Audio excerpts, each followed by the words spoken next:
Hello. Good morning.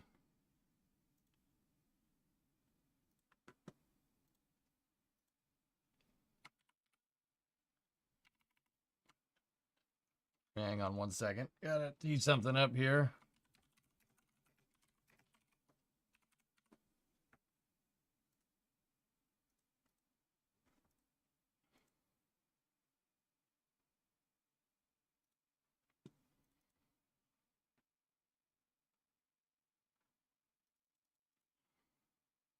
Okay. All right. How's everybody doing? Doing well? Doing swimmingly? Good? Yes? Bad? Apologies for being a tad late today. I had some stuff to figure out with business. And I was conducting business was being conducted. Yes. Yes. That's yeah. There you go. I will face the wall. How's Brimo doing? Fine, fine, fine. Yeah.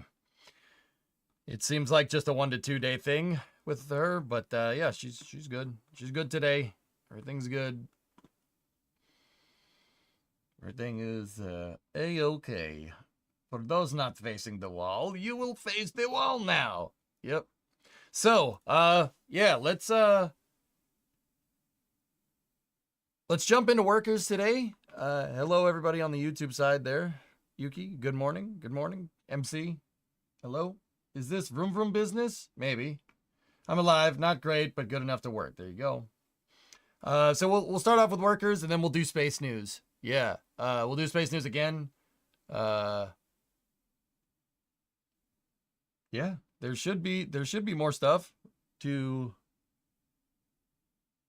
talk about. I actually didn't get through everything yesterday. Or and then who knows what we'll do after. We'll do some fun. I don't know. It'll be a good time.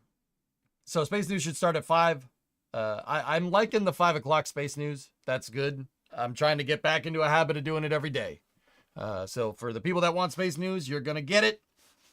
You're gonna get it. Well, you're gonna get it. Something wrong with that TV.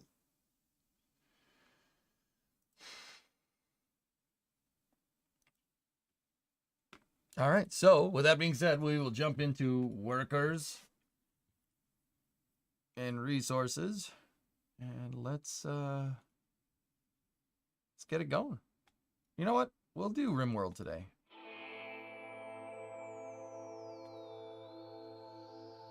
Face the news, please.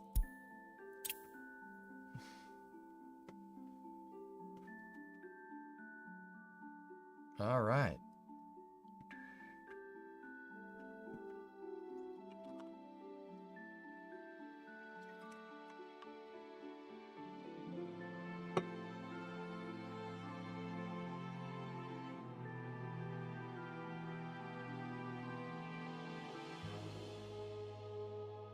Music is a little soft here. Let's turn that up a little ways. There we go. All right. I should be way more audible than the music.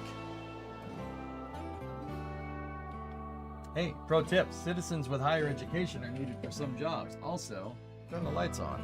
Rimney World! Rimney World!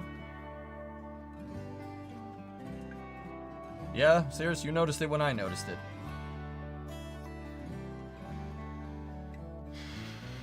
We'll get the hey, hey, hey song. All right, Primo. Back to work. All right, so we started investing money in the supermarket here, and I started going car-centric yesterday. So there are just cars driving around. People have started moving around and driving to work, which is sweet. My parking lot here for the factories are working. But I noticed that people are also still taking the bus too, which is good. I don't think I've actually talked about this too much, but what I want to do is have a city that isn't necessarily just car centric. That was a mistake that I made with Nyaki Grad. I don't want just entire car centricism. I want every form of transportation.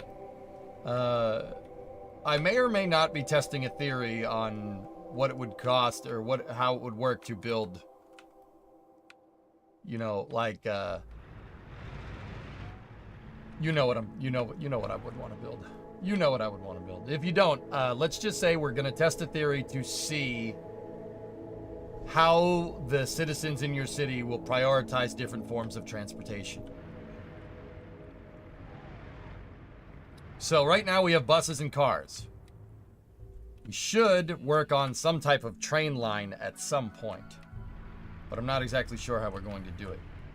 Do we have an elevated... You know what? Actually, just out of curiosity, do we have an elevated train station?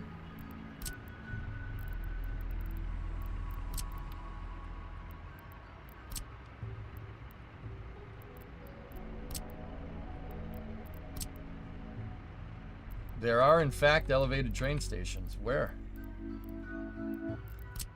Oh, yeah.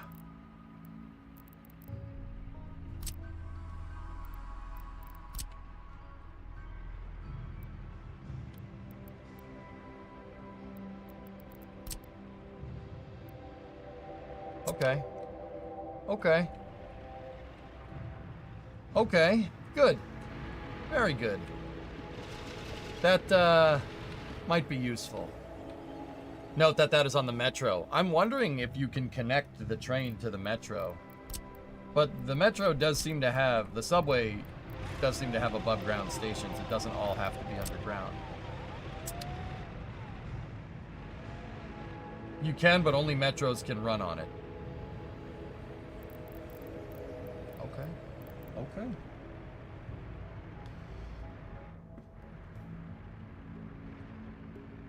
All right. That's fair. So, how are we doing on cash? We were 30 G's in the hole there. 30 G's in the hole.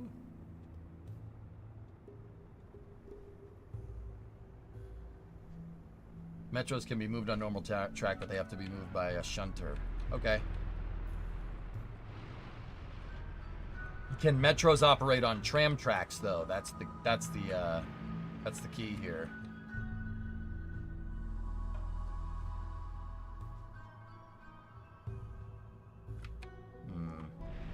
All right. Well, we'll have to look into it.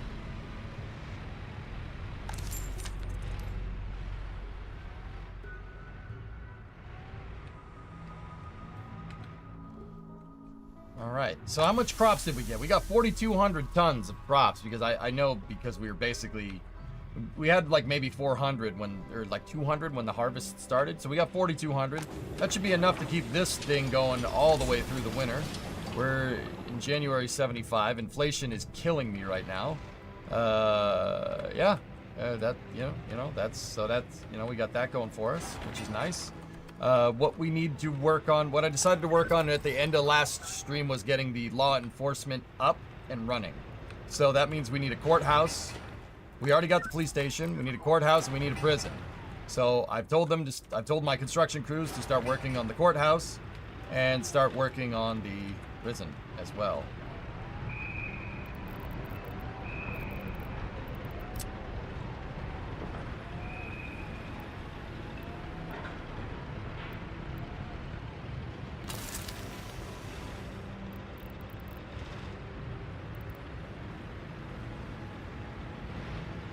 Subways are amazing, but very expensive, Douglas. All right.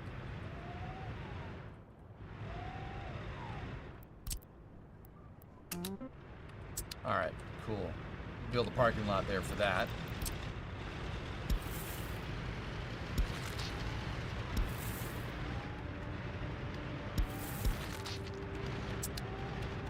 Just go with footpaths for now. Okay. So we're doing pretty good here. We need to belt out 2 more roads there. Or 2 more small roads. Right there. And right there. And then we got to go over here. And we got to plus in those parking lots. Our next grocery store, called Get Food Here, is up and running with 2 warehouses, cold storage for each one. We just need to get the school and the kindergarten ready to go on this side of things. And yeah, we should be...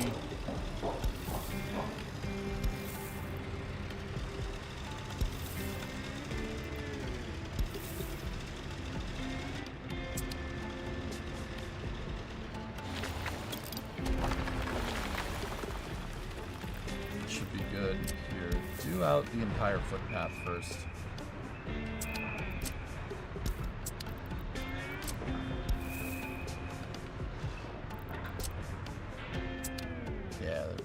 Get those big footpaths done, and then we'll run the smaller ones. Get that done, get that done. And then go to labor here. So the reason why I'm trying to get school and kindergarten set up over here is so we can zone in these to get more workers. Actually, you know what? We might need a bus stop over here too. Which car do the citizens use? Well, they use cars that I import right now. I'm importing cars. There are buyers in the queue that want to buy cars, and we did get some through. We got some through while also paying down our debt, but we should be good. Hang on.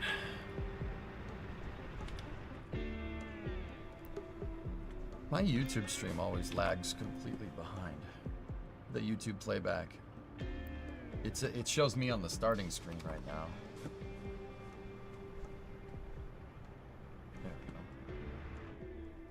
So, there are cars. Yeah, the stream playback always lags behind, Drummer. I think it's because I'm not on that tab. That's probably what's going on. It probably pauses the playback, if I had to guess. Okay, excellent. Hey, Elvis, what's going on, man? So, courthouse is getting made. Parking lot for the courthouse. We got some roads getting done right there for the supermarket parking lot. Yeah, I tried to make kind of a strip mall thing going here. And then this is the big one. I have the radio station ready to go. We have its location kind of finalized here, but yeah, we're gonna have to... That is a substantial investment. 384 tons of steel is gonna run me about 200K. So we have to wait a second on that radio station. Yeah, we have to wait a hot minute on that station. Hey T-Man, how you doing? Over in the YouTube chat.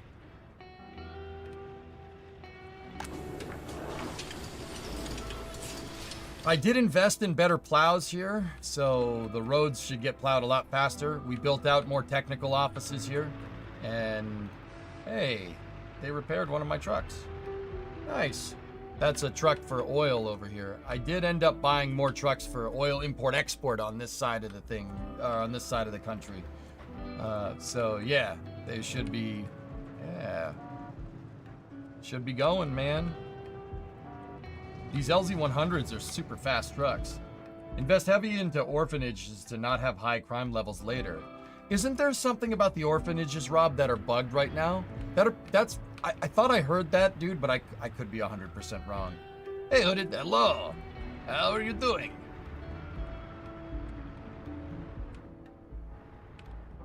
I could have been misremembering or misunderestimating. These Tatra 813 snowplows are not bad. You're not sure? Yeah. I don't know, Rob. I could have sworn somebody was telling me about it, but like, here's the thing. Somebody was telling me about it. I don't know if they're full of crap or not. Like,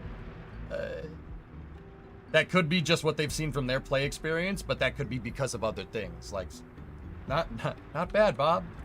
You know, like that could be because, like, they had a certain policy or, well, not policy, I don't know, a gameplay mechanic or something. How was your exports last month? That's import. Exports of resources last month went up to 87. Mostly oil, with alcohol right behind it, explosives, mixed waste, and haz waste. We're obviously losing money on those. But my hazardous waste import is being offset by wastewater. I'm giving them trash and I'm taking their crappy water. Actually crappy water. So that's why I'm not getting screwed by waste here. But also, oh my goodness, we need to get municipal, not municipal. We need to get some, like, a gravel area going. We had to do that. I'm sick of these trucks stopping up at the border. Also, we got the research unlocked for a refinery. Now, yeah, we got the research unlocked, but that doesn't mean we can do anything with it. The other thing is that I'm researching uranium refining techniques. I'm pretty sure the United Nations is probably pissed at me at this point. I don't know if that's a thing or not. That'd be funny if it was, though.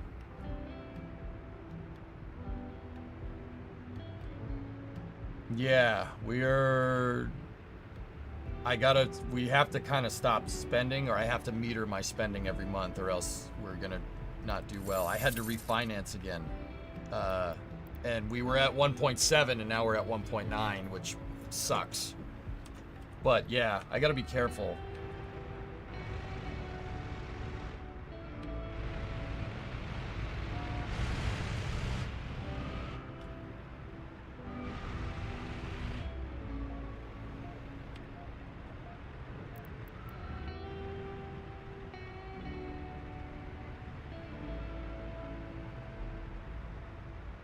You know what? How much was my garbage export last month? How much did we spend? Haz waste 1900, mixed waste 390. You know what? I'm going to move my technicals export.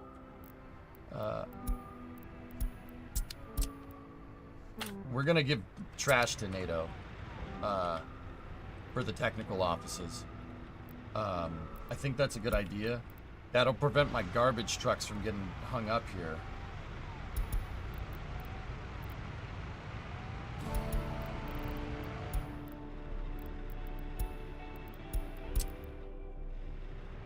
It might have a little bit longer to drive, but it's okay. Do I have to face the wall? No, you said that Vulcan is the Atlas 6. Yes, no, you know face wall. You're a good person. You've been promoted to planning committee for the Committee on Planning. Good for you. Congratulations. Oh, good. Shh. Bunkum, what's going on? Dude, Bunkum, I had my, Mr. Drummer, I had my lead moderator. He flew across the pond here to come and hang with me for a week. And I drove down to New York and drove through Newark and Secaucus, and all the reference that I used for the Stugats. I'd say we did pretty good, man. I thought you'd find that funny. Drummer was like, I was like, where do you want to go? And Drummer was like, those roads that you showed in cities, can we go there? I'm like, Yeah. Yes, we can. Is every block in the city maxed? For the most part, yeah. I had a death wave come in, believe it or not, for the city's players. You know what that means. I actually, yeah, if we go to population and stat, we go to all, and we go to death rate. Yeah, we had a spike here. See, there was a death spike. A bunch of people died. I'm not 100% sure what the heck happened there, but all right. So, yeah, we are kind of rebounding from that. That caused a little bit of a recession. I don't know how that death wave happened. Yeah, I don't know how it happened, man. It wasn't me. I don't know how I could let this happen. With who? The girl next door, you know? Say it wasn't you. All right. It must be caused by a compelling argument. And that sounds like capitalist speak. You face the wall, please. So yeah, we got to drive through and see all the stuff that we made in Sugats, dude. I thought you'd find that funny. Drummer, we nailed it. We did pretty good, man. And you know what? It made me want to play cities again, damn it. Let me see if we'll see how far we could take the Chernoblet Republic, and then maybe we'll jump back in.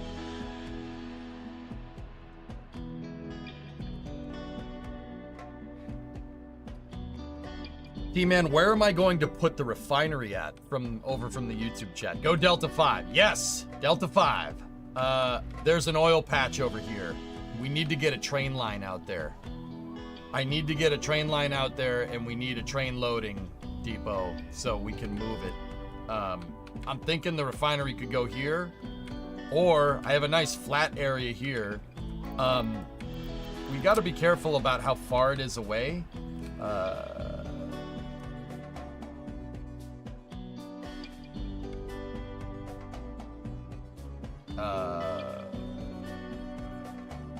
Right there is a half mile.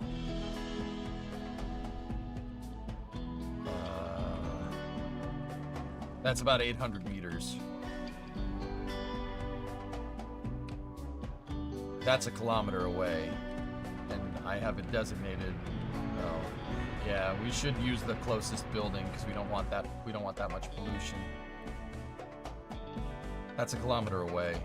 So anything past the third field, this area, we could use for industry, and it's not that big of a deal. I also wanted to level out this, or mess with this area here, because this area is pretty much leveled out from that village. We could bring out some demolition crews out here, get rid of Visjubrunn, and put a refinery here, and then just have the trains bring it through. Your current city is already over 200% max. I'd say activate a new city for a huge industry like refining. Maybe you start with a scalable crude export. Trains and crude export would probably be a good idea. Yeah, just patch out, yeah, for now. A refinery city, yeah. I mean, yeah, we could probably build out a refinery city over here, or this border right here, Rodendilna. We could build out another planned city right here, and then if I run train service this way, put a train station here, right? And then we could have a train that goes to the refinery or something, or put the refinery here and have the trains run down this way. Use the new border so you can split the border headaches. Okay. I think, well, King, so I think that how we should go about doing that is build the highway over to Rodendilna. We should get a highway going over here, a right-of-way, and we should connect the right-of-way into that roundabout. So that means we'd need to run a highway this way, bridge that right there, run the highway here, over the tracks, turn, and connect in there. That shouldn't be too much. Shouldn't be too hard. I just gotta be careful. We can't spend too much too fast. But yeah, having a nice highway connection all the way to Rodendilna is, yeah, will definitely help breathe some life into Viskavais. I think I already... Nope. I have not relocated everybody in this city. Yeah, also setting up the railway import would probably be a good idea as well. We have a cargo train station attached to a warehouse, so I can bring in goods this way if we need to. That's on my list. We still have fabric and clothing set up right here.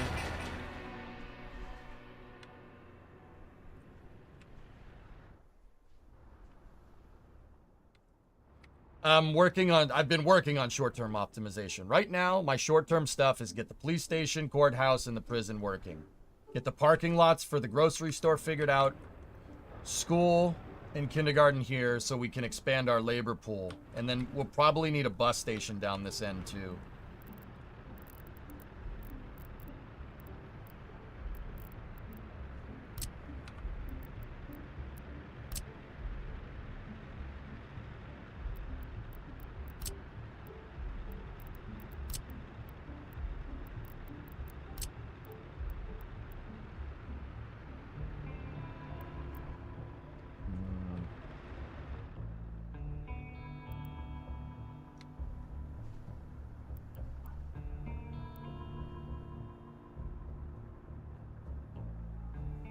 That's good. Yeah, that's good. That's a good overlap with the other bus station.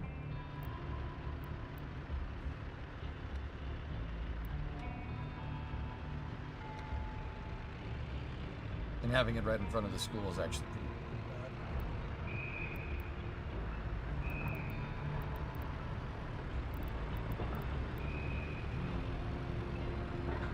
It'll make it so children can get to school nice.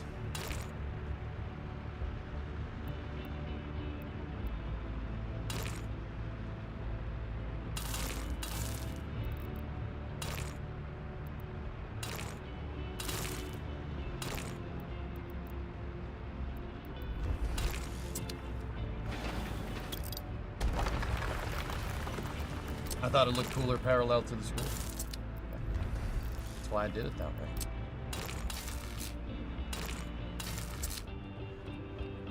Okay, sweet. Now what I'll do is I'll set up a footpath that goes this way. Eventually we'll connect it into that. That goes to the school. So the children. Children. We got to do it for the children. Wu-Tang is for the children. Research finished. Okay, that's just party membership stuff.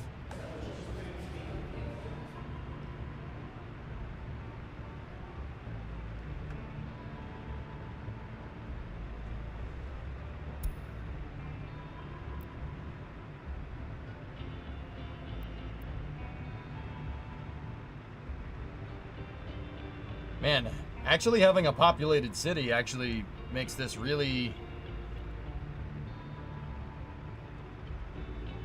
Actually having a populated city makes this really easy to get the research done. Kind of concerned how far that is because it could interfere with other things. Well, T-Man, building a highway will just... Yeah, that's not too incredibly far, man. Like, from where we're at right now, like... So say the highway's gonna go here, and it's gonna basically go right to Rodendilna, right? So it's less than a mile. So it's like 1.8 miles, about 3 kilometers, a little over, yeah, 9,900. Yeah, it's a little over 3 kilometers. That's not bad. We got to build the infrastructure, man. Infrastructure is what you build to breathe life into towns.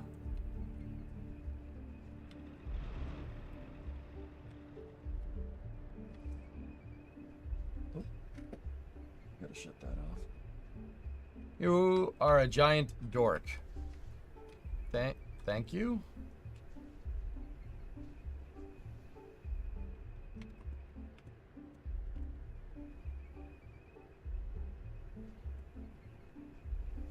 It was a compliment. I said thank you. Well, okay, King, our border, the oil is right here. The closest border that the oil is to is here.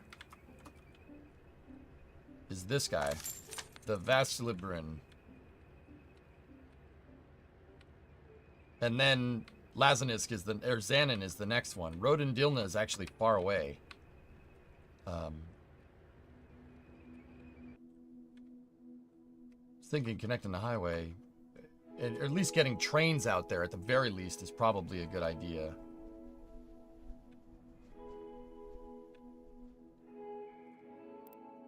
There's 2 patches near that border.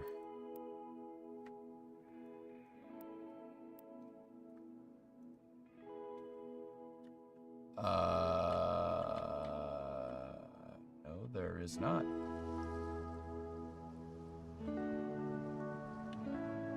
What are you talking about? There's one like way over here near Zastadiach.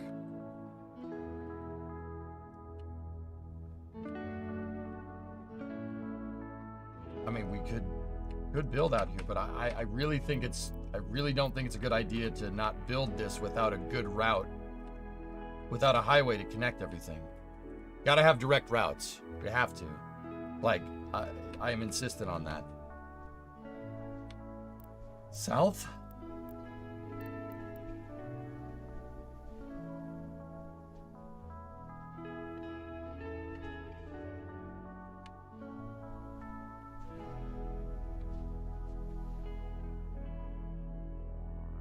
What about over here? Are we near any borders over here?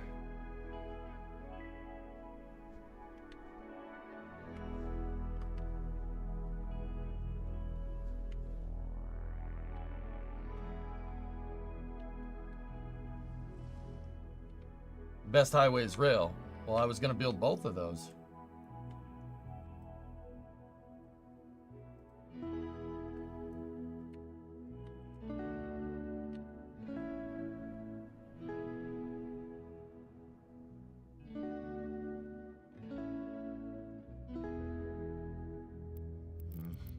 All right, well, something to ponder.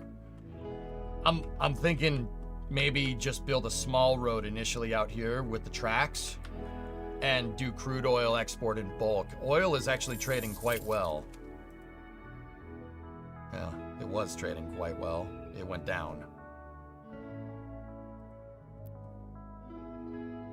Balls.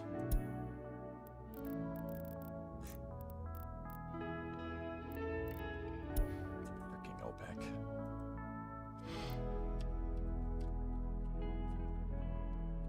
How's it going? It's going all right, Jens. Courthouse is up.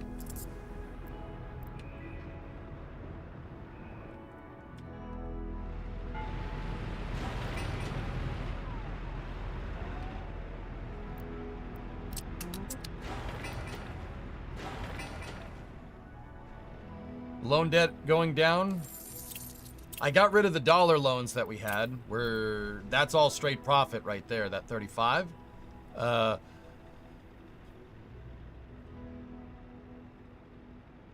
We need more labor. We're not breaking even. That number needs to be green 33. It's red 16. We're playing roulette. There's no green 33 in roulette, but you get the idea. Probably don't need that many workers in all these city buildings. Yeah, I don't think so.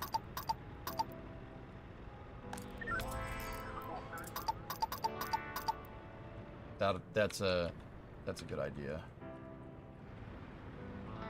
We need more workforce because our export is not very good. And I also did tell them to sit on some of these clothes, the clothes and food. Just keep a short stock on hand here on both of these because, yeah, there's clothes and food are starting to get super expensive. There's a green in roulette, not a green 33 though. That's what I meant. There's green 0 and green 00. Yep. And that's, what is that? That is, what is that? That's like 33 to 1 odds actually. Right? That's, now I need to,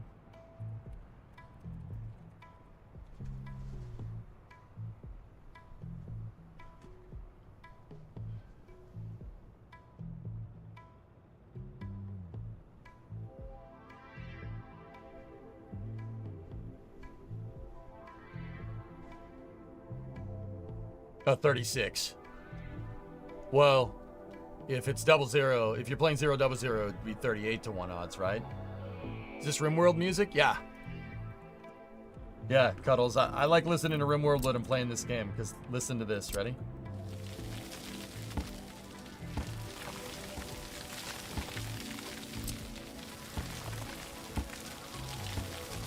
What's that noise? What is that? What is... Oh, I had a bad experience, man. I don't like that at all. I don't like that.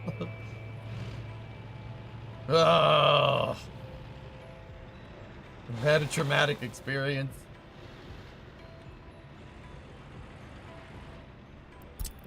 All right, get those roads done. We'll get the bus station figured out.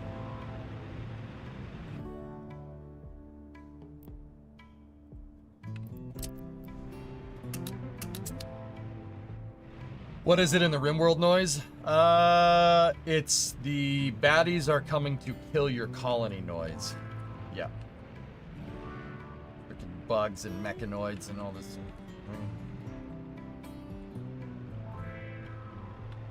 Pogo, in RimWorld, there's these bugs that are kind of remind me of like Tyranids from 40K or Zerg, and sometimes they like to burrow and nest right next to your place, and you know when. Sometimes, like, they, you know, decide that your place is now their place, or at least try to decide that for you. Yeah.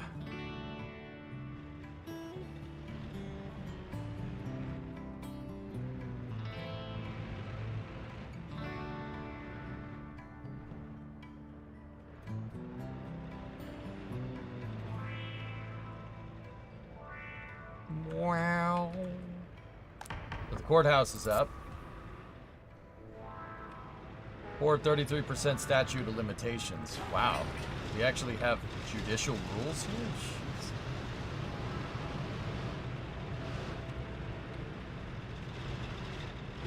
here?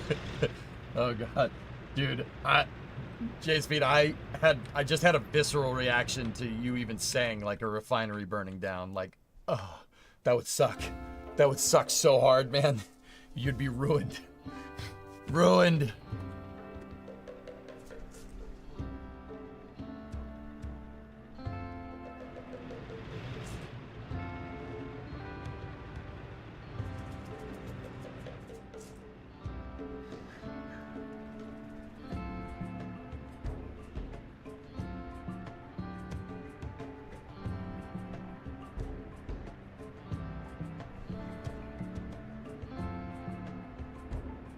Oh boy.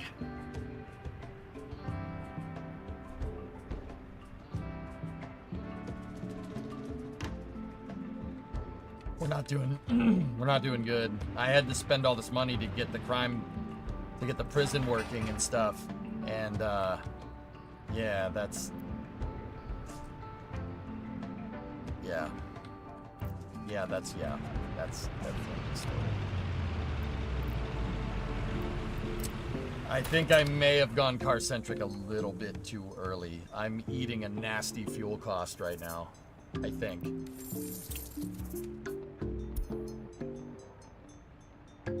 Oh no, fuel cost over the last couple of... Let's see this year. Has there been a spike in fuel costs? There's a spike in fuel consumption? I mean, yeah, a little bit, but it's not... You know what? Believe it or not, that's not too bad. What is bad is that we have no money. That's bad. Yeah, that is in fact suboptimal. Do we have an export truck coming? Yes, I do. Is the crude oil export the only thing that's keeping me afloat here? Oh shoot.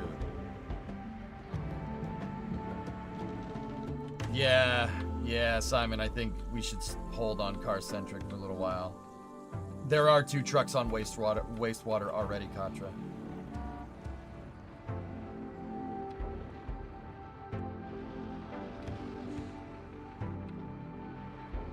you even producing enough food at this point? I hope so.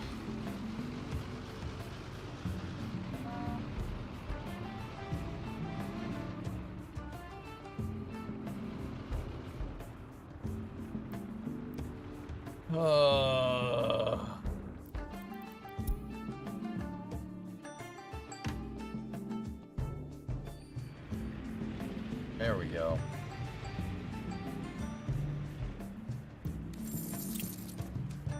We've already bought down 100 G's from yesterday, which is good. But yeah, we're getting screwed on that overdue. That 4,500, when this ticks over to there, it's just gonna disappear.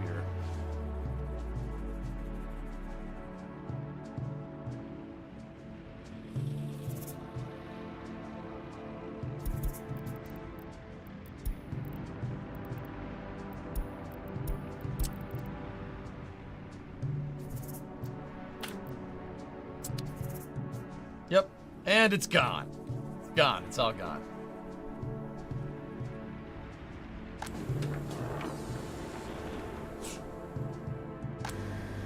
And it's gone. It's all gone. Please move back to the line so I can service a customer that belongs to this bank. Hey, Antares, what's up? Maybe Soviet tourists could get the needed rubles. King, you're over there now? Okay. That always messes with me when viewers go back and forth between the chat. You're over there. You're over there. Now you're over there. There's a squiggly line in my eye fluid. Multiplayer logistic management in this game, J-Speed, would actually be pretty cool. Like, have somebody that's just in charge of construction. And, like, maybe, like, we do that and pay them. Right? Like, pay them money to do that job. Where is the money, Lebowski?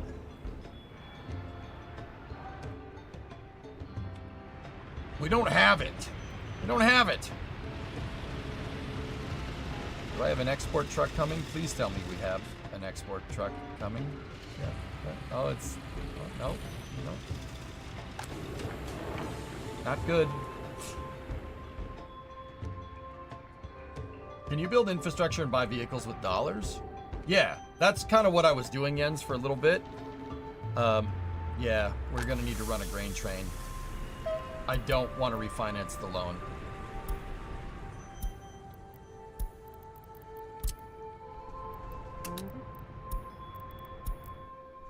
Just one, though.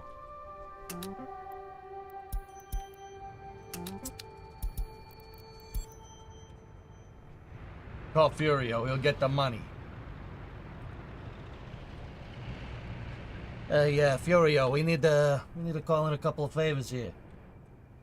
Public transport. Research and self-sufficiency as a goal from the get-go is my way to not die in this game. Yep. Hoysader, when I started this save, dude, I was, King, don't worry about bouncing back and forth. I was just making a joke. It's all good. Yeah.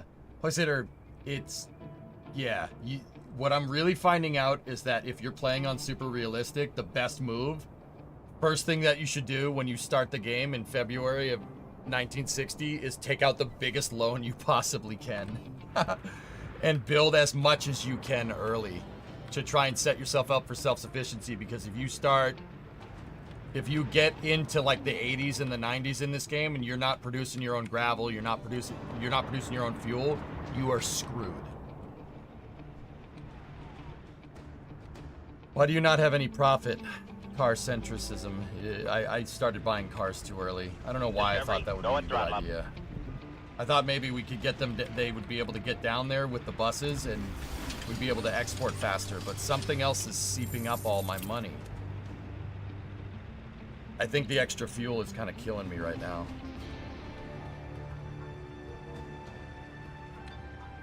$3.6 Rentgen. It's fine.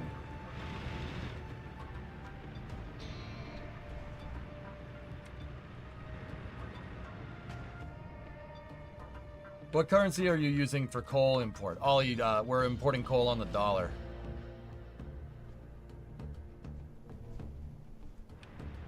Can you sell cars? I still haven't figured out how to broker cars because I'm kind of stupid.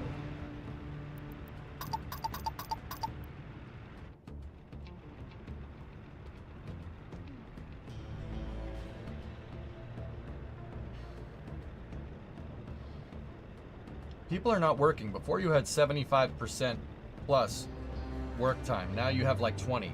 How can you tell that?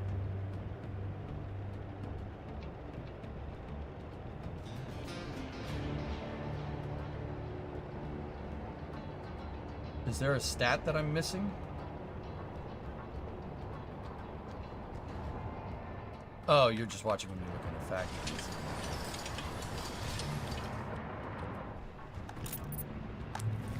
Yeah, I don't know what's going on.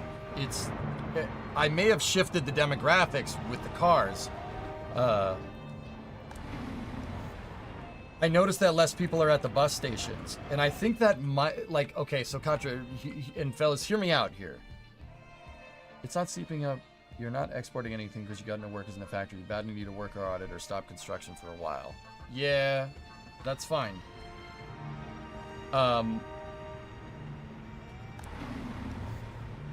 I think giving people cars and just telling them not exactly where to work and working wherever they want means that more people are getting up to the heat plant. So, you know, instead of like having 10 workers at the heat plant, we have 20. And then instead of, you know, 5 workers at the repair station, there's like 15 now. Like maybe if we cut that down, cut it down to 10, you know? And then the technical office doesn't need people. None of that needs people. I think they're just driving to different jobs, you know?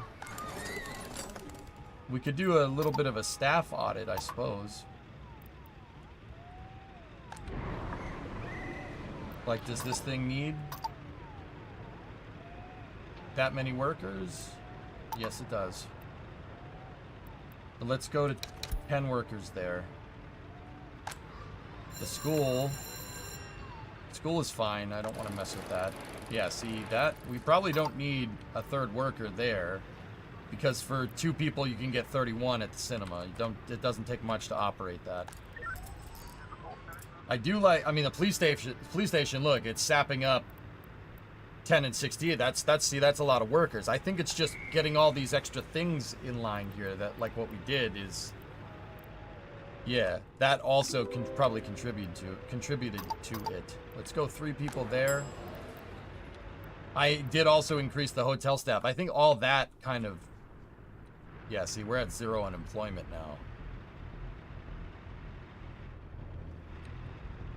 Your city's so small you can half the police force.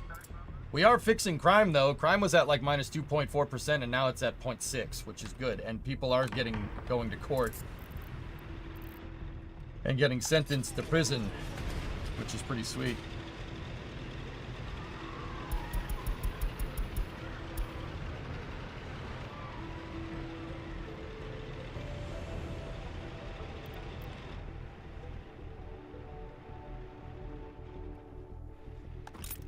I think adding a lot of the municipal services and expansion here that we needed did kind of drain the labor pool a little bit, but that's okay.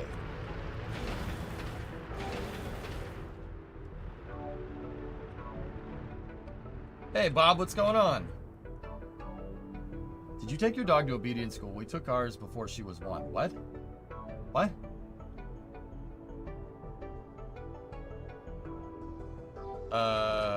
No. I haven't had a dog in like 11 years. Never mind, just back from work. How you doing? I'm doing all right, man. Just doing my thing. Ben is not a bot, dude. Yes, Ben has been watching since like 2016, JSP. Ben, don't ask me why or how I know that. I don't know. Unless somebody took Ben's account, and it could be Robo-Ben. Yeah, Nick. Well, hey. Oh, sorry. I was thinking you had one. Yeah, I haven't had one in, 2013. Actually, right when I started streaming, like the 4th month of me streaming, like, on a regular schedule, my dog passed away. I was the one that had to take him to the vet. That sucked.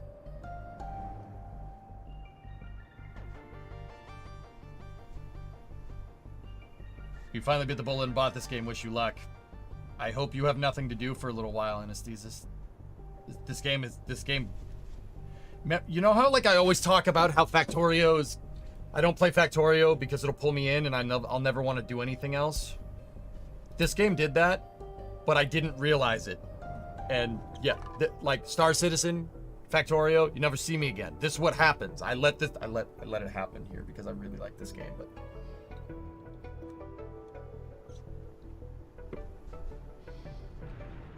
so the community is awesome. I love the Workers and Resources community metric.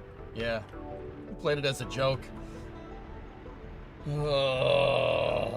Dude, when I played it for April Fools, like in 2021 or 2020 or something, I was playing it and I'm like, yes, face the wall, play. And then I was looking at, I got like a taste of how this game kind of was, where this was going. And I'm like, oh, this is actually a good game. This is actually a really good game.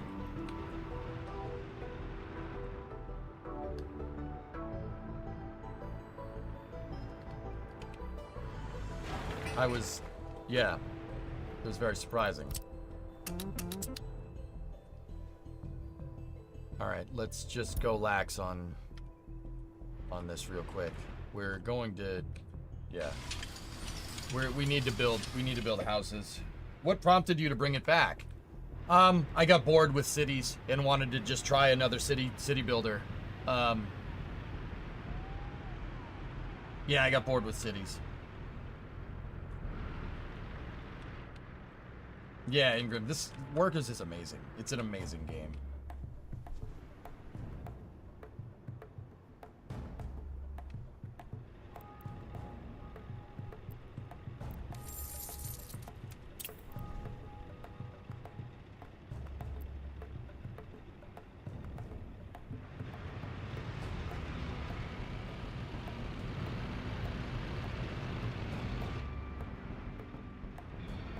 My dog passed in 2014 was a very sad day. Yeah, I had to take him to the vet to put him down. That sucked. That was not fun.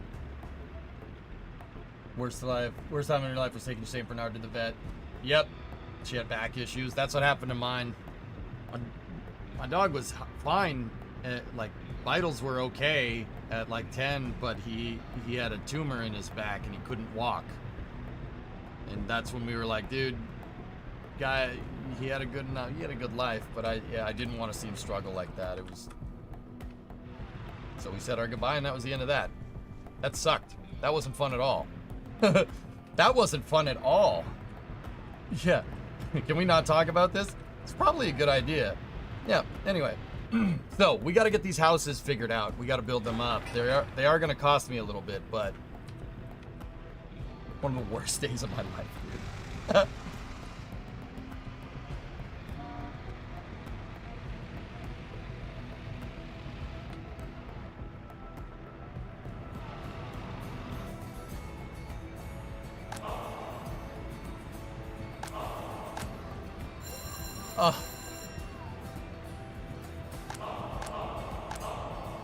Ding!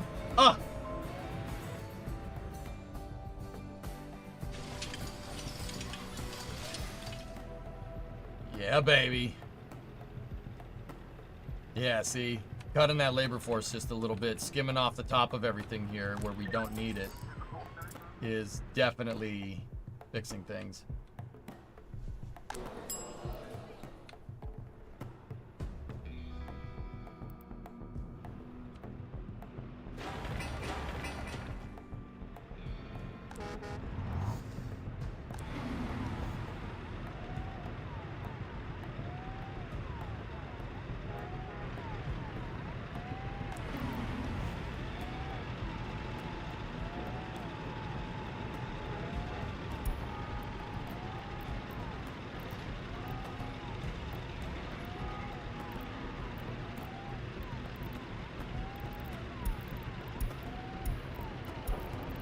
You know what? I'm just gonna have this move whomever around. I want to see what happens.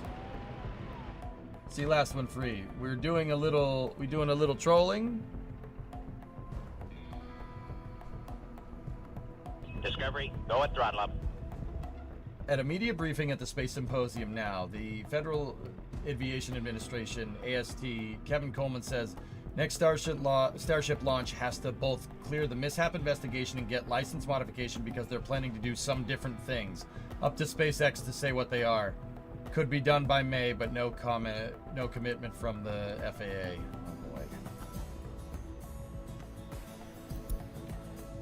Yes.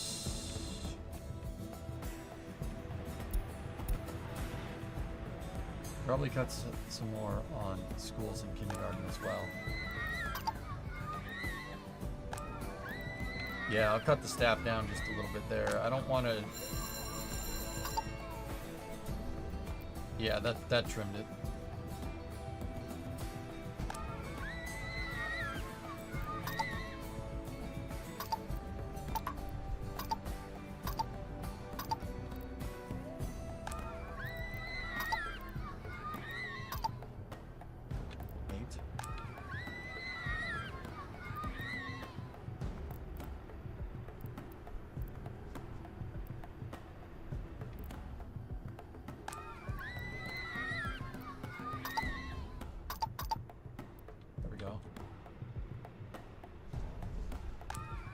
See, I'm wondering because unemployed workers due to small child means that there's not enough kindergarten, which is interesting. But every time I've looked at this, there is enough kindergarten. So I'm just going to set these, I'm going to set them both to 9. Go at throttle up.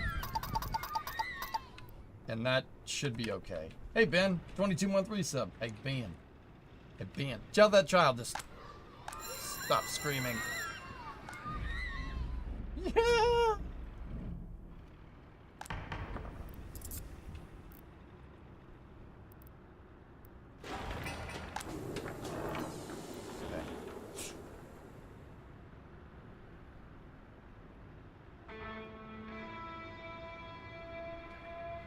All right.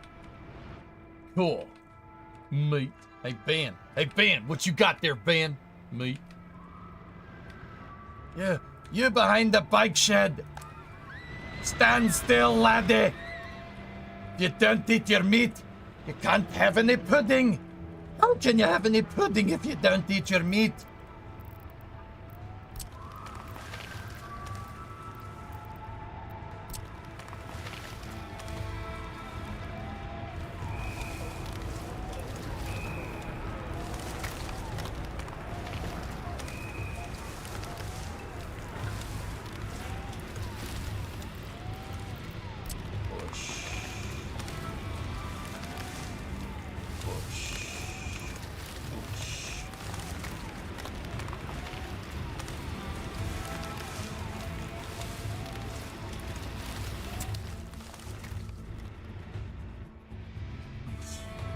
Are there any planned flats in reach of everything important?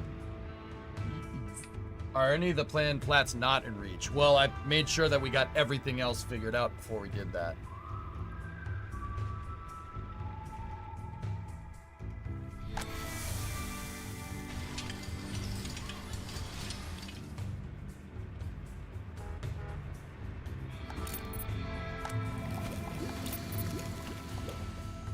We need more people.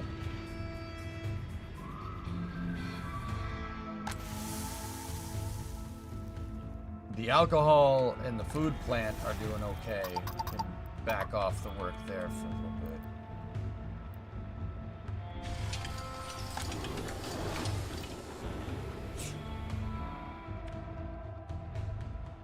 Winter will be ending soon. Yeah, I can't wait.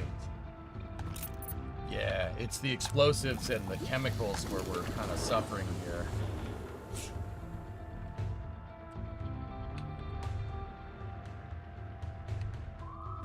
I'm guessing that part of the thing is that the cars can't get there.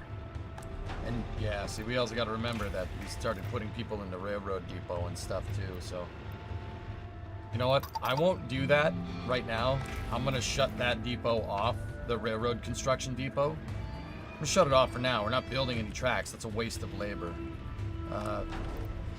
I was already pulling fireman's labor from here, but I'm going to set that to 5 right now, and then we can expand it later if we need it. Your workers are planning a riot. The final straw was they did not eat food at the table. No!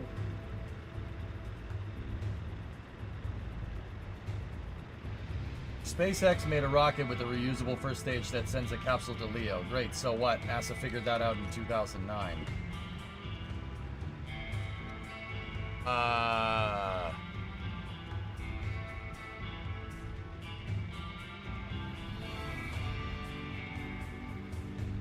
Okay.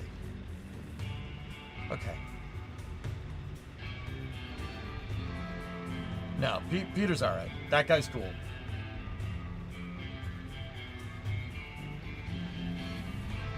I'm not gonna lie to you, fellas. I think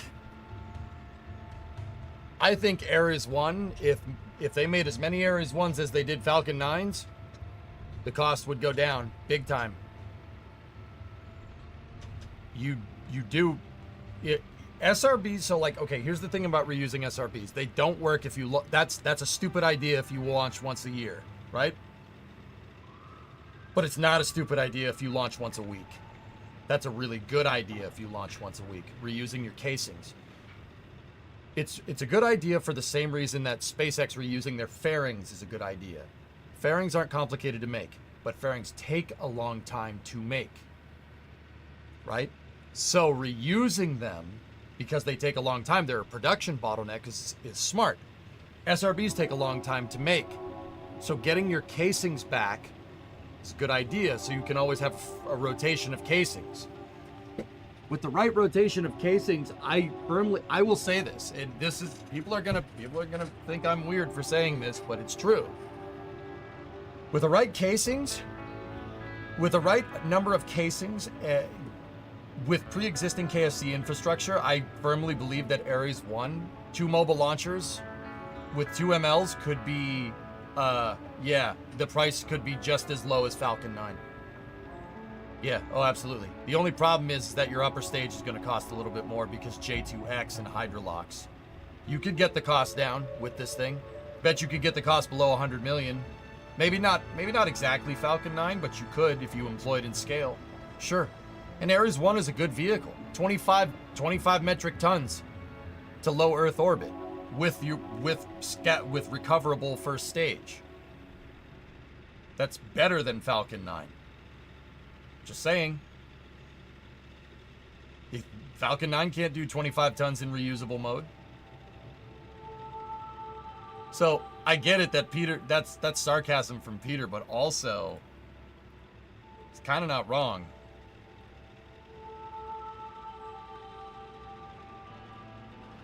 Does it take longer to manufacture the casing or pour the SRB fuel? Pouring the SRB fuel. So if you have more casings, that means you can have a longer rotation. You can have a bigger rotation of fuel, SRB fuel, because the SRBs themselves are a production bottleneck. Is there some dynamic with saltwater and SRB material residual? No, Bauxy, the SRBs are steel cased. If I'm remembering correctly, could be pulling this out of my tail. It's galvanized steel. SRBs are heavy. But it's an SRB. The amount of power that you get from it makes up for that. Are your grain trucks being repaired while idle? Yes, they are. There is a repair truck actually driving past right there. Sweet.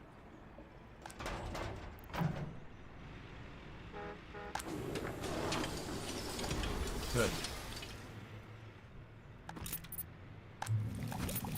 Yeah, see, that's something we need to fix. How many workers are on that thing? 17. Yeah, that used to be like 40. The labor pool is not as good. We do need to build a little bit more.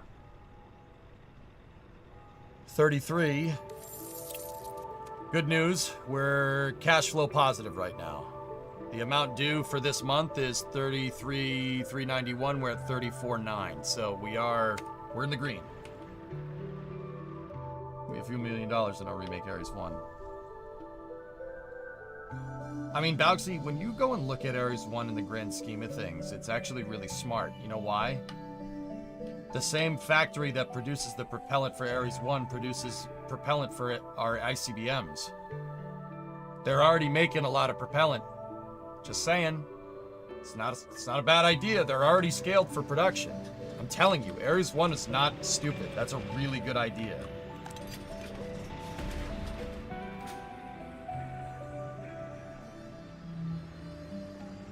It's smart. But we'll never know. We'll never know if it was truly a good idea. Maybe you could swap out a couple of those extra parking lots with medium houses. What? I just spent a lot of cash getting all the infrastructure over here set up. Actually, that reminds me. Get that bus station set up.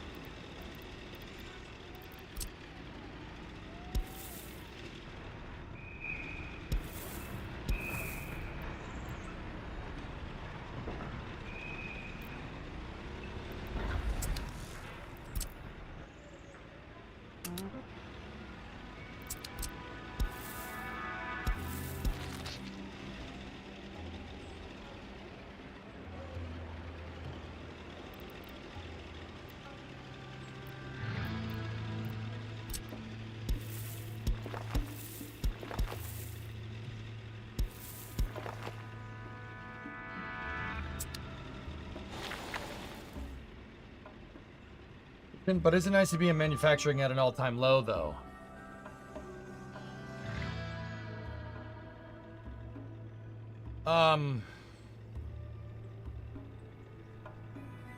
The fleet needs to be constantly refreshed, Balxy. SRB fuel has a shelf life, and that's not something you want to do some testing on whether it is or isn't, right? So, good question, though. Cryptic statement from that person. Yeah. Yeah, Space... Yeah, we already got that. I will share that for Space News Creeper. I already talked about it real quick, but... No, King. Actually, Northrop Grumman got a gigantic contract for SRB manufacturer to replenish the fleet a couple of years ago. Billions, worth billions of dollars. Oh, yeah. To replace the SRBs, because the SRBs have been sitting in their silos, thank God, for 30 years. Any thoughts on water rockets? Do you see water rockets becoming a thing or viable? There's no physics limitations there, Jens. It's just... Yeah, there's no physics limitations. I'm just failing to understand why you would want to do that. There is a development hurdle that needs to be overcame. And the development hurdle isn't necessarily from, like, getting the thing to work. It's just, okay, you want steam rockets. Steam rockets requires a gigantic factory, like the size of Star Factory, because those rockets have very high energy but extremely low impulse. They're not very efficient, right? So, but what you lack in efficiency, you make up for in simplicity. So that means you need a factory to scale. You could do it. It's definitely doable. There's no physics limitations here. But there are a bunch of developmental problems here. What are you gonna do? You're gonna make an upper stage do that? You're gonna make a freaking water heater upper stage? You need a regular upper stage, like a more run-of-the-mill upper stage. High energy, low impulse is really good for first stages. So there are companies out there that are trying to do this, but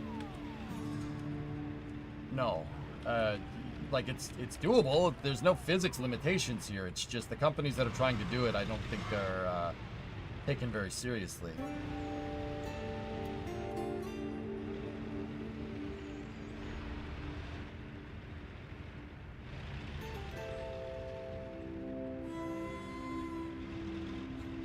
You won't have to pay for water, and then they would be ecological.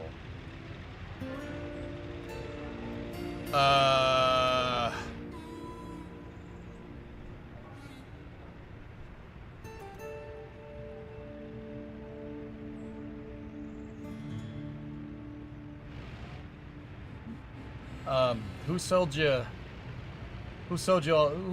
you that, Jens? What are you talking about? You'd have to use some type of distilled water. If you use salt water and tried to boil it, you're going to get salt residue inside of your rocket thrust chamber. Probably not a good idea. Molten salt? Yeah, not smart. It's not exactly molten salt, but you get, yeah, that could be problematic. Well, yeah, we'll just say it could be problematic. Salted malt, yes.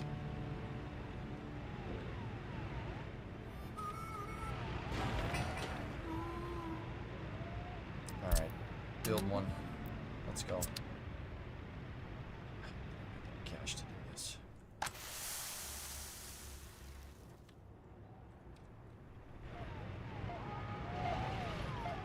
You'd have to use filtered water. It's not as ecological as you might think. It's not like they can just go scoop water out from a lake. That's not potable. It's contaminated. You don't, and then you could have reactionary stuff in it. Like for instance, what if you grab water from a river, Jens, for your water rocket that has oil mixed in with it, and then you go to burn that? That could end very poorly. See what I'm talking about? Once again, I'm not saying it can't be done. Of course it can be done.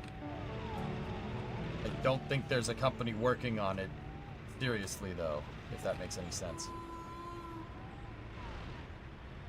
RL-10s would have made more sense for a high flight cadence Ares 1. Not enough energy. Great impulse, not enough energy. You need a high energy second stage for Ares 1, RJ. Or you would need to cluster like 6 RL-10s down there at the bottom of that thing. You'd need something like an original Saturn S4.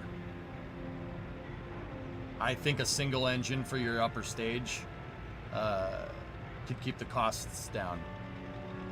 Probably would be a good idea.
Yeah, my explosives output has definitely gone down.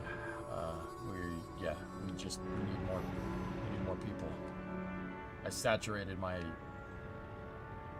pool here.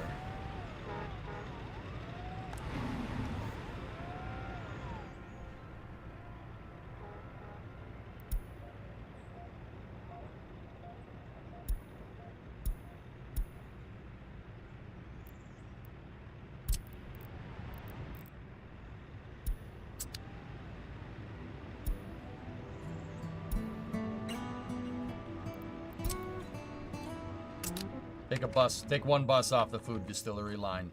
I had 4 buses going to this thing. If we take a bus off, maybe that'll help with the distribution here because people are driving to work. If I have 4 buses here and people driving to work, right? And then 3 buses over here and no one driving to work, that's going to mess with the pool here.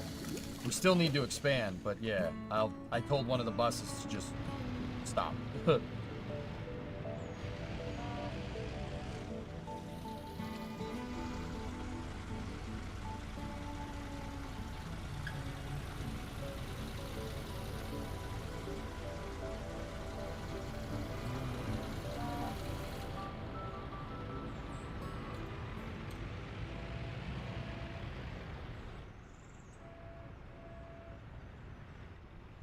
Doc for repairs, ordered a bus.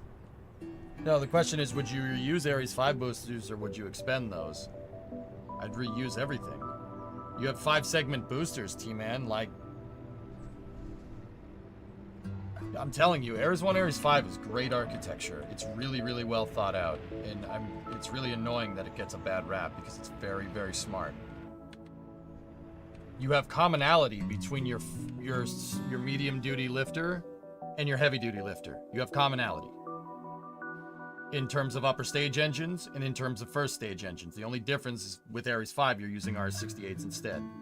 Even in Ares 5, with 4 RS-68s and 5 segment boosters would be great. It'd be great.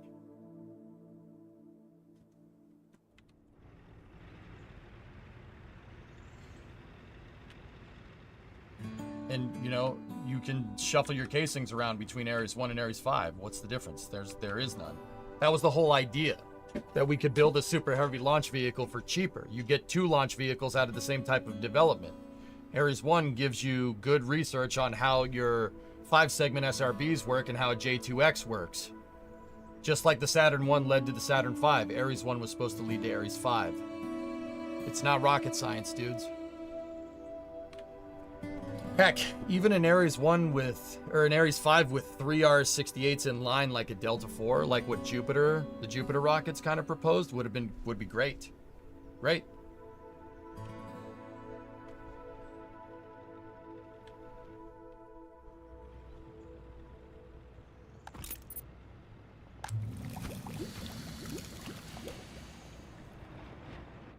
Why not RS-25s instead of RS-68s for Ares 5? RS-68s are less expensive Havocs, easier to manufacture, way easier to manufacture. And in Constellation architecture, you're not putting anybody on board. You're not putting anybody on board Ares 5. It doesn't need to be human rated. Smart, right? Like I said, Constellation was genius, very smart. It could have we could have been leading into the 21st century with lunar and space exploration by a long shot right now, if it didn't get canned. But whatever.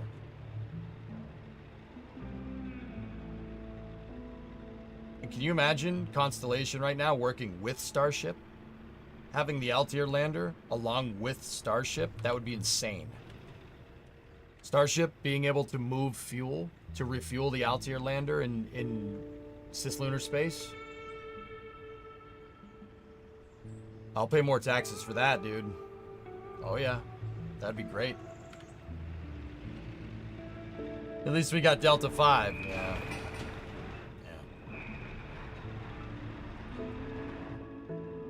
There's not many things I would want to pay more taxes for. That is absolutely one of them. I'd be like, yeah, here.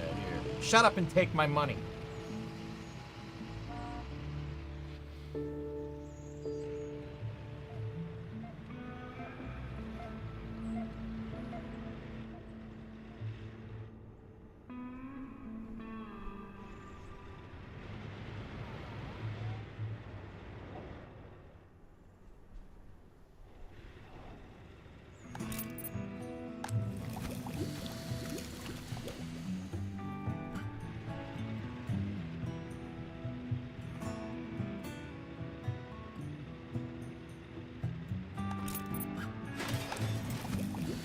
There we go. Yeah, taking one bus off of that line.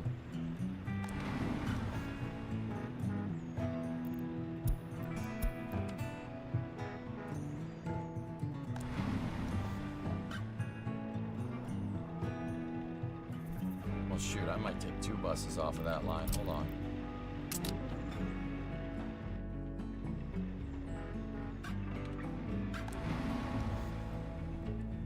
Once again, because people can drive to this thing.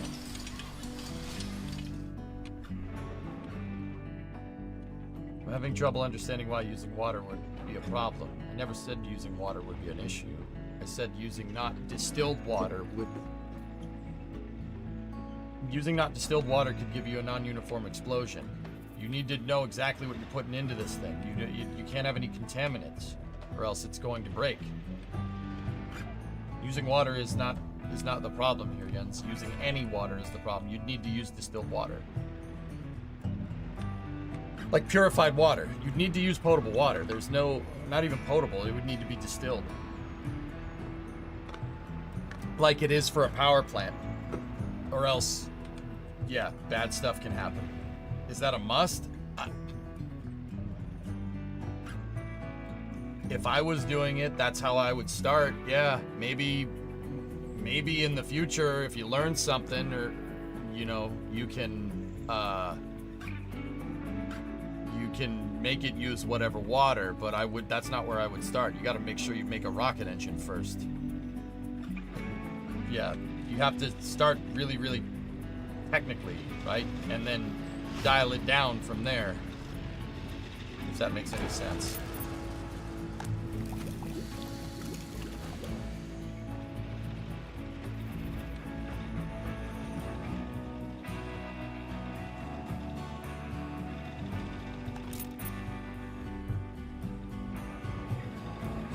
There we go. Taking a couple buses off of this because people are commuting to work with cars seems to be balancing out the labor force a lot better. What are your thoughts on Futurama? Who's your main character? I love Futurama. My favorite character is Zoidberg, if you really want to know. Oh, chat, I'm so into you.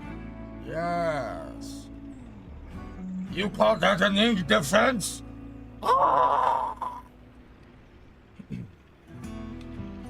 Yeah, Futurama's cool. Shut up and take my money.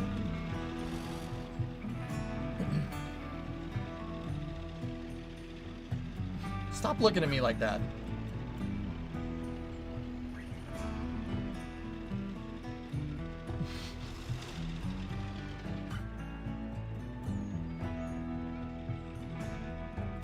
I think they're asking the same questions, RJ. They're asking that exact question. What happened? I don't know. Research program is finished. What did we just unlock? I forget what we did. Pause the game for a second. I forget what we unlocked. Oh, uranium mining. That unlocked the uranium mine. I wanted uranium separation techniques. Uranium? No, our uranium. So I was thinking, guys, if you look at the overall resources on the market, right? So let's just go by alphabetical. So uranium ore, we buy at 29 a pop, 29 a ton. If we take that one uranium ore and refine it into uranium oxide, we could sell it for 1,600. We might just get into the enrichment business here as a little measure for, yeah. And yeah, if we went further and refined it into UF6, that's 9,500. So we could buy uranium ore for 26 and sell UF6 for 95. Yeah.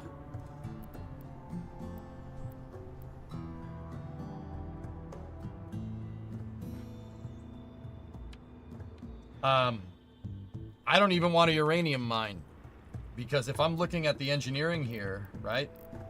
A uranium processing plant takes 15 experts, 60 workers, and with that, you can produce 1.7 tons of uranium oxide per workday, and you consume 34 tons of uranium ore. That's still okay.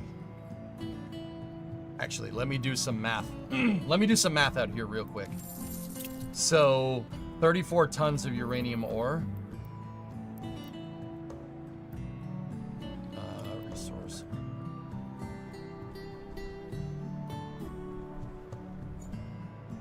So we buy at 29 a pop, right? And we need 34 tons of it to make 1 ton. So it would be 29.66 times 34.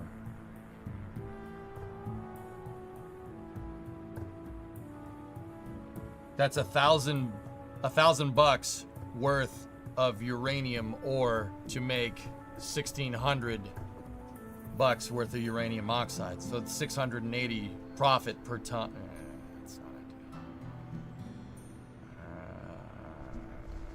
That's not the best. Refining it into UF6 would make that worth it.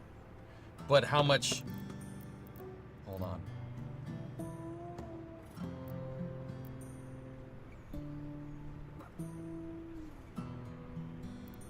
You need a lot of uranium ore.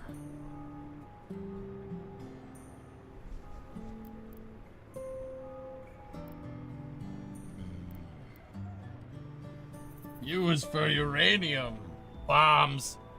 Maybe we should start going down the engineering tree. Pause the game for a second.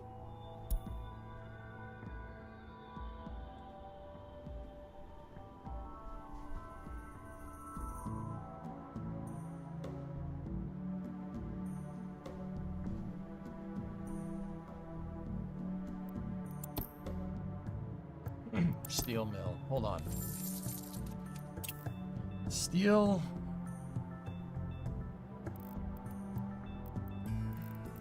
We need iron ore and coal. 193 tons of iron and 363 tons of coal can make 41 tons of steel.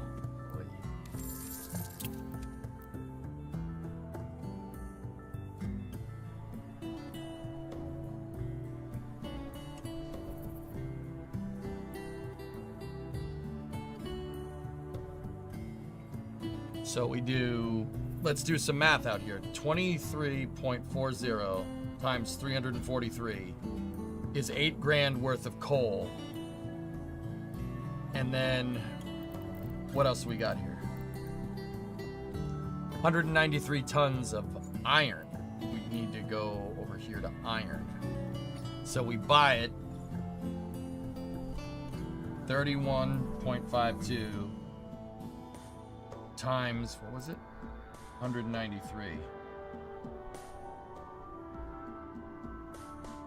So if we imported the resources, we're importing 14 grand worth of iron and coal to make 41 tons of steel. What's 41 tons of steel? We could sell it for 543 to Warsaw, right? So 543 times 41.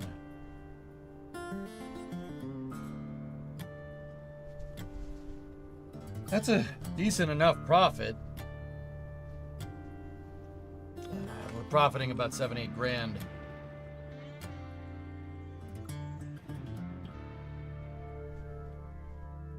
Do we have private cars yet? I started buying cars for citizens, yeah, but we didn't totally implement it. I had to stop because we started losing money. My labor shifted, Kathy. People started driving to different places instead of just going to the bus stop.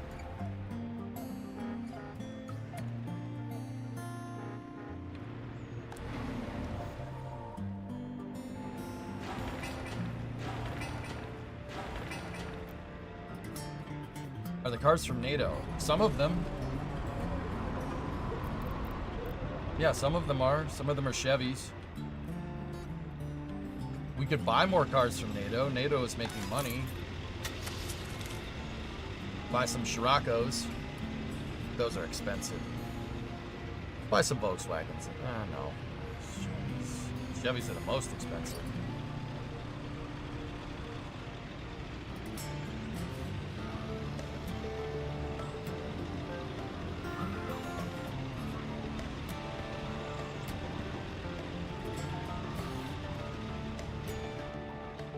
We should try NATO-only economy. I can't right now because I have to pay off the loan in rubles.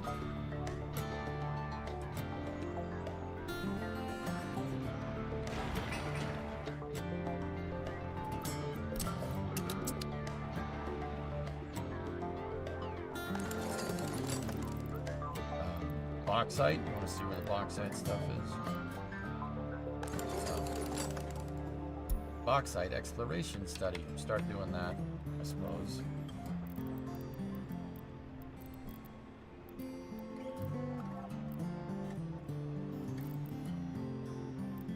Yeah. Did we get the Eye of the Ferris wheel? No, but I got a hotel. Got a nice field in front of it. You approve of the RimWorld music, Rothman? Thanks, man.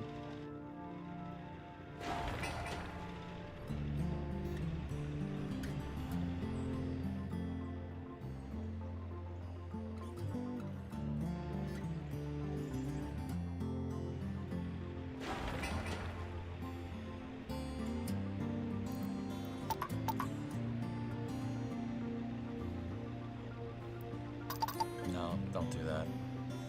Oh, screw it. Just have 10 for now.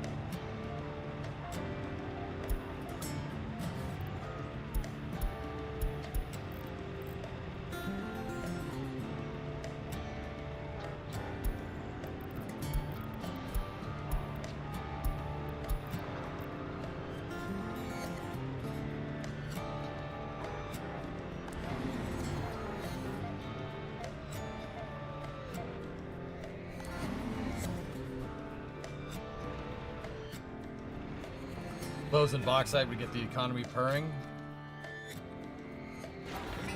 We can do close. That's doable. I'm already set up for it. I think, yeah. The added labor is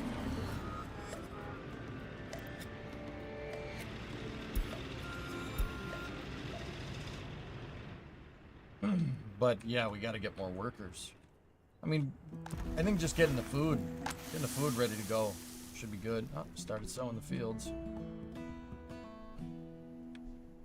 Yeah, I don't think we need to build more industry. I already built all the infrastructure to basically expand 1, 2, 3, 4, 5, 6. 6 more. That one can access the school, right? Nope. Crap.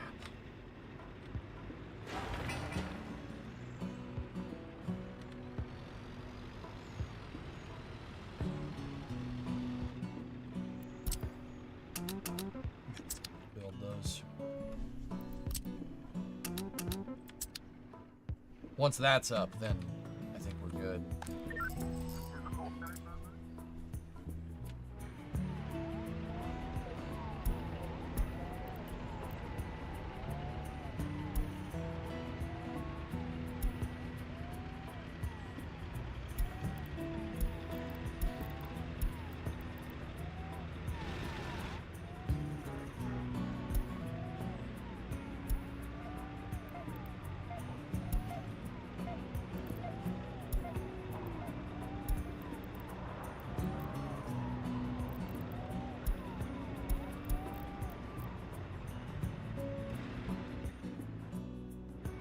Bauxite is only 25 workers total and 1 train for a great money printer.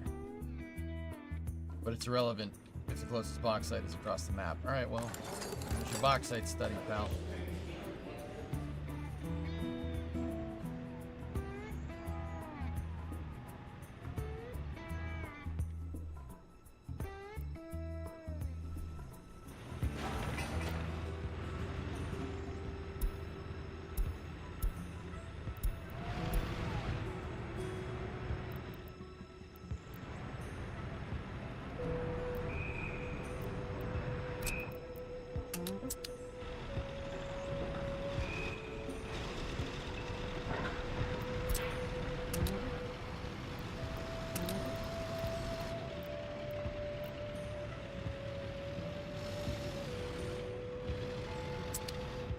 Did you hear about the game Capitalism 2 or Capitalism 2 Labs? You will love it. Complex thinking. Games about making companies.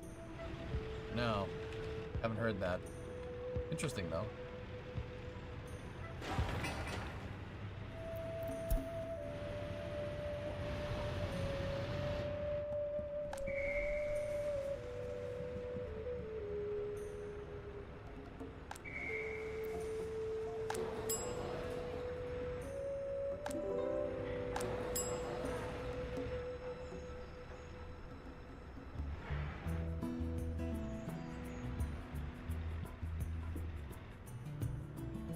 That tourism is making me some pretty good money. It's not bad. And we could do more of it. Tourism bus is full. Just need another hotel.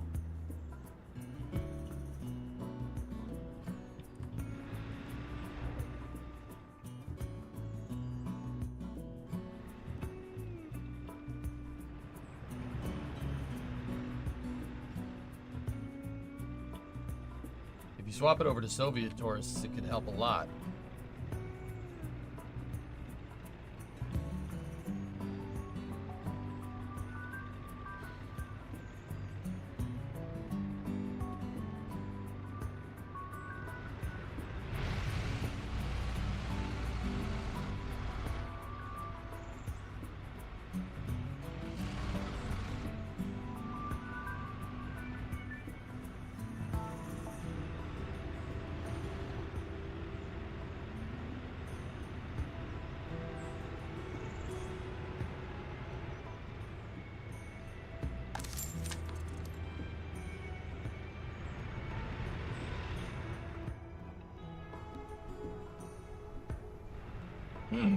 Yeah, I'm exporting excess alcohol to NATO.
What I was thinking is we could do another sewage offloading area for NATO.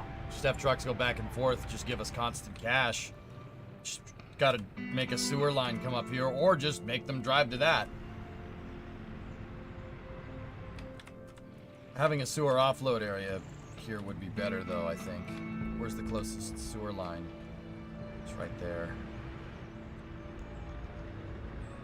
Does that thing need electricity, though?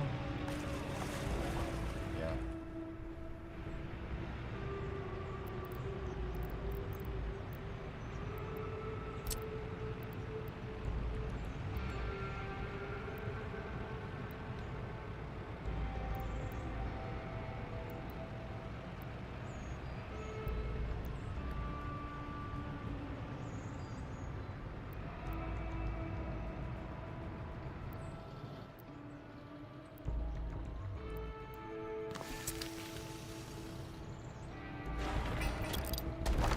That's not a bad idea.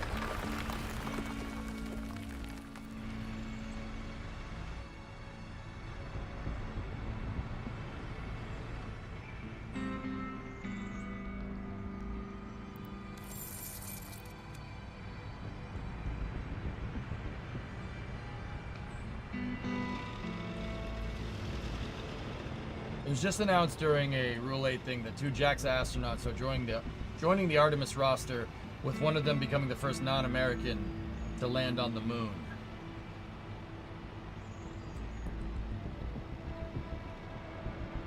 Please be Soichi Noguchi. That guy is cool,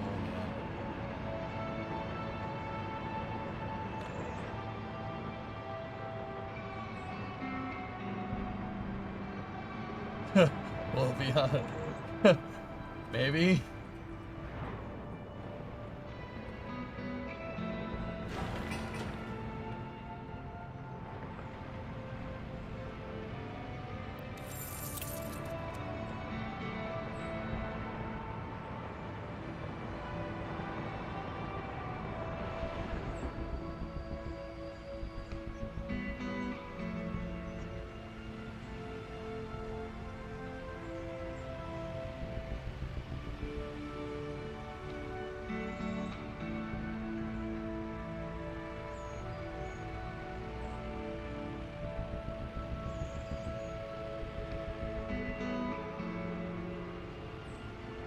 Damn fuel trucks, man.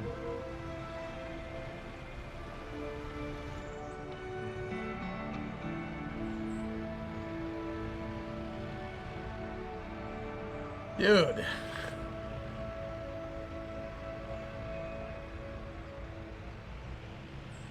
Give me a freaking break, man.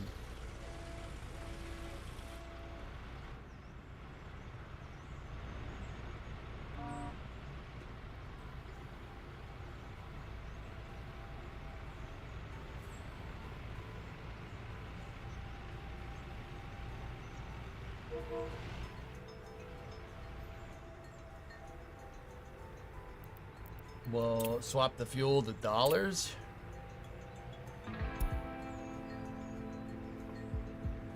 Nah, that would, yeah, I don't want to. I mean, it might work for a couple of months.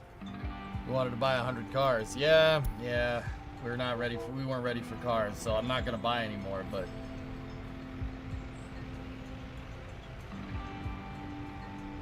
not another fuel truck.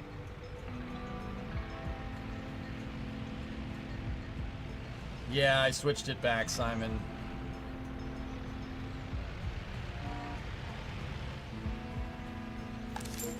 Dude, they basically just took all the money out of that grain train, dude. Unfreaking believable. Oh. Oh.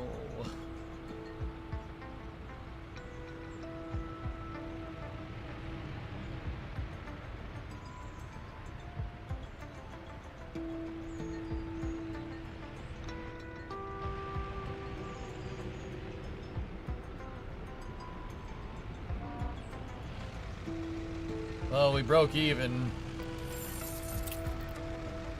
33.5. We're at 33.7, so we're doing okay. This should basically zap 1,000 right out of that right now.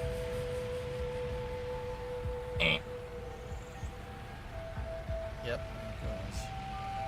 Okay. We're positive on the month. Good. Please don't say you want. Stop it! Dang it!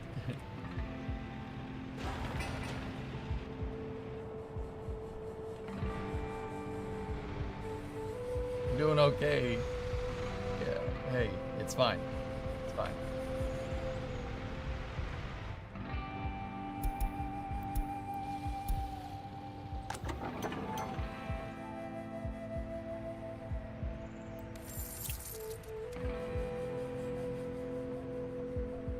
Yeah, we got it. We got it under control. A grain train helped me out. What I'll do is let me take a look here at crops. Buy for 31. Yeah, see, we'll export crops. We can sell them for 34. And if, to infuse that, to make sure we stay ahead of interest. And if I need crops, I buy them from NATO. We buy it on the dollar. Easy peasy.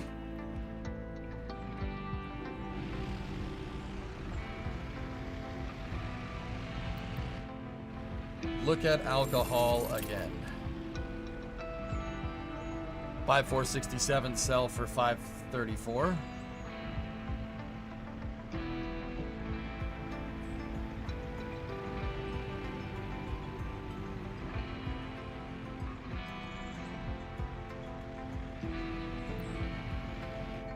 You know what I could do? You actually gave me an idea. One of my distribution offices, this one I think, I'm telling it to drop off alcohol at the NATO border, or I'm telling it to drop food off at the NATO border.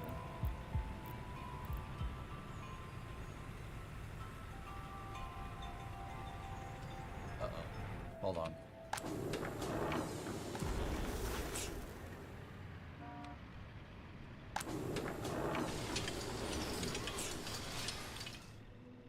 What's your monthly monthly asphalt?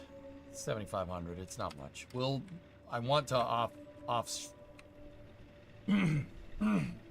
build my own asphalt factory.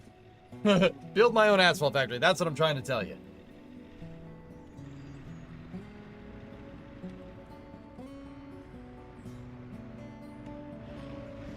Ismay, try updating drivers.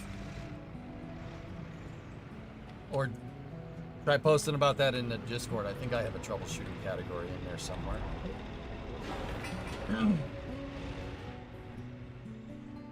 The second one in the distro is drop off alcohol. Yeah, but that's at Warsaw Pact. Lipkapol is NATO.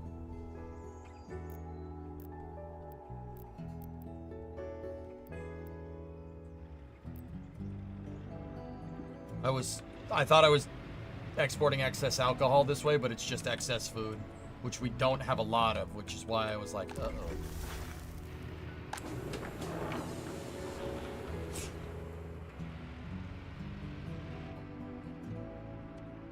Yeah, doing that kind of expensive asphalt road never looks cool. It's built for purpose. Shorter the distance, shorter fuel cost. It's pretty straightforward stuff. If I build a highway in a straight line to road in Dilna, instead of them having to go all the way over here, all the way through here, all the way through there, even if all those roads were paved, still, screw that. Straight line highway, shortest distance. It's gotta be asphalt. Trucks gotta move. It's an investment, but it pays off. Like, that's paid off so much, dude, because I can just move trucks right to the border. Rather than having them drive all the way over here, down some wiggly road, all the way over to here. Screw that. Straight line. Right to a roundabout, right to the border. Done.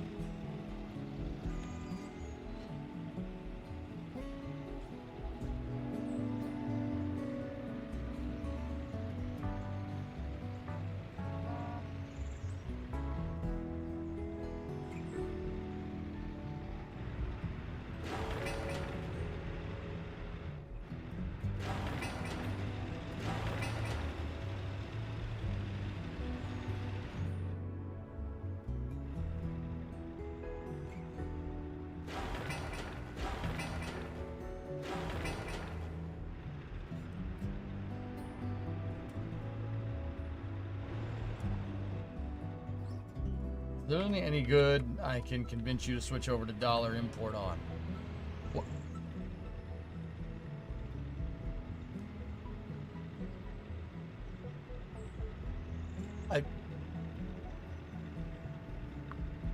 Okay, I have a question. Why are you still trying to convince me? You suggested dollar import a second ago, dude, and I said no because we have to pay off the loan? Did that not make sense? I'm confused. I would be on the dollar right now. But there's this whole $1.8 million in debt that I have to figure out. We have to... Why is it delinquent again? Oh, boy. I don't understand. What do you... Like, am I missing something here, or... Like, what did I miss? That's why I'm saying stop inputting your asphalt to rubles, get them onto dollars.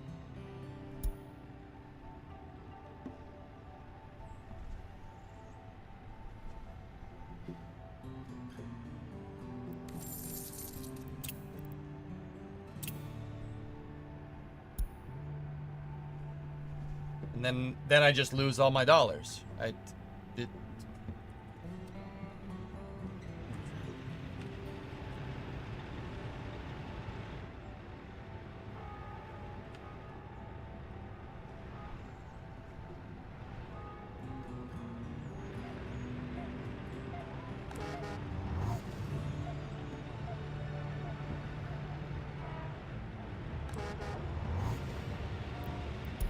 Hold on.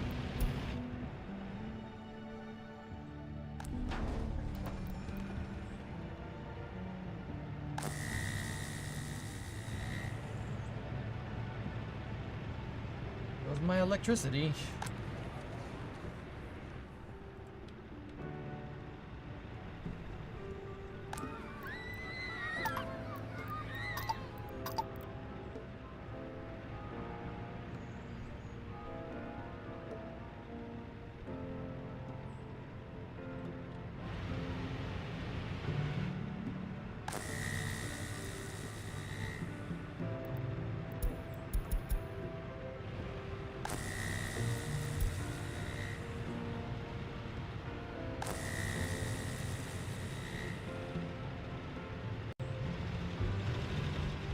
Please put this out. Thank you.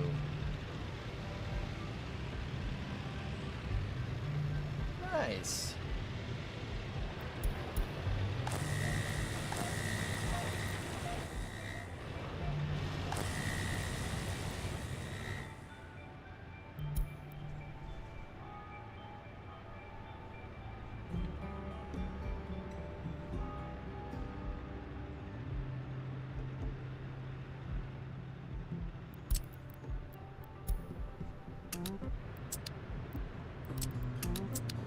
Rebuild it. Just do it now. No, Ollie, we're good. King, I see what you're trying to say. I'd prefer to just build up dollars right now.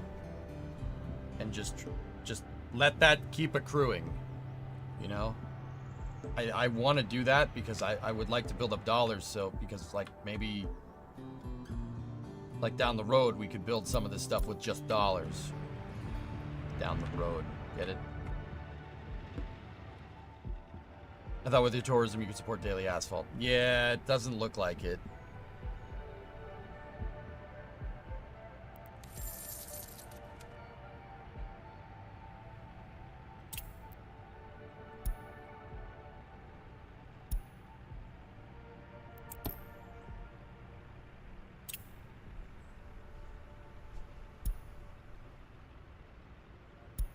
I did bring in some concrete on that a little bit earlier. But if we go to export of resources this year, yeah, I moved hazmat stuff over there.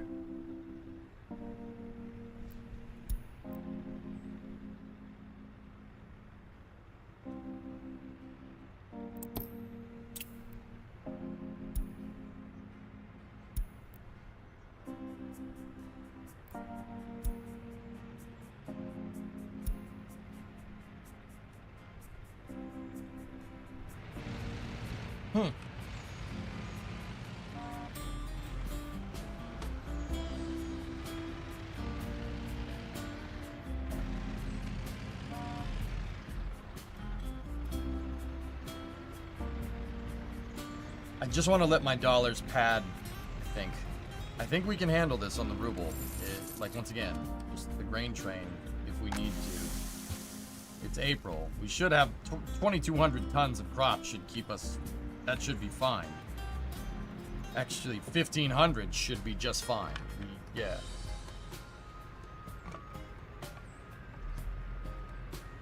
And then the oil, see, oil's doing its thing over there. We're good.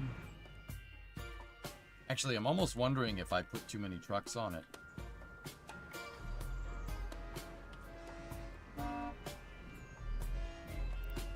You know what? Park that sucker right there. For a second.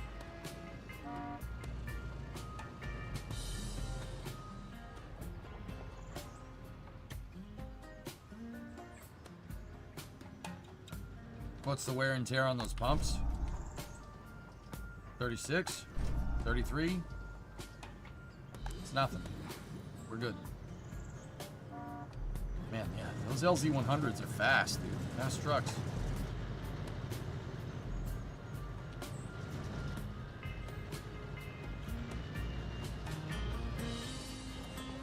Buy for cheaper on the dollar. Yeah, that's what I was thinking.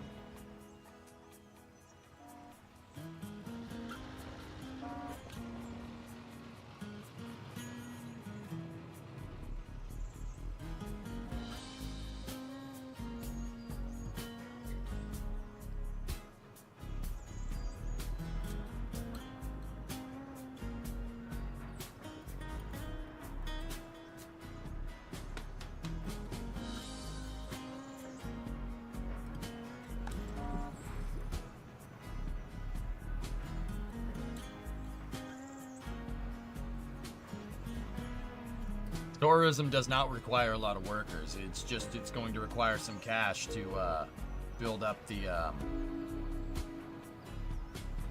It's going to require some cash to build another hotel.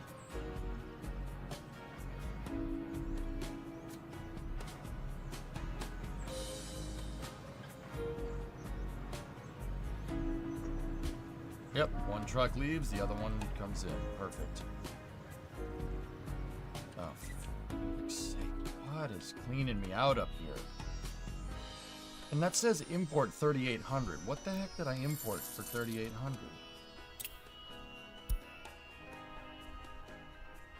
It was the coal?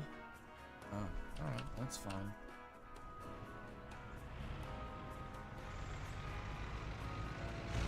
Damn steel truck. They're all freaking steel trucks. Ah! Yep. Yeah, send it again. Yeah, it's okay. It's all right. We're not doing bad. We're kind of just treading water. We want to be swimming. We're not drowning though. Which is good. Every time you run out of ruble power, the oil pumps turn off. Yeah, I know. I know. There are no staff. Now there is.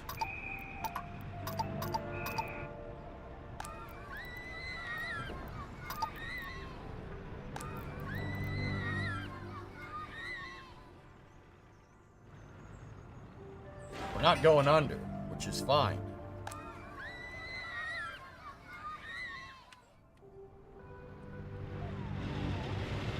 It's just, yeah, the prefabs. Okay, they're all prefabs. That's fine.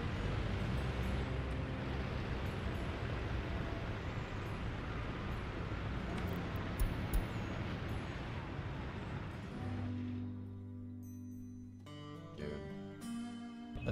The flat is finished, Contra. Please tell me there's a truck there.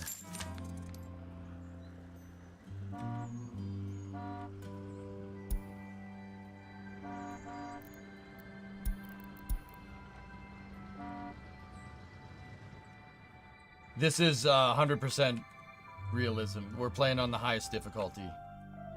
Hey, Owen, 63 months. Thank you. Where am I?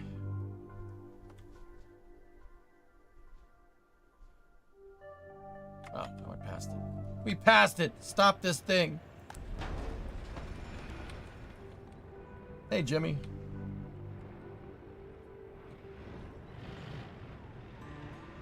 Oh, Robus plays this game too? Love that guy. That's the best, man. He raids me sometimes, Cappy. Yeah, I guess he finds these streams funny. I mean, yeah, that guy's cool. The apartment is finished. I don't have any workers in on it yet because the school isn't finished. They're not within walking distance of the school, so it's kind of useless to me right now. How did you get church? I built into the town. I built into the town. There was a village right here. I leveled it and built my city there, and we expanded for more church.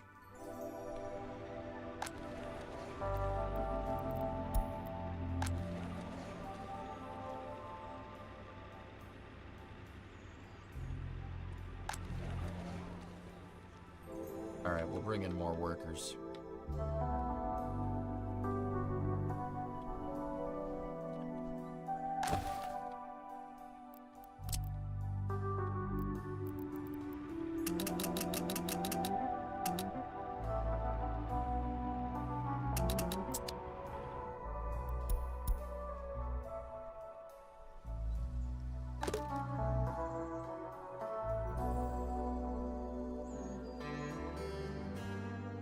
Peasants.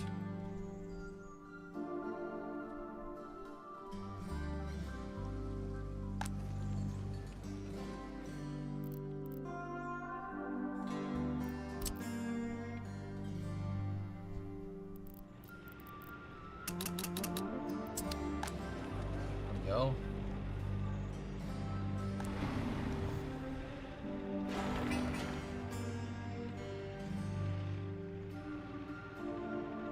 Yeah. Yeah. We'll do the we're relocating. Screw that. We've been pulling people from Maladoc here.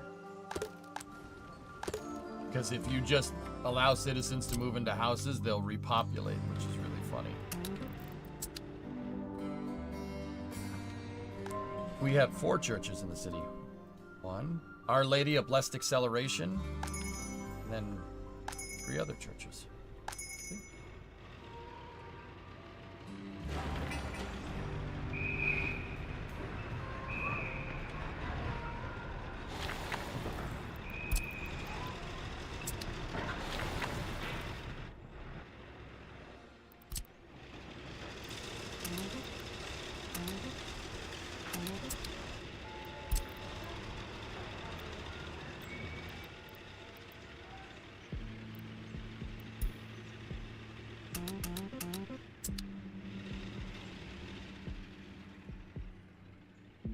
Night when you turn 18 in the village, you just disappear. You wind up in. Oh yeah, that's how that works.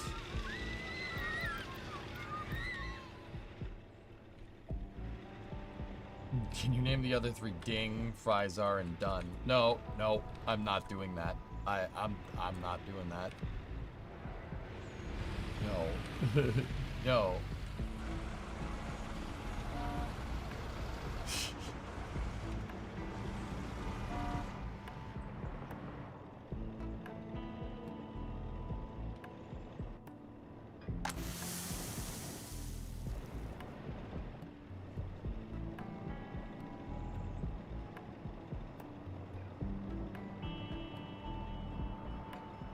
Totally not sending goons. Hey, we did it during the day, okay? Not sending goons to kidnap people. Yeah, we did it during the day. It's fine.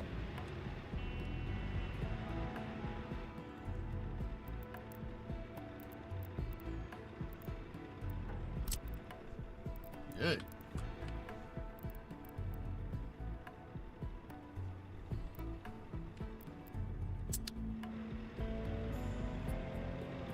We have radioactivity levels. Yep. Oh, balls. No, nobody go to the bus station just yet. I don't have people going to the bus station. Crap. I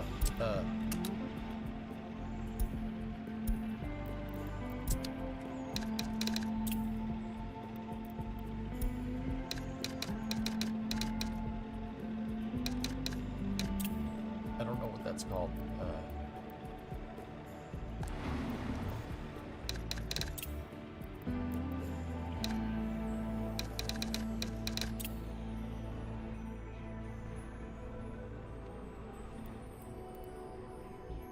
This thing just constantly have workers on it.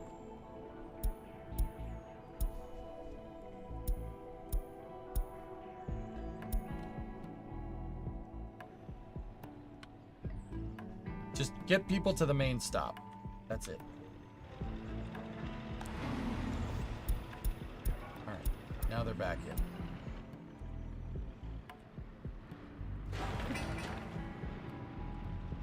I don't have a radio station going. I have the place where I want it to be, but that's it.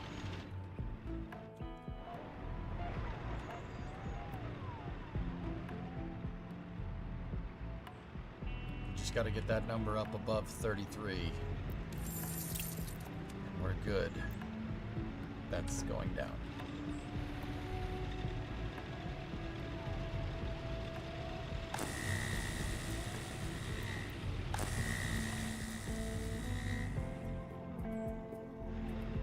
If I'm honest, I never do an inner city bus, so I got no idea how to set it up. What I just told that bus to do is go here, pick up workers, or pick up anybody and drop them off. I can never get this thing to drop off workers in the right spot. It's very confusing.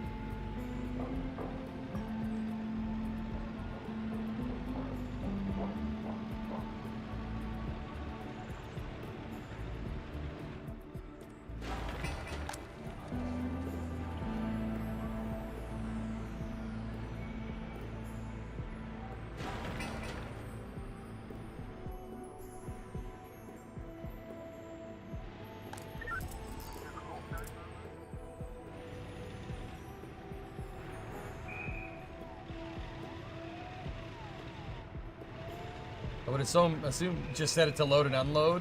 I don't know, Wolfie. I don't really get how this thing works. I'm just telling it to unload everyone at the main bus stop.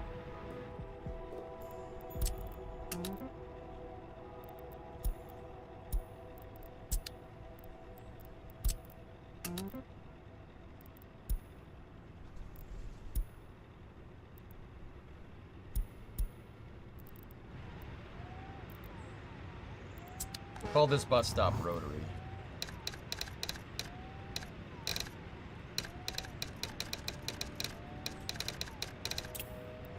Because it's next to the roundabout.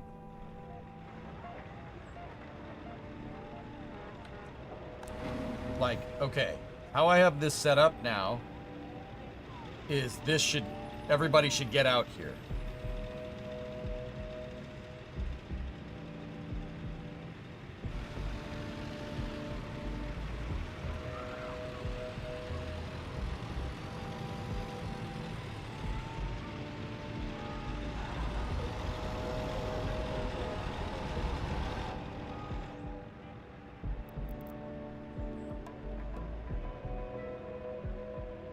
Alright.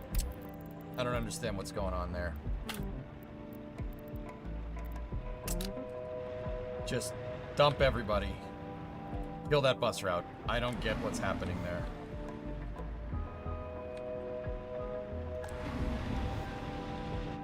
Or just take that bus and tell it to not load up any workers like what it was doing before.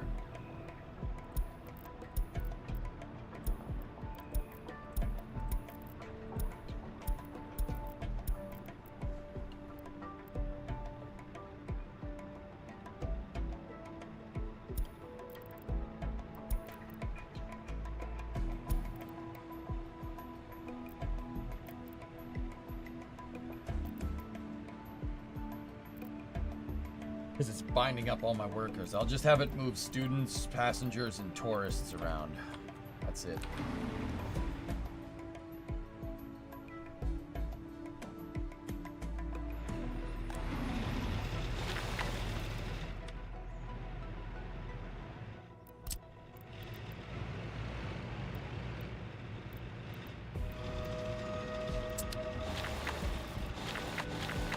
School is good.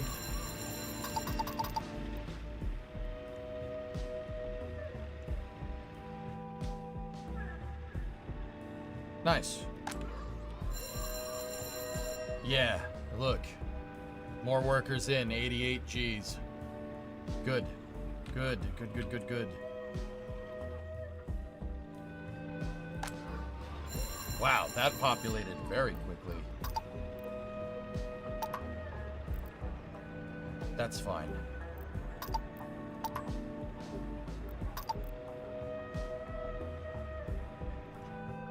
Actually, just keep it at 10. It's fine.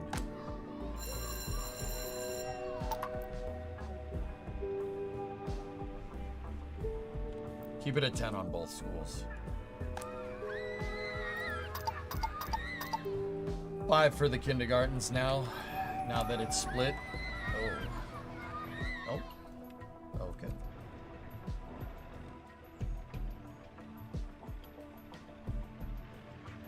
Yeah, Simon, we got to build more. We need to float like 1 to 2% unemployed, because that means that we're filling the factories. People have no place to work.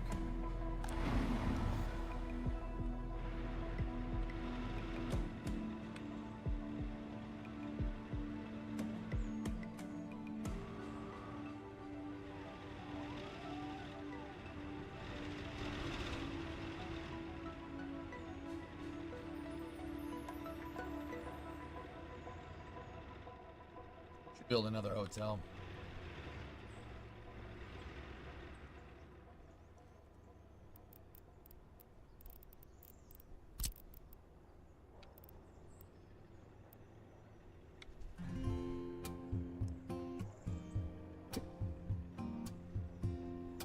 How many people can that hotel hold? 150, but it's also 50 workers. Where's our tourist bus? And what's our tourist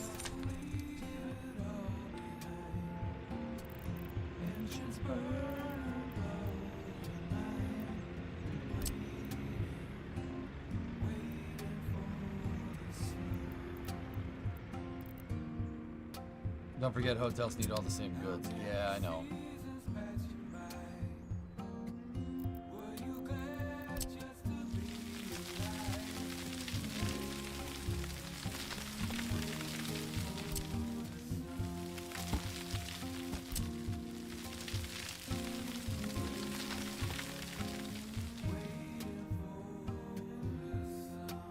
Infestation! No, it's good, it's good.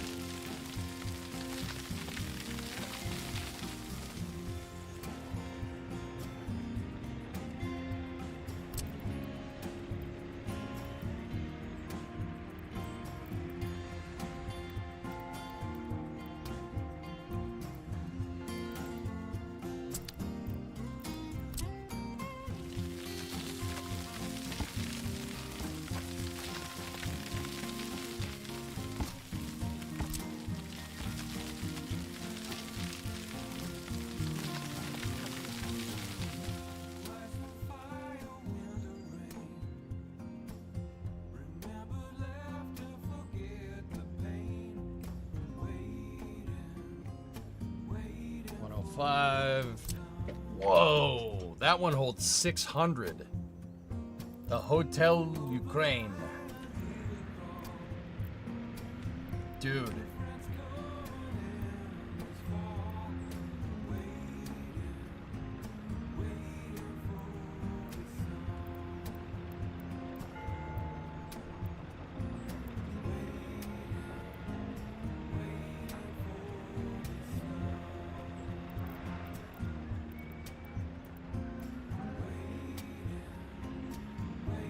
How much materials is it though?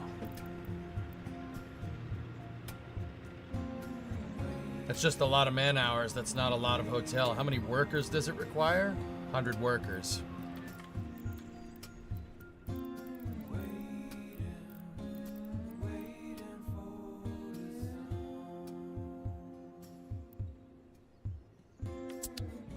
It's tempting. I don't think we need that big of a hotel, though.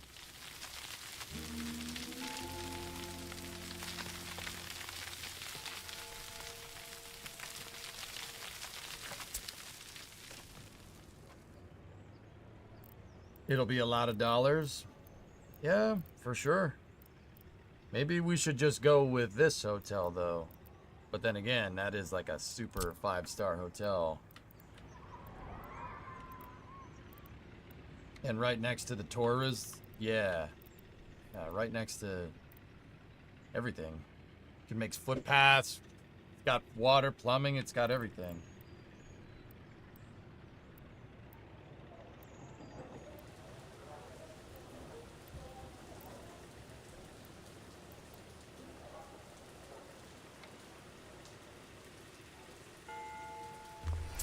All right.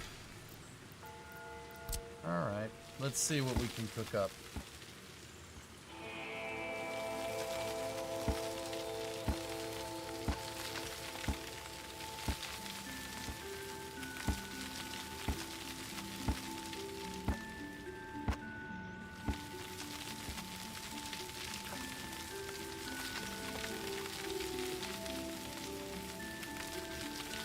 You can easily add a Ferris wheel. And we could put a ski resort? Bruh.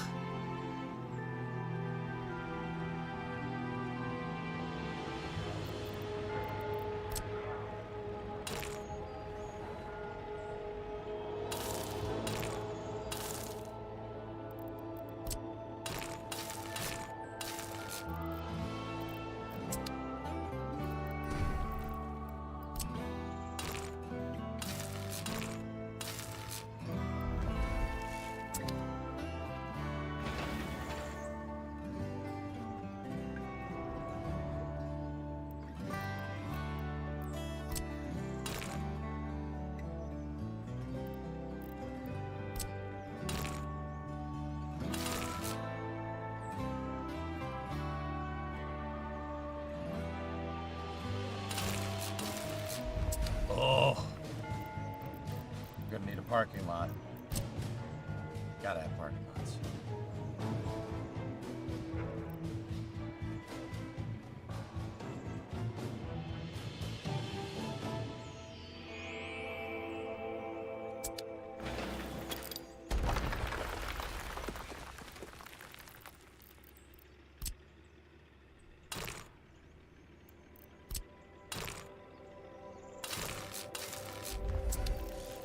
Grand Hotel of Hand Bananage.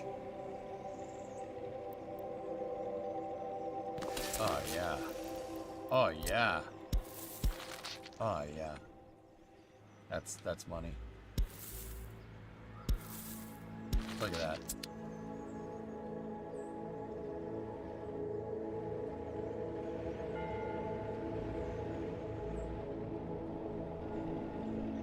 Hey Ashley. Thanks for the raid. Alright, let's get those roads paved out to here. And then let's get them, get them paved. 48,392 on April. We're good. Good. Nice and even. How about labor down here? Good. Nice. Ashley raid. What's going on, Ashley? How are you? Urban, what's going on? How y'all doing?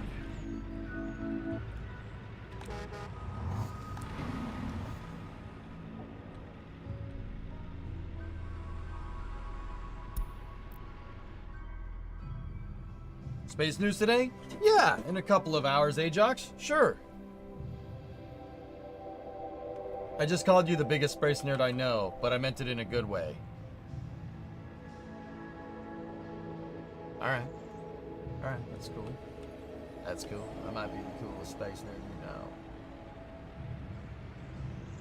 I might be the guy that drives a Lincoln around. The space nerd that drives a crazy Lincoln around. You know, I'm the one that's always thinking about Lincoln. Do we drive the Lincoln, or does the Lincoln drive us?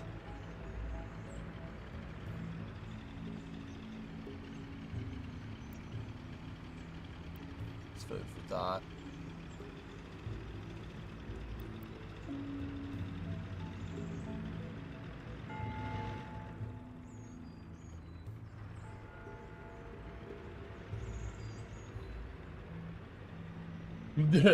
Oh yeah, Ashley, you think so?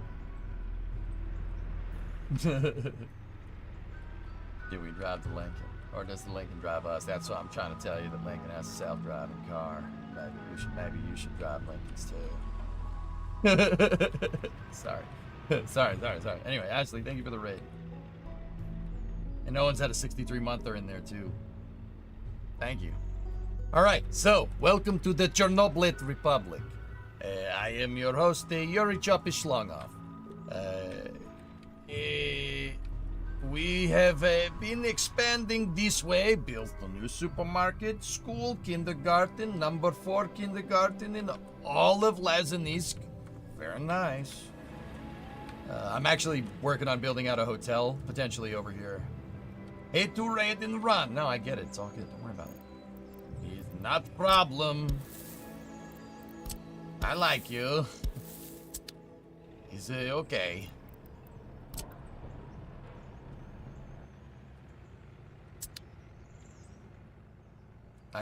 So yeah, I'm trying to build out tourism, see if we can get tourism for an avenue of revenue. What are the other tourist things that are here? We have a zoo, sighting tower, indoor pool, beach, sports hall.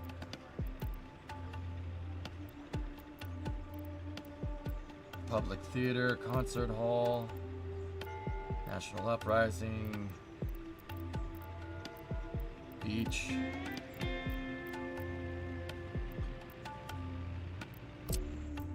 build the Ferris wheel, very nice.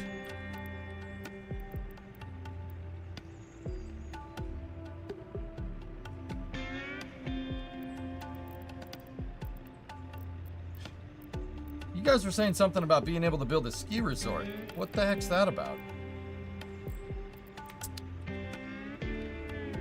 Oh, before we do that, we are definitely going to build a flat. That hotel needs 300 people to operate correctly.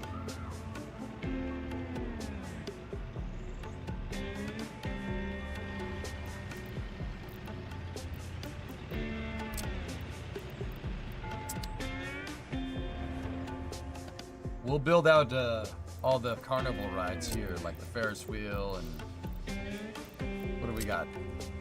Dodgems, Tilt-A-Whirl. Oh, the Turkish twist. Very cool.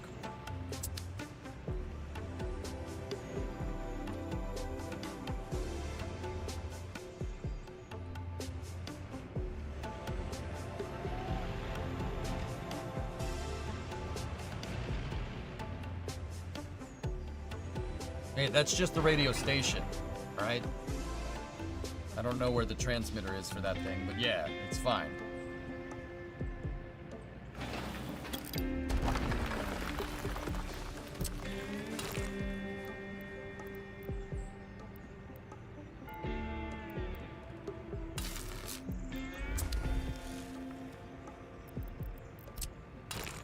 The Transylvania twist, dude, blast from the freaking past.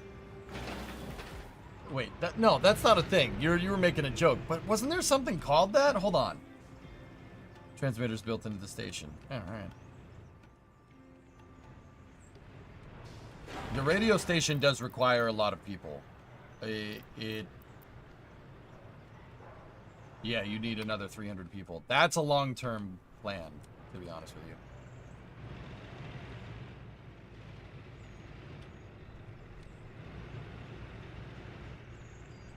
Between these two, I definitely don't have enough flats zoned. So each one of these holds 110. So 1, 2, 3, 4, 5. That's 550 more people. Actually, that should be good enough for the hotel. And then we can always... I cleared out this area and this area to build more. We can always extend the roads. Pigeon, this city is 2,300 right now. There's 4,800 peasants that live out in the woods. Bloody peasants.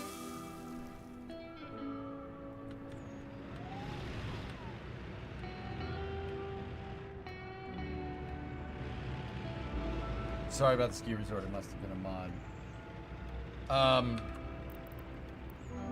Under tourism, there's a restaurant.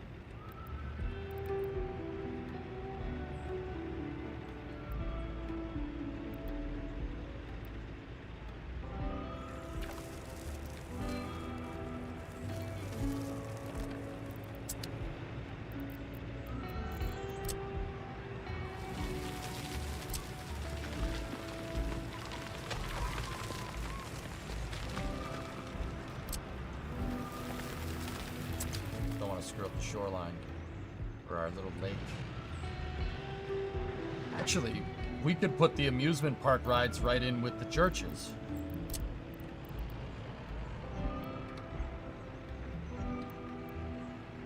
I don't hate that idea.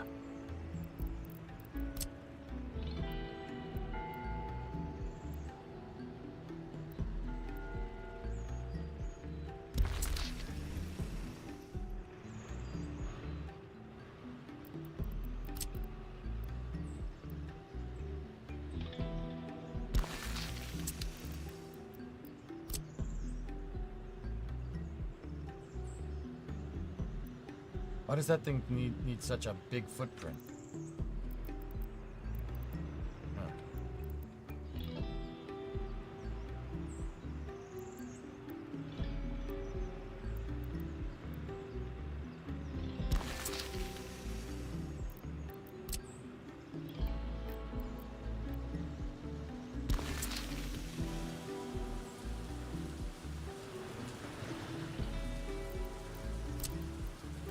Then we could put the ristorante.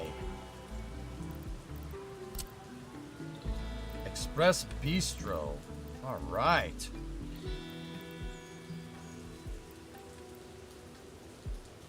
Oh, dude, that fits right there.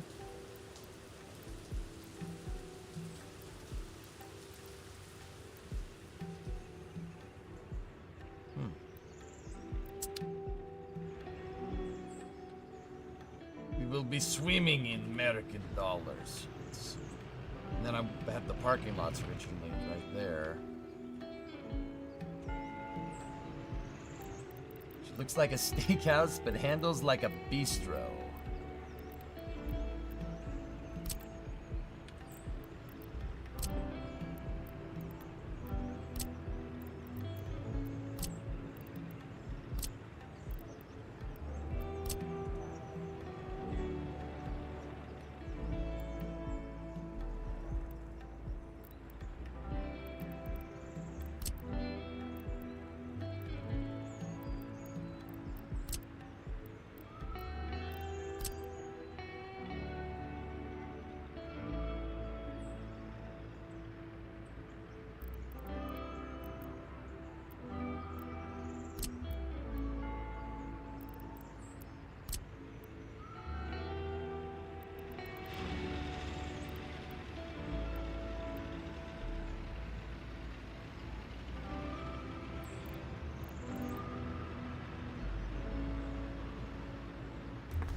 This is more me planning, guys, where there's no way we're gonna be able to do this right now, at least.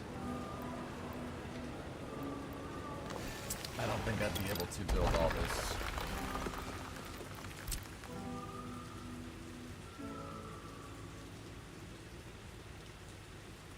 Right now, at least. But we will plan it.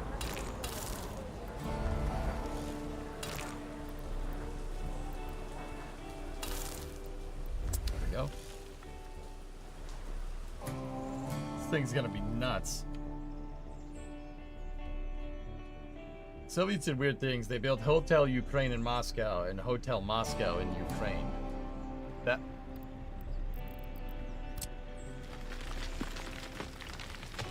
Yeah, that's, that is a little bit strange, to be honest with you.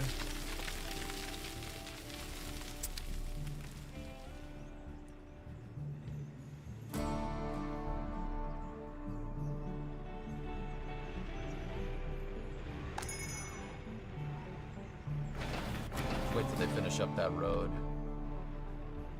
Hey, people are stopping and using the supermarket.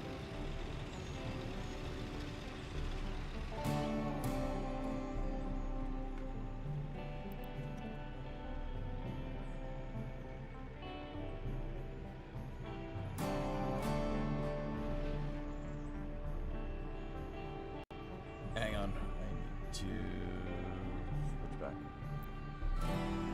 So that means you should name yourself.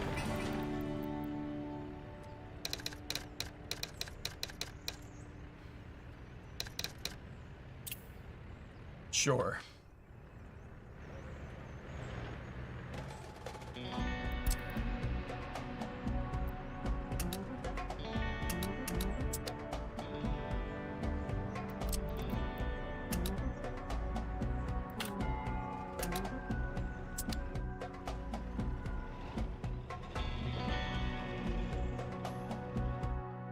I did unlock the NATO paver.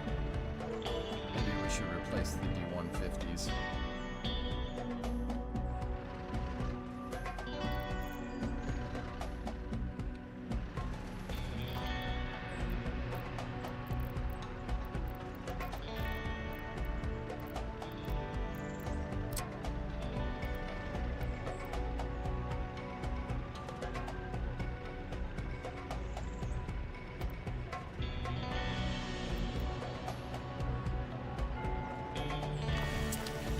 We'll put House of Culture across from Museum of Republic.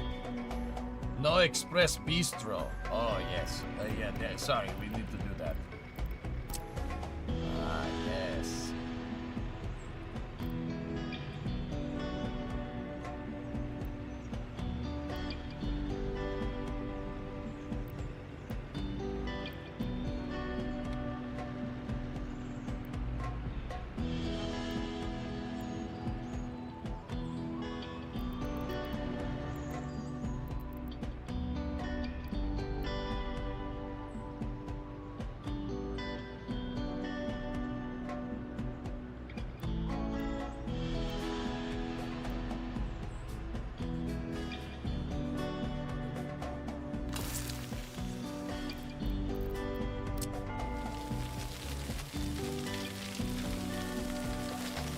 We are in Expressi Bistro. This is nice tourism district.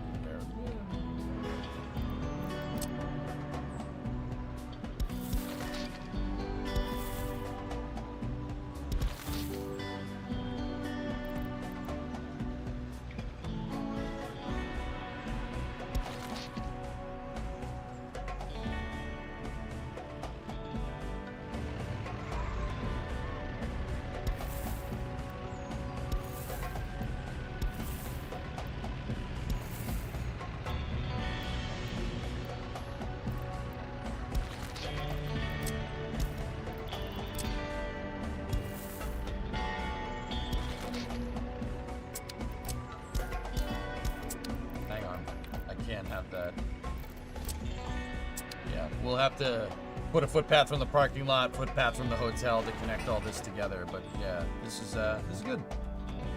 No, the lake is getting smaller. All right.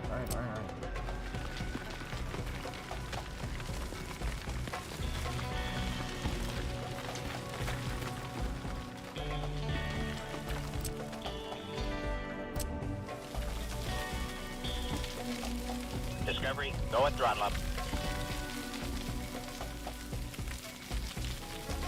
There you go.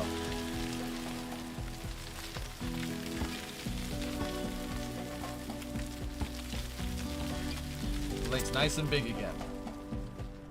Hey, Wally. W. DeJong here did a name change on Twitch. 3 years and onwards. 37 months. Thank you.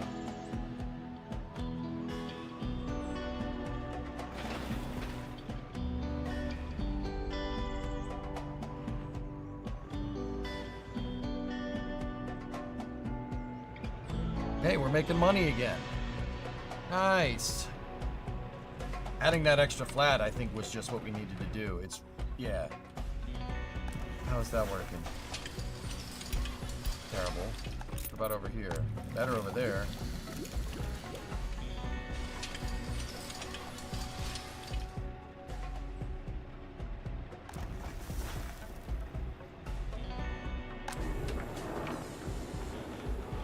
It's not the worst.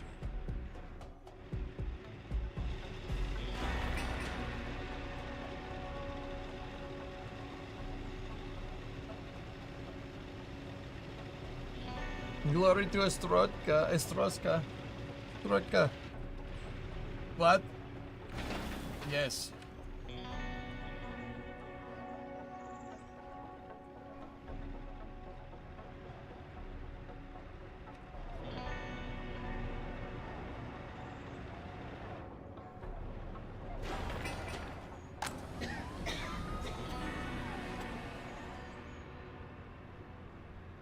A lot of people are stronking. Not good.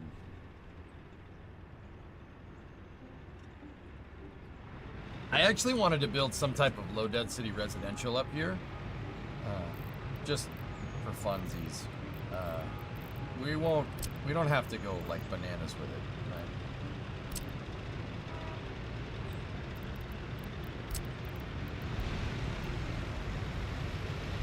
You know what we can do? Let's go over here and do a prefab, another prefab thingy. Jesus, camera, okay. Right, like that, and then put a little tiny parking lot.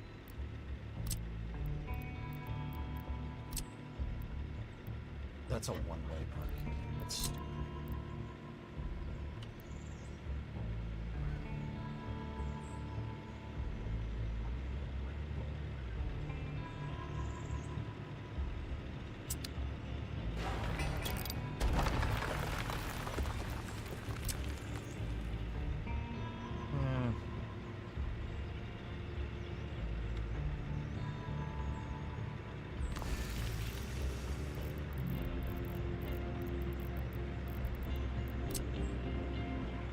If we just connected it via footpath, we don't necessarily have to put the cars in front, do we? We don't have to, like, we don't have to connect the road. We could do that.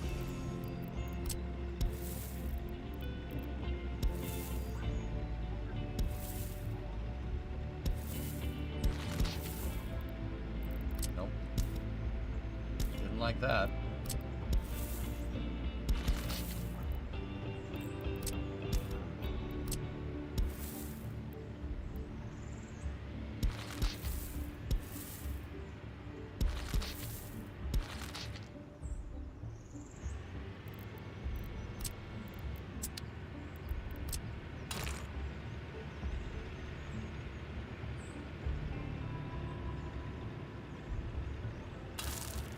That goes back for if, you know, if we make the road go right here. Once again, this is probably not something we're going to do for a little while. I'm just trying to see what this looks like if we put it all together like this.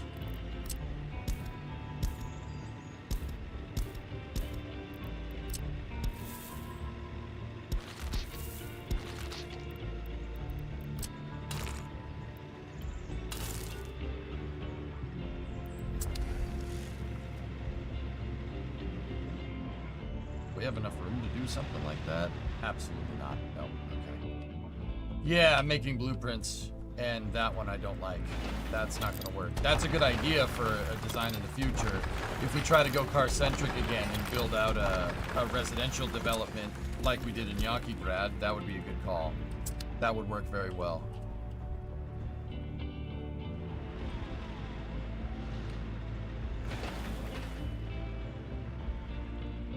Cool. I'd say with some of this cash, we should build out another flat. In fact, we should build out all of these.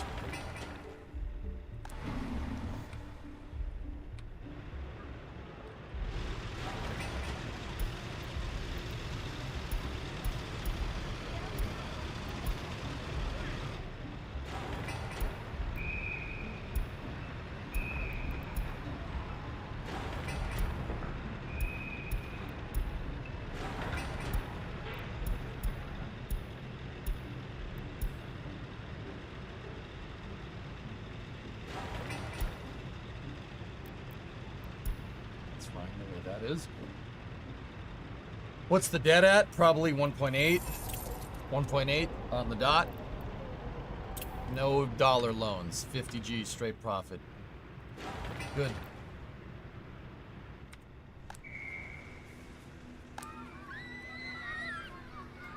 Unemployment is back at 0. So, yeah, we gotta...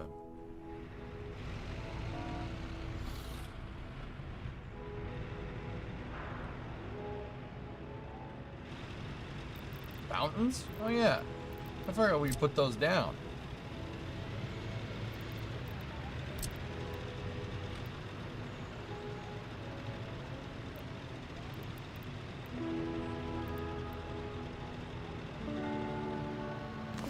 Yeah.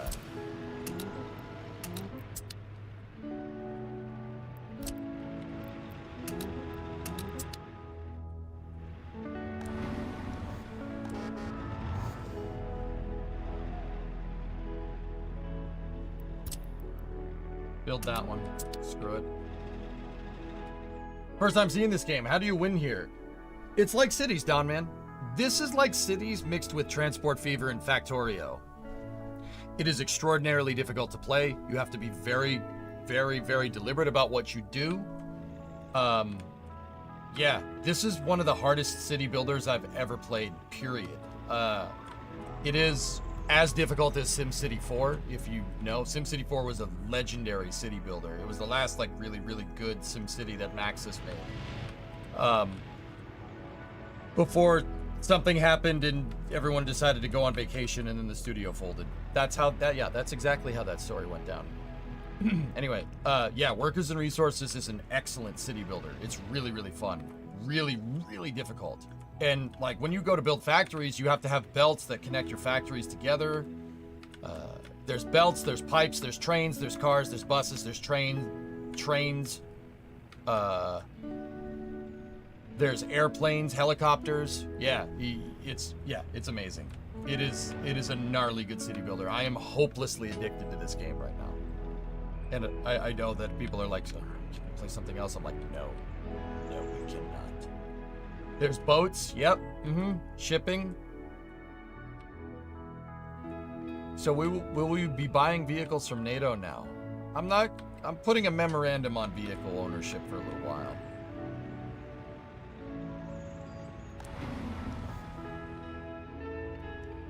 Did you ever set the loyalty for teachers? I did now. I set it in that one. There we go.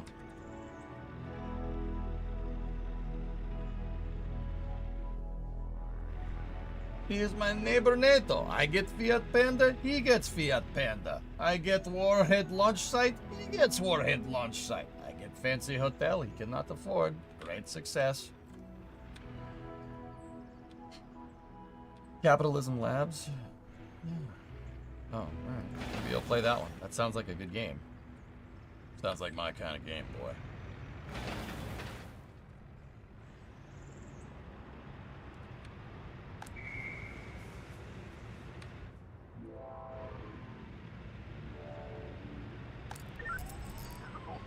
Wow. We cleaned up the streets. Starving. Starving.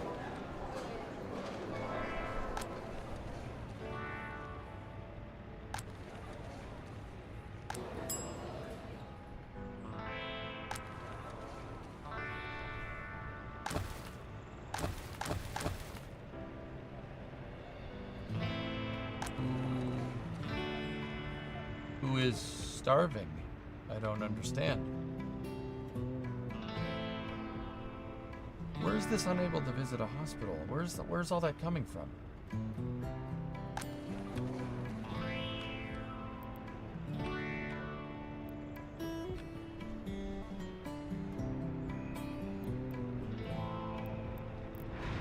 Discovery, go at throttle up.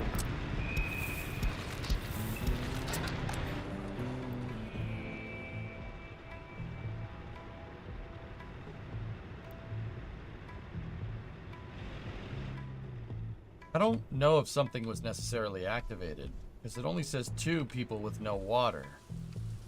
I don't know how I would have activated a city.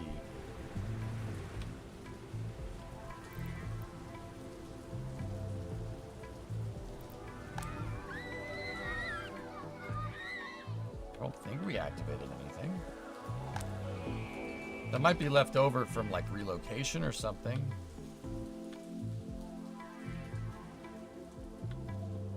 I don't think we reactivated anything. I think we're okay, but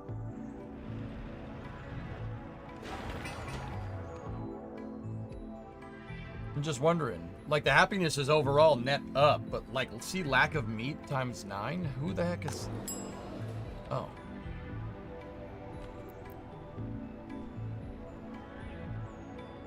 You.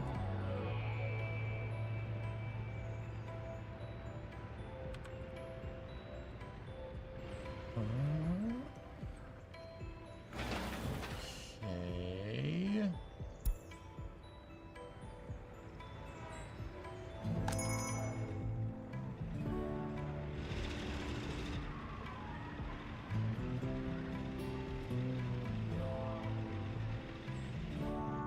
How's our crops doing? 1,200. I'm not sure we're gonna make it to August, but we'll see.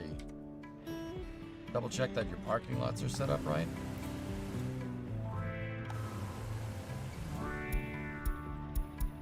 The ones at the supermarket weren't. Now they are. That might fix that problem, thank you.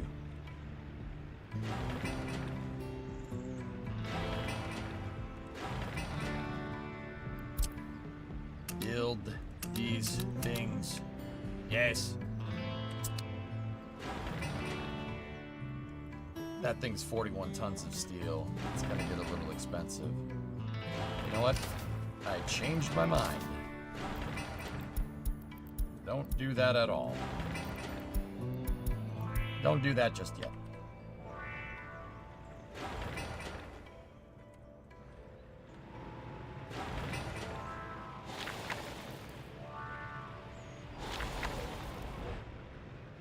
Dude, I stepped away for a second. That tourist area is sick. Oh, I built it around the old village.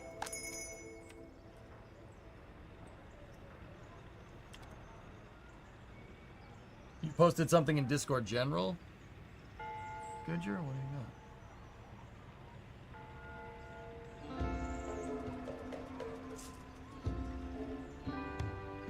do you got? Yeah, you gotta keep it clean, man. You gotta keep it clean. You need more workers, not more fluff. Oh, I know. I know, man. You need more money. Yeah, that's what my dad keeps telling me.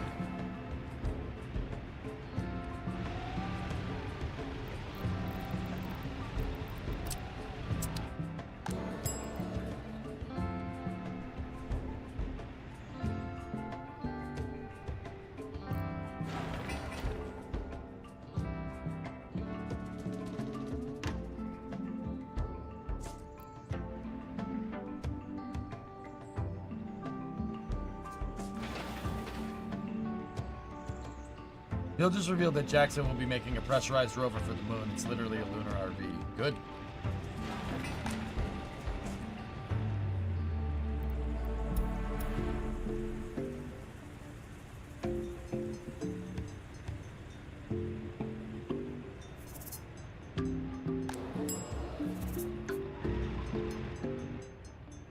We're gonna have to bite the bullet and build the hospital sooner rather than later.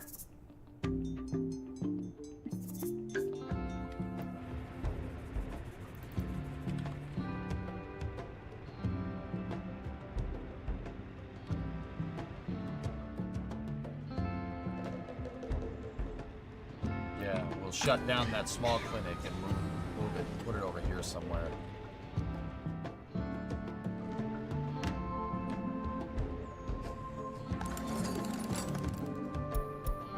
Up the loyalty threshold? Okay. Alright.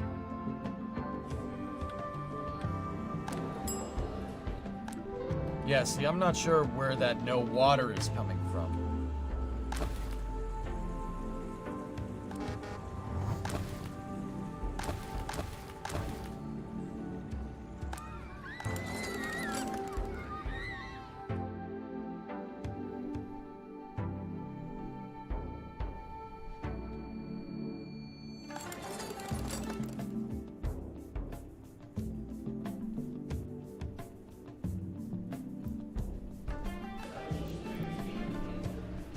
Just yet.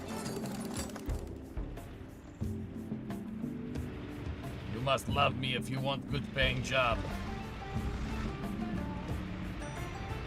Look in my eyes, what do you see? The cult of personality.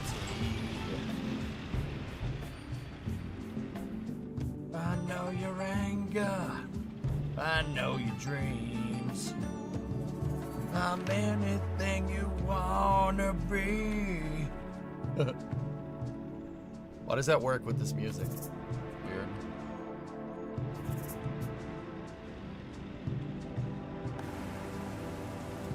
I tell you 1 and 1 makes 3. So is it better start with a NATO connection or Soviet connection? Excessive. I always find it better to have both of them accessible, dude. More cars. I don't know if that's a good idea right now, dude.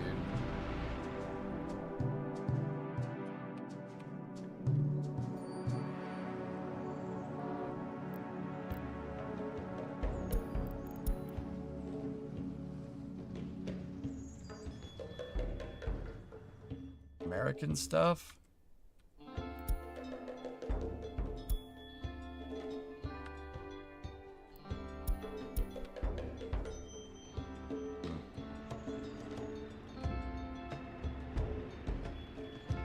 Nah, those are already junk ones. I replaced them.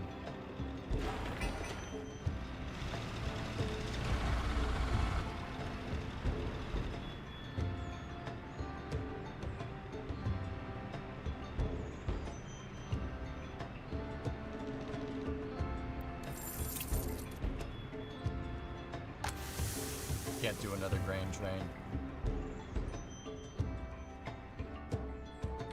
I just started playing 30-ish hours and the learning curve is very rough. It is definitely difficult.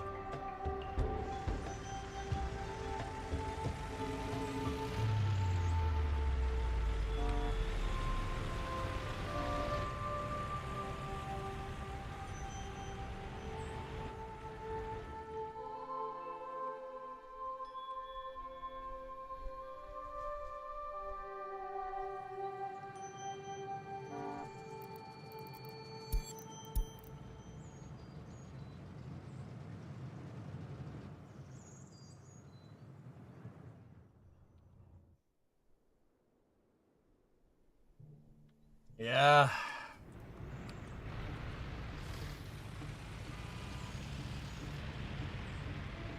We got a problem here. I'm not refinancing. We'll just let it ride.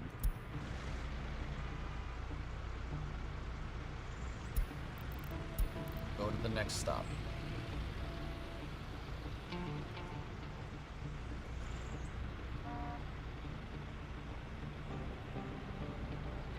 Still expanding? Yep.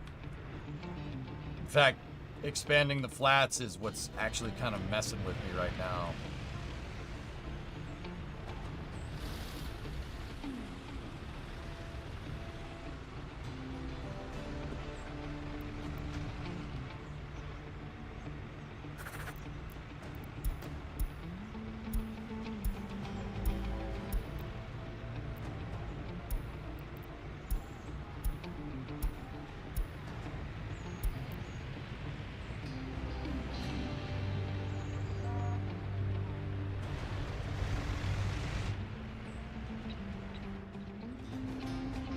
We could build flats from dollars.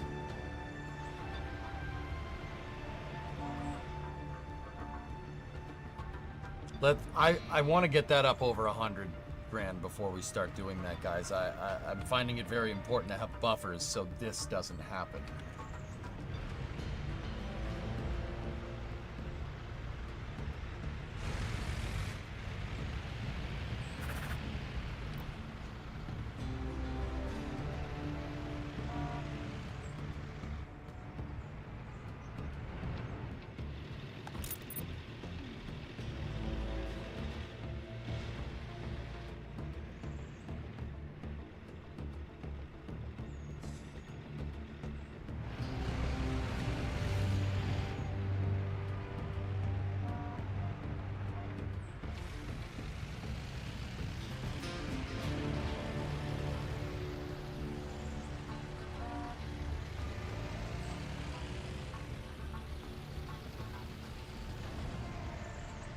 Damn fuel truck, man.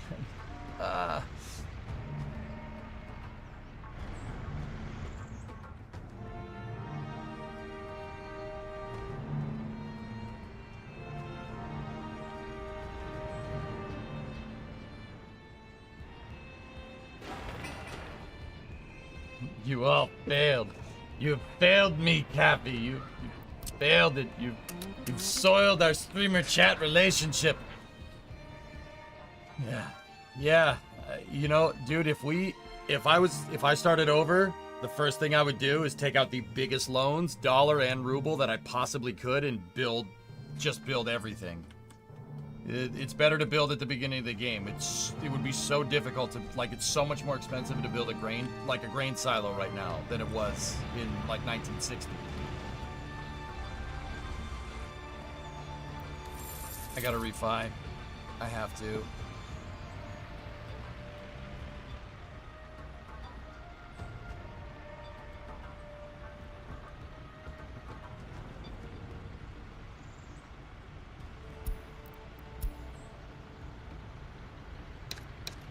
Discovery, go at throttle up.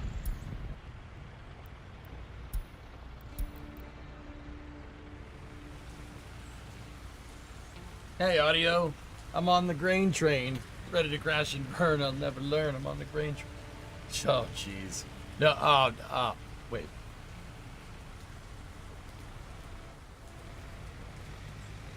What song is that? It's escaping me right now. I know the song. It's very familiar. Balls.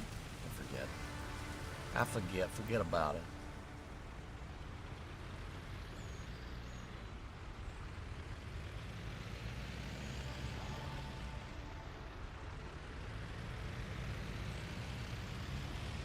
Anyway, thank you for the 4-month sub.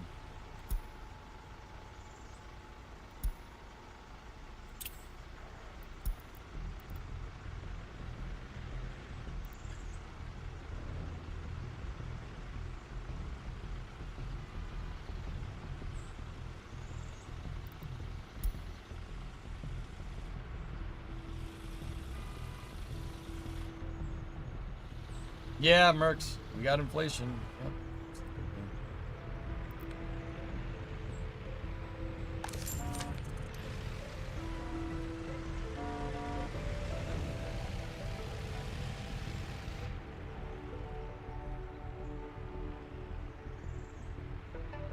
Night train, yeah. Ready to crash and burn. I never learn. I'm on the grain train. I love that stuff. I'm on the grain train, and I can never get enough. Never to return. That's a great album, dude. Freebird! Freebird!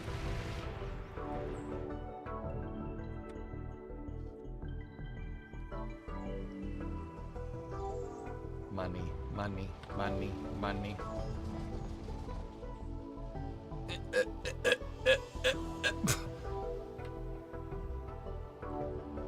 Please?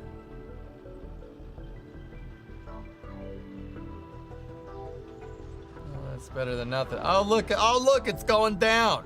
Oh, that's good.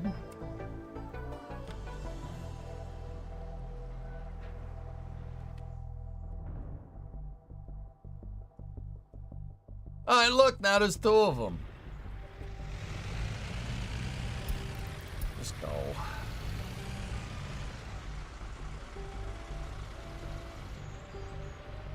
For now, Tybot, yeah. Just need that. No. I just need that truck to get there. That's got 10 grand. I wish I could tell him to get ahead of everybody else. Why did you refi for 1.8 million? You just paid it all back and it cost you 150K and you gained nothing.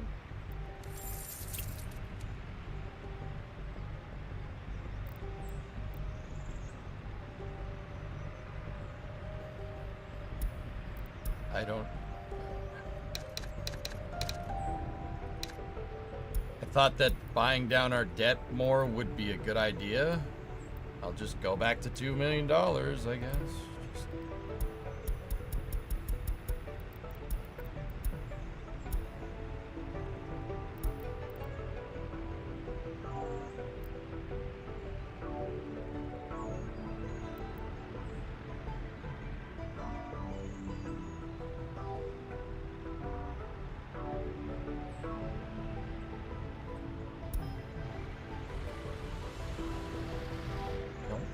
Refi, man.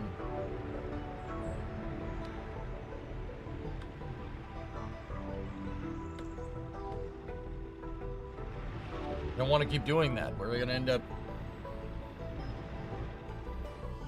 I don't know. I figured if I refied at 1.8, we buy down the debt, we lower the payment. But I guess that's not a good thing to do because you're questioning it.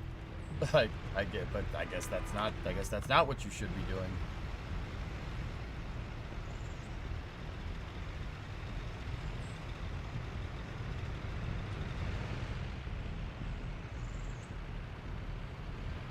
How much to build a train depot for export only? I already have it set up where the old grain silo was, dude. First thing I gotta do is tell them to build the road.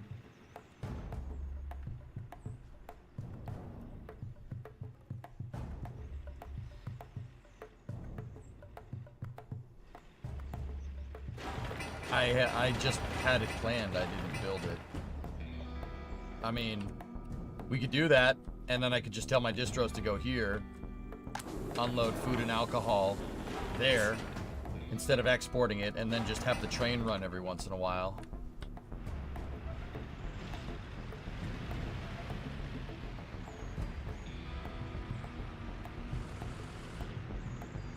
Okay.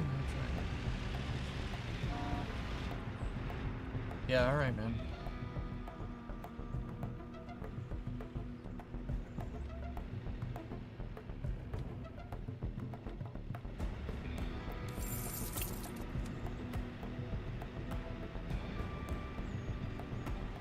Guys, remember that I refinanced because we were bottomed out at 0. There's too many trucks trying to take from the border and not enough trying to give. Like, that's the whole point. Like, I had to refinance. I know you don't want to refinance if you don't have to, but my trucks that are exporting got stuck in traffic with all these trucks that need these bricks for these flats that I'm building.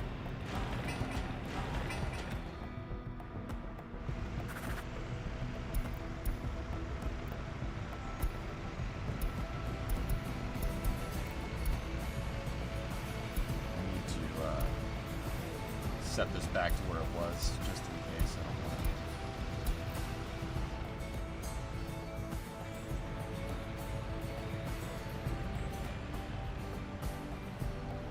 know. All right, gotcha. Yeah, if you want to work on that operandi, that's kind of what I'm doing with dollars. I'm trying to get dollars up over 100 before we start spending.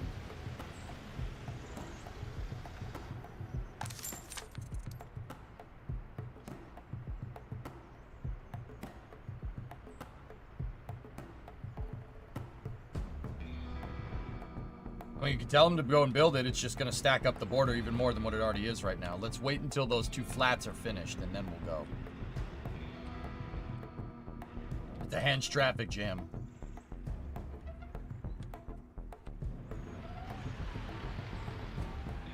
Okay, yeah, I can do that.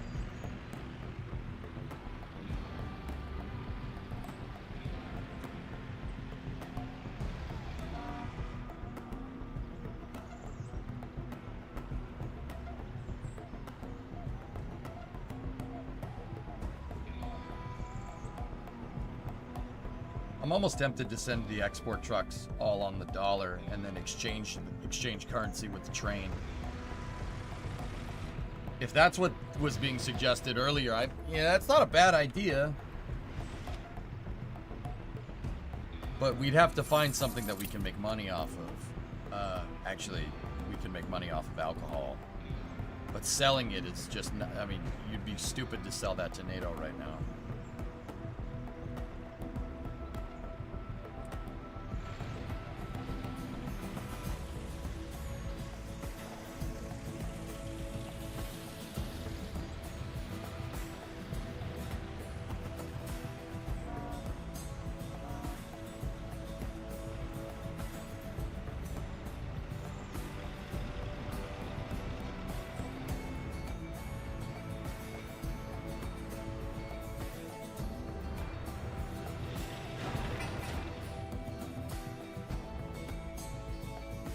We gotta wait until those are built.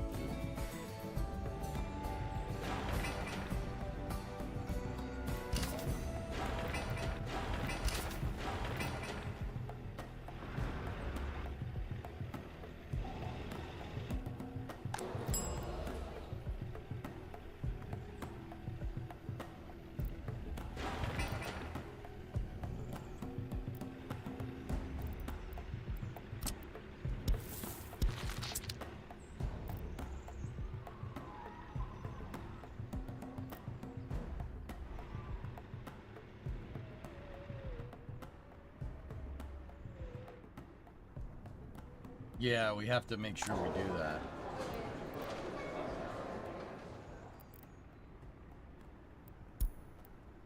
Oh. The bodega.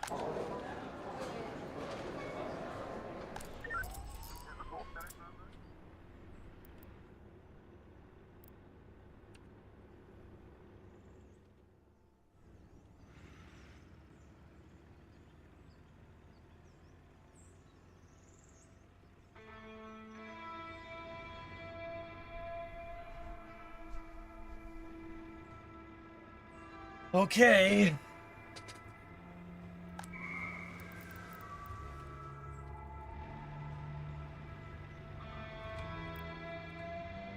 Does it cost anything to plant trees? No. I'm gonna open up the door. I'm gonna vent a little bit of heat out. It's getting hot in here.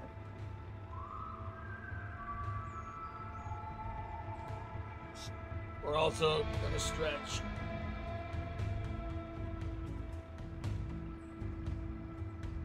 Belly. Ah.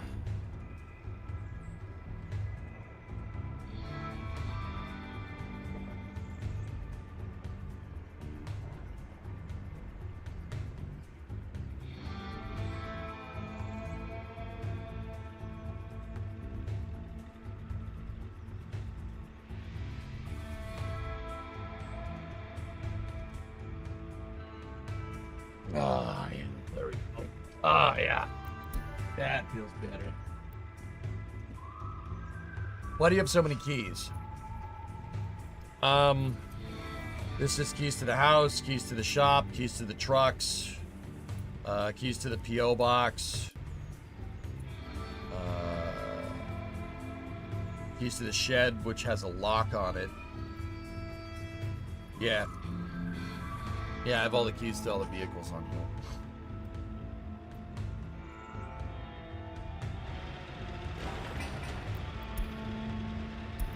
We got bauxite researched. Oh, both of them finished.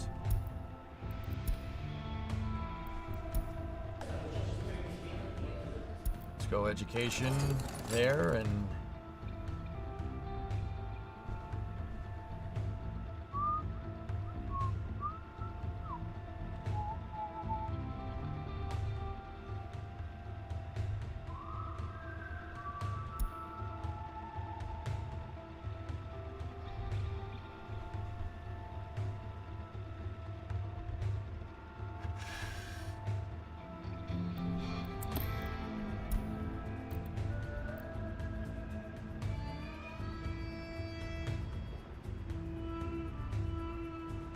renewable energy for export. I'm thinking maybe get the other oil place off of electricity over there. Might not be the worst idea. You know, get it on solar or something. But yeah, no batteries. Yeah, that's right.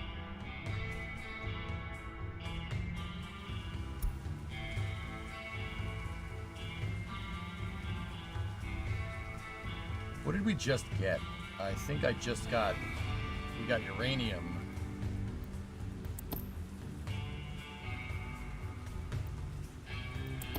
You know what? I want to try something. In the meantime, let's look for bauxite.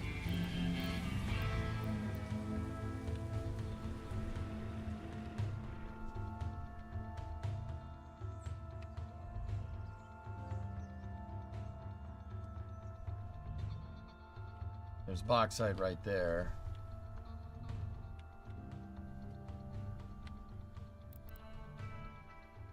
There's bauxite up here. Oh, jeez.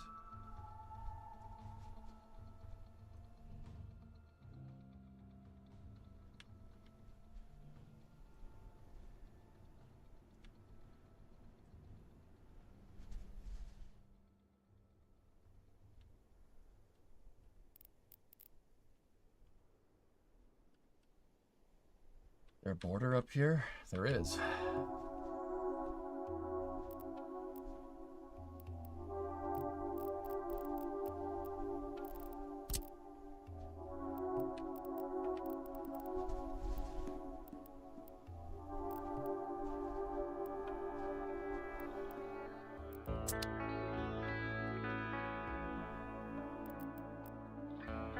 There's a border right there. How far are we away from main city? Or pretty far. Crap. It's not the furthest distance. Okay, well, that's good to know.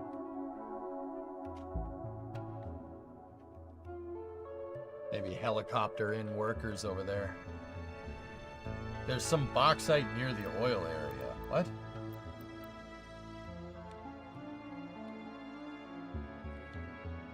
That's right here. Right? Is that what you're talking about?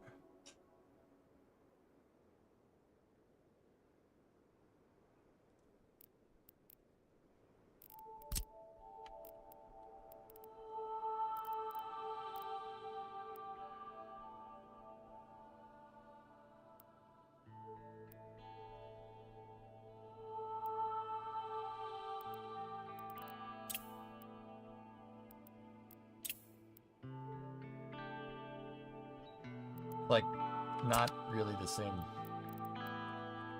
How did the farm plan go? It's okay. It's not the best. It's not the worst though. Are those flats finished? No. Close.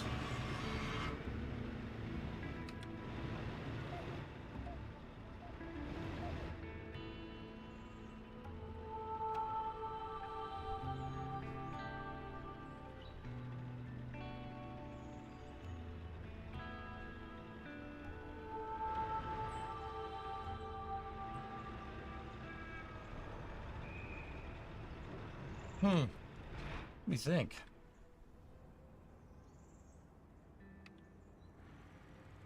I don't know, man. I mean, that's cool, but anyway, yeah, hold on. I was like, was thinking, you know, that UF6. Let me look at what the exchange rates are, and then let me look at the advanced industry. UF6 takes 1.9 tons of uranium oxide and 200 kilos of chemicals, right? Or about 400 pounds of chemicals.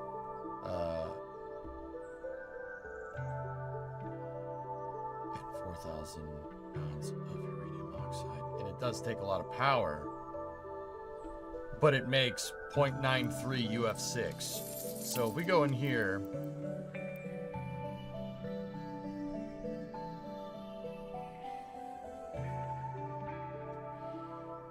we can buy uranium oxide for 1,800 a pop. We'd need 2 tons of it, so that it's 1,800, so that's 3,600. Let's call it an even 4,000, and then we could sell it for double. And we already provide the chemicals.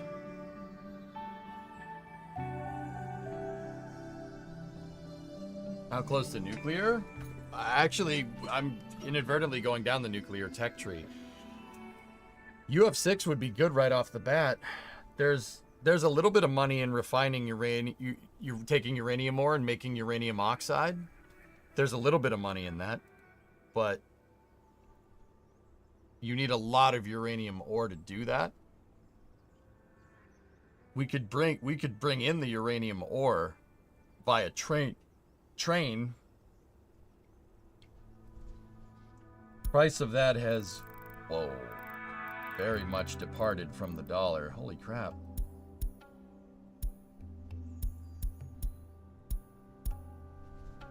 That's weird. All right, well. Do you have enough chemical production to ramp up? I'm selling extra chemicals right now, Aqua. Yeah, I have my distro. I have distribution set to sell off extra chemicals. See?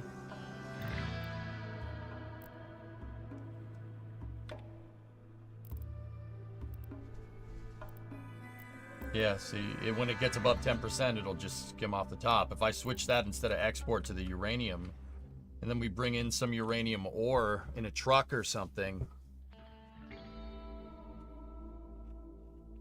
it'll be costly at first, but also would be the worst idea. Oh, excuse me.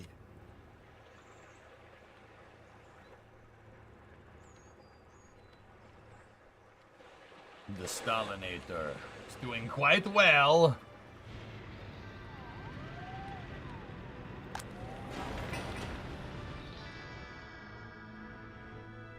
Right now, our primary focus is to just, we need more people. More people.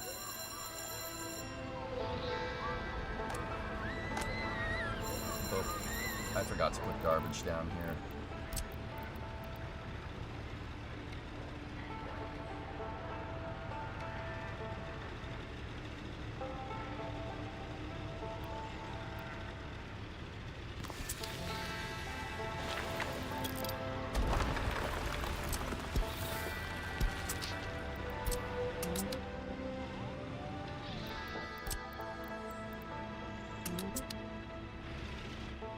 You will like the second set of pics you sent a whole lot more. Oh, an elephant walk. Those are pretty cool, man. Yeah, those are sweet. Did you look at the bauxite patch near your car and oil setup? There's not one in this vicinity. It's over there. The other one is over there. They're not in the vicinity at all. But, King, that does say we should probably put railroad tracks down here eventually. Because there is coal, bauxite, oil over here.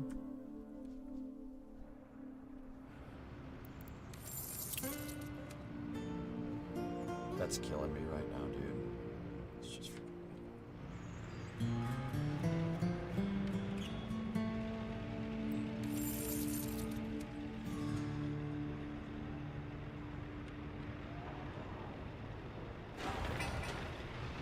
That freaking grain silo fire, dude. Can't believe that.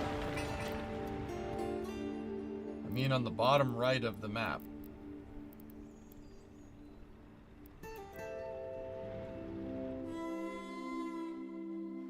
Oh, this. My only problem with that is that it's not near train tracks. You said this only really works if you're near tracks. We are not near tracks. Clang bang, what's up, man?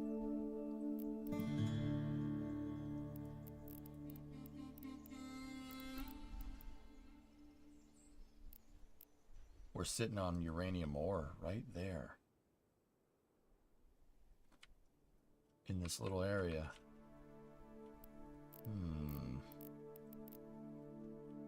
Interesting. Okay.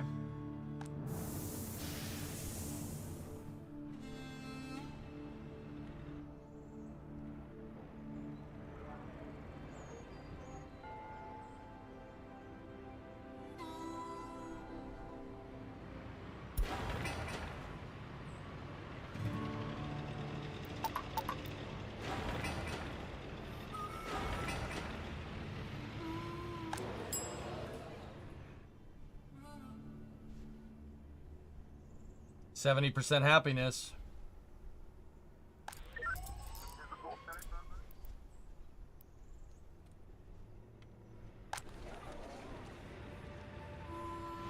Nice.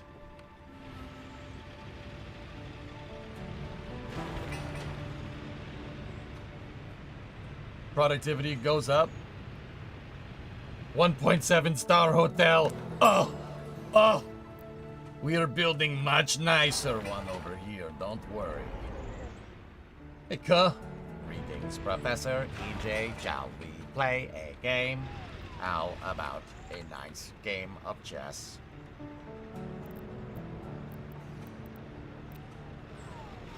Okay, you ain't throwing a War Games reference by me. That's not happening, okay?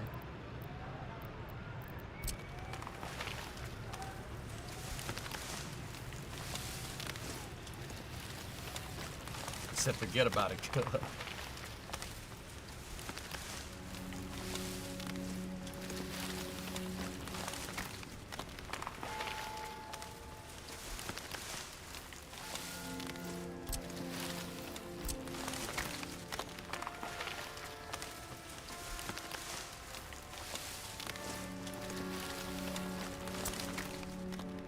How about a nice game of chess?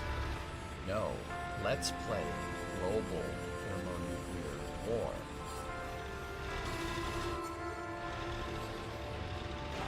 Finish. Finish so we could steal people from their villages in the middle of the, relocate them because there's better opportunity.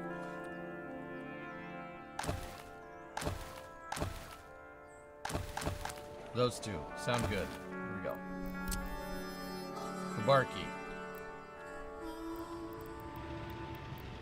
Come on. The Body Snatchers of Los Alamos. Strange game. The only winning move is not to play. How about a nice game of chess? God dang it, I'd piss on a spark plug if thought it'd do any good.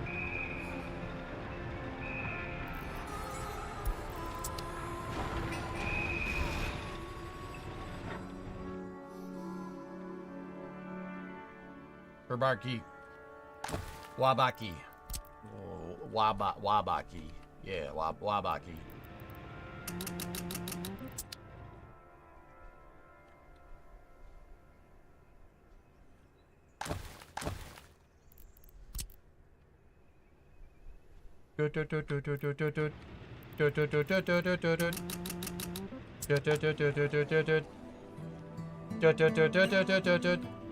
I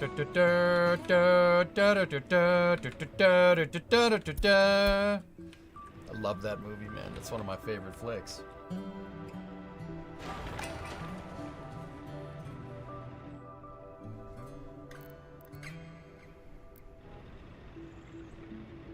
Nice. That made my happiness go down. for a second, all systems, because of the high unemployment. They'll find places to work.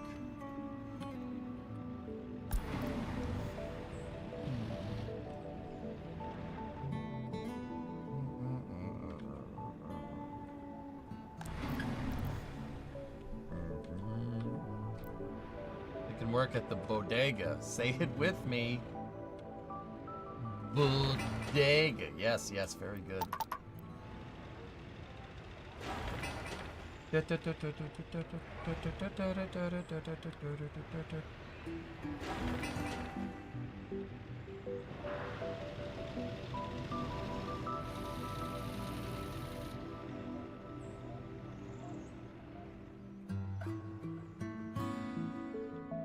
Bodega. Yeah. No. Yes.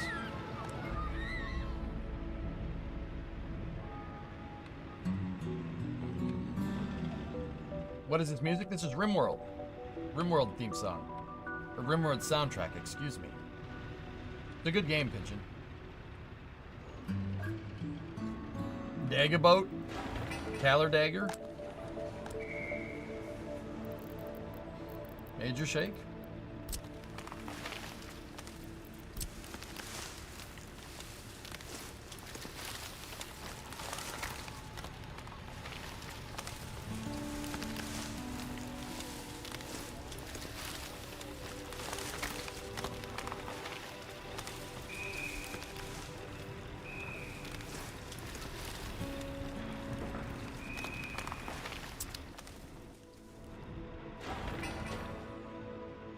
Yep, see, unemployment is going down.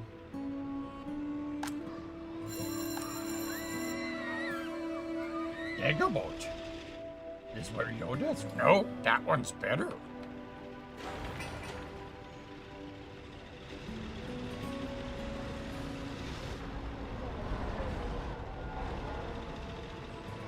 I didn't like the fin. Oh, yes, you did. Oh, yes, you do. Yeah, no, that one's better.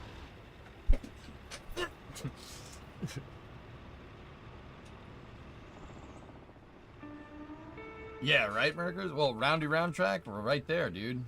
It's inside of the railroad turnaround, the tri-oval.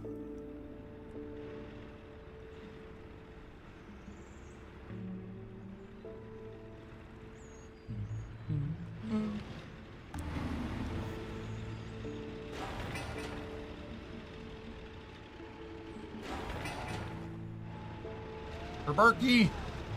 Wabaki! Let's go. Oh. Oh, yeah. Okay. We pulled from Herbarky. What about, Kolatsk? Oh, I already pulled from there. That one's repopulating. What about Slaknan? Ah, yeah. Perfect. Svetlana, baby, where you going?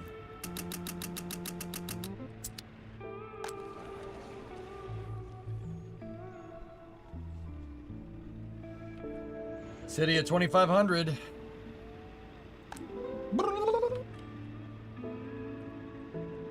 You will be.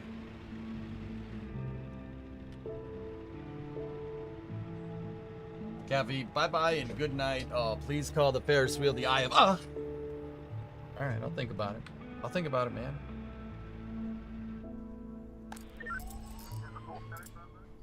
We are staying above 200K, which is actually pretty good.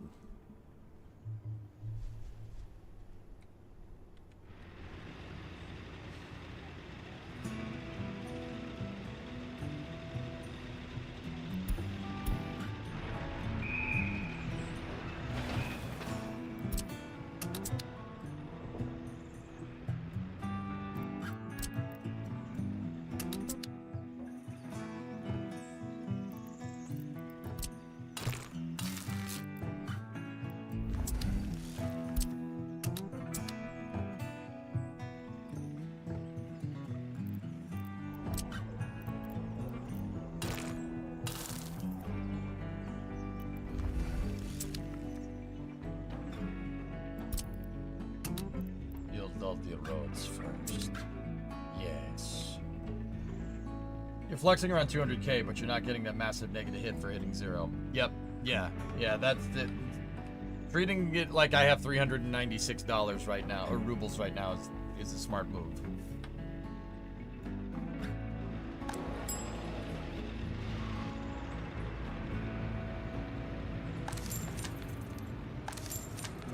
Holy heck. Whoa. Oh man, we are gonna, yeah, dude, we gotta push on that tourist front. Ding-a-ling-ding-a-ling-ding.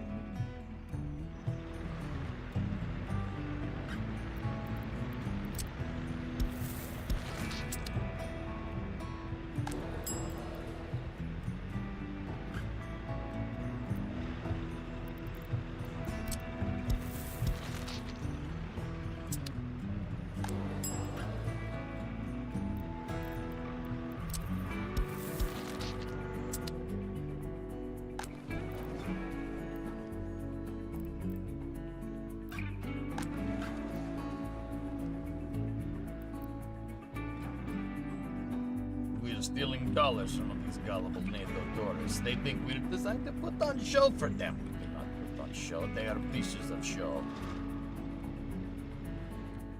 Yeah, there's clearly like a border that goes between NATO and the Warsaw Pact that goes like right there. They're right next to each other. That's why I built my city here, Hibbit, because they're both next to each other, so I can trade on either one. Gives you more currency. It helps finance your early building operations.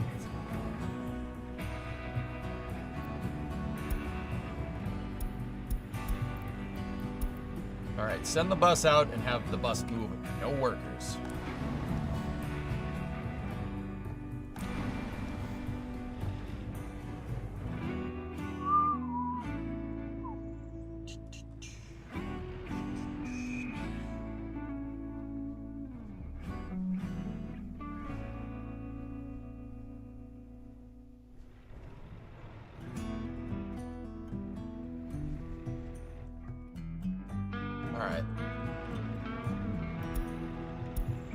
Yo, been cooking and may have a city planner position while still in school. Dude, awesome. That's sick, man. Cool, my vans.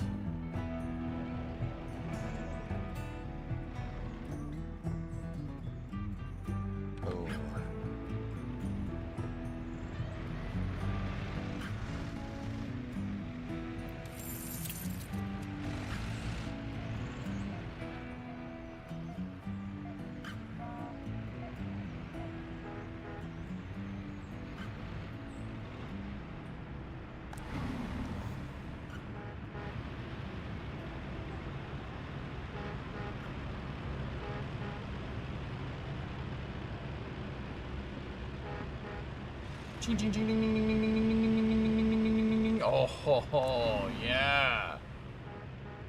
That's the way that's done. Look at that. 91. Full house.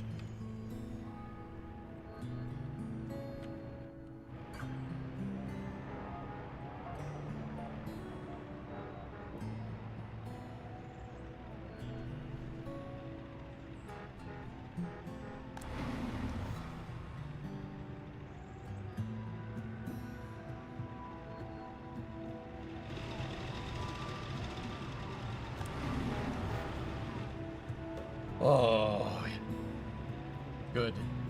Very good.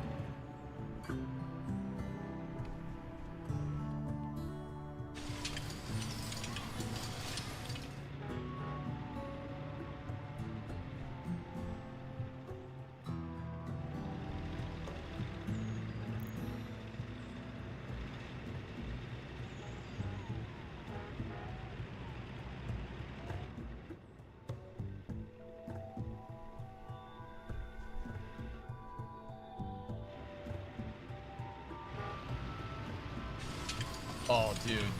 Look at this. Ding, ding, ding, ding, ding, ding, ding, ding, ding. Oh, that's so satisfying. Oh, so satisfying. Yes, Professor. I'm so into you.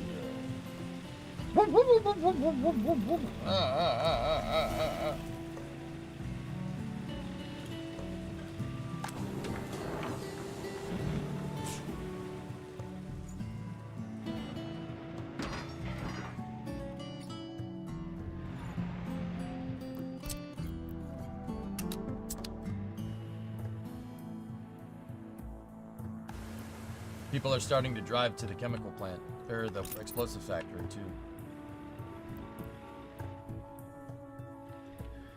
Yeah, we have a lot more. No.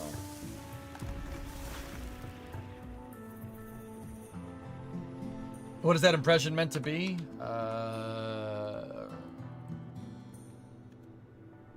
It's supposed to be Zoidberg.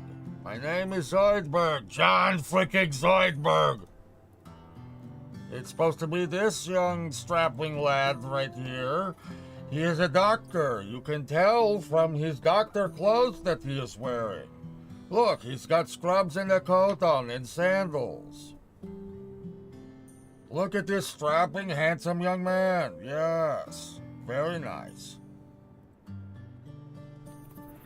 What? Yes, one art, please. I am an expert on humans, don't you know? And my great-grandfather was the great Harold Zoid. God, I'll pay you to record my voicemail. Well, good news, everyone. I could do that for you, no problem, with the P18 voice modulator. Oh yeah, we got the Grand Bodega, which is the Walmart. Walmart, the Gap, baseball. You are hired. Shut up and take my money. What? See this right here, chat? The Express Bistro. She looks like a steakhouse, but she handles like a bistro. Please, no more snoo-snoo. The mind is willing. The body is weak and spongy. Based at Walmart. Oh, God, no.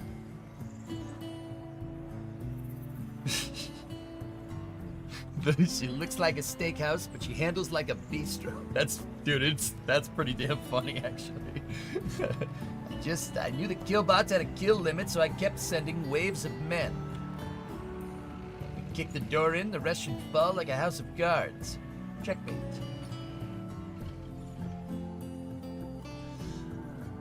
She looks like a steakhouse. She handles like a bistro. That's really funny, actually. Oh, shoot. Oh! Did you know that when they made Zap, they wanted the character to be what Captain Kirk acting as William Shatner? That's awesome.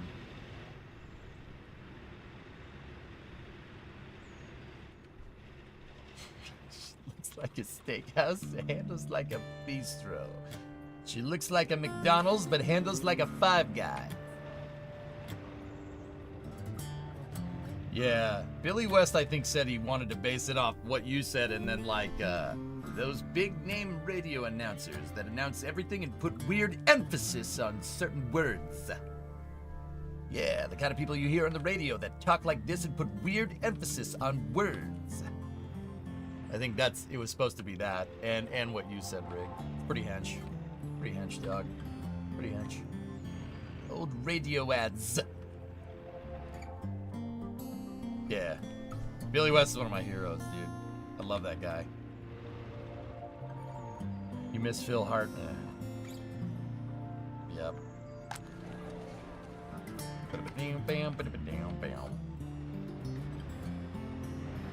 Kick the door in, the rest fall like some cards.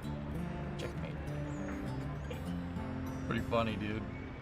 Pretty funny.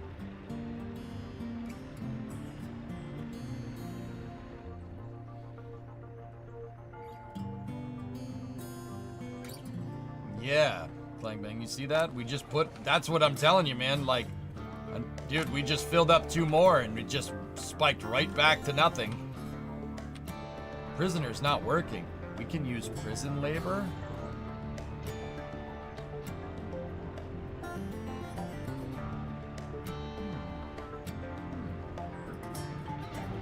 We can use prison labor. Oh, God. What's the difference? I don't know. Alright, screw it. Build another one. You know what? I was about to say just build all of them, but we'll do one at a time. And you know what? Build this fountain as well, and maybe that monument. And then build that footpath too. Just need to send out a bus full of random workers to finish that footpath.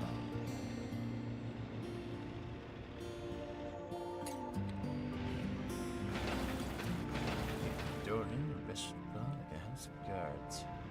Checkmate. Have the prisoners build roads.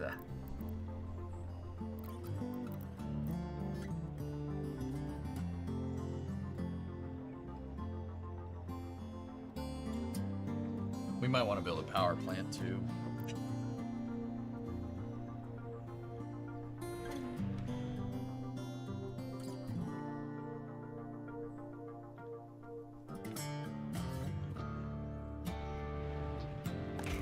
It'd be cool if I could get prison workers to work on the rail.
Huh.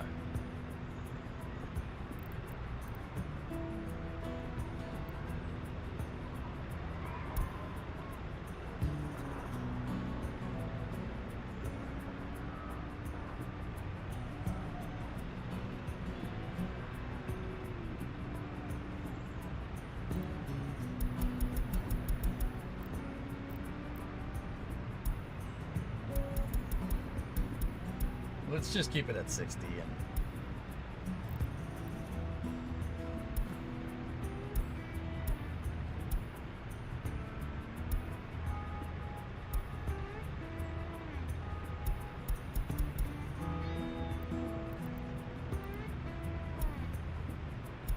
I don't care if they don't like religion, that's fine. They'll be happier.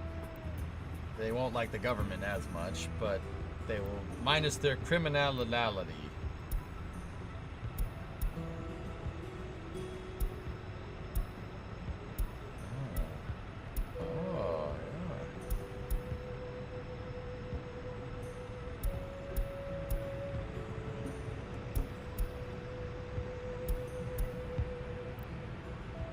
That's actually pretty good. That's fine.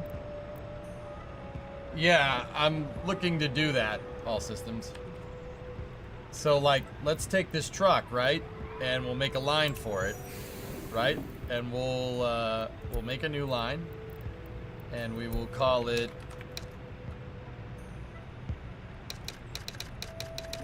It's free labor, Jim.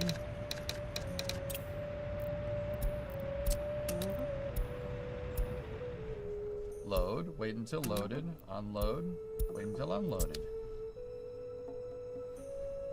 It's an awfully weird way to take that. And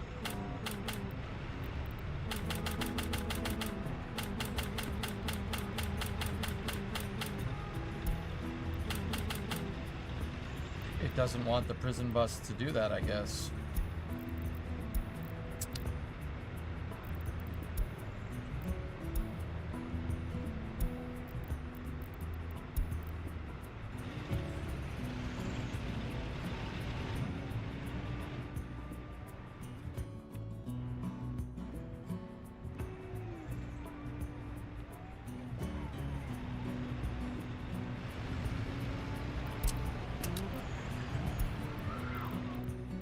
Oh, do it from the prison bus to see what it's eligible for. What is it eligible for?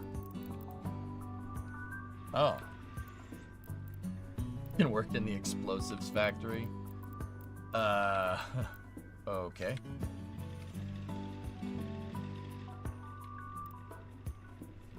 Pick up from the prison.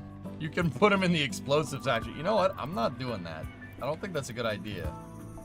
You can't have them in the working in the railroad depot.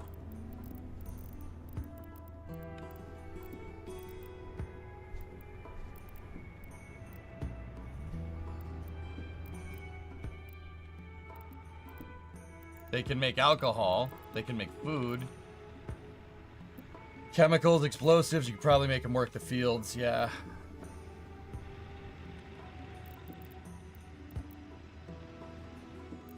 Work in the hotel. Nope. Can't work in the hotel. Use them to work to do heating? Oh, alright. That's a good idea. Go. You start.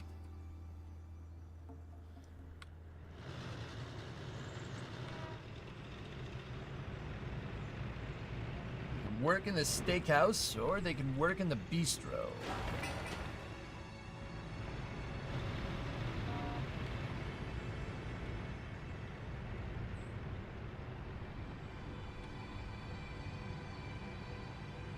Teleport back when the shift is done, Sneaky, I think. I'm pretty sure they teleport back like a regular worker. Or at least I kind of assumed that, so could be wrong.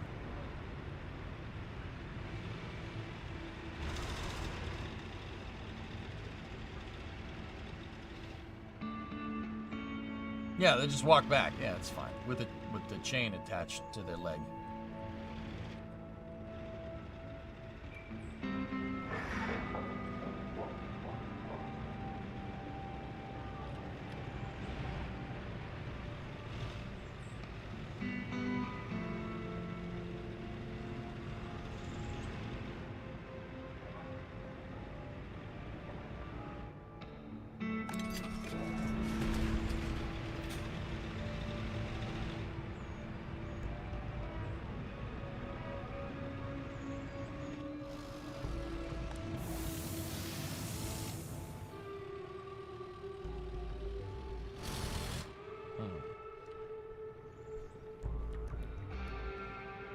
Can you assign labor to the train if you turn the train off? Oh. Good question.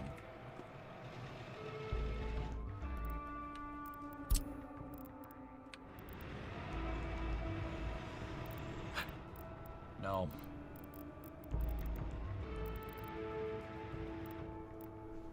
Alright, I don't want them going to the heating plant. Go food instead. You guys make food.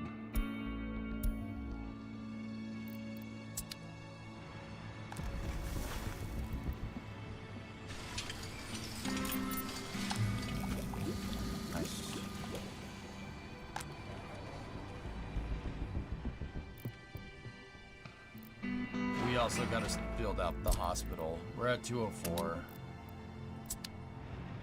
Got to get the hospital made. These guys aren't in range of the clinic right there. It'd be fun to export via heli. I did that last time, did you?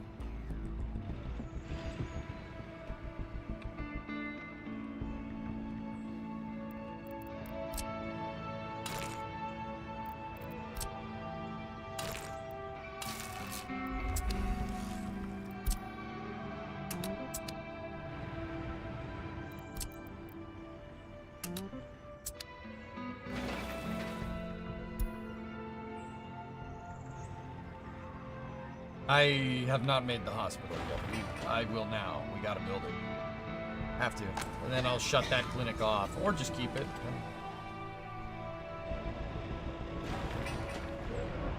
When boats or planes?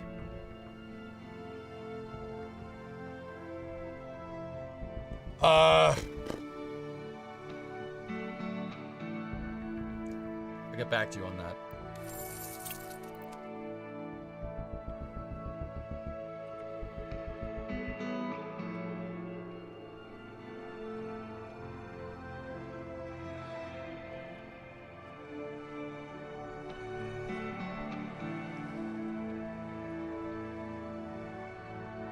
Already paid off 50K. Yep. Yep.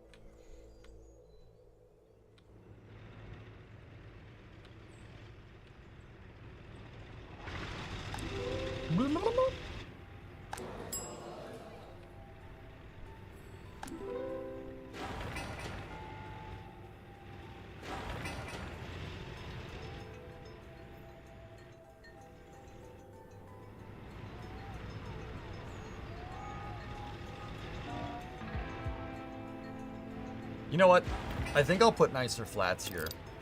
We'll put different flats because it's 75. We'll build nicer flats here. What do we have? That's 89, 96 on that one.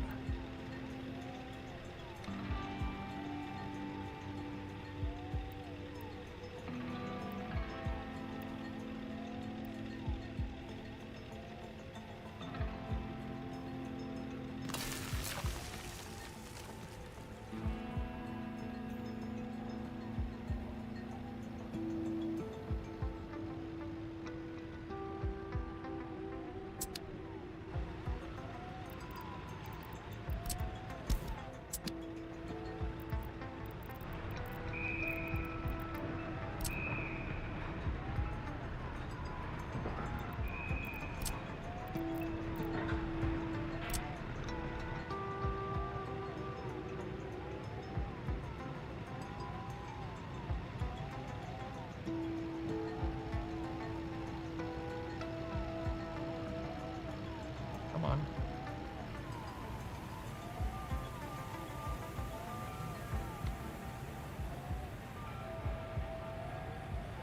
We're fouling on that footpath still.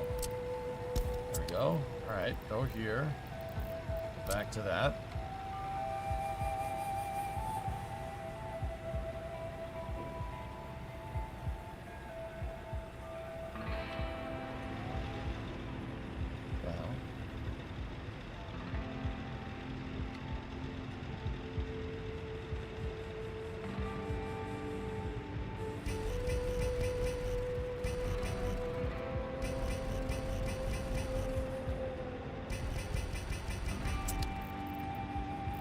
The other footpath right here.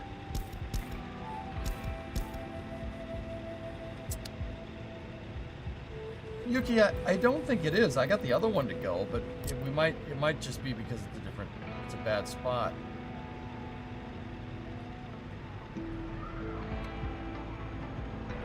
Maybe if we adjust the rotation just a little bit.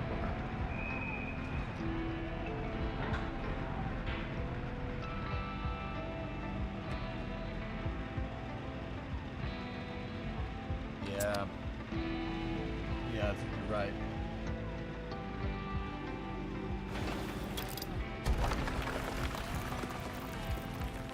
Maybe we could put a different plat in there.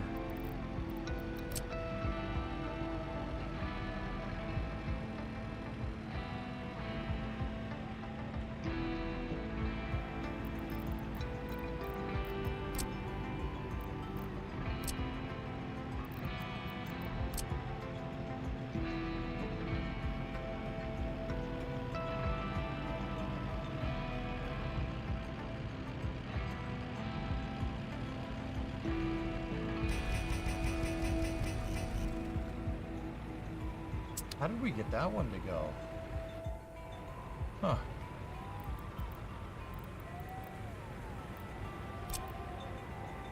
How much does that one hold? 87, 105. What does the one that I placed hold? That can hold 145. Is it kind of built in the same capacity? Like, does it look good?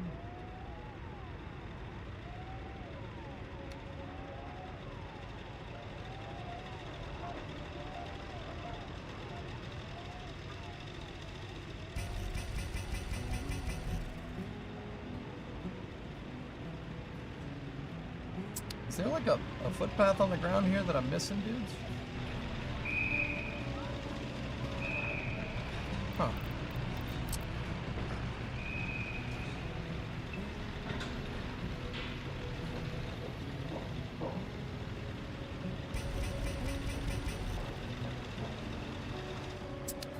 Yeah, it's got to be the little bit of road.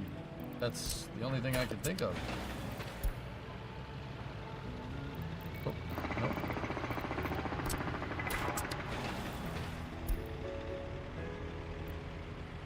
All right, take that stretch out. Yeah, I'll get rid of it. It's no problem.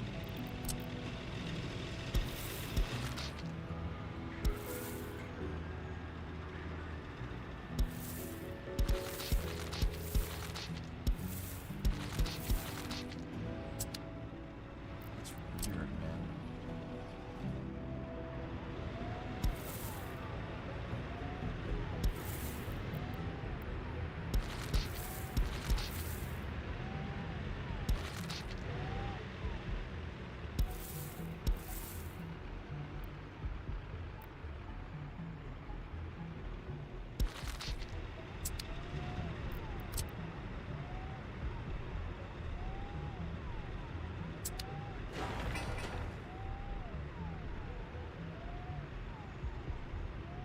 The better one would fit now that with that road gone. Yeah, I think you're right. Maybe we'll get rid of that and just leave that footpath like it is for now. There's education. I'll set it to 20 initially for education for citizens.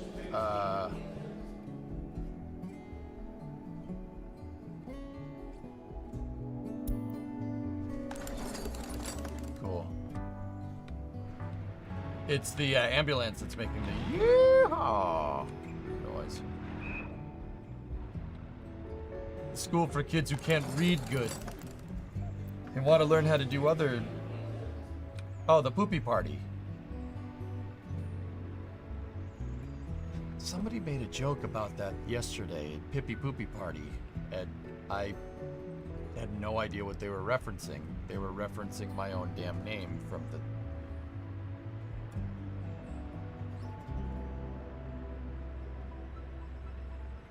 Now I feel bad. All right, excellent. Great. How the heck did somebody remember that? I didn't remember that. It didn't make sense at the time? All right, cool. So I'm not crazy.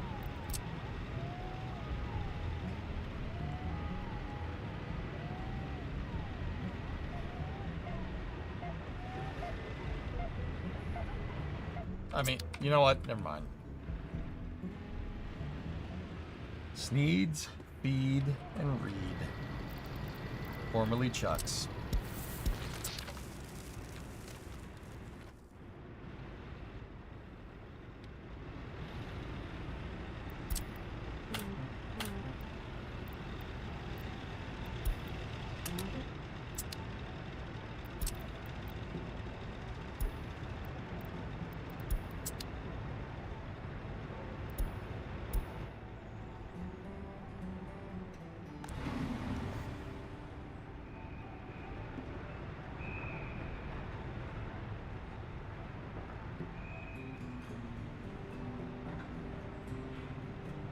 Yeah, ever since we got that labor back in, we've been just hovering between 190 and 200. Pretty good.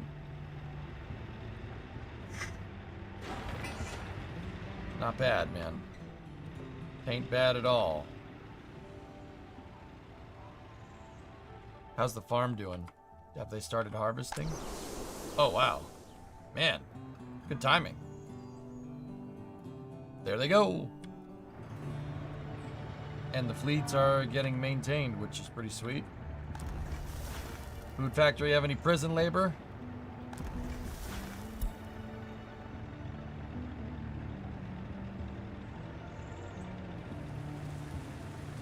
How about loans? We have no dollar loans, and we have 1.9 in debt right now.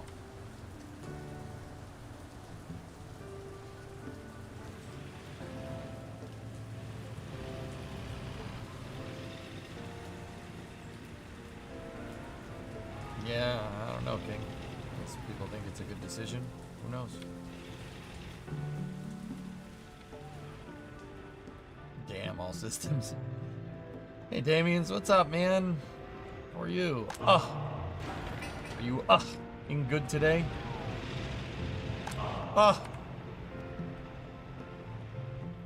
What do you want to build next that makes money?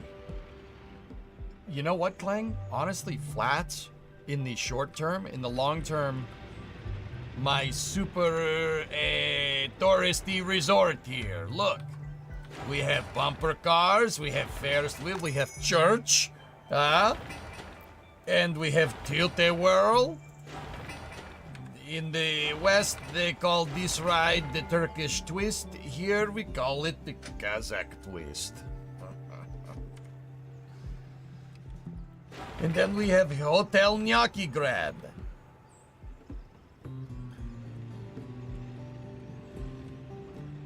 Complete with House of Culture.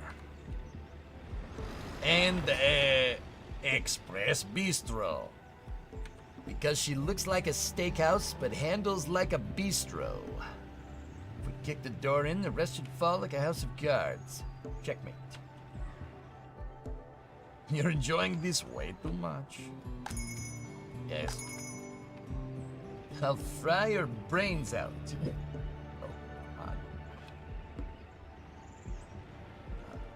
All on a nice beachfront property. Smooth it out and make it look good.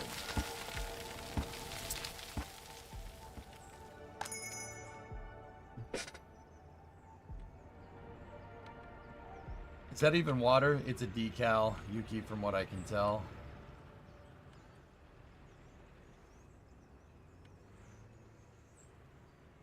Yeah, that's the next big project.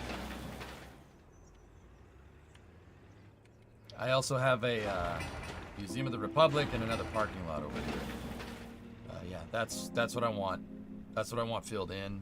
Oh, 172. Yeah, we gotta not. Gotta be careful.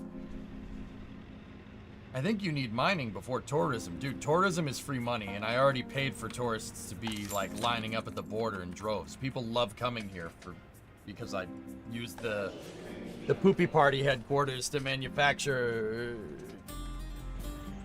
like, wanted tourism. LR87 is better than RD107. Well, yeah, of course. I've hugged an LR87 Nova. Yeah.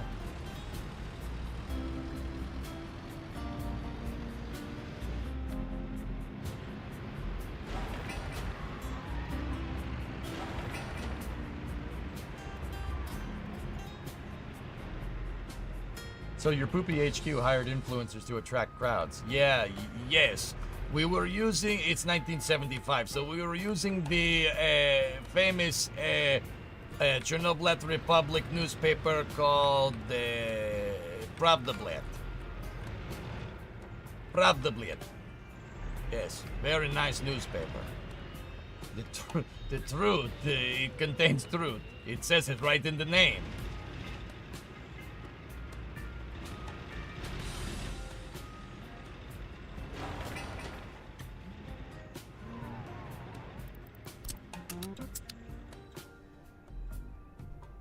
Be right back. Gotta close the door. It's too cold. Door is closed. Stretching is occurring. Okay.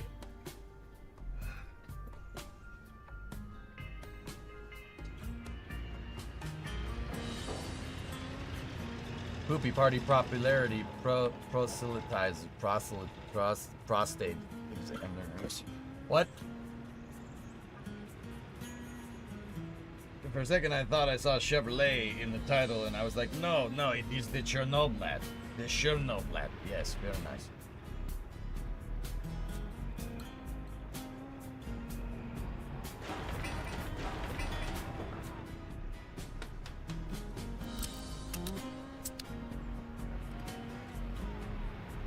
Yes, destroy this road. We do not need it. We're going to build nice flat here. Could you reassign workers to other work instead of building more stuff so you can get more money? You can manually reassign them, Pigeon, but I find that manually assigning stuff detracts them from other things. So, like, if I took this, say there's people here that work at this gallery of art, right? And I assign them somewhere else. Another building has to compensate for it. I don't like forcing the assignment, but you can if you need to. I find that that really is good for bus stops. So, like, at the bus stop right now, down here, 80% of every bus that's dropped off I need going to the distillery. And then the food factory, whatever else goes to the food factory.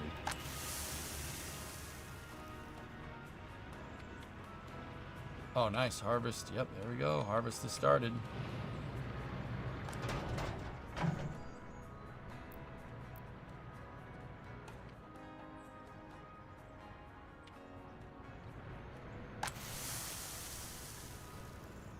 We started with about 300 tons of crops. Actually, we'll say 400 tons.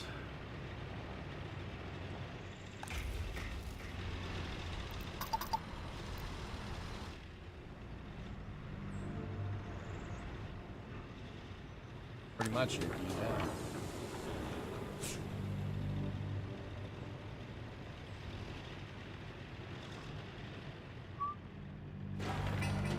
We are down 50 G's. That's from building the hospital and all these other buildings.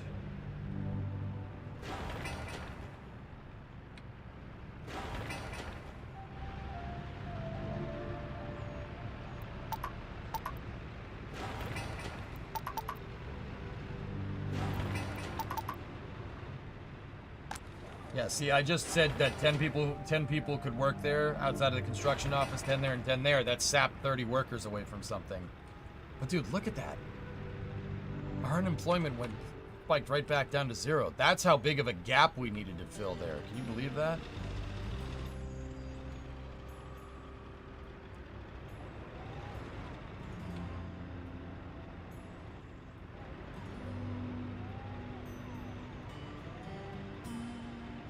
Unreal.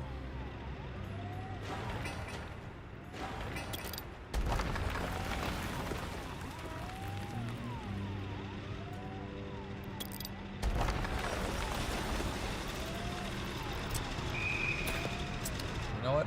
I changed my mind here.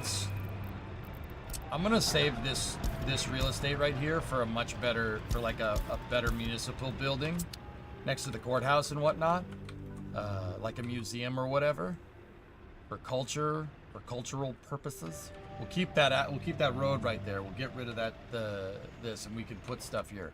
I'm thinking get the new flats up and running up here. That would be really good. Here. Oh yeah, baby. You know, how many people are in one of these things? 295 workers. Yowza.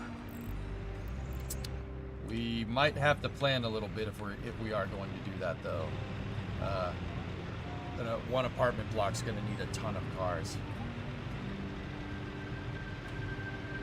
Yeah, Rig, exactly. It's not very hench, dude. Not very hench.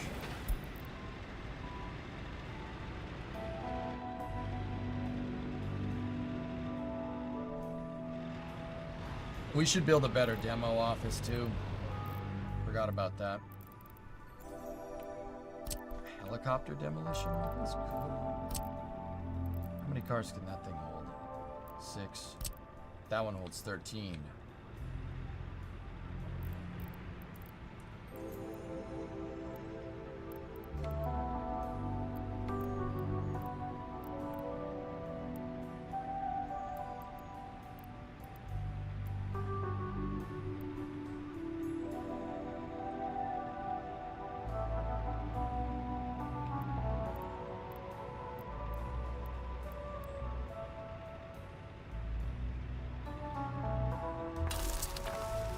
place that down over there.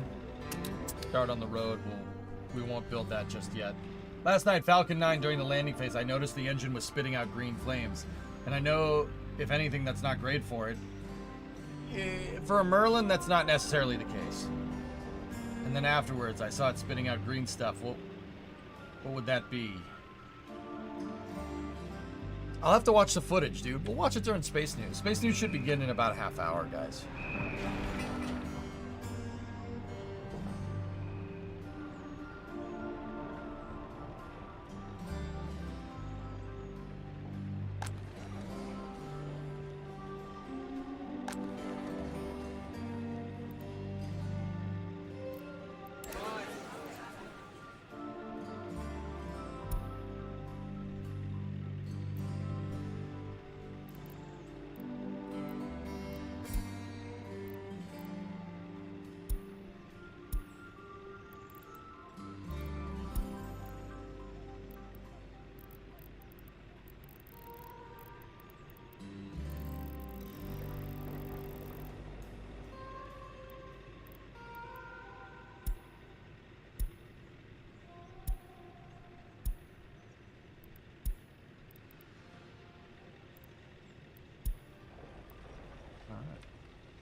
It's okay, Pigeon.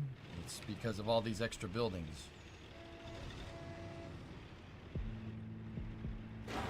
I have to build the hospital. These people have no Medicare. Actually, it's not necessarily Medicare, but you get the idea.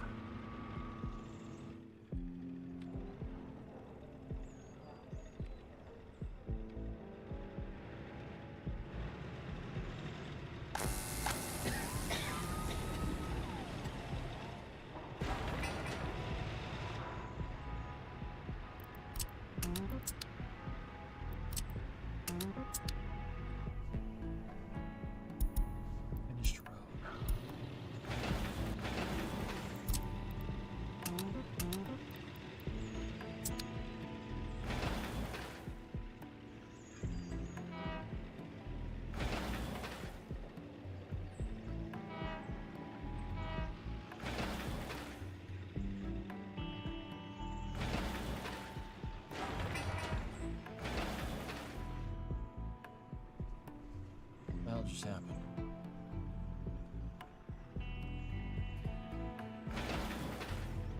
Oh, that I'm stupid. That's all right.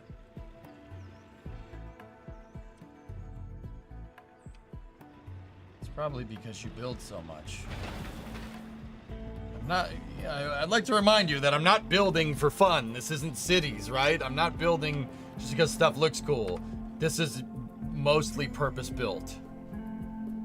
The roads are probably the only thing that are there to look mildly nice. Dude.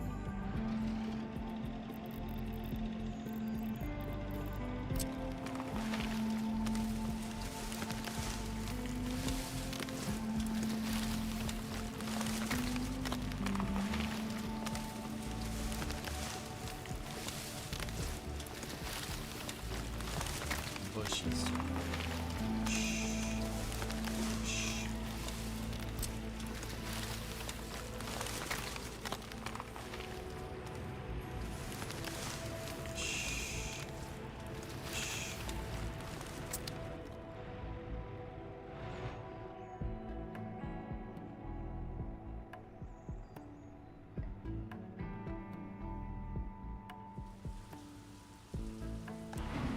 Ah, yeah, full bus stop.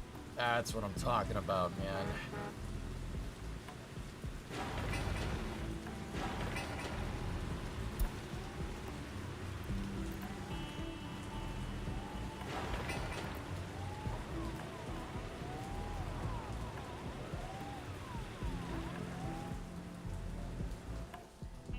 I like these, you know, you can put the roads together and make a boulevard. That's actually super cool.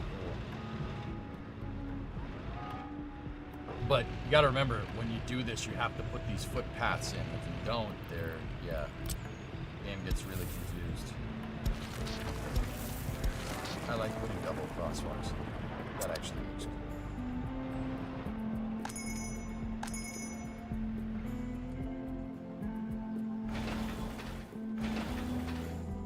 That one needs labor down here for the entrance. Shuttle history happened today. What's that?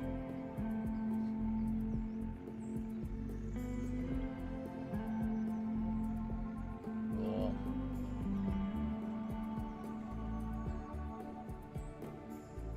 Not necessarily. It could be triethyl aluminum, triethylborane again, but yeah.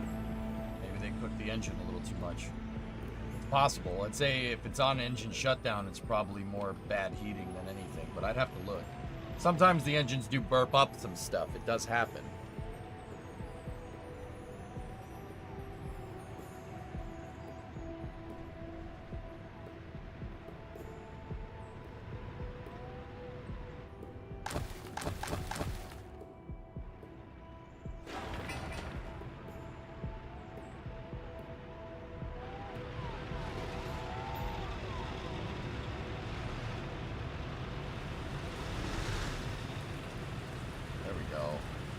There we go.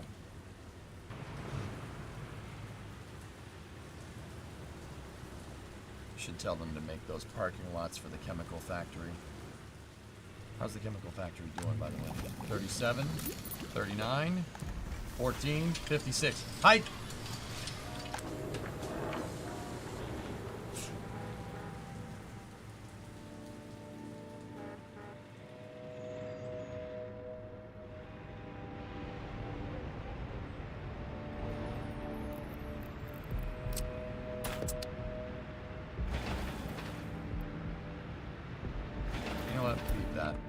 Figure out something to put there. That flat is almost finished. The hospital is finished. Excellent. Nobody works here.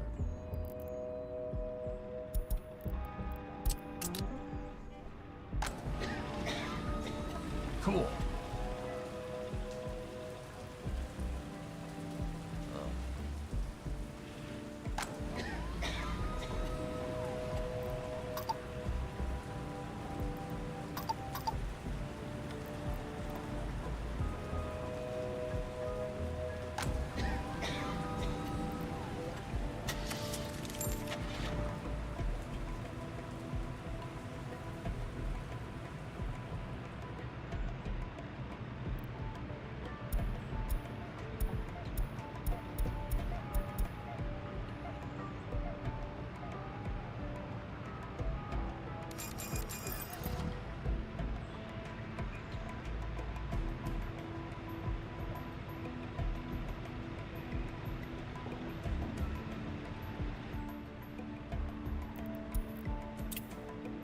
You want me to pause for a second? Okay. Maybe a good time to assess worker and profit levels before launching into tourism. Well, I've spent a lot of money. I spent a lot of money getting the fountain built. And then that flat built, which is pretty much finished. We built the hospital. Yeah.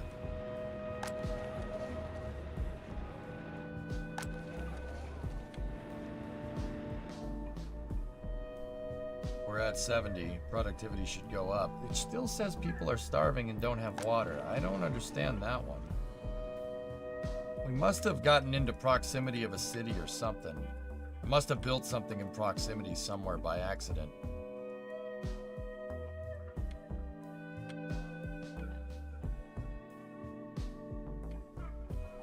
I don't know.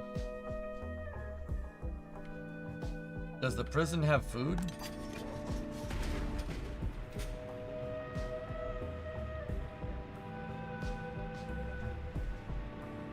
Well,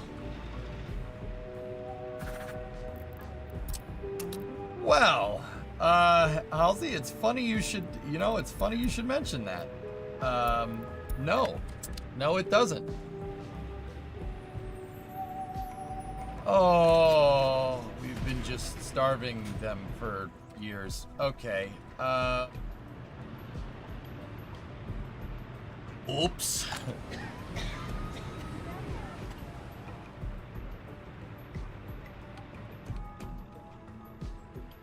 That's great.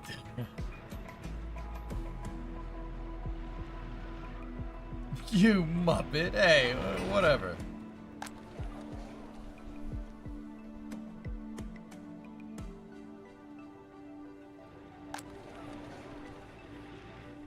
All right, I'll bring in more employees.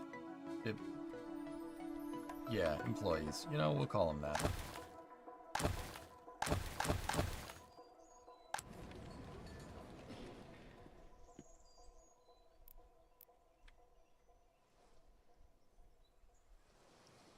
I think I brought some in from...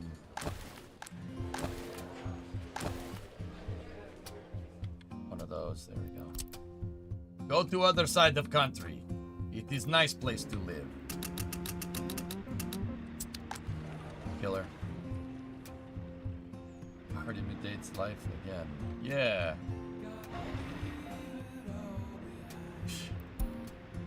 Yeah, sure. All right. Well, good news is we have over 100K exports for August 1975. The problem is we have 116,000 imports.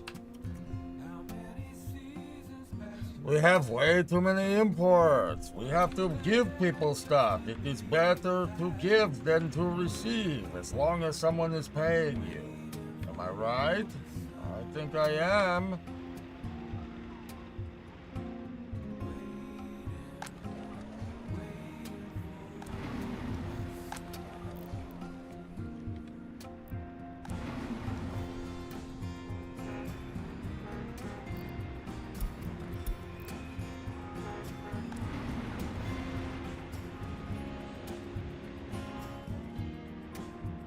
Are you stuck in the trap of having too many projects? No.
Pigeon, it's not so much a space problem. I just don't know what I want to build there. I might just end up building more flats, but who knows?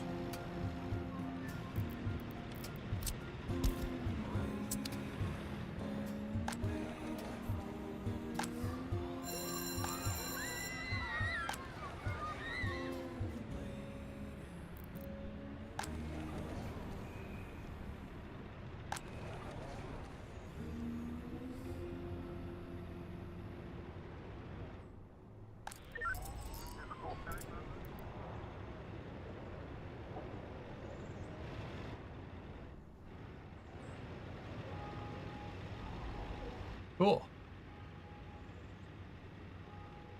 Yep, MC. Whoops. We should be getting them, there we go. Get them some meat.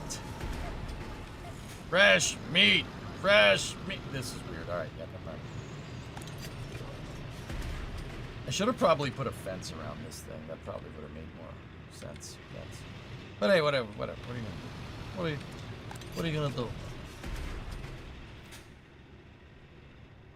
Halsey, I don't want a pub or a tavern, dude.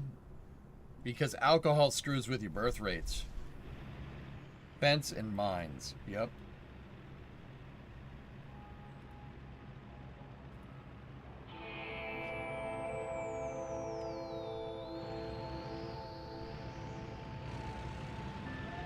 Ugh.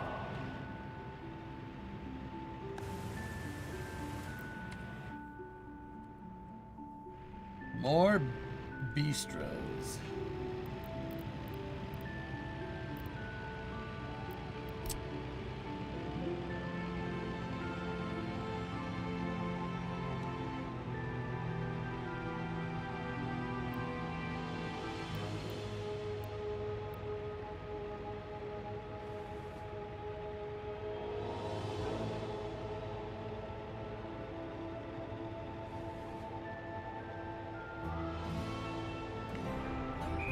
That's not bad.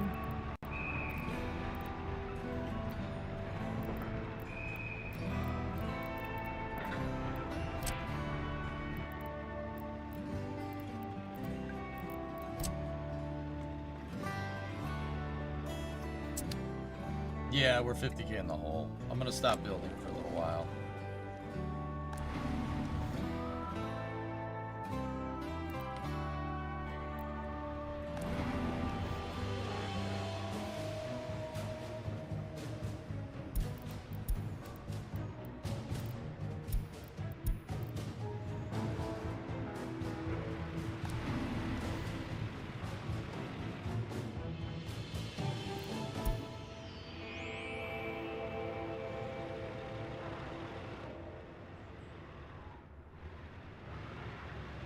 Is that song? Yeah.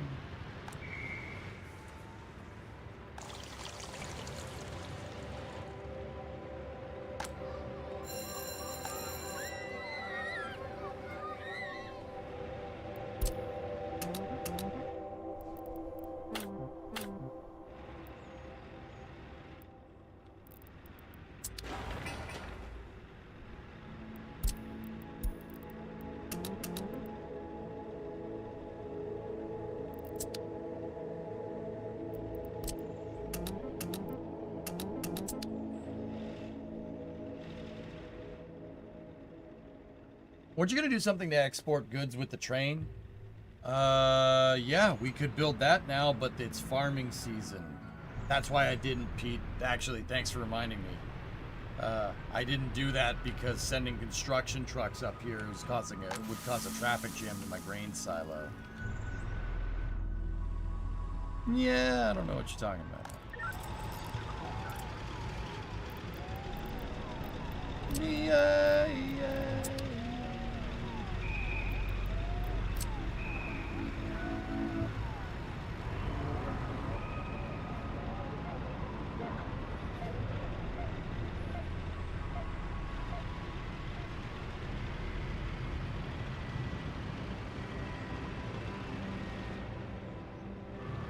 Makes more sense if the front's paved.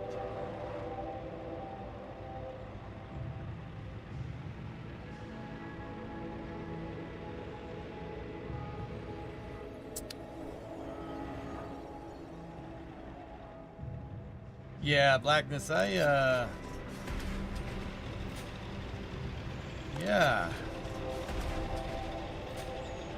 Whoops.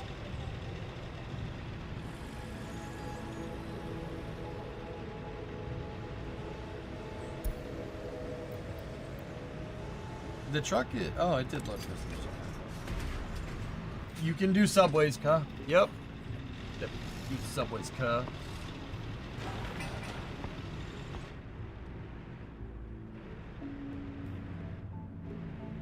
Once you get the refinery up, what's your plan after that? Oh, I don't know. Yeah, I don't know. I don't think we should, the refinery is a little bit of a ways away. See, man, what I really need to do is just get the industries that I have right now populated.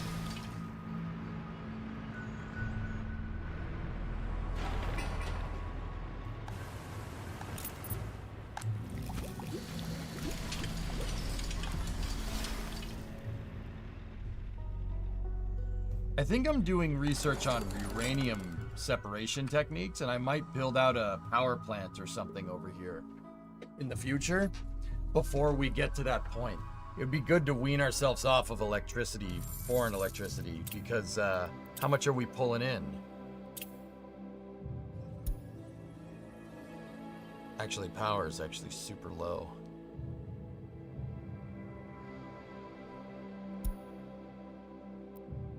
Fuel and steel would... We can knock out asphalt and concrete, man. Asphalt, concrete, and gravel. That could help us, but fuel and steel, yeah, refining probably would be...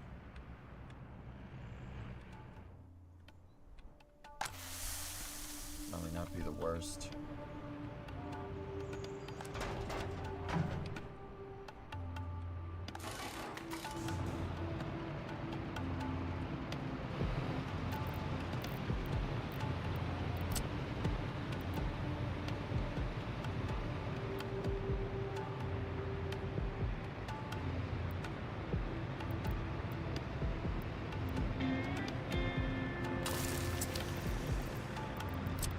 want some of the people that drive the cars to get out here.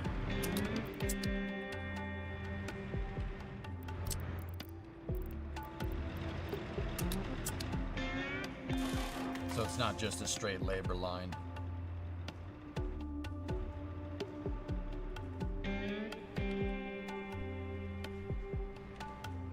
Yeah, that's true. We could do concrete, asphalt, but a refinery, I mean, the problem with the refinery is that you need a lot of people. That refinery is expensive.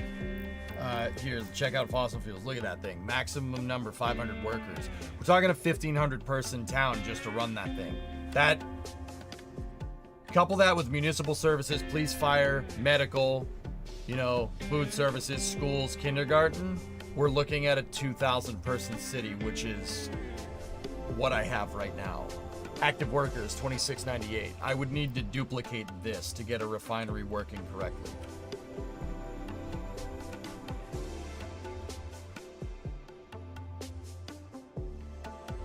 Yeah.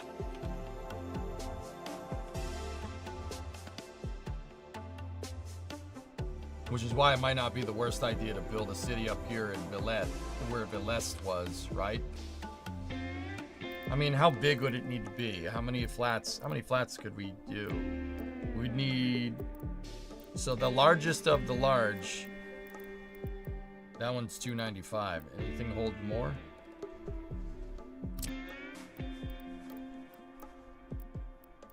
$245, $252... 593 from the Nipro Flats. Whoa. Hold on a second. 500?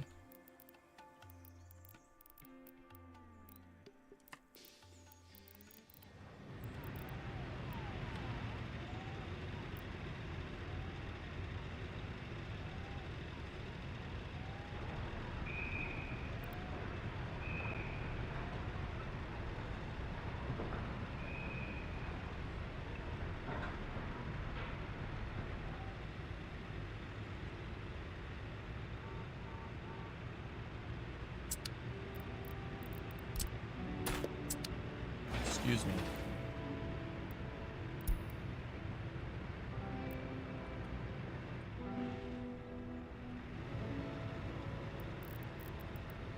Is that thing? You've got to be kidding me. What is that? That's got to be one of the tallest buildings in the game, if not the. And yeah, I know I had it over for us. I want that building to be like right here. So I'm gonna need to, unfortunately, demolish the damn road.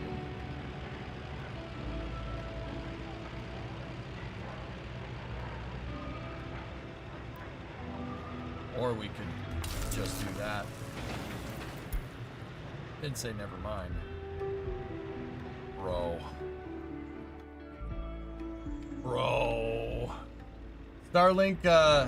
Starlink went, mate, yeah.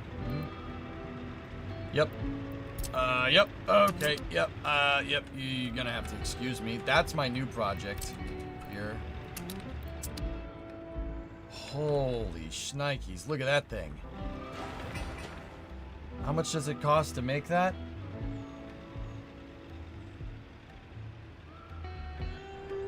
$179 tons of steel. Yeah, it's about 100 grand. About 100 grand to make that thing. Watch the time. Yeah, I know, I see it, man, thank you. Do you produce any building materials? No. Yeah. No, I don't. Dude. I have the provisions to get gravel up here. You know what we should do? Build out gravel and then use prison labor to run the gravel and get that running first, because we can't put fields here. I originally leveled this for fields. Remember there was a huge hill here? I think that's what we'll do on the other side of Space News. Get gravel. We could, well, not get gravel, but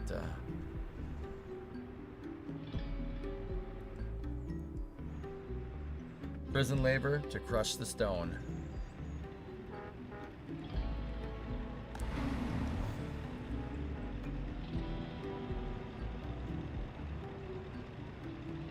You have to check if prisoners can work at a gravel site. Yeah. All right, chat, get to work. You know what to do. Hey, what's up, Etal? How you doing? Dude, I played Call to Arms the other day. It's a good game. I see why you like that game. That's a good game, dude.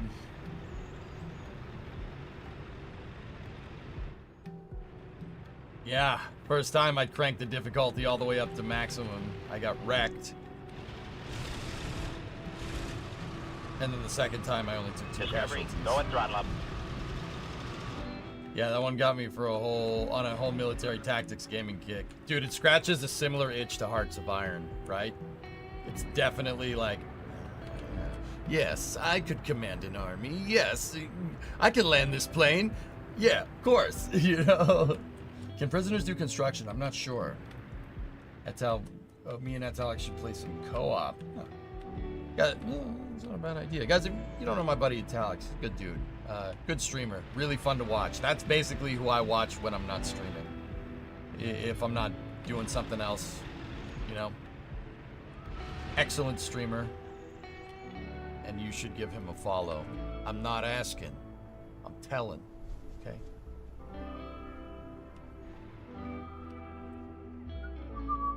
As for me, I'm hopelessly addicted to this game. I can't stop playing it. Hey, Retronaut, what's going on? I can't stop playing this. I can't stop playing this damn game. We got to do space news in a couple of minutes, and I'm just like, I just want to do this. I just want to play this game more. Peter, there's so much duty. I just can't fit anymore. Yeah. What? Sorry. You know, I'd be down to play sometime. I play CTA in your free time. No way. Wait, you have free time? How do you have free time? How do you do that? How does one acquire this? I need to know.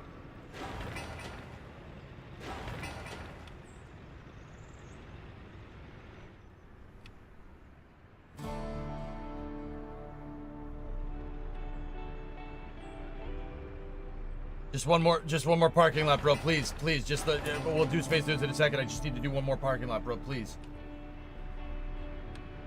I have free time because tomorrow is RimWorld DLC and this music is making it seem real. Oh God. Oh God.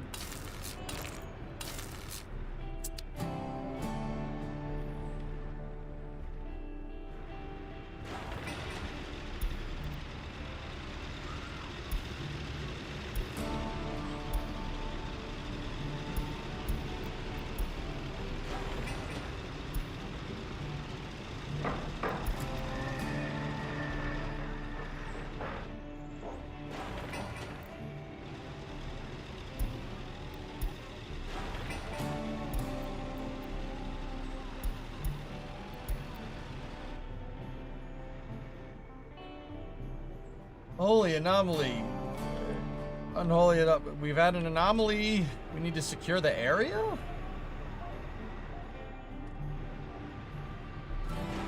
Seriously though. That Nipro flat is freaking cool, man.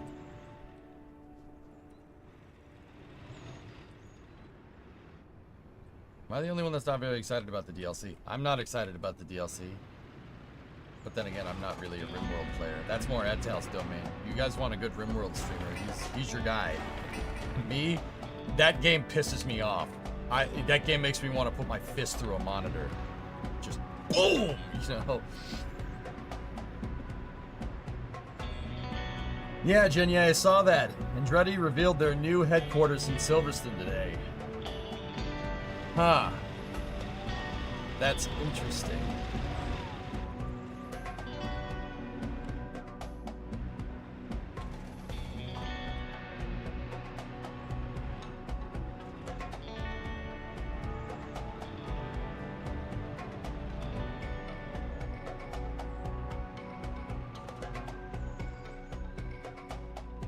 Like a uploaded so people could laugh at me.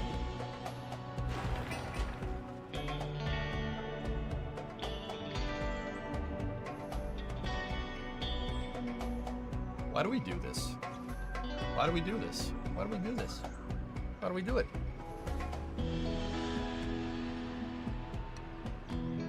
Why do we do this?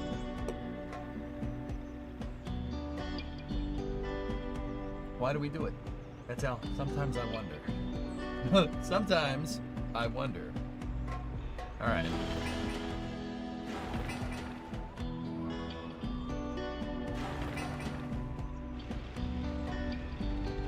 Oh boy. Construction in a parking lot at a grocery store is not a good idea.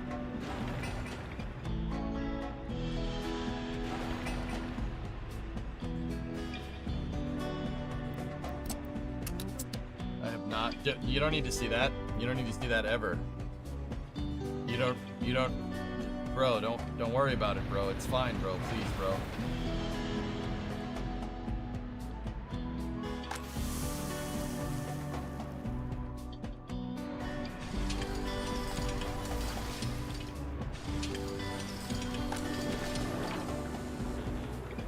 No, pass this. Pass this. In fact, never play this part again. You remember that time where I was contemplating why I do this?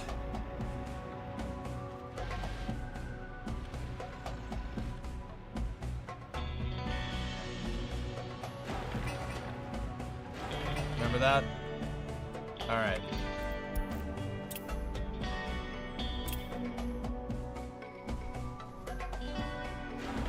Yesterday? Yeah. All right, we'll do it. We're gonna do a space news today, dudes, and when we're done, we'll get back to this. Okay?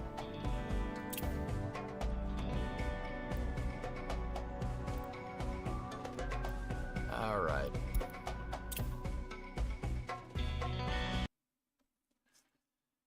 Oh boy.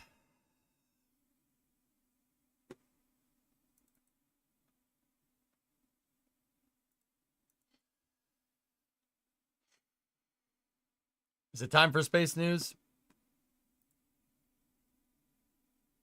It's time. All right. I'm going to show the title card here for a second. We'll change up the titles on the YouTube stream and the Twitch stream, and we will start spacing it up. Start linking things, guys. I'll be right back.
All right, I'm back.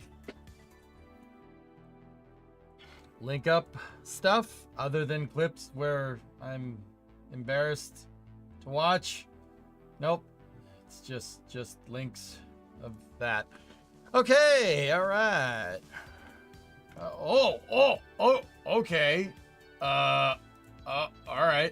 Discovery, go and throttle up. Creeper, I got your 3. Arsenal, what is? Oh, that's the moon. Okay. Hey, Buffalo, 12-month resub. Thank you. Thank you for the year, buddy. I appreciate it. Very much appreciated. All right. What do you guys want to talk about?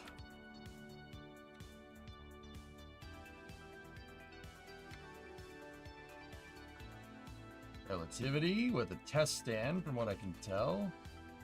Stranus is doing some stuff.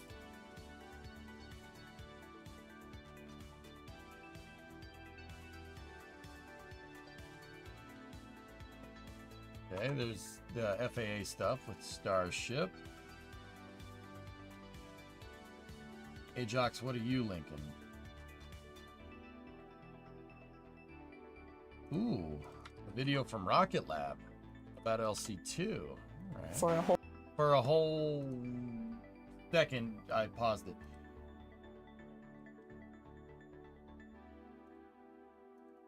And from Administrator Senator Bill Nelson.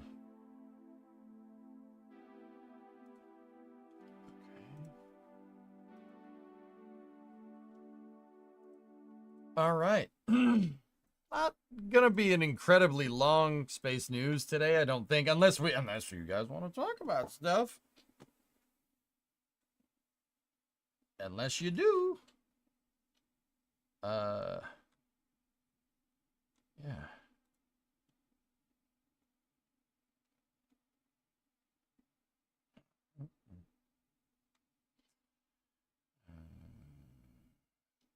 Just looking around here real quick. Don't forget this.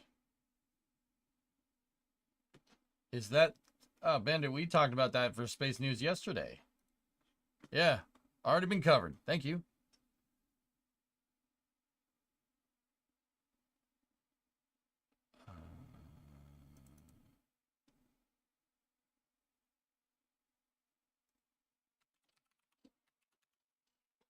Wasn't here. All good. All good, man. Discovery, go and throttle up. Let's see.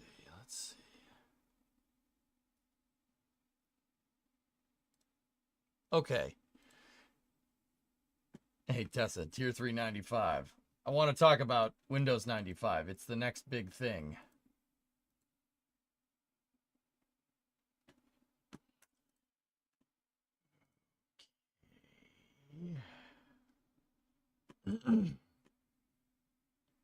I have the FAA one already. Yes. Not Tessa Creeper. Thank you. Tessa Creeper? Creeper Tessa? All right, so here. Let's start with the Starlink mission that ended up going last night. Let's melt into this. We can watch a replay real quick. Hyped about the Fallout TV show. Looks good, man. We'll see. We'll see. Oh, yeah. Didn't that come out today or something? There's the best 95 reference I could come up with, but not a 95 reference? All right. So this was the Starlink 618 mission, I think, last night. Or 648, excuse me, 648. I misspoke. This was out of pad 40. This was very, very late last night. Like, very late. This thing went at about 1 in the morning. Here, let's get to the good stuff.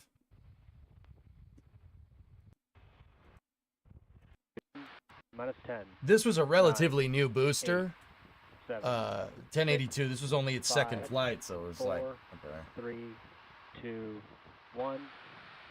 Engines full power and liftoff. Go Falcon, go Starlink. Everything looks good there.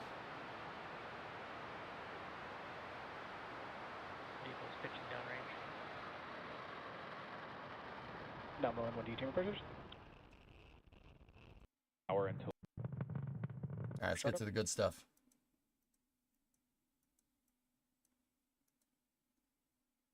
Different camera up there. That's looking up the second Pico. stage here. Stage separation confirmed. And back ignition. 1083.2. Is that the newest one?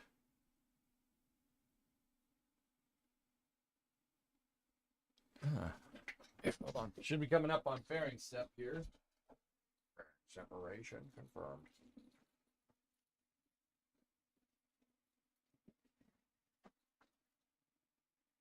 Fairing separation confirmed.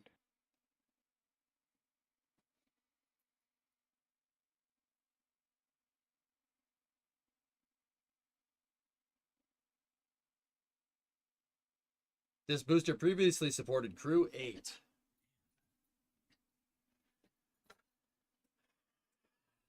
It's okay. What's that, Bandit?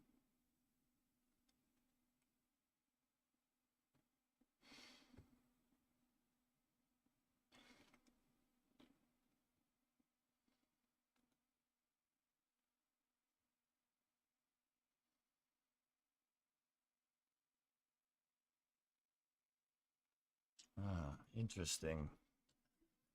Interesting, Bandit. Yeah, we'll talk about that, sure. All right, let's get to the good part. FTS is saved.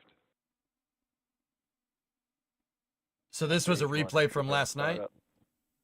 There's your supersonic retro propulsion. He said it. He said it. You heard it here first.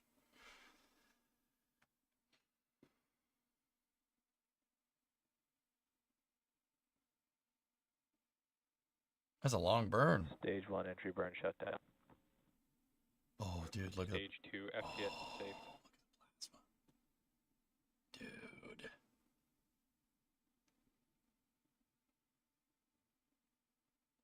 Dude. That's sweet.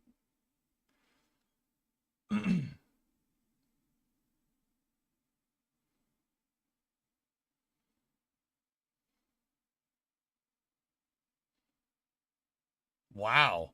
Super uninterrupted footage. Look at all the plasma accumulation on the grid fins. That's awesome.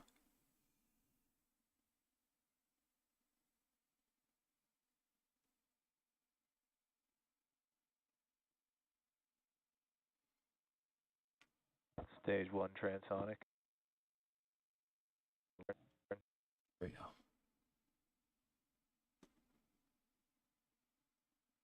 Stage 1 landing burn. Here's your landing burn. All right, T-Man, let's see. Stage 2 is in terminal guidance. Let's see what's up.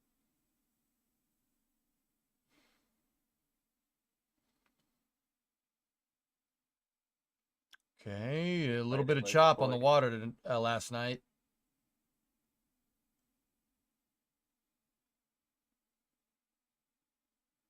Stage 1 landing confirmed. It's fine. That was fine. That's just residual.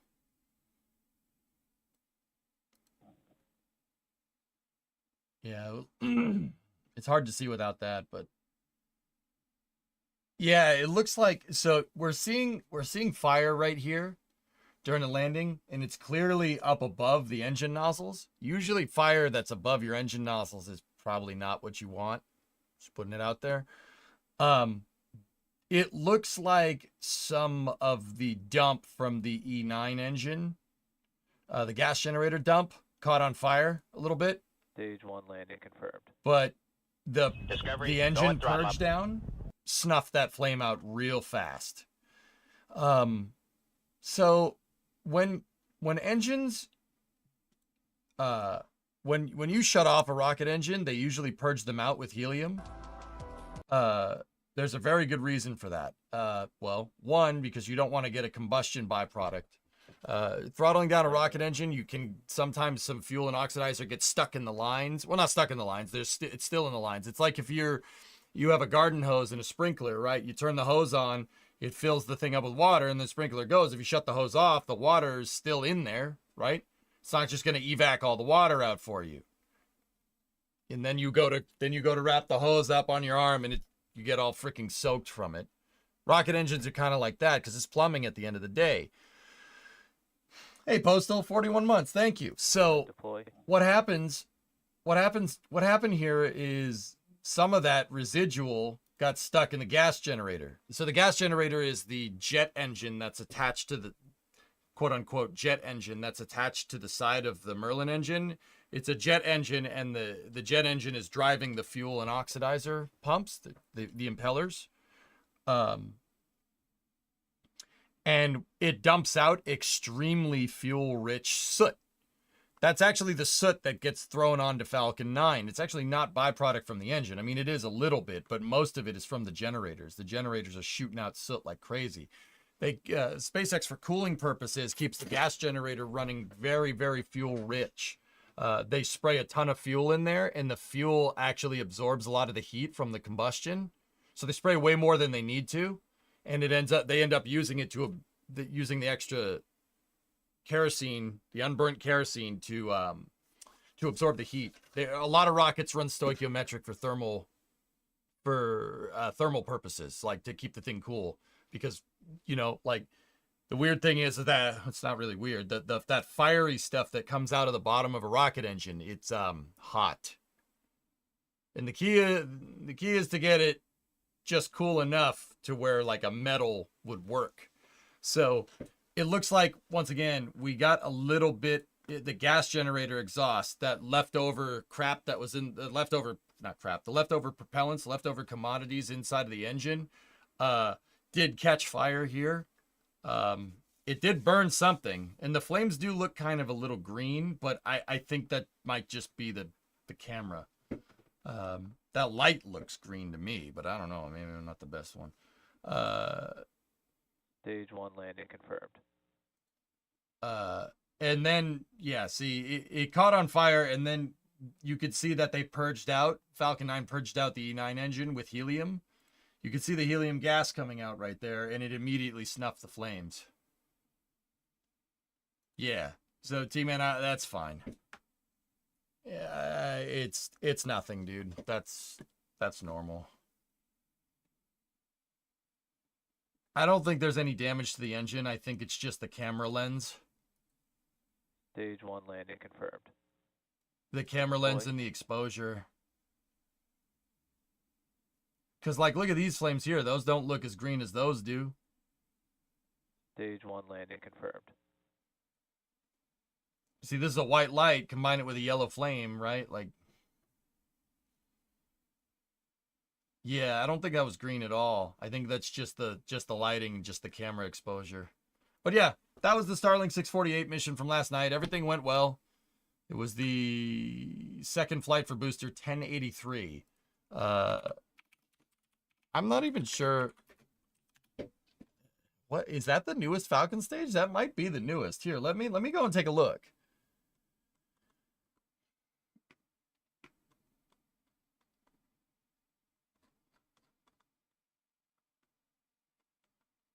Let's go. 1084 is the newest one, and it's a Falcon Heavy core. Nope, 1084 was expended.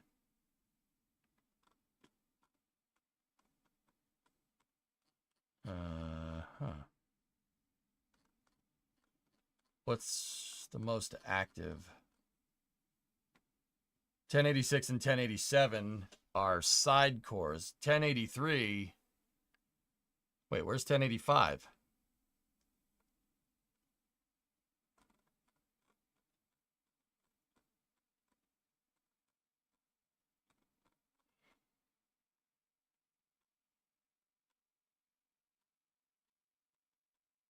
Huh.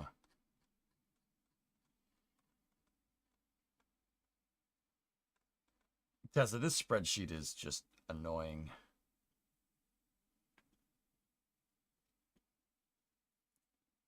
Interesting.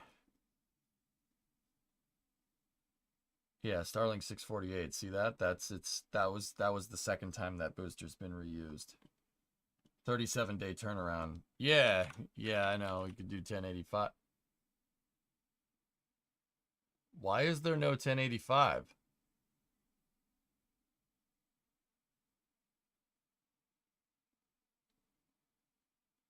Huh.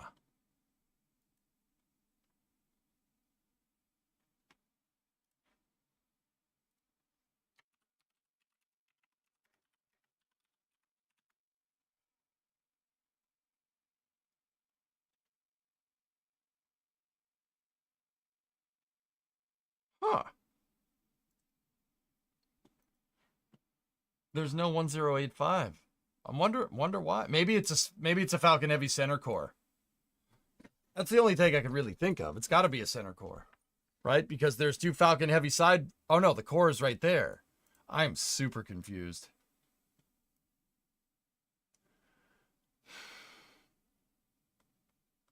That's very weird. Then maybe they said no. Maybe they said no. Skip this number. Frick that number. Huh.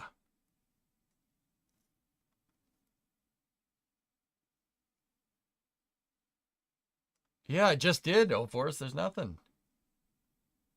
Maybe they scrapped it. Maybe they didn't like it. 85 is an unlucky number on Mars. Is it, Matt? I don't know. Is it? I don't know what's going on here. Got him. Super sneaky launch? Maybe. Oh, this is cool. Booster turnaround time. Dude, look at the rates on these newer ones. These newer ones definitely have a much quicker turnaround time than some of the older ones. Like, look at 1058 and 1060 take some time. But you don't see any big gaps over here with these guys, huh? From like 69, nice. From 69 forward, those ones, 71 to 81. Those guys right there, those things can turn around real quick. That's crazy.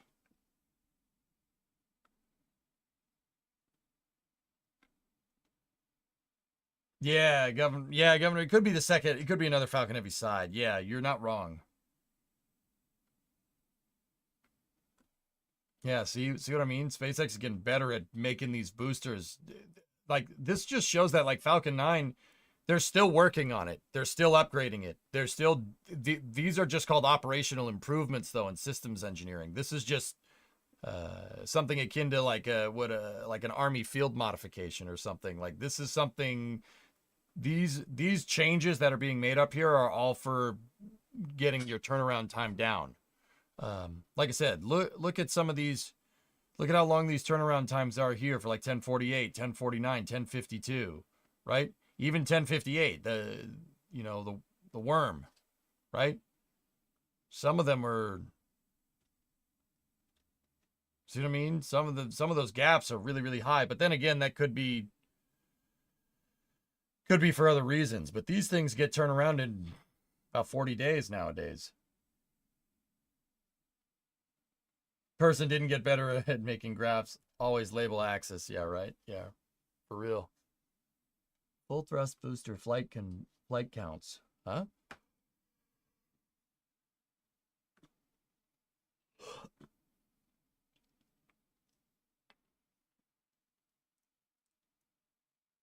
It's limited to the full thrust versions. Oh yeah, those are FD Block 4s. Most of those things were junk. Whoa, dude. Look at this graph. It's 48 and 49 days, huh?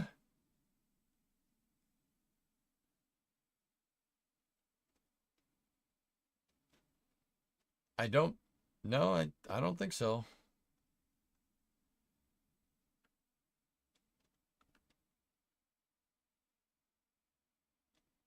Jeez. Look at this. Unreal, dude. That's crazy. It's just off the wiki page, dude. That's nuts. Look at how full this graph gets.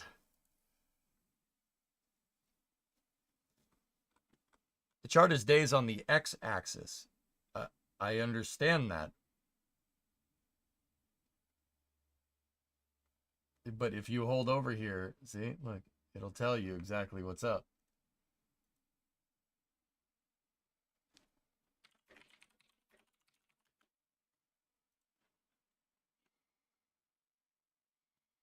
Do they retire the boosters or don't use them until they work or explode? I don't think they know where the upper limits of the booster reuse is, Sig. So I think it's fly it until it breaks right now, and then when they find an upper limit, then they might start retiring it as they build new ones.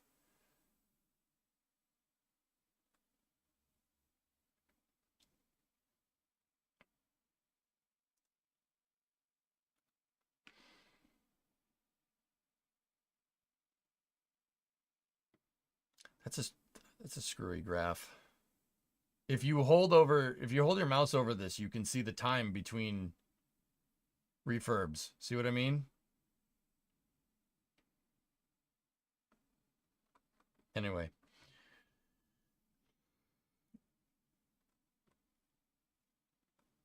Look at that, man. Look at how complete this is up here. Especially some of these guys right here. I could see them pulling one out of service at like 30 flights. Man, yeah, dude, like Tessa, we don't even know if they're doing that to one of these. Like, what if they're doing that to 60?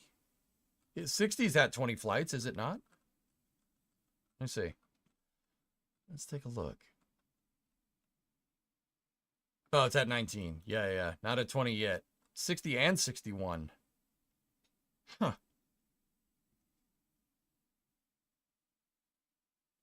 And maybe they'll do it at 20. Who knows? Wait, 62, 61, and 60 are all at 19 freaking flights, dude. 63 is at 17. And 67's at 18. What the? How did this happen? How did... Jeez. That's crazy. Anyway. Yeah. The highest serial number for a Falcon 9 is 1083. There's been 83 Falcon 9s. Huh. That's a lot. I remember when Booster 19 landed. I'm like, damn, dude. 19, they've made 19 of those. That's crazy. You know, like, and they got one back.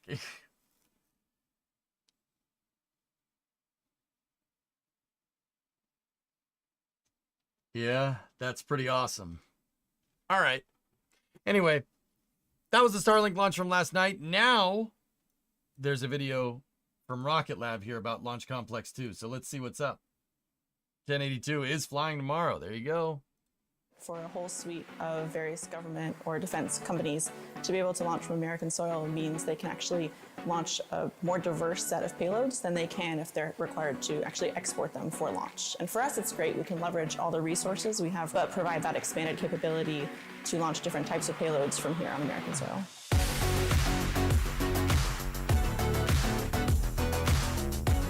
So we've got a great established relationship with the NRO. This is our 5th launch with them. So at this point, we know them and they know us. But this is our first chance to launch them here from Virginia on American soil, which is very exciting. So it's really nice with those guys because they know our process. They know how we do things and how we do things efficiently and quickly. So anytime anything comes up where we have to modify anything to support their payloads, they know how to ask for it and we know how to provide it very efficiently. We want it to be very quick from signing a contract to getting you on the launch pad and launched. Especially with national security interests. So we need to have that responsiveness, and adding a reliable vehicle like Electron that the entire government community can use really adds to our ability to be responsive as a country and as smaller communities within the government. I'm a sucker for a good team. That's really what it comes down to for me. So, you know, we've got so many people that are here to support launch, and everything has to go right. And so to make that happen, you need to have a bunch of people who are really good at their jobs, and launch day is when everyone gets to show what they do. So people who are really detail-oriented, they've done their homework, they're really enthusiastic and curious and driven to do as great of a job as they can do, they get to put their cards on the table and show that on launch day. So it's great to see a high-performance team absolutely operating at their peak on launch day, and there's just that excitement in the air. It's almost like an adrenaline rush that you really can't get in other fields.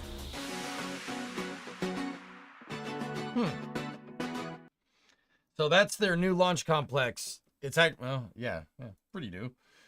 That's their new launch complex down in Virginia. It's right here. There's Antares' pad right there, and then Neutron, Rocket Lab's next generation rocket, it's bigger, is going over there, which is pretty sweet. That's pretty cool, man. This is just a video about how like they launch NRO payloads and stuff. But there's the transporter. There's 4 hold down points down there, and then a fuel line, fuel and oxidizer line, and then you got another set of fuel and oxidizer lines right there for the second stage. There's the clamper arms, and then there's your payload fairing umbilical right there. I like it. It's sleek. Very nice. Do you think Wallops has enough room for a Starship pad?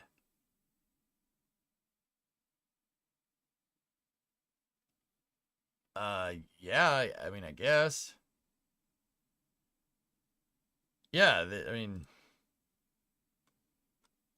sure.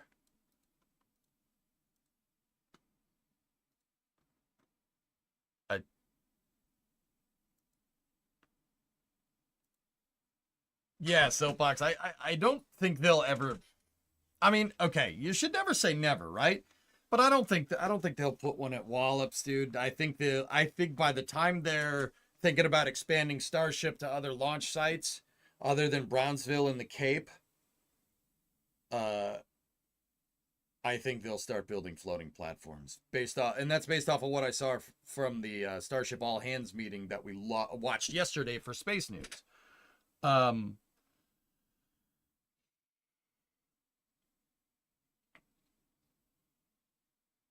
But with that being said, you should never say never, right? Hey, DV13, what's going on? You should never say never. Like, you don't know. You don't know what Starship's going to do.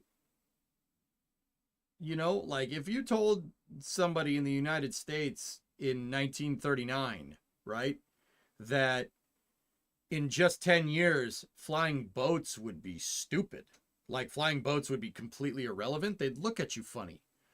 The reason why is because that was the way to travel by air. Well, why? What do I mean?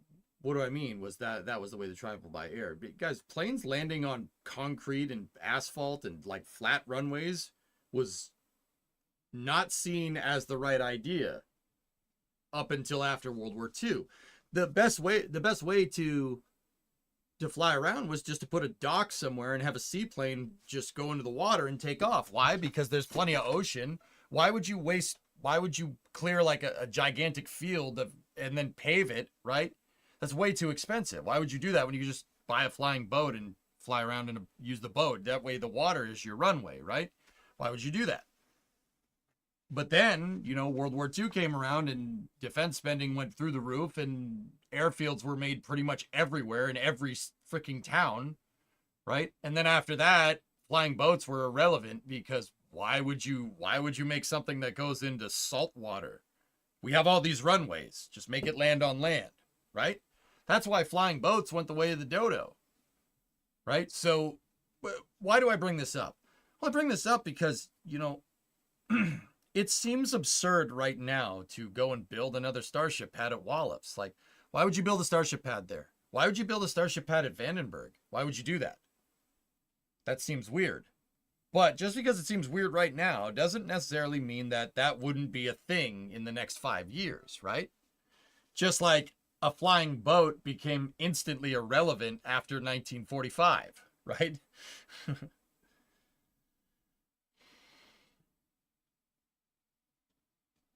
Yeah, Deadbringer, right up until World War II, there wasn't any point in trying to make planes that land on a nice flat surface because no one's going to build airports everywhere, right? Just like right now, it doesn't make sense to build Starship pads everywhere. Like, why would you do that? And, I hope the reason why we don't build more Starship pads is because of a war or something. That would suck. But, Starship could change the game like that. Minus the war part. We don't want that part. That part's bad. You don't want that. Military shipments, maybe. It's possible, Pete. Yeah, I just really hope that. I mean, defense spending does really, really, really, really make some nice make for some nice aerospace innovations. In fact, every time we dump a bunch of money into defense, we usually get something pretty cool. You know,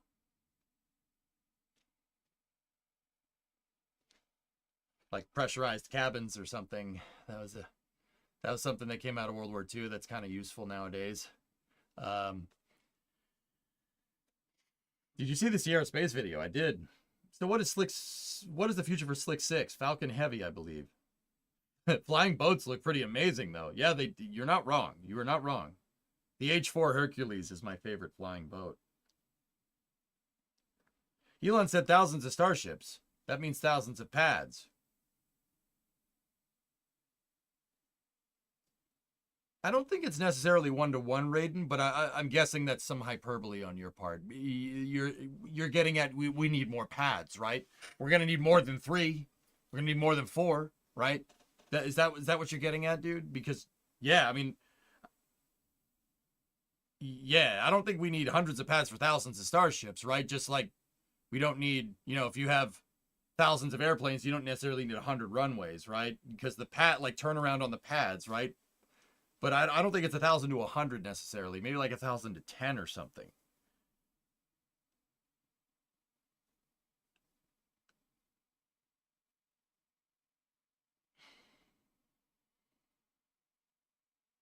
Sea launching could make a comeback. Yeah. Yeah, radar, jet propulsion. Yeah. Let's just hope that Starship doesn't let's just hope that Starship doesn't, end up becoming like a thing because of crazy defense spending, because fighting, that would be bad. That would be bad. That would be bad.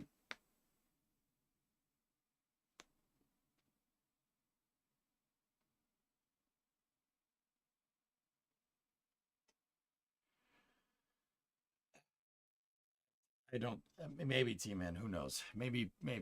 Point to point is still a long way off. Anyway, we'll talk more about Starship here in a little bit. I do have some actually pretty interesting news here. This is coming from Jeff Faust over at Space News. Take a look. The ESA awards a contract to Thales Alenia Space to restart ExoMars. That's good. ExoMars was a program that the U.S. and the ESA were working on. And then the Americans pulled, we defunded the program. I'm not sure why we did that. And so the Europeans tried to work with the Russians on ExoMars. And in 2022, they decided not to. And they canned ExoMars in early 2022.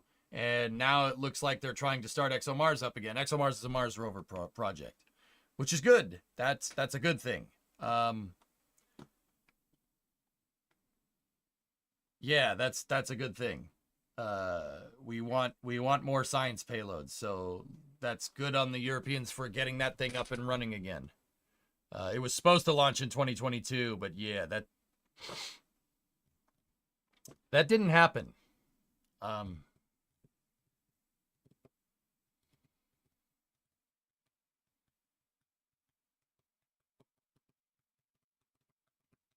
Yeah, that didn't happen. I doubt it, T-Man. This rover went from flying on Soyuz to Atlas V to Ariane 5 to Proton, now back onto a U.S. rocket. Who's launching it? Let me scroll down in here a little bit. ExoMars will also incorporate contributions from NASA. NASA will provide aerobraking engines, RHUs. NASA will also provide a launch on the mission, currently scheduled for the fourth quarter of 2028.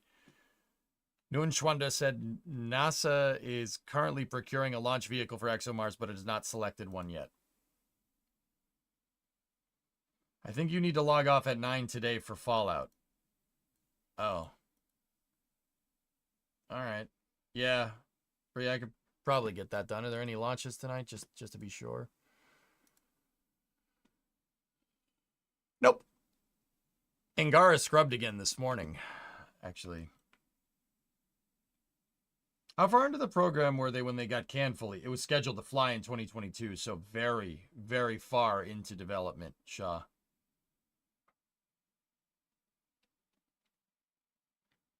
Yeah.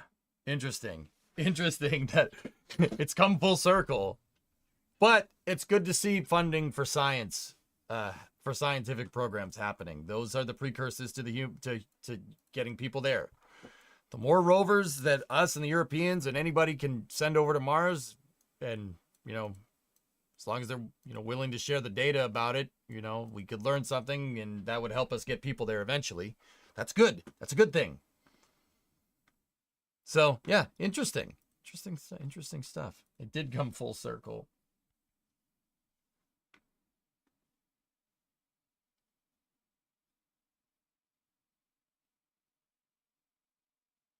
So next thing is coming from relativity here. This is relativity space. POV, rejuvenating 60 years of history at the A2 test stand. Yeah, relativity's got the A2 test stand at Stennis. Oh, that's cool. This is a monolithic test stand that was used for testing Saturn 5 second stages.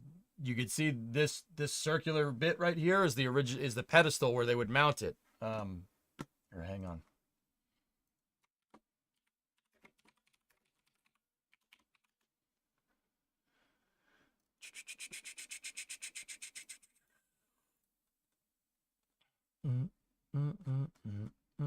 I'm just getting us a picture here real quick. So this is what the A2 test stand looked like back in the day here. Let me get a picture. Oh yeah, that's a cool picture. You guys will like this picture. I like this picture. This is a nice picture. Oh. Hello. Oh. Paul, you're photographing at a STEM festival this weekend. It's kids from all over the country. Should be a good time. Nice. How many ships would be on that giant convoy to Mars Elon was talking about? Yeah, that's right. That's right. So 100 pads might not even be enough. Now, Raiden, here's the real kicker. Yeah, you're probably right. Here's the real kicker. Where are all these pads? Cape? I mean, I would personally probably want most of these pads closer together. I think they should be near each other. Just in case one pad goes out, you can just pick up a super heavy and put it on another pad. Ocean-based? Hands? Yeah, that's the original A2 test stand. And then they took the test stand and refitted it for shuttle engines by putting fuel tanks up there. That's what it looked like during the shuttle program. See, they had a hydrogen and oxygen tanks up here, and then they used it for engine testing along with the A1. The A1 is the Fred Hayes test stand. We'll talk more about that in a second. But Relativity has it, and they're going to use it to test their... it's once again going to return to stage testing and not engine testing. It's going to return to stage testing, and they will be testing Terran R, their reusable Falcon 9 competitor. Come on, guys. You got any better pictures of that test stand? Y'all got any more of those test stands? Y'all got any more of those test stands? Y'all got any more of them test stands? That's good enough. Off topic, in all your KSP wisdom, do you know the field of view of the camera? No, I just hold Alt and change it until I like what I see. Here's a thought. Sun-synchronous staging orbit for interplanetary transfers. You could launch said orbit from all pads all over the world. Yeah. Which test stand did they use for shuttle testing? A1 and A2. And then the B2 test stand was used for the shuttle main propulsion test article.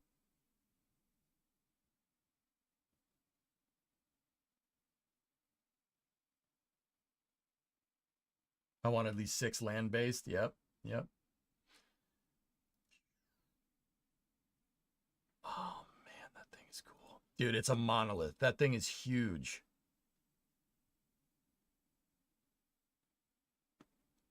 Look at that thing. There's one of the old shuttle engine tanks right there. But yeah, this thing had a giant opening on one side, so the crane could lift the S2 Saturn V second stage into place, and then they just set it down right here. They set it down on the S2 aft skirt and hook the thing up and send it, which is freaking cool, man.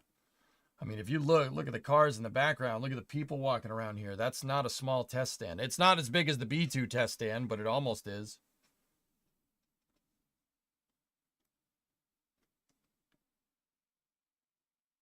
It's got and this right here, if you're wondering what this is, that's a flame bucket. It's not a flame trench. Flame buckets and flame trenches are different. Flame buckets basically don't shoot into a trench. That's it. And this thing has pipes built into it to pump water through it to keep it cool when it's taking the brunt of rocket engines. Yeah, look at the people in the stand. That's right. Yeah, pretty freaking cool, man. I'm sure SpaceX is thinking about that, dude, for sure.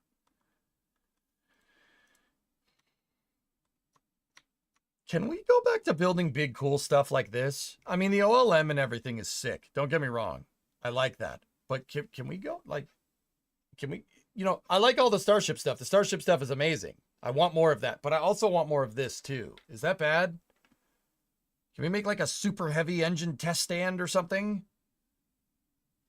Oh, jeez, I wonder what that would even look like. Why are there lifesavers on the railing at the bottom of the stand?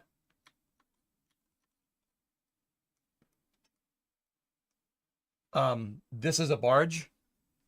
Good question. This thing right here, that's the edge of a barge.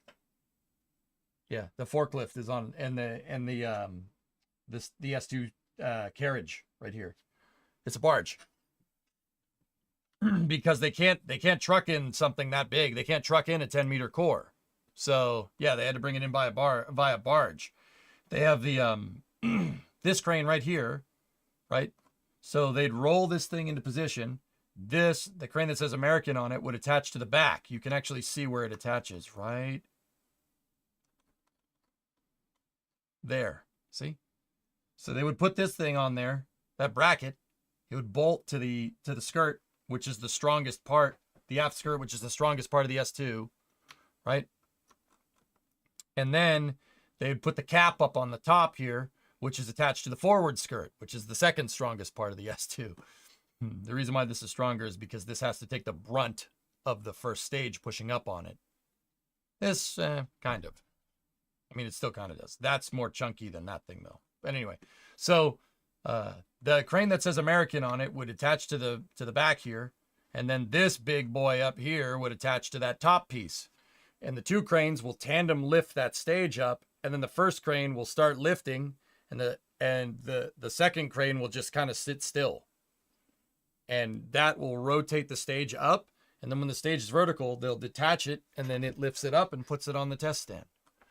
Yeah, they did that with the SLS core stage. It's basically how the SLS core stage was put together. Super freaking cool. But yeah, that's what the A2 test stand was supposed to do. But here's the thing.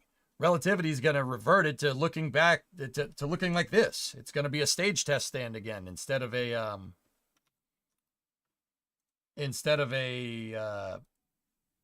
just an engine testing stand. You can see those cranes probably got used about 4 or 5 times, like not 4 or 5 times, maybe 20 times, and then that was it. Stupid. Oh yeah, NASA built 2 of them, by the way. The A1 and the A2 test stand they're very similar.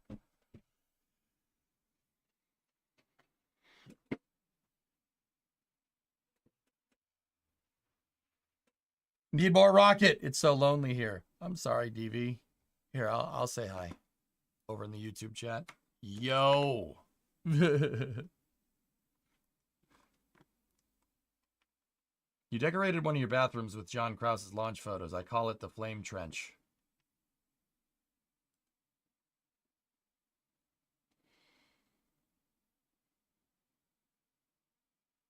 Okay. Yeah, Red Fox. Well, Von Braun engineered out the Apollo program to not be a 10-year program. When they did all the systems engineering and all the facilities were built out for the Saturn program, they built these test stands out to be used a lot.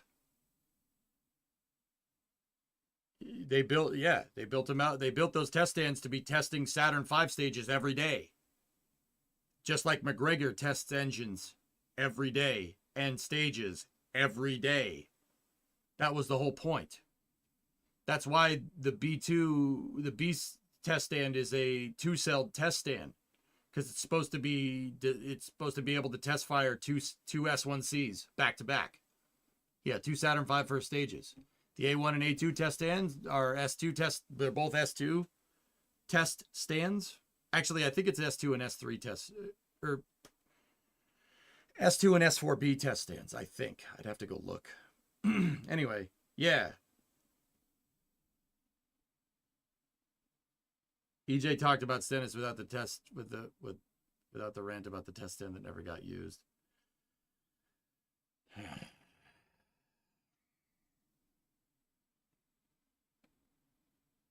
You want to hear something funny about that guy? The A3 test stand? They gave it to Rocket Lab. They gave it to Rocket Lab. Which is not a bad thing.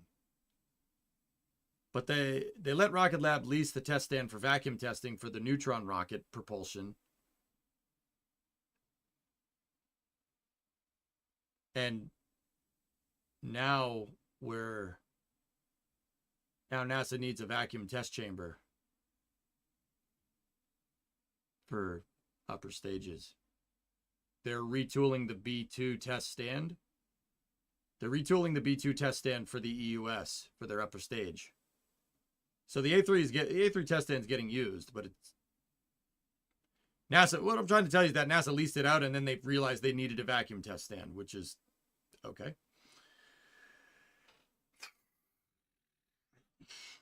Okay.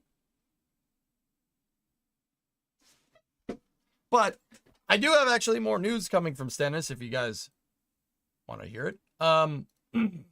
So here's a good view of the complex. Yeah, they do. Yeah, here, we'll look at it real quick. I have more news about Stennis, but here, I mean, yeah, this was all built out to basically run the space program for decades.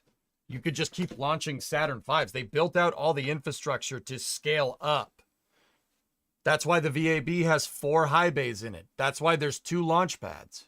That's why 39A and 39B. That's why they built that's why they built 2 of them with the plans to build a 3rd one. This was designed to basically bolster NASA's space program for decades. That was the genius of Von Braun's project management. The guy was one of the most notorious and legendary systems engineers out there. Yeah, by a long shot. This stuff was built to do work. Stennis was built to be like McGregor is, guys, with Raptor engines. There's like 4 or 5 Raptor engines going off at McGregor, Texas for SpaceX like every day. They're doing tests every day.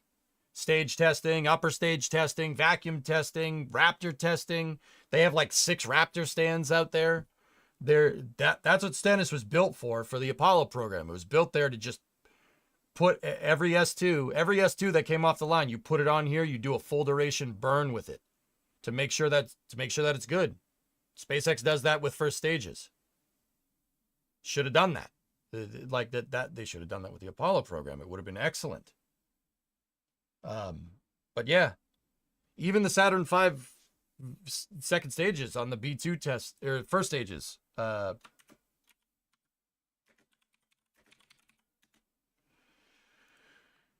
B1, B2 test stand where they did the green run, where NASA did the green run, was designed to be able to hold and test fire 2 Saturn V stages, not at the same time, even though that'd be awesome.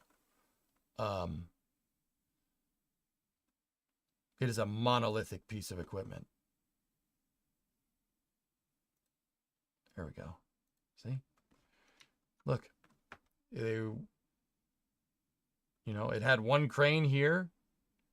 And one crane, you know, the crane isn't installed on the other side in this picture because I don't think the left test stand, the B1 test cell is ready to go in this picture. It's still under construction.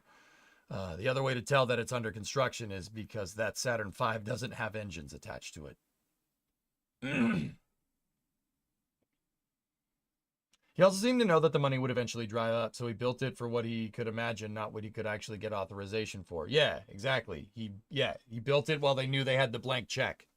And what do we do with it? We built a space shuttle. And don't get me wrong, I love the space shuttle, but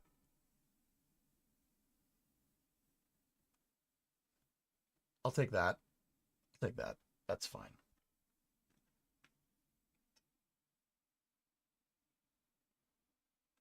Yeah, look at that thing. That's awesome, right? I think that's really freaking cool.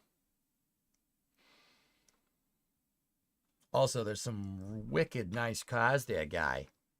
All right, what do we got here? What do we got? Country Squire, another Country Squire, Volkswagen Beetle, another Volkswagen Beetle. 54 Chevy. Chevy C10 right there. What else is back there? That looks like an Oldsmobile, but I can't tell. And that looks like a Mustang. Nice. Nice. 2 Country Squires. Cool.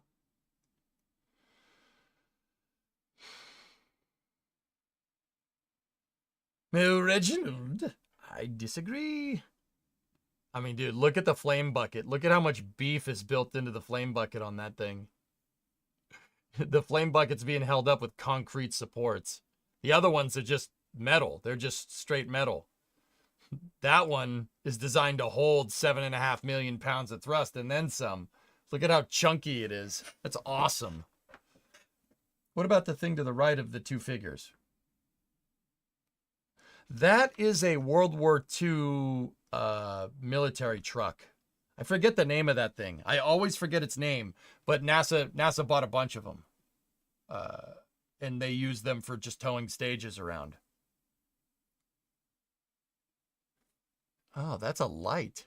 Oh, that's what that tower is. It's for lights. So you could do night operations. That's a huge spotlight. Cool.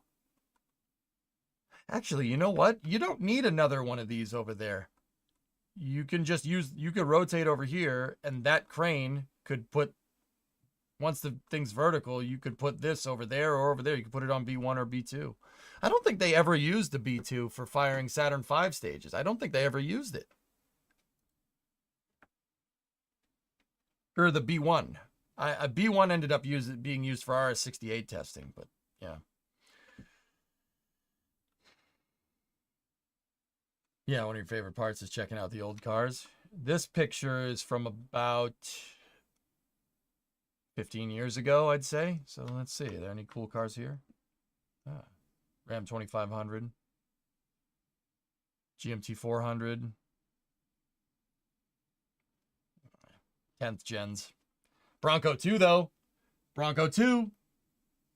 I really don't like looking at pictures from my childhood and picking out cars that I want. That's really not cool. Really don't like that, but I'm still doing it because the cars. It's all about the cars, man. Yeah, see, somebody asked, Canuck, I think you asked about the life preservers. See, there they are. Because the barge was right there in the other picture. That other picture was taken from over there.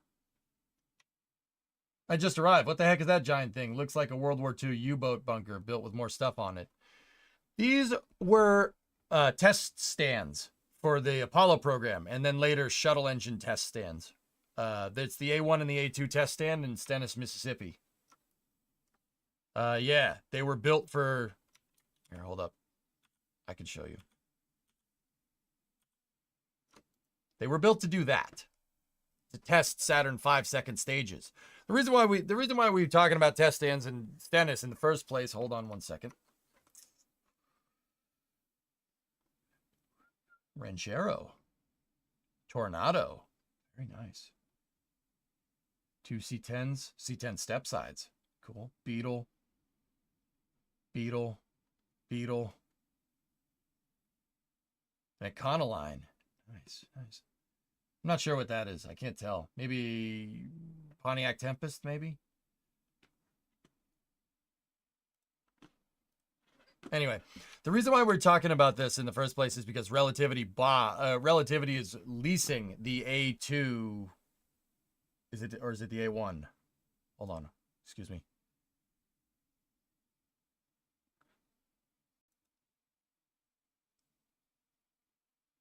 I think it's, I don't know. Hang on. Give me 1 second. Give me 1 second. Now I forget which one it is. Because A1 and A2 are identical. It's the A2 test stand. See? There you go. They posted this picture, which is really cool. They took the flame bucket out and they're refurbishing the flame bucket. But you can see right here, this chunky cylindric piece is where the stage attached. Nope, not that one.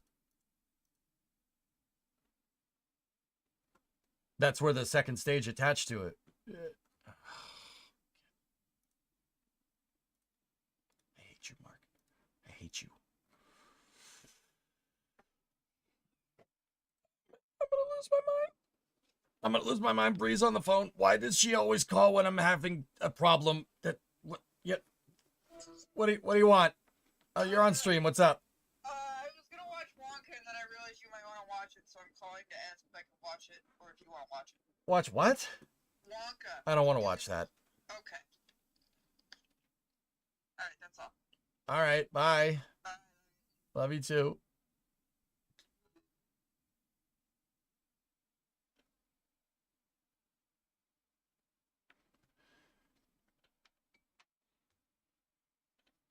Leasing it still have to bring their own crane. Do I already have it open? Yeah, there it is. There it is. You could see where the attachment ring, where they would attach the aft skirt, which is pretty sweet.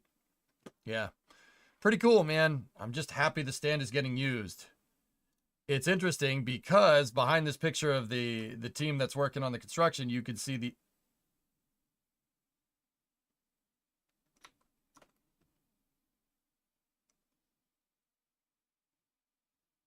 Well, we know when that picture was taken.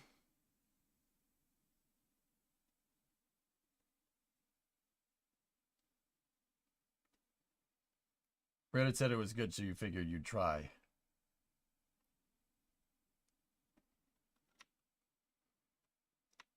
And yeah, see, there's that picture of the A3 test stand. Rocket Lab has that test stand over there. Do you see any? Oh, there's some activity going on over there. Not bad.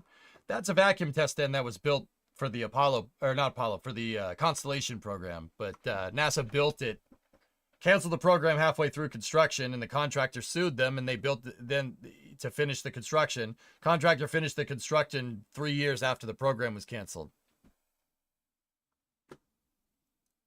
Yeah, you remember when I said being a spaceflight fan in the early 2010s was a really, really, really, really crappy time to be one of, yeah.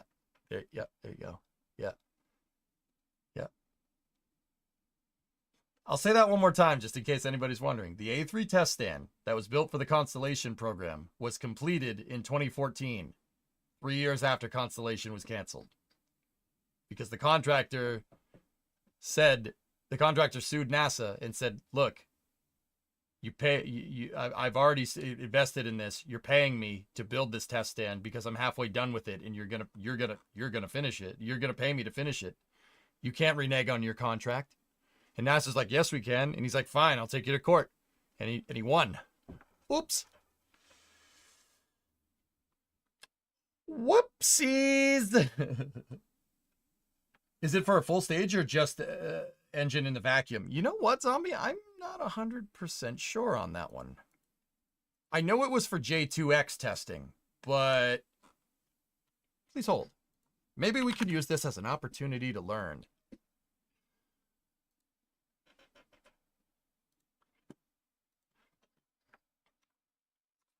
The A3 test stand was originally designed to test fire the J2X engine at a simulated altitude of 100,000 feet. It features a test cell that is 66.3 feet high, so 30 meters, by 40 feet, which is 12 meters. The primary structure is an open steel frame rising to a height of over 150 feet. That's a 15-story building and is designed for thrust levels up to 1 million pounds of force.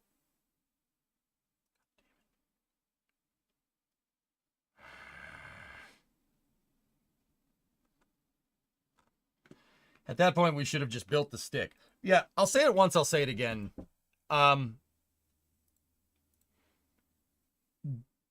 Constellation was not behind schedule. It was not behind schedule for any other reason than it turns out that if you don't give NASA any money, they're gonna fall behind schedule. They got rid of the program because they said it was underperforming. If I was your boss and paying you $50 an hour to do a job, and you did 8 hours of work, right? And I said, sorry, I can't give you $400. Best I can do is $100. You would underperform too. You'd be like, okay, no, yeah, and then that would be like me saying, well, you're not performing to what I asked, so I'm gonna fire you. And you'd be like, yeah, you're firing me because you underperforming. Yeah, it was stupid. Yeah, that was dumb, and I'm getting annoyed thinking about it. So, next bit of news. Yeah. All right. What's the next bit? The next bit actually has to do with tennis again. Here, check this out. This is over on the A1 test stand, the Fred Hayes test stand. This is pictures of NASA pulling an RS-25 off of the test stand here. Yeah, no, Aqualex, it's bad. I don't need any more analogies. I'm starting to get annoyed, and I don't want to get annoyed. Hey, Funny You, what's going on? Over on the YouTube side of things. Thank you. How you doing? Sorry, it took me a second to respond. Reading this thread on my commute back gave you PTSD. Okay, I'll look at that. I have it up. I'll look at it. So this is a motor that they took off the test stand here. This was the one that they were testing a lot. This is a test mule engine. RS-25 developmental engine E0525 was removed from the Fred Hayes test stand on April 9th. Following completion of the second and final 12 test series for lead engine contractor Aerojet Rocketdyne and L3 Harris Tech Company to certify and build RS-25 engines for SLS. What's the coldest part of the RS-25 when firing? Probably the high pressure or the low pressure hydrogen turbo pump, if I had to guess. One of these things up here, or that pipe. Yeah, Aerospace. The RS-25 is a great engine. Great engine.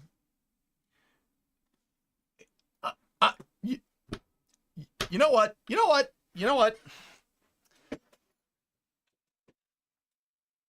Maybe I'm a little bit cynical. Maybe. I'd like to think that I stay pretty optimistic when it comes to space flight stuff. But also, that RS-25, E0525, they put that on the test stand and fired it like every other day for a month straight. The engine that they said was not refurbishable, and you had to take it apart after every flight when the space shuttle fly.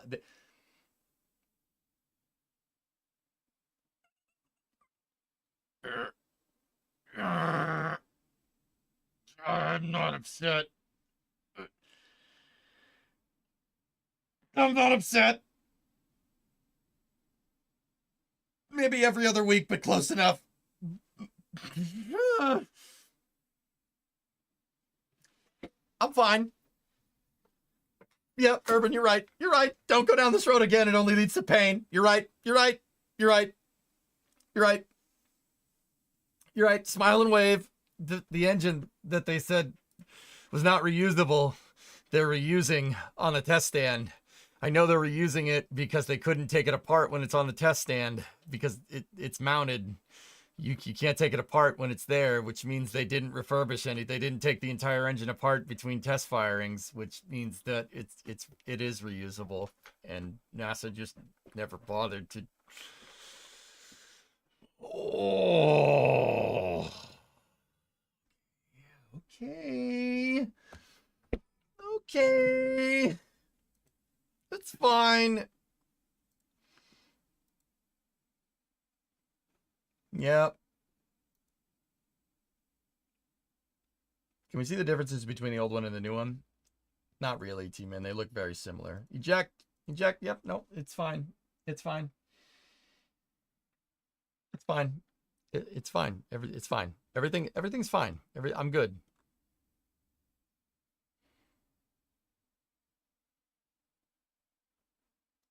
It's fine. You good? No. No, I am not good. I'm not good. Shuttle engines were reusable. They just never decided to do that under the guise of safety.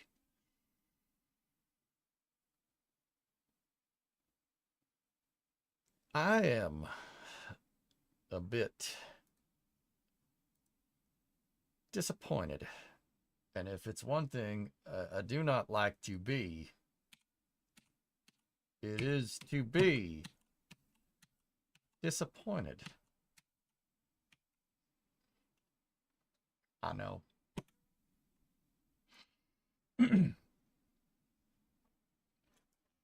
Anyway, race car seats versus aluminum ones.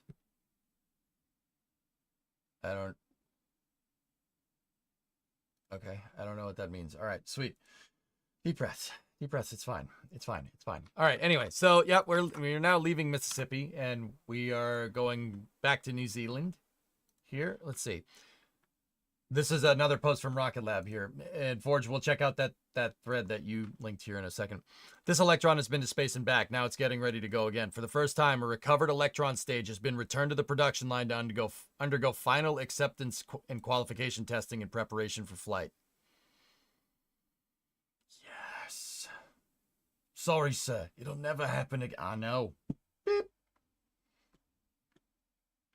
I'm still waiting for pictures of the Soyuz seat integrated inside Dragon for Mark when Soyuz had that leak. Huh. Did they do that, Forge? That's super cool, actually.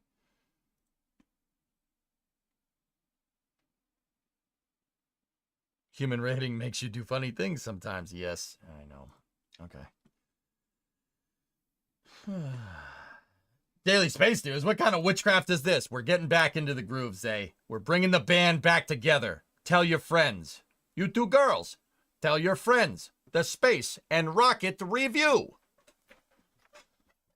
Bringing the band back. We're putting the band back together. Come on, we need you, man. We need your horn. If you say no, me and Yarg will come here for breakfast, lunch, and dinner every day of the week.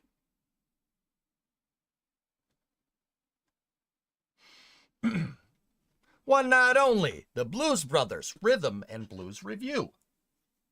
Oh, we got both kinds of news. We got space and rocket news. Welcome to EJ's Country Blockhouse. Yep.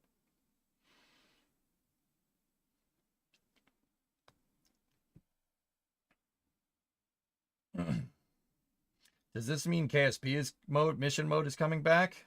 Hey, let's not get a little bit too ahead of ourselves there. Rawhide and A. Rawhide. Rolling. Keep them doggies rolling. Rawhide. Load 'em up. Bring 'em down. Load 'em up. Bring 'em down. Rawhide. Anyway. 4 attachable SRBs in a core stage.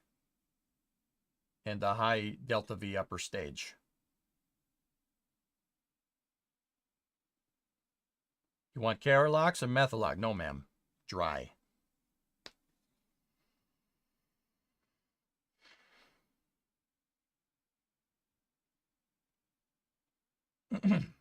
Yes, they installed the Soyuz seat inside a Dragon for Mark Rubio when Soyuz had that leak, and it can only support 2 people.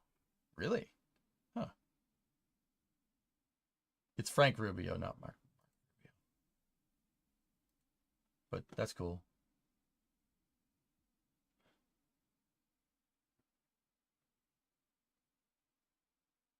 Oh, okay. It was just for an emergency thing. Got it. Anyway. All right, Forge, what's this thread you want me to see? I swear if this is clickbaity, I'm gonna...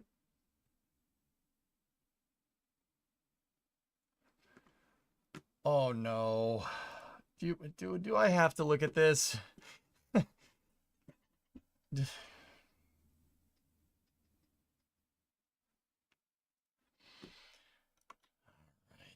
is this? What is this? Everyone knows about the space shuttle disasters of 51L and 107, but did you know there were many near misses through the program? Yes. SDS-27. Nathan, how you doing, buddy? Let's talk about it in this thread. Yeah, SDS-27 was not good. Not great. An SRB parachute, or no, separator motor. Or no, was it the parachute or something on the front part of the SRB? It was either the parachute motor or the separator engine fired way too early and shot like right into the shuttle's thermal protection system. Yeah, that's about as good as that ended about as good as you think it did. Yeah, not good, not great. Crew miraculously made it back because there was a structural piece in place where the thermal protection system had a hole in it. And that actually made it so it didn't engulf the crew tank with fire. Yeah, during re-entry, yeah. All right. The two near misses are relatively well known, 27 and 93. However, these are only 93 is not as bad as 27. They're only scratching the surface of the issues that haunted the shuttle throughout its entire career. Here's a non-exhaustive list of all the times the shuttle nearly experienced some sort of threatening failure or came close to doing so. SDS-1, overpressure wave damaged the body flap of the orbiter. That's correct. That happened. Landing gear cover warped due to thermal damage. Many missing tiles in non-critical areas. Yeah. The SRBs overperformed. And they reverberated off the off the mobile launcher platform. And they did shake some tiles off of the OMS pods. But they were in non-critical areas. That was quickly remedied. I wouldn't really call this, that was a test flight. So this kind of stuff is the stuff you want to figure out during a test flight. So, okay. SDS-2, fuel cells failed, leading to a truncated mission. SRB seal anomaly. What's SRB seal anomaly? What does that mean? What is an SRB seal? They're O-rings. I don't know what that, are you talking about blow by? I would assume maybe that. Did they overperform equally? Yes, Erudite. Yep. They actually gave too much thrust. It lofted the trajectory, but the shuttle's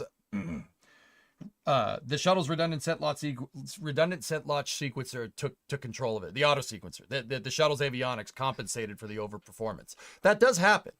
That's something that we don't really see too much, and the reason why we don't see it is because we don't have a lot of rockets telemetry.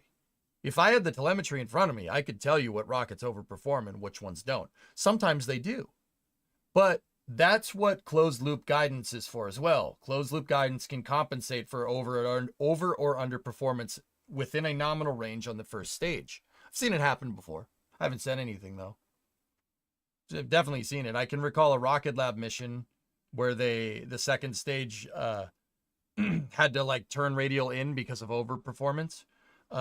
We've also seen a ESAB on Ariane 5, the Ariane 5 upper stage, I think is ESAB.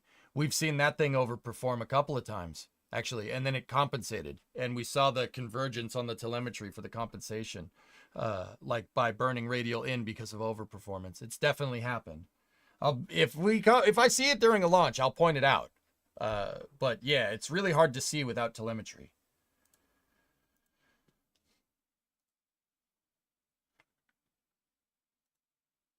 We've seen Ariane 6 underperform a lot too. Yeah, it hasn't even gotten to closed loop guidance yet.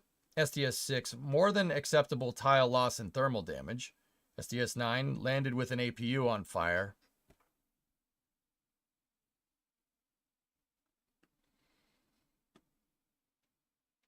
SDS-41B, a chunk of frozen piss struck the OMS pod of Challenger, leading to significant tile damage. That actually happened. They had to scrape the They had to scrape it off with a robotic arm. That's actually a thing. Yep. That's actually right. Yeah. The shuttle has a dump at the very back for the waste systems, and they did it too quickly.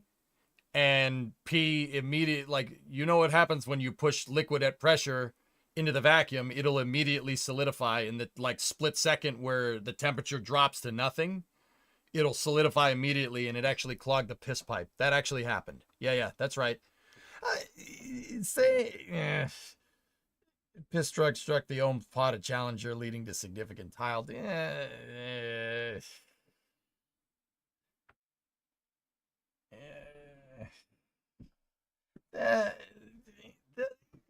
it didn't damage it as much as that implies. It was. Yeah, they were more worried about having it attached. I would say having a big piecicle on the back of your space shuttle was probably is probably a little bit more dangerous than a couple of dents in the Ohms pod tiles.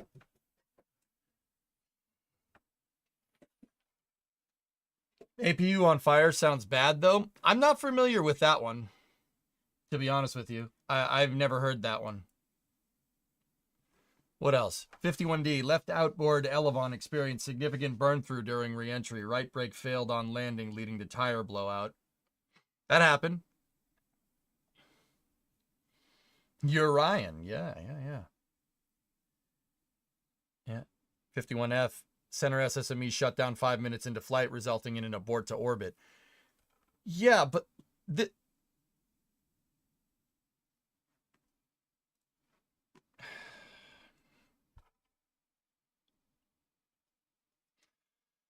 that is right.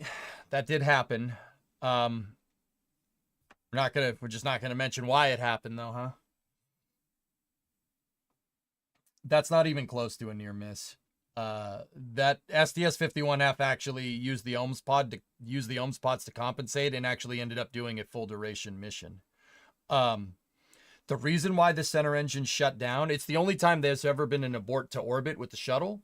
The shuttle's flight computers compensated because one of the engines shut down. Now, why did it shut down? Bad sensor. Engine was performing just fine. Yeah. There's a bad sensor. That's not even close to a near miss. That's good engineering. Because the other two engines compensated. Challenger went into an aborted orbit and then used the Ohms pods to correct, which is exactly what it was designed to do. I wouldn't even call that a near miss. That's just good systems engineering on the shuttle's part. 61C. An error during fueling led to the drain back of 14,000 pounds of LOX from the ET. If this had gone unnoticed, the shuttle would have been forced to perform a transatlantic abort.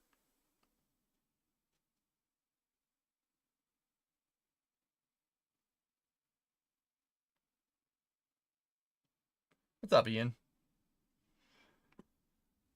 Right before landing, two of the orbiter's 3 auxiliary power units caught fire due to a hydrazine leak, but the orbiter nonetheless landed successfully.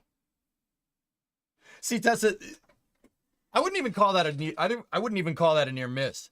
Yeah, it's on fire. It's not going to stay on fire. You'll burn off all the hypergalls and maybe damage some things, but these things are already designed to be hot. It's an APU. Now, with that being said, 2 of the 3 caught fire. Well, I would say that's pretty good. That's pretty good analysis on your engineering to put 3 of them on there. They made them triple redundant for a reason. Just saying. Shuttle has 3 fuel cells on it, 3 auxiliary power units, and 3 hydraulic power units, all in triple redundancy, and 3 engines for triple redundancy as well. Remember that whole part? Yeah, I'd say that's damn good analysis done on the shuttle engineer's part. I'm just putting it out there. I'm just playing devil's advocate here. All right, just putting it out there, man.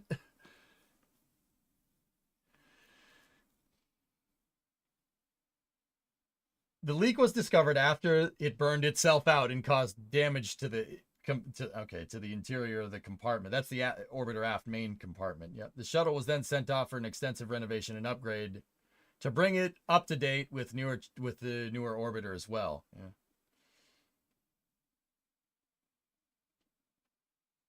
Yeah, yeah, it's a great engine.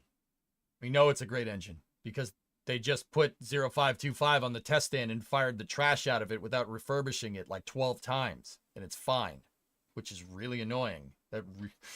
Yep, I'm back to that. I'm back to it. I'm back to it, man. I'm not letting it go. Not letting it go. Yeah, Dead Crew. Yeah, exactly. I'm not letting it go, man. That's bullcrap. Eject. No, I'm not ejecting. I'm not ejecting. There's no ejector seats, all right? Shuttle didn't have them past flight 4, okay? Yeah, SDS-27. Yeah, that almost, yeah, yep. 700 tiles damage, 1 missing, and then it's nearly disintegrated, but was saved by an antenna mounting plate. Yep. But you're not going to say why? Lady. Jess. Dang it, I forgot why. It was something to do with I think a separator motor fired, or it was a separator or a parachute motor. Hey, Hellborn, 97 months. Thank you very much.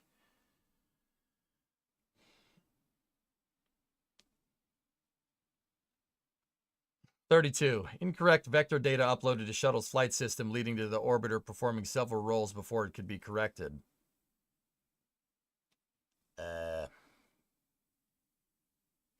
A blade of insulating material from the starboard solid rocket booster nose cap had hit the orbiter about 85 seconds into flight. Yeah, okay.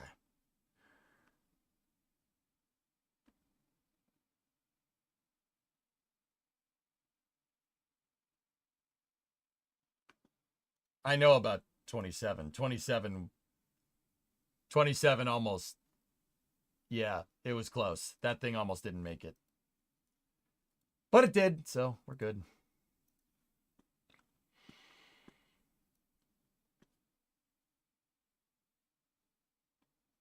What's abnormally high tile damage? I don't understand. Anyway, STS-91, chamber pressure sensor in one of the SSMEs failed.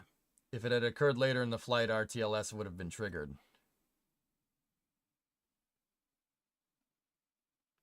What? RTLS later in the flight? Are we?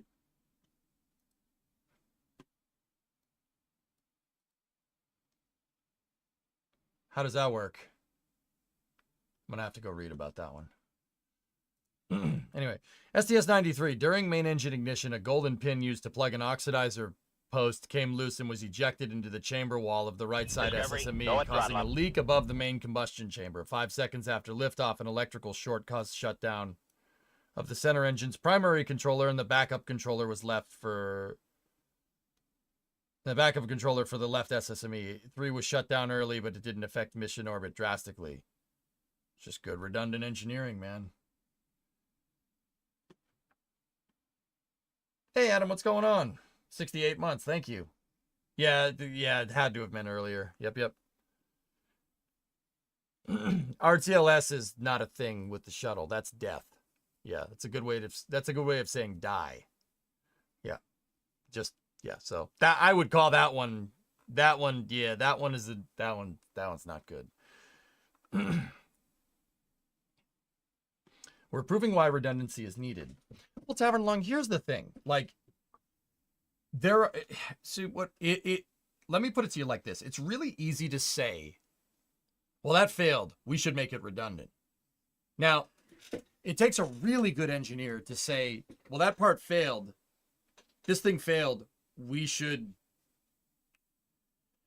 Should we try to go fix this problem, or should we just add a second one for redundancy? Because it's always a trade-off with aerospace engineering. You want to put 3 hydraulic power units in there for redundancy. Well, what's your empirical data for putting 3 of those there, right? What's the purpose? Why would you do that? That's adding so much extra mass to it. Why not 2? Why not 3? This just showed me that a lot of these near misses are just telling me that the guys who designed the space shuttle really did their homework. They really did their homework. That's some damn good systems engineering here. You know, the engines, the shuttle is The shuttle could just take one of their primary engine controllers, just blowing up, and it's all right, no problem. Second one took over. It's fine. So, it takes a good engineer to know when to add redundancy into a design and when not to, right? I don't even get it right all the time. Like, look at the grain silos. Grain silos and workers is a pretty damn good example. Right? It's really easy to just say, oh, put another one on there. Add another engine. Just one more lane, bro. Just one more engine, bro. Just one more booster, bro. Please, bro. It takes a really good engineer to know when not to do that. And that, once again, this just tells me that the people that made this thing really knew what they were doing. Like, really knew what they were doing. Like, the shuttle is ridiculous. Look at all this stuff. Are you going to be on NSF Live? Yeah, of course, Journey. Yeah, I'm going. Yeah, I'll be on again this week. Yeah. I needed last week off because Drummer was here. Agreed. Redundancy is only part of the total package. Yep. Also shows redundancy does not always solve problems. So see, Katra, if redundancy isn't solving your problem, fix the damn part, right? Like, it's not that simple of a workflow. It's very contextual because engineering is contextual. It's contextual. It depends. If you have a flat tire on an off-road vehicle, and if you have a flat tire on a race car, do they both get flat tires for the same reason? Nope. But they both have wheels, right? Like, it's all about what you're trying to do. That's super important to understand. And once again, this just tells me, like, how did they do this? It's still, like, reading through, and this is a pretty good list by Jess here. I don't know this person, but seems cool. This just, how did you know? Like, what's crazy to me is that this was the shuttle was the first attempt at a reusable vehicle. The first attempt. The shuttle was the first thing that was ever flown to space twice. Reused, you know what I mean? Even if Columbia was refurbished. STS-2, that was the first time we flew anything to space 2 times in a row. None of the Apollo capsules were reused. One Gemini capsule previously was reused, but the second flight had it was a Gemini capsule, but the second flight had nobody on it. Or the first flight had nobody on it. They launched it uncrewed, and then they brought it back and put people on it. So I guess let me amend that statement a little bit. Nobody had ever reused anything before with people on it both times, right? The only thing after the space shuttles to be reused was a Dragon capsule. And then Starliner in May, which is good. We're just now adding more to that list. But that was a first attempt. The shuttle was a first attempt. Are you kidding me? How did you do that? How did they make that? That's ridiculous. Considering the thing was designed entirely on drawing boards. Like, there's no computer here. Ain't no CAD here. Shuttle was designed in the early 70s. Wasn't the X-15 the first craft to go to space twice with people on it? Yeah, that's Denny over in the YouTube chat. Yeah, I'm more talking about orbital capable stuff, Denny, but yeah, technically, yeah, sure. Like, how did you know where to put redundancy and where not to put redundancy? How did you know? It's ridiculous to me. Like, there's all these systems on board that compensated for all these freaking problems, right? They compensated for all these problems. And the only thing that they really let slip through the cracks was foam insulation coming off and hitting the thermal protection system. Like, the SRB insulation exploded off and took a tile off the shuttle, and it still made it. That's I'm not saying that just because you have 30,000 tiles doesn't mean you're 30,000 times redundant there. But also, the fact that they caught most of this stuff, they knew where the thing could fail. They knew what they knew to put the HPUs or the APUs in triple redundancy, and they knew to put the fuel cells in triple redundancy. The fact that they knew to do that, and they knew where to add redundancy and they knew where not to add redundancy is ridiculous to me. Like, okay, what would be an example of not adding redundancy?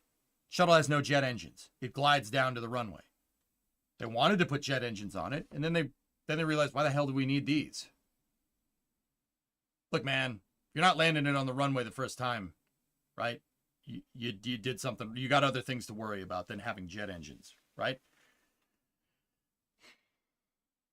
It's they knew where and when to add redundant. Like it's wild to me, dude. I still can't believe it. Like I'm still learning new things about this, and the shuttle hasn't flown in 10 plus years. It's crazy. I wonder if the foam coming off was affected at all by not painting the tank. Alex, I actually asked a guy that works on spray-on foam insulation for SLS that exact question. He said it wouldn't make a difference. It wouldn't have made a difference. All right, Dead see ya.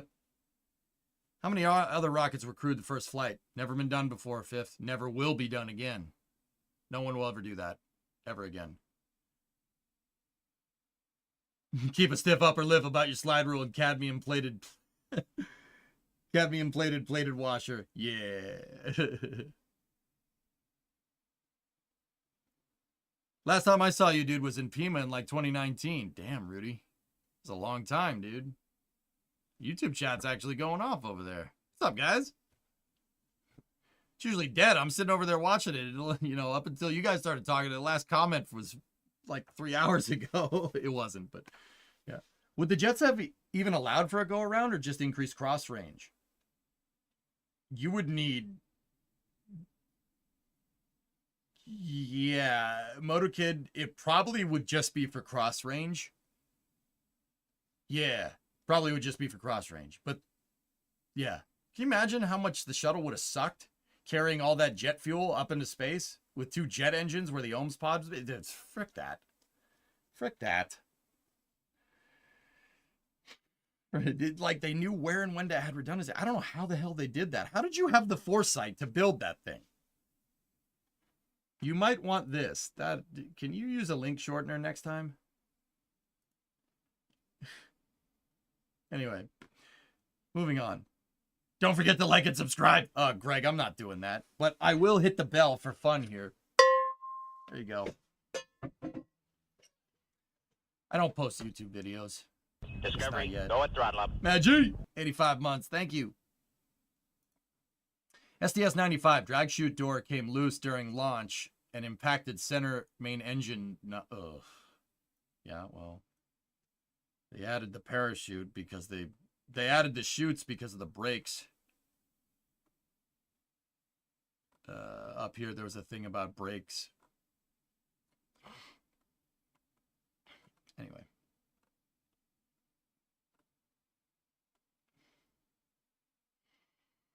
That was 95. 112. SRB hold down charges didn't fire. Clamps were ripped off by the SRBs during liftoff. Yeah.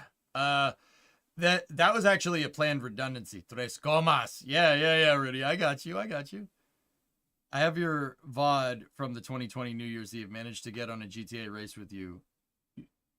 You have the 2020 VOD? Oh God.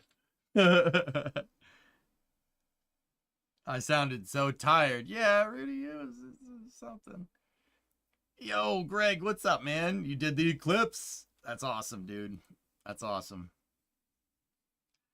All right. Anyway, SDS 114. Yeah, they knew that would happen. The SRB, okay, so they knew that was engineered into the design, believe it or not, because you do not want one SRB separating and the other one not. The SRBs were designed to rip the frangible nut off the pad if one didn't fire. And even then, the igniters for the frangible nuts are in double redundancy. Yeah, there's two igniters.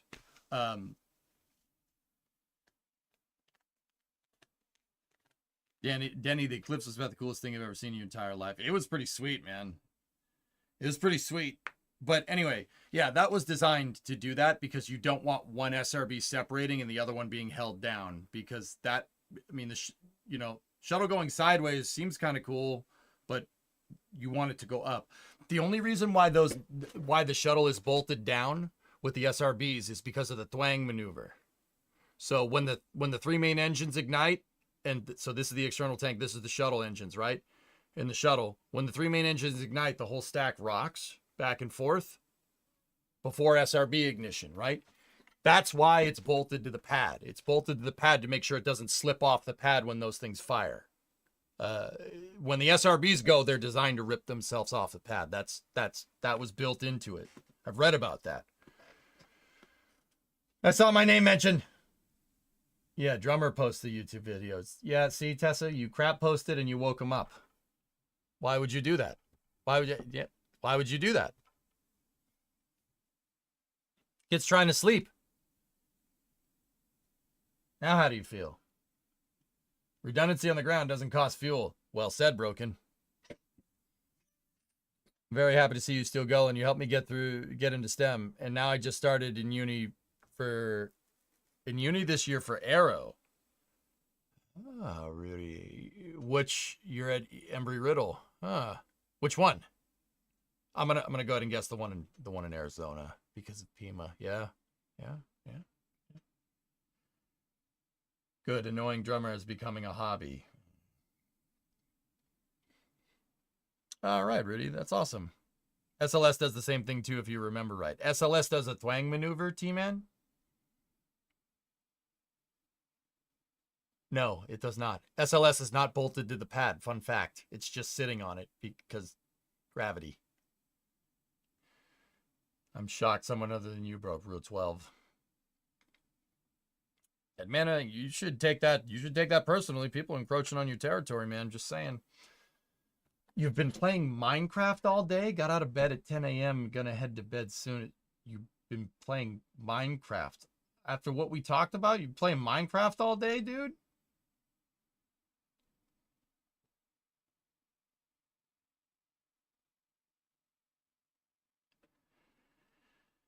Okay. Did Buran do a twang maneuver due to the off-center center of gravity? No. Rudy, Buran just slewed off the pad because the RD0120s would gimbal to compensate. So like if you look at a cross-section of the Energia stack, the 4 boosters that are on the Energia core stage are actually offset. They're offset opposite the shuttle. So like instead of being like right here, they're actually over here somewhere. And the shuttle is right here. And they would compensate. So Buran actually slid the opposite way off of the pad. The shuttle has the 3 main engines here and the SRBs here. And when it it twanged, and when it lifted off, it went that way. So Buran Energia actually does the opposite of that during liftoff. It kind of slews towards the orbiter instead of away. But it wouldn't twang because of the gimbal on the RD0120s. Yeah, they could really, really move. Good question. 1 week with you and now drummer's life is ruined. You had the itch to play it. All right, whatever. STS-114, Foam Strike. This was the flight immediately after the loss of Columbia. Yeah. Yep.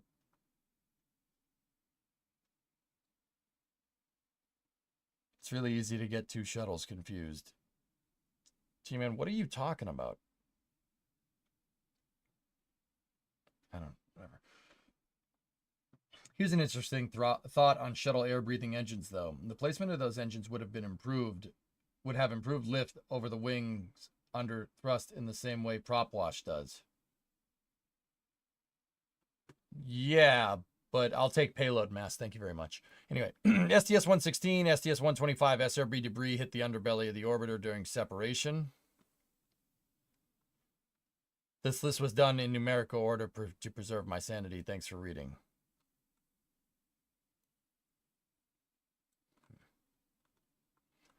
Yeah, Forge, it's an interesting list. I mean, once again, that's not a lot of, like, I would say that some of those aren't even near misses. Most of those were built into the design on purpose. You know, which is kind of crazy to me.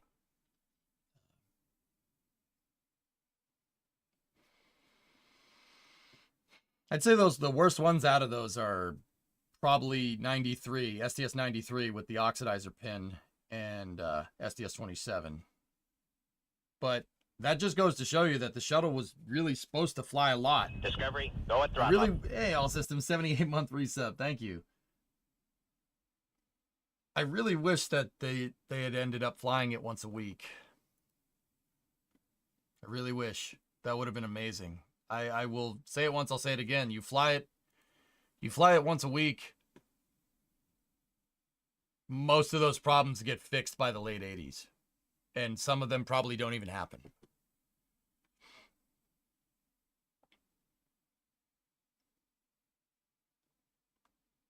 But hey, what are you going to do? Discovery, go at throttle up. Inverter, 78-month resub. What about 51F? Bad sensor. It's a bad sensor. Yeah, that's what caused the abort to orbit. The engine was fine. Fun fact.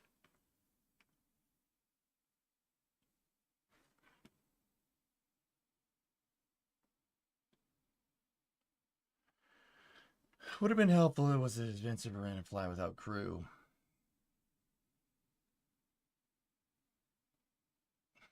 Discovery, go at throttle up. King, I would say if the shuttle should have had a way more robust testing regime, to be honest with you. I think that it would have been fine flying with people on board once a week, but you would need a healthy and robust testing regime. They would need to put that engine on the test stand and test fire it every day. How many hours of testing do jet engines have before they ever put the thing on an airplane? I don't know why they thought, for whatever reason, that rocket engines would be any different. Especially with something that's supposed to work like an airplane. Just putting it out there. Den, 9-month resub. Thank you very much. Would launch cadence like that require a few more orbiters? No. No, man, not at all. Orbiters can be refurbished in a month. Yeah, 1 month downtime. Yep. That's why they built 4 of them. Shuttle was supposed to ramp up to 48 launches per year in 1987. Yeah, that's what it was supposed to do. That was just the baseline. Engines were supposed to be good for 55 missions. Look, I'll say this once, I'll say it again. You don't design an engine to work 55 times without refurbishment and then miss the mark so much that you have to take it apart every time. That is a programmatic management problem. That's not an engineering problem. And that's what plagued the shuttle program. Yeah, you don't miss the mark. Aerojet Rocketdyne does not miss the mark like that. No, no, not a chance. You know, that's not how that's not how engineering is done. Anyway. So Rudy, what are you saying over in the YouTube chat? Professor loaded a shuttle MSS in the sim a couple months ago. The stick was so heavy and you can easily lose all your airspeed with one mistake. Must have been hard for the pilots to land it. Lots of training.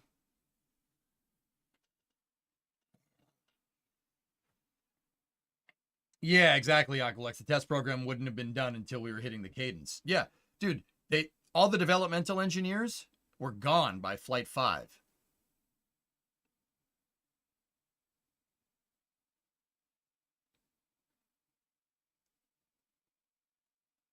Who made that decision? Yeah, like, what the frick? For real, what the frick? Yeah, unbelievable. In fact, they mentioned that in one of those training videos, one of the shuttle videos that I used to show when I took breaks on the stream during the pandemic. Yeah, one of them is like, oh, we've reduced the amount of people in mission control by 50%. Yeah, I might be extrapolating a little too far, but that means you got rid of all the developmental flight engineers. Oh, that's good. You did what?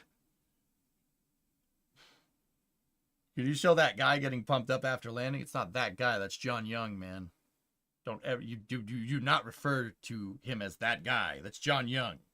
That is the closest we've gotten to Jebediah Kerman in real life. All right, man. It's a good video though, but it's from one of those videos, Blackness. But yeah, maybe we'll show it later. He is the guy. He's the guy. right? Not that guy. He's the guy. Him and Tex Johnson. Tex Johnson is definitely the guy as well. I was bummed when John Young passed away, man. That really pissed me off. I was not happy. I was not happy. That was a bad day. John Young is involved. We need a corned beef sandwich. You're damn right we do.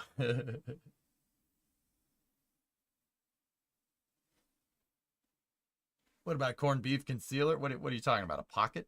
Dude, first of all, homeboy put a sandwich in his pocket, right? You know how much of a legend you have to be to just be like, let's put this in here and save it for later. Like, you know how much of a bamf you need to be like that? I've been here long enough. I should have known. That's all good, man. It's all good. It's all good.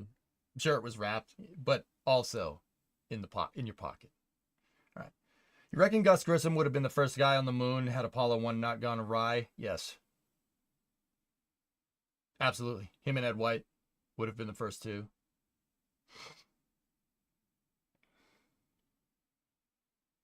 Yeah, that actually happened. John Young snuck a corned beef sandwich on Gemini 3. I think it was Gemini 3. Yeah. He was up there with Gus Grissom, and he snuck a sandwich up there. And NASA was like, John, what are you doing? He's like, yep, I'm just going to eat some of my sandwich now.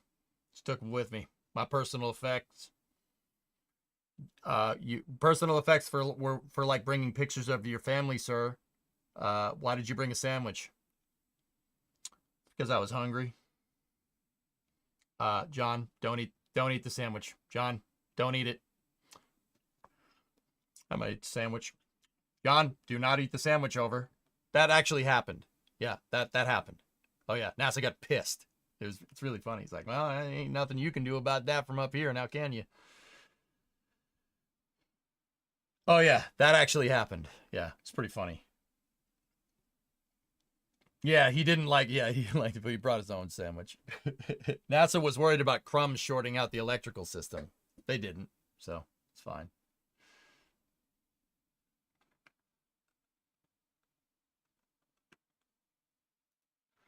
Best part about that is because it's NASA, it's public record. Yep.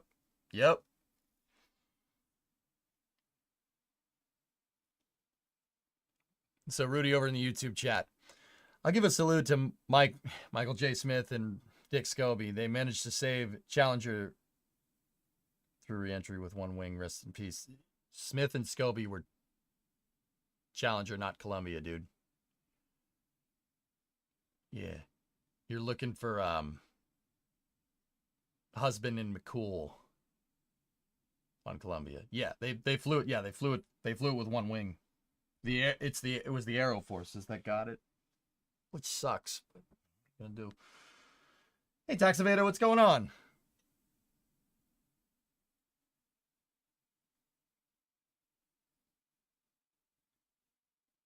Didn't he say it wasn't that good either? Yeah, sounds like that.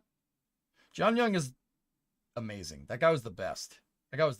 He was, you know, you want to know what kind of guy John Young was? And I've said this on stream before, but I'll say it again.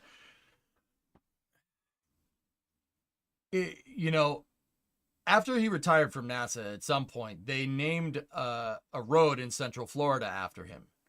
And, they were dedicating the road, and he was there. It's John Young Parkway in Orlando, if you're wondering. Yeah, it's named after an astronaut. I know, right? And they brought him there, and they said, we named this road after you. How do you feel? You know what he said? Why are you naming roads after me? I ain't dead yet. Thank you, though. That should tell you everything you need to know about that guy. Yep. My hero.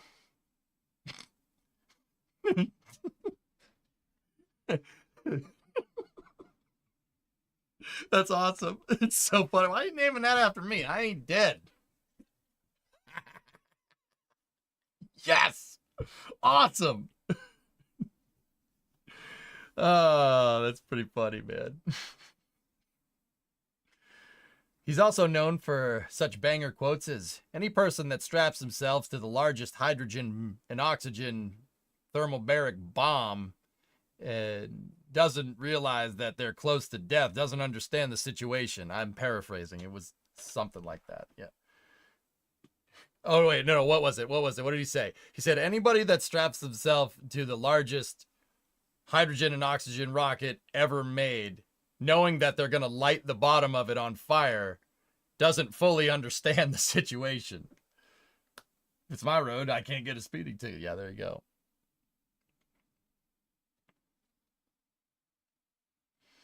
Anyway, let's move on with space news. John Young's the man. He's the man. First guy to ever fly the space shuttle. First guy to ever fly the space shuttle twice. And apparently the APU's caught on fire. It didn't bother him. Yeah. All right. Anyway, let's see. So this is coming from Astrantis Space Technologies. They're working on, this is another satellite internet constellation here. What's up? What's going on? Let's see. Introducing Astrantis Omega, pound for pound, the most powerful satellite in geostationary orbit. 50 plus gigabits per second, Ka and X bands with the ability to launch 12 Omegas on a single medium class rocket. Watch. Higher orbits are what first inspired humanity to reach for the stars. But in recent years, they've been overlooked. At Astrantis, we believe the future lies I like them too, in Fifth higher Force. orbits. And today, we're taking a major step towards a faster, smaller, and more powerful GEO. Introducing Astrantis Omega. Omega is 5 times as powerful as Gen 1. It's faster to build, and it's still a micro-GEO. We've proven the Astrantis software-defined radio on orbit, and now we're going even further. Omega will be pound for pound the most powerful satellite in GEO. Interesting. With 50 gigabits of dynamic capacity that can be reallocated on orbit, Omega shows that flexibility and performance are both possible.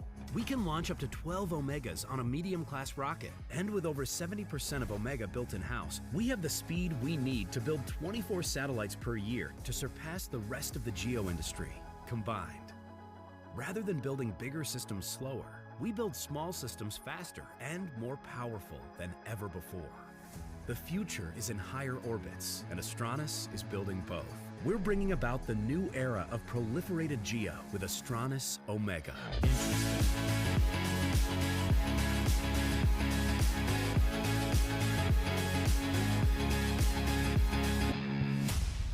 Interesting.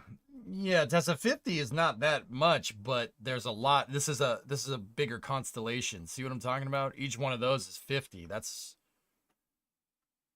12 at 50. That's and yeah, a medium class rocket. Gee, I wonder what rocket that is. Why isn't the fairing connected? What's that about? Why is the fairing bent?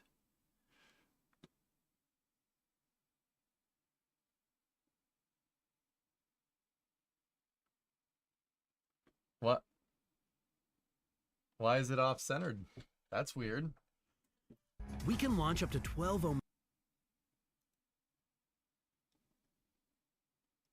It's easier to release if it's not already attached.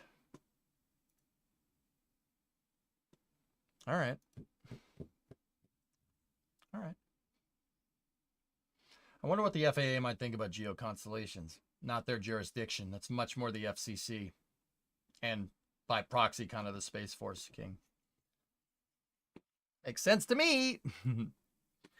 Now, we were talking about the shuttle here, but actually, I'll get to that in a second. It's interesting that Astrantis is working on building a small sat GEO constellation.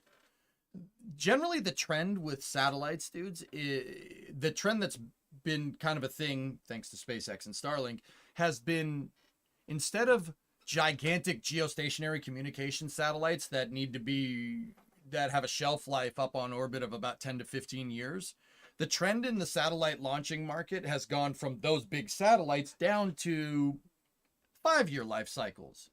And instead of like having 10 satellites in a geostationary communications orbit, you have like 3,000 in a low Earth orbit, right? So the trend for satellite building has been make a smaller satellite and don't shoot it off as far. Starlink, Project Kuiper, right? OneWeb. You get the idea.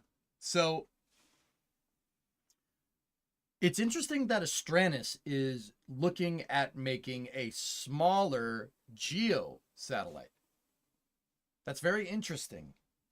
That they're, everybody's kind of moving towards LEO and they're saying, no, let's stay up in GEO but build smaller satellites. It's an interesting business strategy. I mean, I'm wondering, it's an interesting strategy, Cotton. I'm wondering if it's going to pay off. No, serious. I'm generally curious. My bad, FCC. Yeah, all good, all good. They have 11 satellites on contract over 5 years from various customers. Interesting. Smaller GeoSat buses. That's an interesting pivot, Phil. I'm actually kind of wondering how that's going to end up.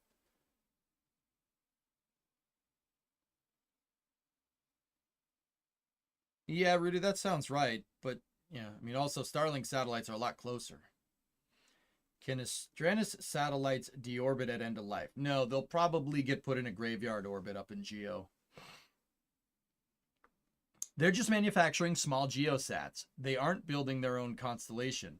They're not building a constellation. They are targeting small countries that want their own capability for internet or TV.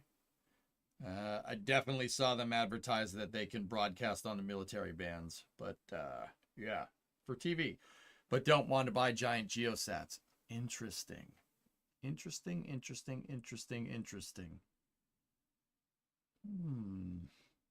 That's weird. Yeah. Yeah, this is just GPS for hire. Yeah. Interesting that they're not building a constellation. They're just building a sat bus.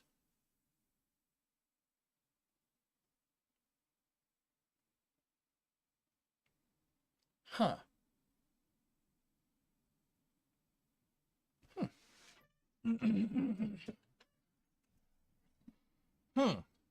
And also marketing faster development to launch times versus big legacy geostation. Yeah, I got that part. Yep. Huh.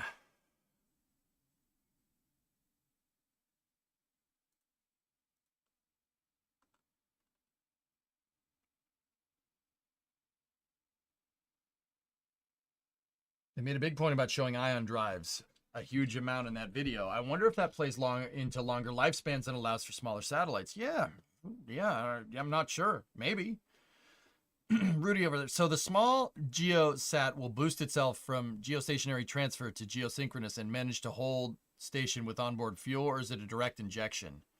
With Falcon 9, Rudy, I would guess it's a geostationary transfer all day. Yeah, geo transfer. You could do direct to geo with Falcon Heavy, but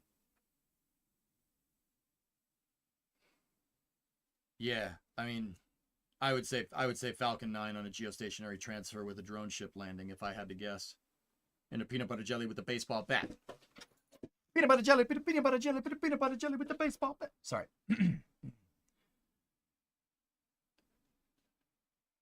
I can't count how many commercial satellite buses you've seen in the past 6 months alone. Nearly every company, including SpaceX, is making a bus for Starshield, if I can remember. We don't talk about that here. Oh. Yeah, interesting.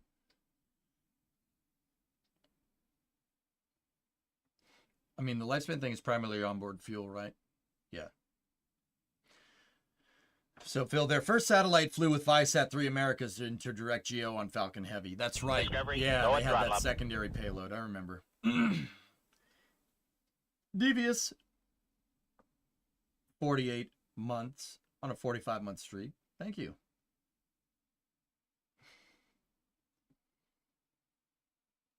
All right, Sun Temple. Have a good night. Have a good night. Anyway.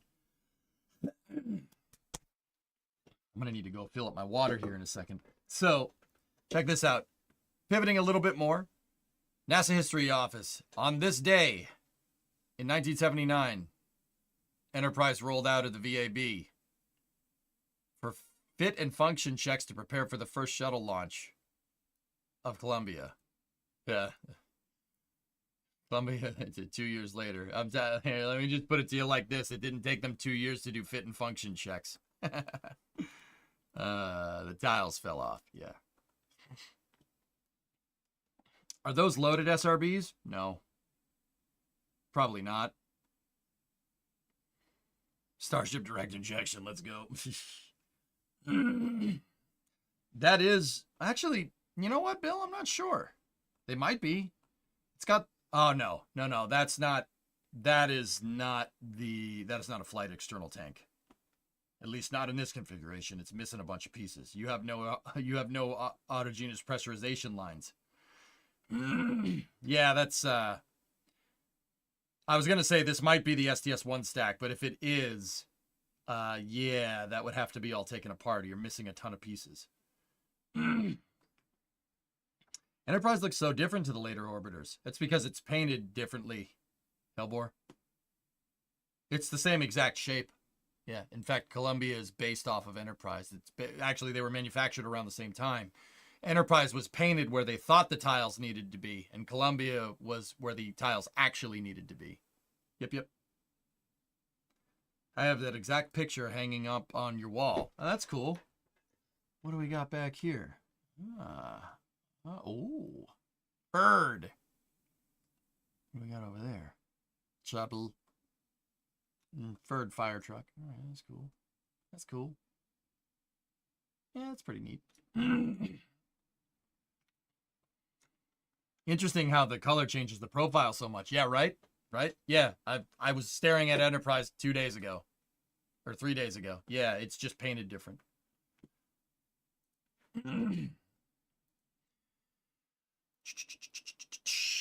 Did you hear the news, Jackson? Yep, we'll cover that in a second. I have it teed up. Rockwell International was the contractor for the orbiter hammer. Yep. Rockwell was North American Aerospace. Previously, they made the Apollo Command Service Module and the P-51 Mustang, amongst other things. Are you sure there's a line on there? Do I look like the kind of melon farmer that would be unsure about this? How dare you? How dare you? How dare you? You have stolen my shuttle's dreams. How dare you? Anyway, I'm not mad. And the B1. Yeah. B1. Yeah, also good.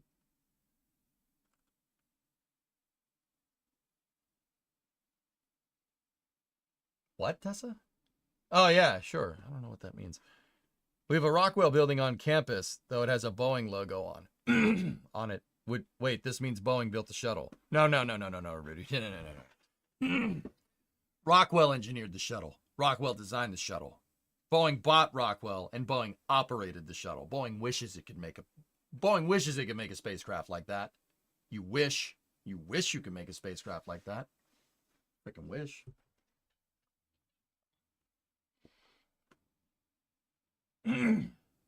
Hey, do you have your license? Do you drive around? Does that mean you can build a car? Hell no. Operating a car and building one is two different things. And before you say, well, no, even if Ford handed you one of their car factories right now and said, "Here, run this for me," would you know what you're doing? Absolutely not. See? Yeah, boom, roasted.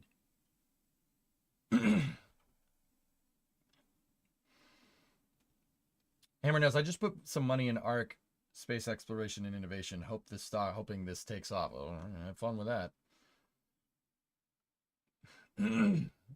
I don't, Tessa. I said like the shuttle. I think Starliner will work just fine.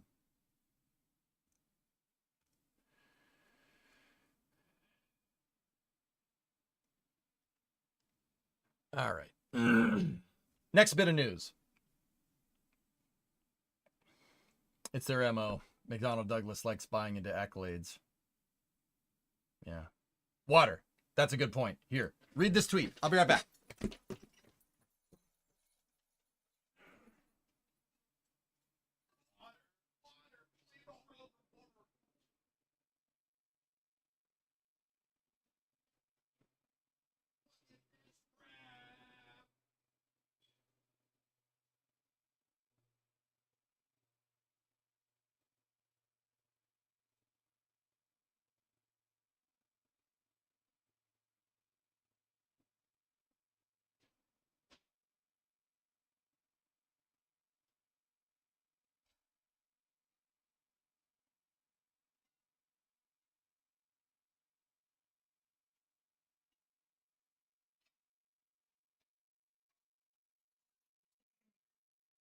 Look at this graph.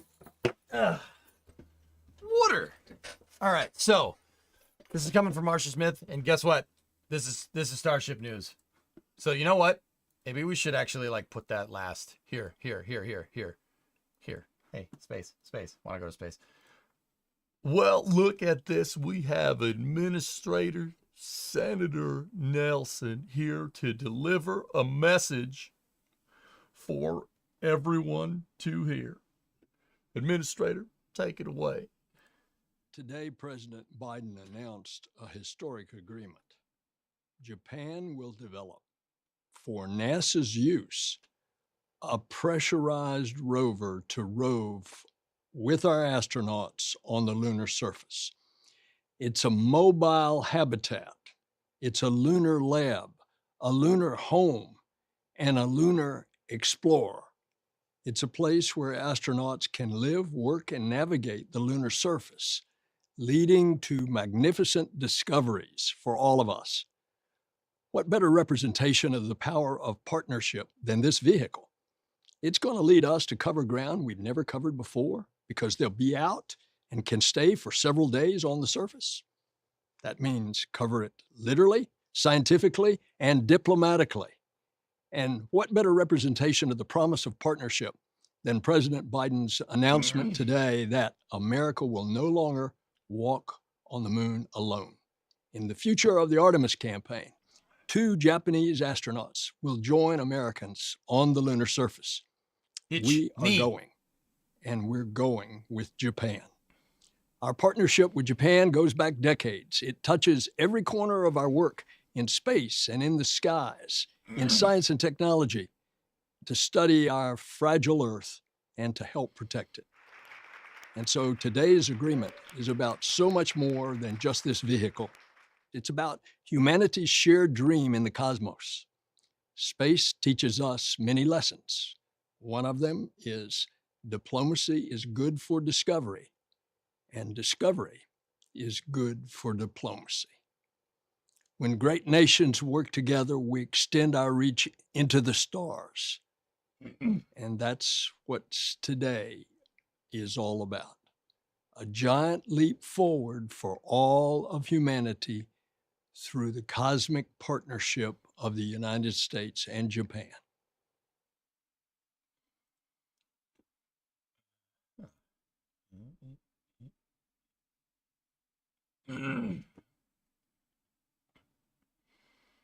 Toyota-san.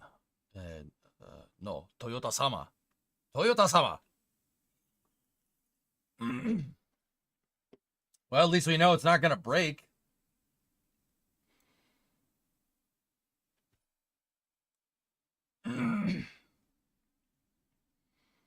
That's pretty cool. And it has deployable solar panels. Yeah, see, this could just be a Hilux with an extra set of wheels, and I'd be good. We'd be good to go.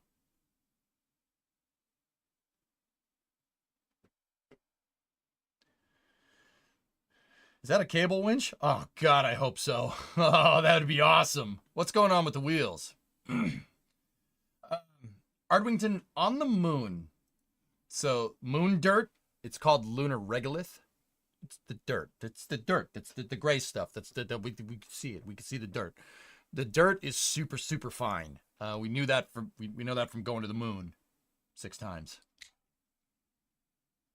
6 times. Should have been 7, but some idiot dropped the oxygen tank. Anyway, I digest. No, digress. We know from going to the moon, the lunar regolith sucks. It's like talcum powder, or baby powder. It's really, really annoying.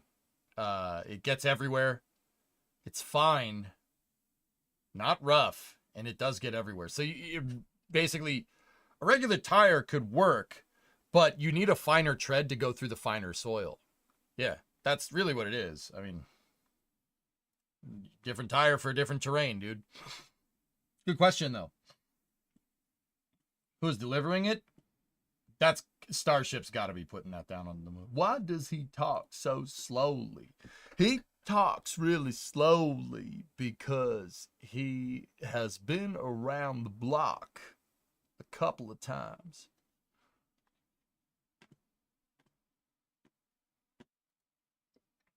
Ooh, battery design.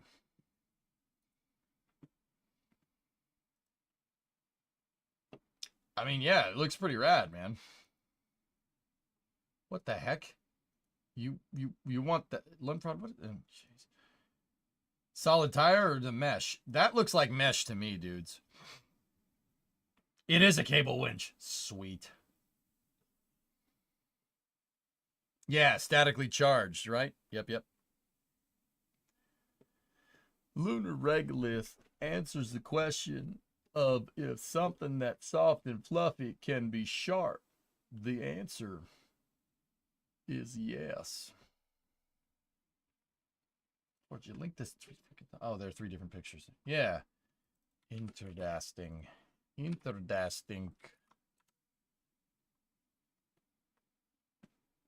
I like things that are fluffy. He almost sounds like Hank Hill. No, he does not. Those are 2 completely different accents. Yep.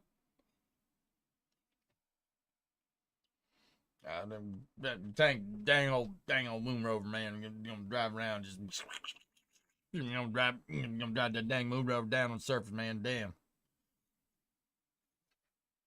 Did I see all the pictures? You're damn right. I did. You remember Apollo 8? You remember that? That was a mission. And the proof is the proof is in the pudding. And I'm just dandy. I got a bowl of chocolate pudding down my underpants. Anyway, it looks like it's got removable batteries and deployable solar panels, which is actually super cool. And a winch. That's pretty neat. No, stop it. Sorry, my bad. We now go to live to Ollie Williams for the lunar weather report. Ollie? Thanks, Ollie. He didn't have his radio on. Makes sense if you want the thing to stay there. Yep. Nah, Bill's all right. He's still kind of pissed me off with that whole it's gonna piss me off with that whole launch when it's safe. It's annoying. Anyway, what are they gonna use with the winch? There's no trees on the moon to anchor to.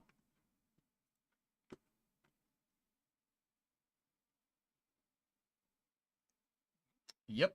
Tessa, tell me you've never been four-wheeling without telling me you've never been four-wheeling. You can loop a rock.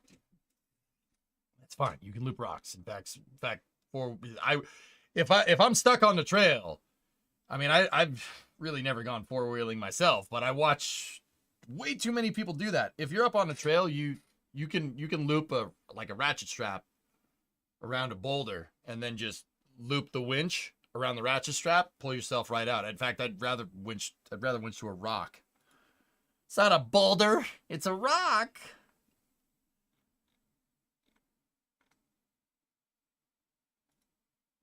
Oh, Jackal, that's neat. Anyway.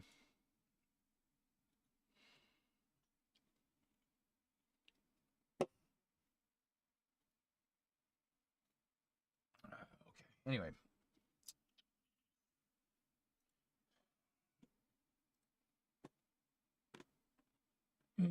Artificial trees will be planted. All right. The man in the moon will hold the winch for you. Yes. So Toyota made an indestructible for-Earth vehicle called the Hilux. It's now making one for the moon. Well, that's what the contract is for, and the contract is also for 2 JAXA astronauts to land down on the moon with us. So, hey, that's cool. I mean, if you're going to choose to go into space with any nation, I'd choose Japan, man. I'd be like, hey, yo, can you guys make a mech suit or something? You're good at that. I've seen it. I've seen that documentary once. I've seen that documentary once.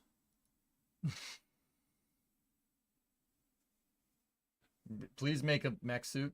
I already covered ExoMars, Creeper. How can you have any pudding if you don't eat your meat? Full video from Toy Letter.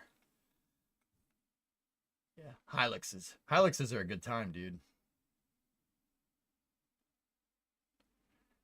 Yeah, Virtual. I mean, Virtual, you don't need to tell me. I like trucks. I'm a truck guy. I'd celebrate the entire catalog of trucks. Yep. I do. I am a pickup truck fan. For my money, it doesn't get any better with an 8-foot box. I celebrate the entire genre of vehicle. Yeah. I'm a Michael Bolton fan.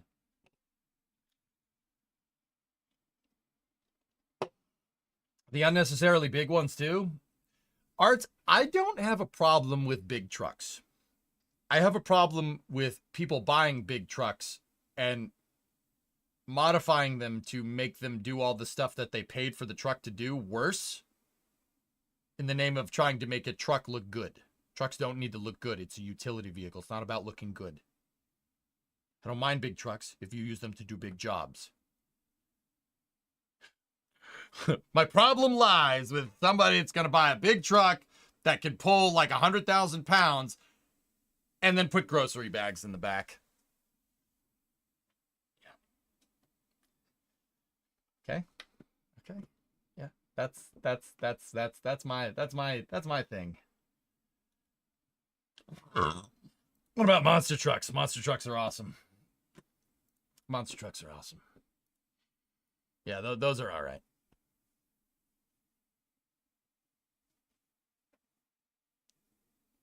Some assembly required. Yeah. Well, it's their dream to do so. Hey, Burke, money doesn't buy you taste, okay? All right. But that's cool. That's good news. And that's actually super cool that Toyota's building the Rover. Yeah, it's always better to use off-the-shelf components when you can. You don't know. They could be hauling a ton of groceries.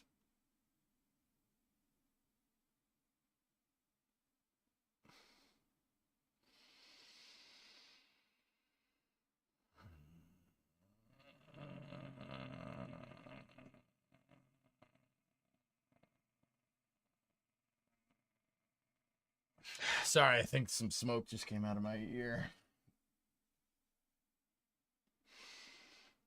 No, whatever. You can modify your vehicle in any way you see fit, but that does not mean I won't give you crap for it.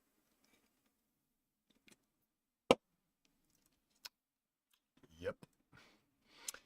Anyway, Starship time? Starship time? All right, so a little bit of update for the Starship Flight 4 here. This is from Marcia Smith at Space Policy Online. At a media briefing at the Space Symposium, FAA AST's Kevin Coleman says the next Starship launch has to both clear the mishap investigation and get license modification because they're planning to do some different things. Up to SpaceX to say what those different things are. Could be done by May, but no commitment from the FAA just yet.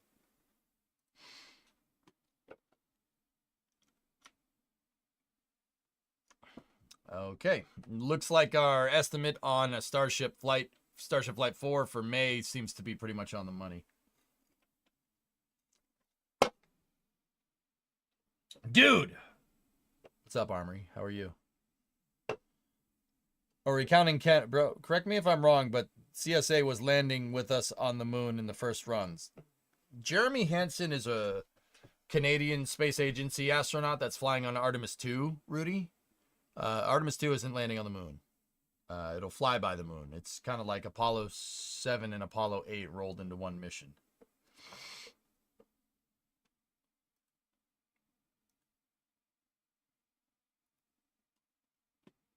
More details below. Below me. Below me or below the tweet? Oh, below the tweet. Okay, cool. Coleman says they'll soon be out with a reentry policy statement reflecting lessons learned from the Varda experience where the FAA allowed them to launch even though they still didn't have their reentry license. The FAA denied their first application. FAA doesn't want to do that again.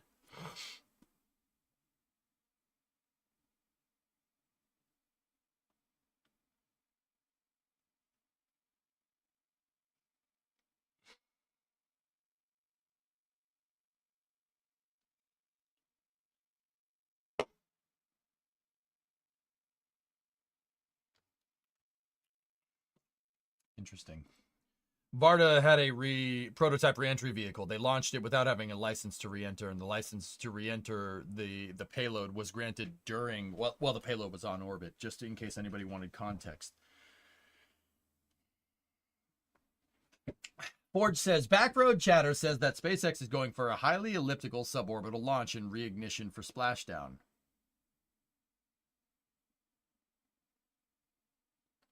Forge, okay, I'm just gonna go outright and say it, and I saw next to nobody say this. The reentry trajectory that Starship took for IFT-3 would have destroyed anything. Yeah, if the space shuttle flew on a trajectory like that, it would have been Space Shuttle Int. Same with any capsule. That Starship entry trajectory was insane. That was an insanely steep trajectory. Yeah, that's ridiculous. Most re-entry trajectories do not have a negative perigee. Not even close. Most re-entry trajectories have the perigee somewhere halfway in between the Kármán line and the ground. What does that mean? Most spacecraft with people aboard enter on a much shallower trajectory than Starship did. Starship did a belly flop into the atmosphere. Quite literally, a belly flop. Like, yeah. Not good. So, like, think about it like if you were throwing rocks into a lake or something, right? Most things that have people aboard that re-enter would be like throwing a rock that skips across, skips off the water a couple of times and then falls in, right? That's how, like, the shuttle came in. Shuttle came in, spending most of its time in the upper atmosphere, just chilling up there and slowing down, and then fell like a brick out of the atmosphere, right? That's Apollo skipped off the atmosphere, like that skipping rock.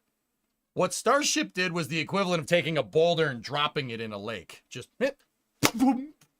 Anybody go camping? You know that noise. If you take a big boulder, you drop it in a lake, it makes the boom, boom, right? That noise. That's what Starship did.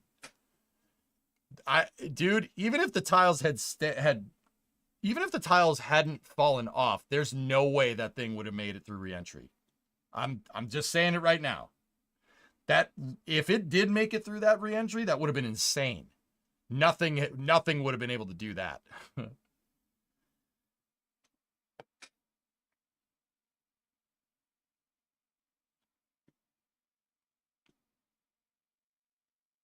Yeah. Yep. They got the booster back to the pad in 3 weeks. Static fired and then destacked it, all in the span of 3 days. And in total, it looks like it might be launched 2 months after Flight 3. That's a 50% difference between 2 and 3. Yep. Yeah, Contra, I think Flight 4 will fly on the same exact trajectory. KSB terms now. Not suborbital. Aero braking, dead crew. Yeah.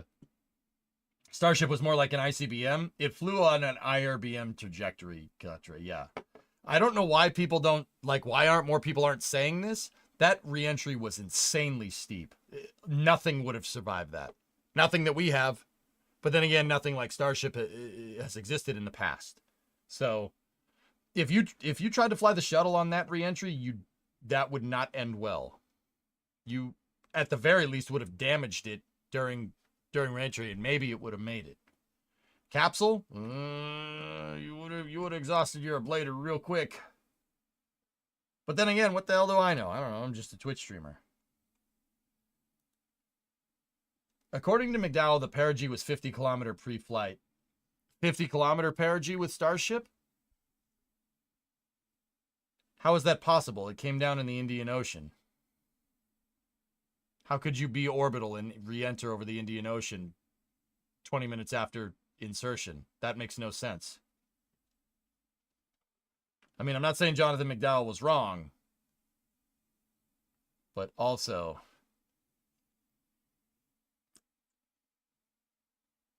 I don't think so, Bill. I'm not sure, though.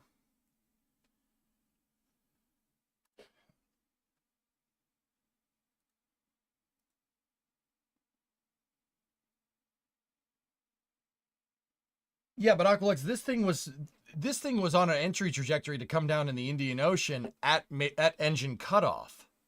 They said that the deorbit burn would not affect the reentry trajectory. That means they would have done the burn well past AP. That burn that they didn't do. Hey, D-Claus, what's up? Which is interesting. What's the G-loading on the ship with said trajectory? Death. Not great, Bob. Not great, Bob.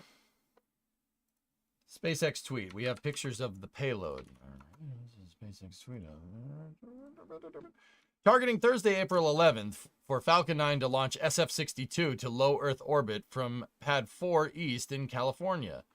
The U.S. Space Force is launching the Weather System Follow-On Microwave Space Vehicle. Or WSVMASV. The first of two satellites that would create a more hybrid space-based environmental monitoring architecture. The payload was encapsulated into our flight-proven fairings last week.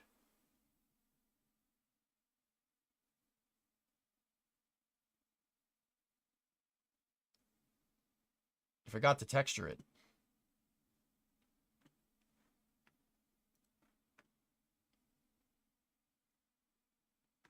Yeah, exactly, Kevin. They said the burn was going to happen when the Delta V would have had very little impact on trajectory, which means that thing was super suborbital. I'm not sure how it could have a 50-kilometer perigee unless it was a 50-kilometer perigee at insertion and it aero braked the rest of the way, which makes sense. But that means if it's aero braking as it's going across the Atlantic Ocean, right? That means the reentry trajectory is going to get extremely steep, extremely fast, right? Because it's going to slow down and that's my guess as to what happened. But still, to come down in the Indian Ocean after an orbital insertion at a KSC at like a 45-degree inclined orbit, not out of KSC, excuse me, out of Boca Chica, and it probably wouldn't have been a 45-degree inclined orbit. It probably would have been like 20 degrees, but doesn't matter. Yeah, there's not much that would have survived that period. Yeah, I'm just saying. I think the 50-kilometer perigee was for flight 1 and 2 when it was supposed to go to Hawaii. Yeah, Denny, maybe. That was over in the YouTube chat. You might be right, dude. That could be correct. But I'm pretty dang sure that not much would have survived that type of entry. That's the type of entry trajectory that the external tank would fly on from the space shuttle. A re-entry trajectory that was purposefully designed to completely disintegrate the vehicle. Now, don't get me wrong, the external tank never had any thermal protection systems on it except for the one to insulate your propellants, the orange foam, right? But also, it was the Centaur that delivered OFT2 and OFT1 for what it's worth, also flew on a trajectory very similar to that, and those are that's a disposal trajectory. That's not a come back down and land trajectory. Let me put it to you like that.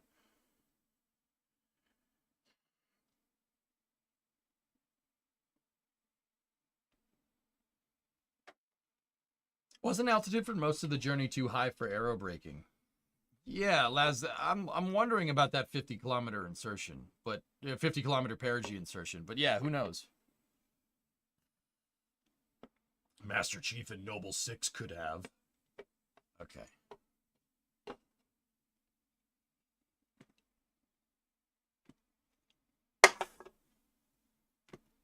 It has an umbrella. What's that?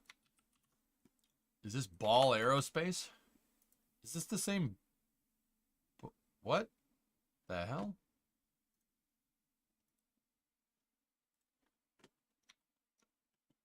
Is that the same ball that makes jars?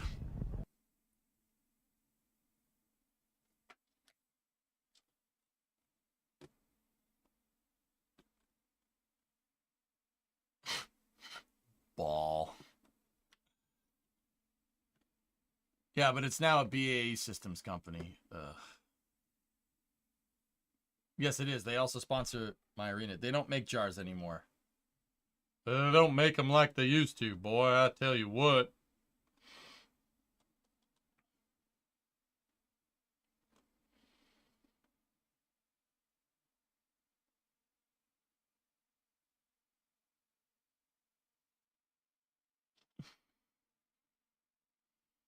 All right.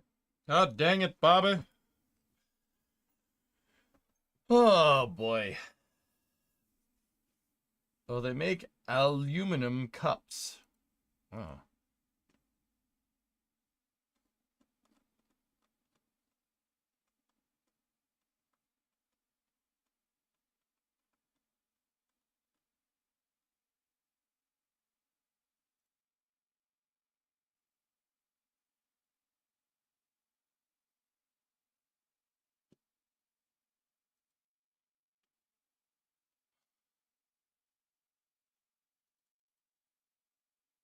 Anyway. Sorry. Twitter had my attention there for a second, and I felt myself losing brain cells, so I stopped.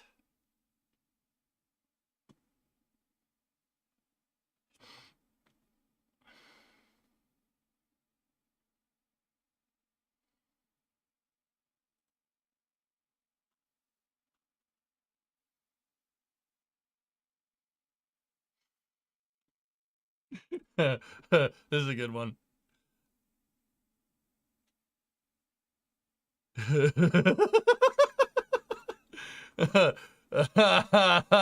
Nice. Mm, that's bait. That's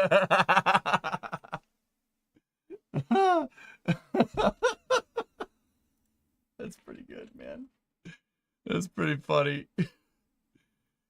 SpaceX made a rocket with a reusable first stage that sends a capsule to Leo. Great, so what? NASA figured that out in 2009. Nope.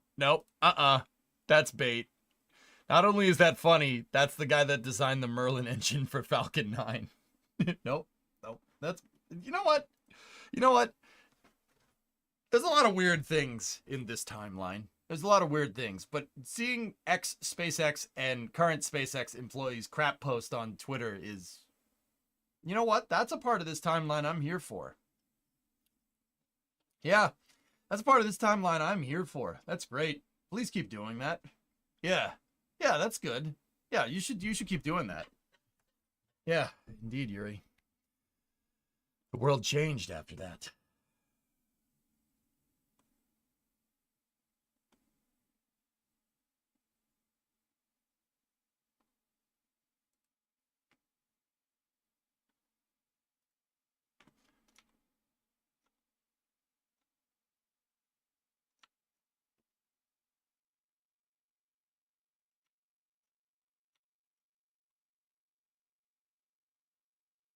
This unique coffee cup was designed to never spill in space, huh? Nicole, what are you doing?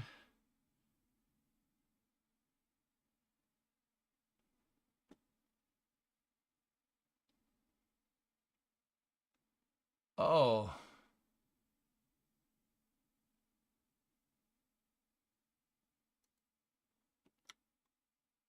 That's a really good design.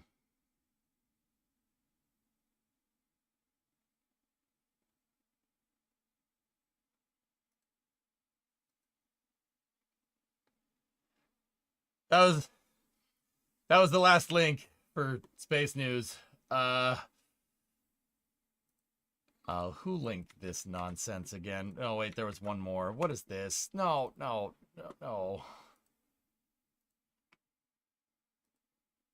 Yeah. No, it's a nice cup armor. You know what I'm saying? But it's trying to keep the class.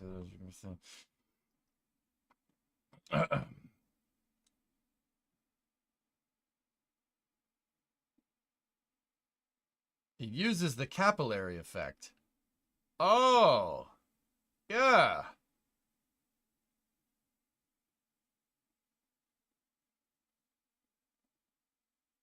Here, look at this.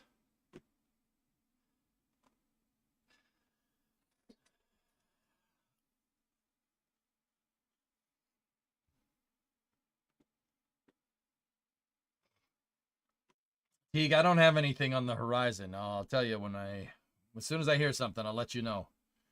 Imagine a 747 is sitting on a conveyor belt, as wide and as long as a runway. The conveyor belt is designed to exactly match the speed of the wheels, moving in the opposite direction. Can the plane take off?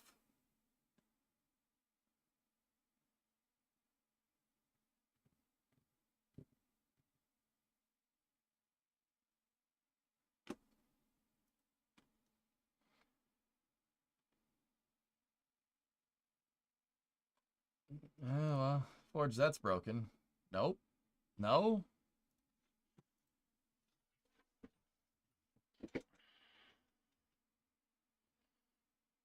Yes. No. No. Yes. I don't.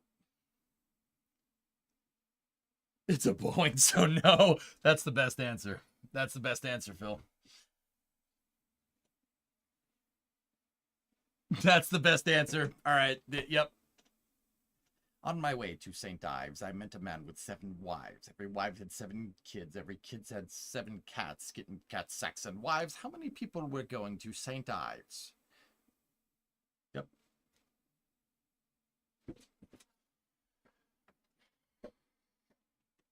Yep.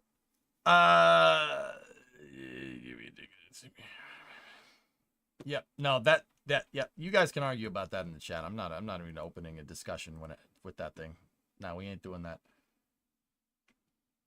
Not unwillingly.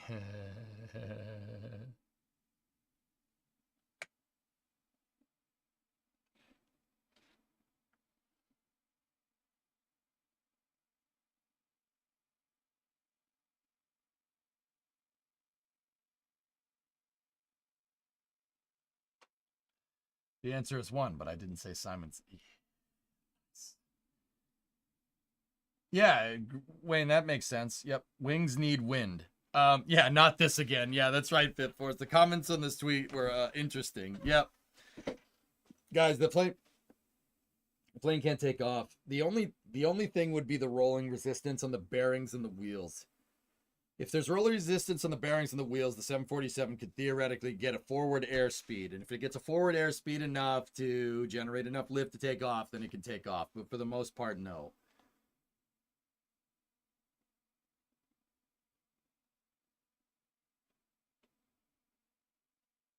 It's all about airspeed moving over the wings. It's local airspeed. It would overspeed the tires, though. Yes, that's correct. You would probably fry a wheel bearing doing that because all the grease would burn off. A blade of grease. A blade of lubricants. Not a good idea. Not great, Bill. Not great. Something, blow by, something. Oh, also, Bill, real quick, I have a line on a 5.7 Hemi for the Coronet. You want to come down here and help me wrench? If I get the vehicle that I want to get the parts that I need, want to come down here? Want to come down here and wrench? Want to come down and wrench? We could do it on stream. Probably shouldn't have asked you this on stream, but hey, whatever. Now you're on the spot. Deal with it. My brother built one just like it for his boat. For this boat, very cool. Nice. Sounds sick. I hope I can get it. Yes for Boeing, no for everybody else. Yeah, we need to put a Hemi in that thing. Where's my invite, you butt? You don't live near me. You butt. Unless you want to drive up here, Sawyer.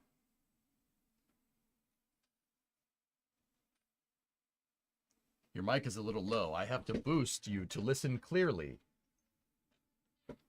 How's that? Better? Worse? Banana? Banana? Banana? Banana? Banana? Hey, Reputa! Reputa to Buta! That actually should be a lot louder.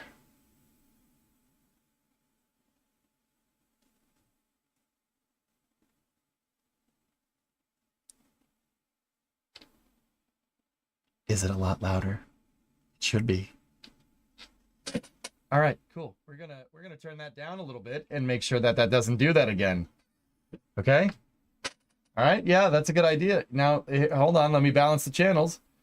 Oh, your left ear loves this, doesn't it? Oh, yeah. Yeah, look at that. We got the mix.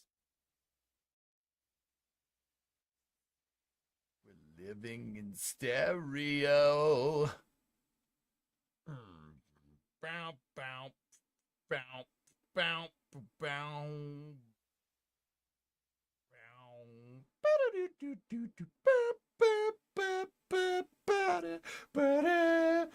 All right. All right, I'm stopping. Joke's on you. I listen in mono. Well, I hope you get better soon. We have finally reached EJSMR. Sorry.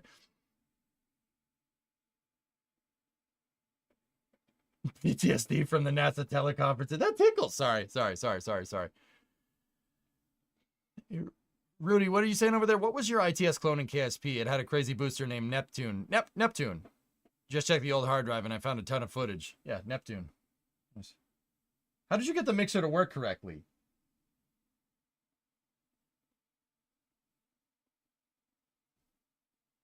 Just push buttons until it started doing it? SpaceX Twitter. It's urgent. It's so urgent. Dun, dun, dun, dun, dun, dun, dun, dun, dun. Dun, dun, dun, dun, dun. Urgent. Emergency. Right? Yeah. I have the power of the four in a belt. No? With the power of the four in a belt. You're hot-blooded. Go ahead and check it and see.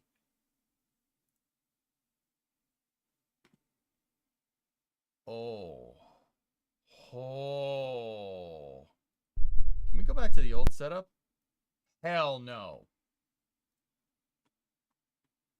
Oh. Does that mixer have a center channel out? It's quieter when you're centered. No?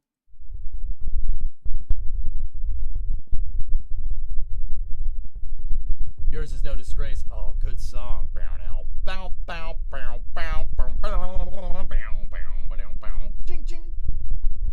That's a great song.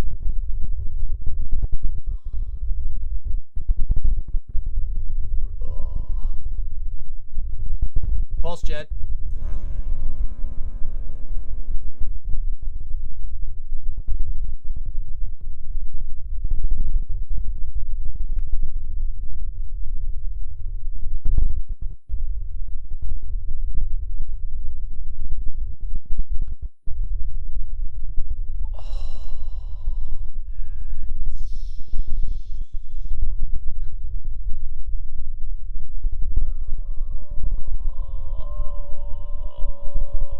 Why not build your own pulse jet in your nice shop? Because I'm building automobiles instead.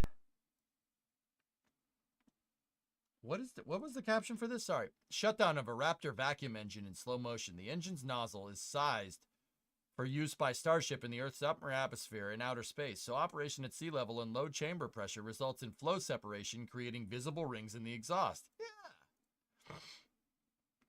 I want to put my face into it. Just want to motorboat it. Yep. See? Okay. Stuff is happening here. Do you want to know? Would you like to know more? It's orange. No, it's blue. It's blue. It's blue. Yeah, programming it. Just turn it on. Yeah. No, I just kept hitting buttons until the mixer things worked. The stiffener ring is doing work. Indeed. Yeah. This would break things if that piece of chunk right there, that wasn't attached to it. Yeah, this would break things. So check this out. This is an engine shutdown that SpaceX posted for us here. So you can tell that the engine is throttling down in preparation for shut off here because the shock is moving closer to the nozzle. Now, what is this? Why is that a thing? What is that? What's going on here? So when you're testing engines down at sea level, even vacuum engines. Now they can test Raptor vacuum. This thing is designed to work up there. It's not designed to work down here, but they can test it down here. The reason why is because Raptor is nuts. It has really ridiculously high chamber pressure, so you don't need to worry about that when you're down here. So when you're testing engines down here, you usually get what's called an underexpanded plume. Well, at least if you want the engine to work correctly, you're getting an underexpanded plume. So what does that mean? What does that mean? So look at the flames. The flames, the actual explosion coming out here that's going behind my melon right here. You see, if you look at the angle from the nozzle, right, just kind of the angle that the nozzle's going, right, that's called an expansion ratio. That, it's usually a parabolic arc in some way, shape, or form, right? you see it's kind of going this direction, right? You see how the gases coming out of the rocket engine after they exit the nozzle kind of bow out a little bit. See that right there? They kind of go out, right? So why does it do that? Well, once again, that's called under expansion. Why does that happen? Well, basically, if you want your rocket engine to not explode and do that, you basically will make enough explosion in here to fill up the entire nozzle and then some. Think of it like volume almost, right? It's volume. You want the explosion to fill up the entire nozzle and then some. That's called plume under expansion. Okay. Now, if you notice, it bows out and then the flame immediately starts to converge. See, these lines are clearly going inward. What's going on there is that once again, the Raptor is generating enough explosion to fill up this nozzle, plume under expansion. Because your ambient pressure is at 1 bar, i.e. they're testing at sea level, the weight of all the gases in the atmosphere are pushing those flames in on each other. Right? Basically, you got a lot of flames right here. They're really hot, so when they come out of the nozzle, they expand like crazy, but the atmosphere pushes them back in, and the plume ends up collapsing in on itself and bouncing off of itself a couple of times.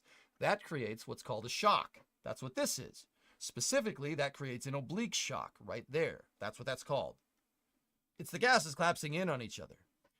Now, you can see that the oblique shock in this footage is moving towards the nozzle.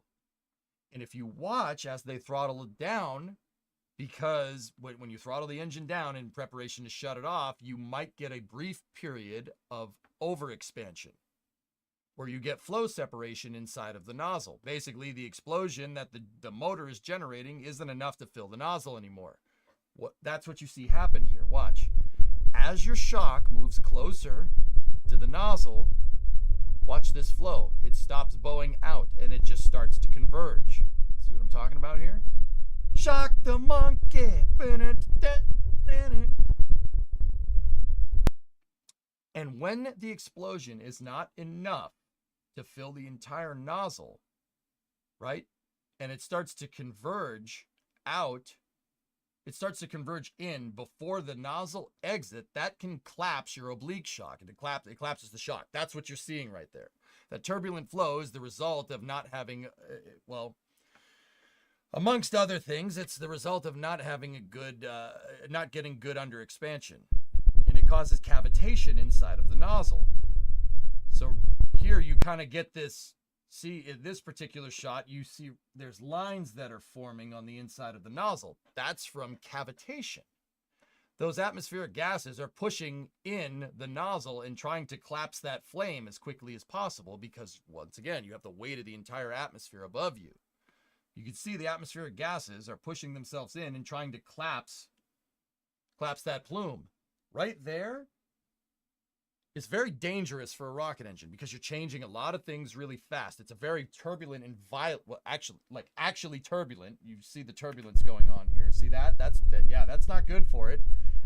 That's actually one of the most violent parts of a rocket engine's duty cycle, I guess. He said duty. Nice. Because cavitation inside of here can cause, well, vibrations, obviously. And look at the camera. The camera's like... And it can also cause non-uniform heating and non-uniform pressure on the inside of the nozzle. Having non-uniform pressure on the inside of the nozzle can cause it to collapse in on itself. Not good for it. That's not good. You don't want this thing imploding like that tanker car on the Mythbusters. Like, it could do it. We've seen it happen, right? That's part of the reason why this Raptor vacuum has that stiffener ring right there. That's there to make sure that doesn't happen. Look at all the extra bracing they have on that nozzle to make sure that this doesn't happen. So because they have the bracing on the nozzle, you can actually see a really, really, really nice shutdown here. Something is popping every time you pause the video.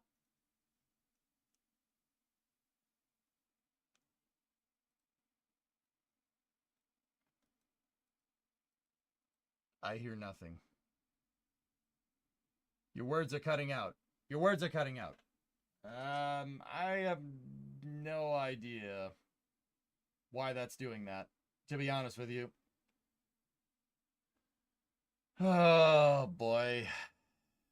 It's the bass in the video. I don't hear any...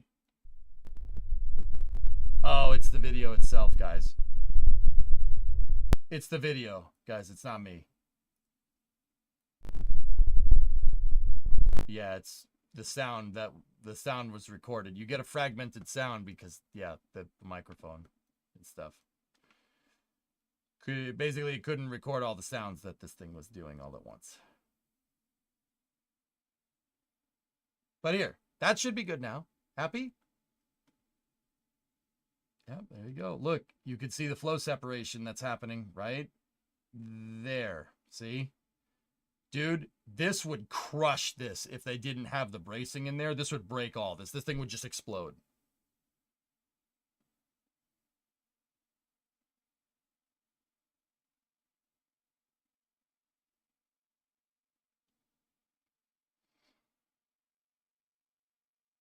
It's orange. Sounds like something Jack would say. Yeah, program. Yeah. It's orange. Guys, the guy's really, he's really orange. Orange rocks. Good. That's what I'm trying to say. I'm 99% sure that rapid oscillation is the honking sound the Raptor makes when it shuts down. Yeah, maybe.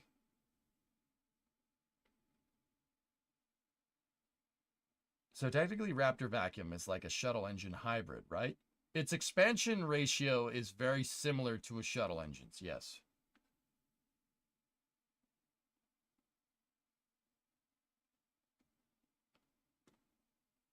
Yeah.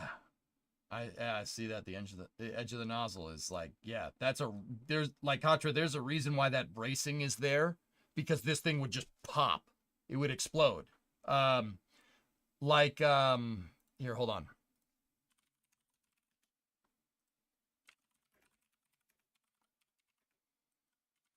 Here's a good example of what happens when that happens inside of a nozzle. Watch.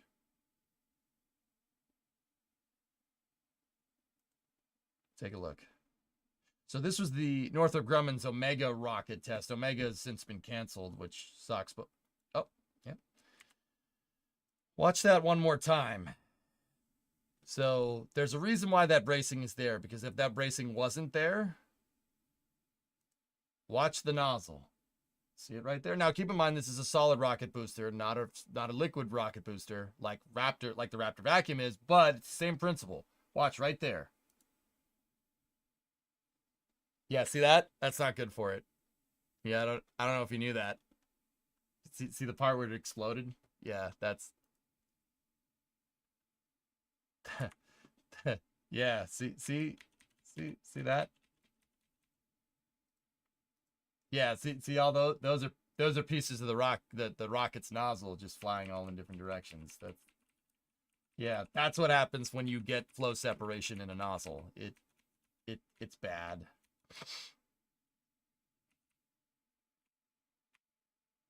Yeah, program, that's not ideal. That's not ideal. But once again, that's why SpaceX has that bracing on the Vector right there. See, look at, I mean, dude, look at that. That's some chunky freaking bracing. That's there on purpose to make sure it doesn't do that. So it's very interesting that they posted this footage, right? Because why? Why are you testing this? Shutdown of a Raptor vacuum engine in slow motion. The engine's nozzle is sized for use by Starship in the Earth's upper atmosphere and outer space, so operation at sea level and low chamber pressure results in flow separation, creating visible rings in the exhaust. I wonder if they just put that on there for just testing the Vectors down here, or if there's a specific reason for this. I'm pretty sure it's the former, but it could be the latter as well. Another stick rocket gone too soon. Yep. They have a massive flame deflector at Massey's Boca Chica being built. Do you think they will need a crane? Always. There's always room for cranes. So this only happens because it's at sea level. That's right, Kevin. Yeah, you got it, man. Mm-hmm. The weight of the entire atmosphere. Dude, think about this for a second. If you take 1 square inch right, at sea level, how much load is being put on that? How much pressure is there? 14.7 psi. That's 14.7 pounds per square inch, or 101 kilopascals, or 1 bar, right? All that air, right? All that air above this thing is trying to find its way in there. It's trying to find its way in there because the plume is collapsing, because they're throttling the rocket engine down. So the atmospheric gases, the pressure is trying to push inward. It's trying to push in here as the gases, as the explosion. The plain English way of saying it is that the explosion that Raptor is producing is not enough to fill the nozzle, so that the atmosphere, the ambient atmospheric gases try to go in. They try to go backwards through the nozzle, and that's why it creates such a turbulent effect here. Boom, boom, boom, boom, boom. Because right now, physics is like, should the gases be going in or should they be going out? I don't know. Like, which way do we go? Which way did he go, George? Which way? That's what's going on here. We get it. We get it, Vactor. You vape, right? We get it. You can blow rings. That's cool. Go post about it on Insta. Oh, wait, they did. Okay. Anyway. Could be testing to use all the engines during abort. Oculix, my guess is that they just put this bracing on there for testing purposes, just in case. But it's still cool to see. Hey, Wolf, what's going on, buddy? This is some really nice imaging. You can see that they have the contrast on this camera turned up to be able to image that the oblique shock collapsing, which is so cool. That's, dude, look at it collapse, man. There's not that much of a change in throttle, and the shock disc completely obliterates itself.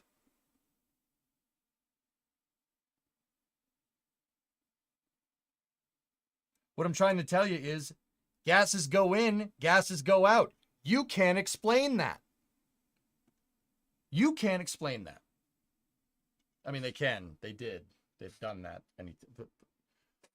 Tide goes in, tide goes out. Would also stop the nozzle from deforming under its own weight, since they're not exactly designed to sit horizontal. Yeah, happy, yeah for real.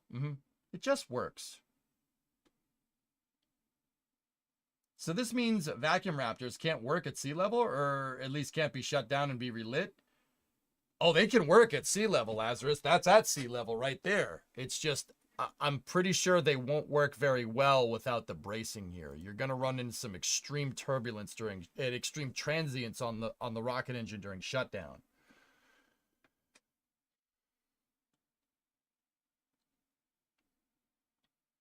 But Vactors shouldn't be lit. The Vactors shouldn't be lit anywhere near sea level in an idealized like Starship flight regime. In an ideal thing, it's going to do that, you know, and that's just the sea level engines, right? Yeah, Biff, that's exactly what's going on. Yeah, if you want to learn more about that, specifically when it comes to propulsion, which is what I like, propulsion is cool. That's called plume overexpansion. Plume overexpansion causes flow separation. Flow separation in the nozzle happens from cavitation. The plain English way of saying that is that the engine is not making a big enough explosion to actually fill up the entire nozzle. Ideally, you want to fill that whole nozzle and then some. And that right there is called underexpansion. Meaning that your nozzle, your explosion fills the nozzle completely and then some. Your nozzle is underexpanded comparatively to the explosion that the power pack and the combustion chamber is making. You want slight underexpansion for a rocket engine to be working well at sea level. You don't want overexpansion.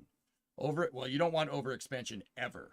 But getting overexpansion in the vacuum is like, you would actually have to try to do something like that. Yeah. SSME was pretty violent at startup as well. Yes, precisely.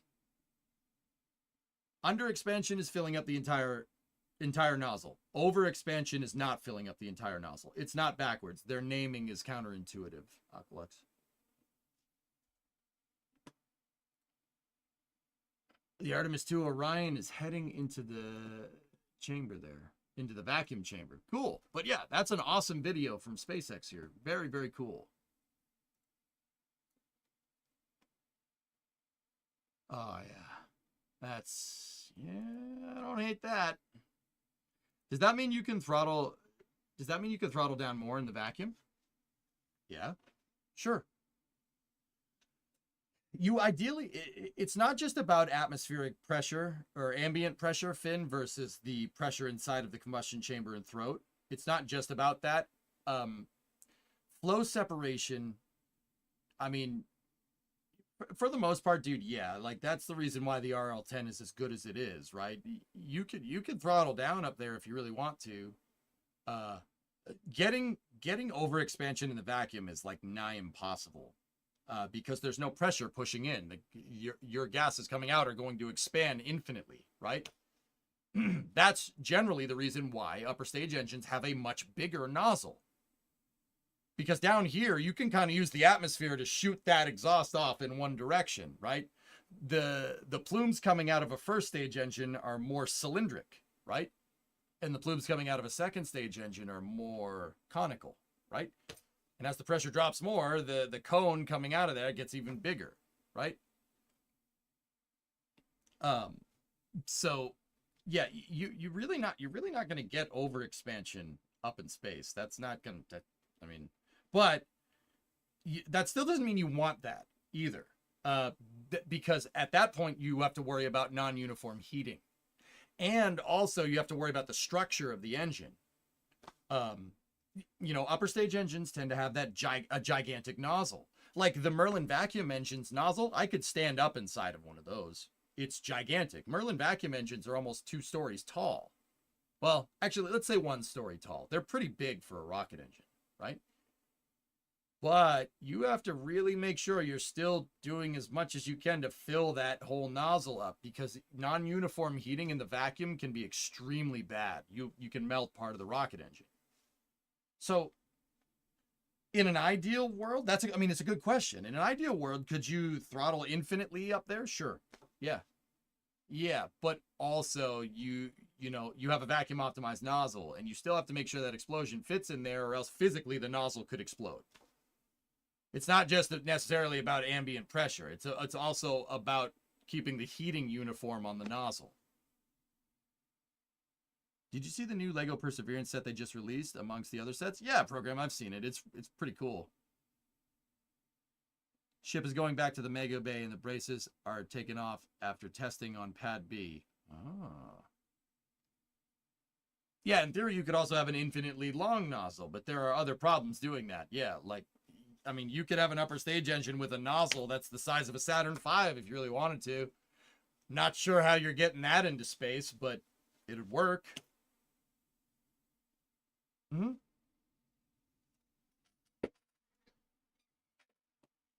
Yeah, pretty cool.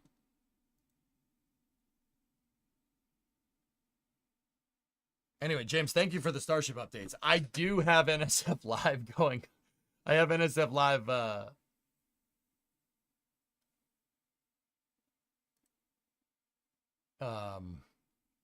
up here. I just heard about the Japan NASA pressurized moon rover. Yeah, Xenotechnic. Toyoda-sama.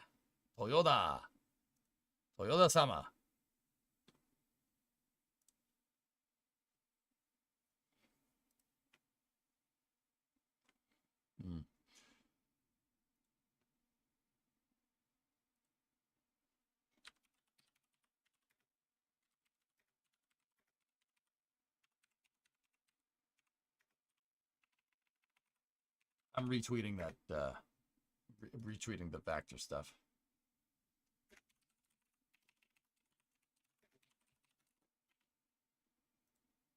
We're going to say insanely cool flow phenomenon happening here. Yeah. Chat, proofread it for me. Proofread it. You're my publicist right now. Proof. Are we good? We good? I swear to God, if you didn't spell check this and I post it, I'm going to be a little upset. Who you got tomorrow, Denver or BU? Go for posting. Are those Black Sharks? These are Black Shark V2s, Happy. Yep, yep. They're really good.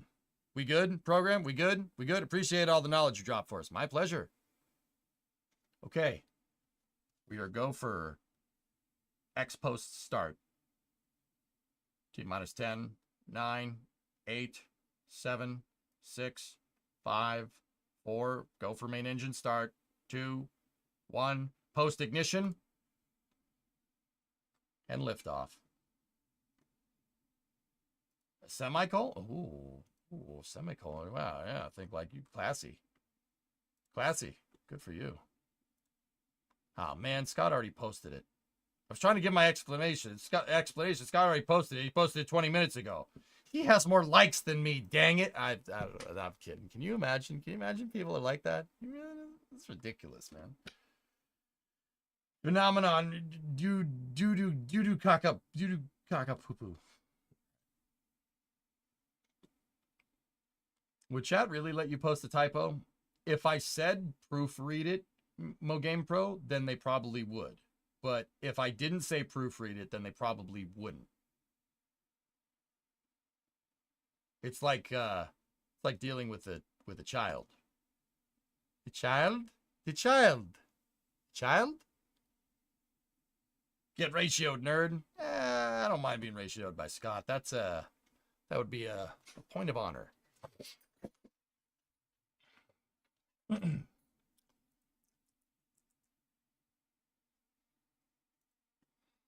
Also, I just want to point out here this thread that I started this morning.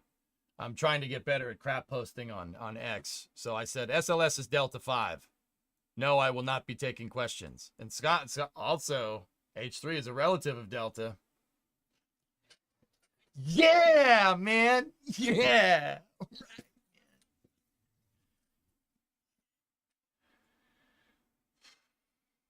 W plus good ratio plus I did ask plus I'm also interested plus wish you well.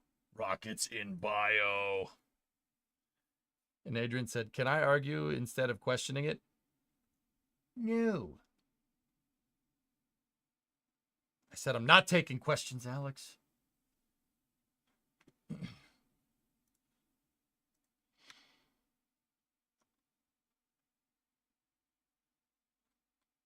Okay, so ignoring funding of any kind, what's the biggest hurdle for spaceflight right now?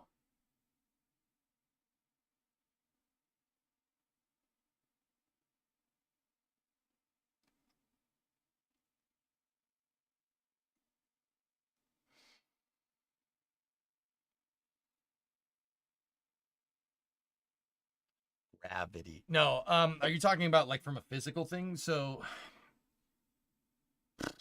this is my opinion very much, dude. Wildlife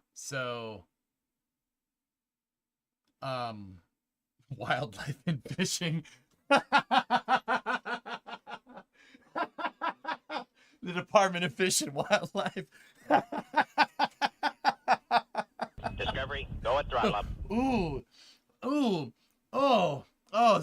poison gifted a sudden survey slave. Oh, God, it's so spicy. Oh. That's pretty funny, man. Ben, that was Discovery, good. go at That was throttle up. good. And you got gifted a sub too. Oh, technical hurdle. Okay, so keep in mind this. Damn it, that was funny, man. Okay, all right. Keep in mind this is my opinion. So I think the biggest hurdle is fairing size, payload bay. Dude, we're not gonna get to the point where we're like at Star Trek levels of craziness without being able to move higher masses into space. I swear I'm not just parroting Elon, because this is pretty much exactly what he said in the Starship Hands-On that we watched yesterday for Space News, right? I think that payload bay size is the big one. Because look at SLS. SLS is great. SLS could arguably do like 150 tons into LEO if you had a proper third stage on top of it, right? I think it could. I really do. I think you give it the EUS and you give, You could put lead in the universal stage adapter on block 1B and it'd probably get it up there. Now, with that being said, the universal stage adapter is only 8.4 meters wide. And even Starship's payload bay was probably about the same size because Starship's a 9-meter core. The payload bay is not going to be exactly 9 meters. You have like stuff like the header tank plumbing lines on Starship. So Starship's payload bay is probably going to end up being like an 8-meter payload bay, right? Even an 8-meter payload bay, like we kind of did some kind of analysis on this a little while back. Starship has about 1,000 cubic meters of payload bay volume per Elon, right? Like, and we did some math out behind it to kind of, it's like 980 something cubic meters. It's a big payload bay, right? Dude, and so Starship, Elon said that Starship could theoretically in the future move like 200 tons into space. Dude, you could fill that payload bay up almost completely with lead, and it would still get it into space. Now, are most payloads made out of lead? No.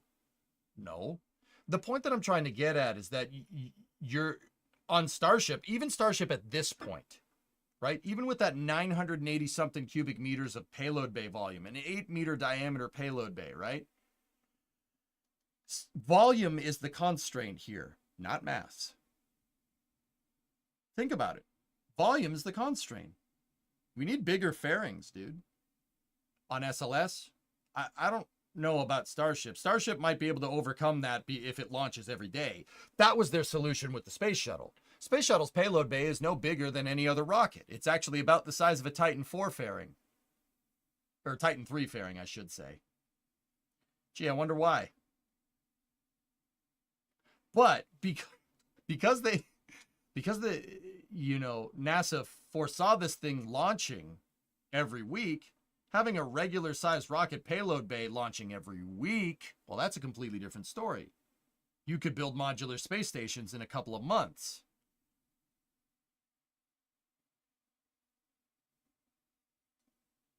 So I think we need I think we need bigger payload fairings. So where am I going with this? Sorry. Where am I going with this? I kind of trailed off for a second there. Starship is fine with its 8-meter, 900 cubic meter payload bay volume. That's okay. That's fine. And that should be able to move a good majority of payloads into space. But having something like a 10-meter fairing with SLS, heck, even an SLS core stage with just a fairing on top and no upper stage, that would really move us to the point where we could build ridiculous things up in space. Now, once again, Starship with a higher, even Starship with like a weekly launch cadence, let alone daily, a weekly launch cadence with an 8-meter payload bay volume should be able to mean that like we could, launch pretty crazy stuff and then assemble it shuttle style. I actually hope that Starship does that eventually. Like nothing would make me happier seeing a Starship fly around up in space with shuttle style payload bay doors and a robotic arm building a space station. So size does matter. Oh. In the universe, absolutely. If you want to go further, you're going to need a bigger rocket. Physics doesn't lie. So what you're saying is stretch Starship even more. Yep. Thank you for your answer. It was almost coherent. Jokes aside, you made a great point. Yeah, I think payload bay volume is the big constraint right now. It's very clear that SpaceX can yeet 100-ton spacecraft into space pretty much willy-nilly at this point. But like I said, even if you filled that thing completely up with lead, it would still get it into space. So, but why would you fill it up with lead? Well, wouldn't.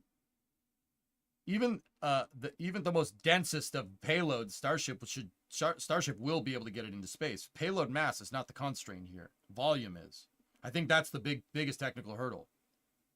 Volume, yeah. So you could either, once again, and the two ways to either go at that problem is full reusability with high launch cadence, Starship, or lower cadence with a much bigger fairing. And that's why I think SLS with like a 10-meter fairing would be amazing. What would be the next big jump in rocket engines? Rotating detonators all day. RDEs. Starship V4 will be the answer. Program, why don't they just rip the Band-Aid off, dude, and go back to ITS, please? Please do not make... Dude, please don't make that long Starship. I beg you. Just don't make that. Just please don't make that. Please don't. Just increase the core diameter, please. Please. Or do something like Centaur G here. Like Centaur G Prime, just use something like that where you're using a similar thrust structure with a widened mid. Please. That long starship looks silly. Please just do something like that. Just widen the core stage. Please. You don't like the long boy? No. It looks like Long Cat. Just do the ITS thing that you originally wanted to do, please. I bet you Starship V3 stretched more to increase payload volume rather than tank volume. You're probably right, Aqualex, but you know the irony in that statement is that they probably increased it. They probably increased the payload bay volume so they could move more fuel up into space. Right? But yeah, no, I get what you're saying.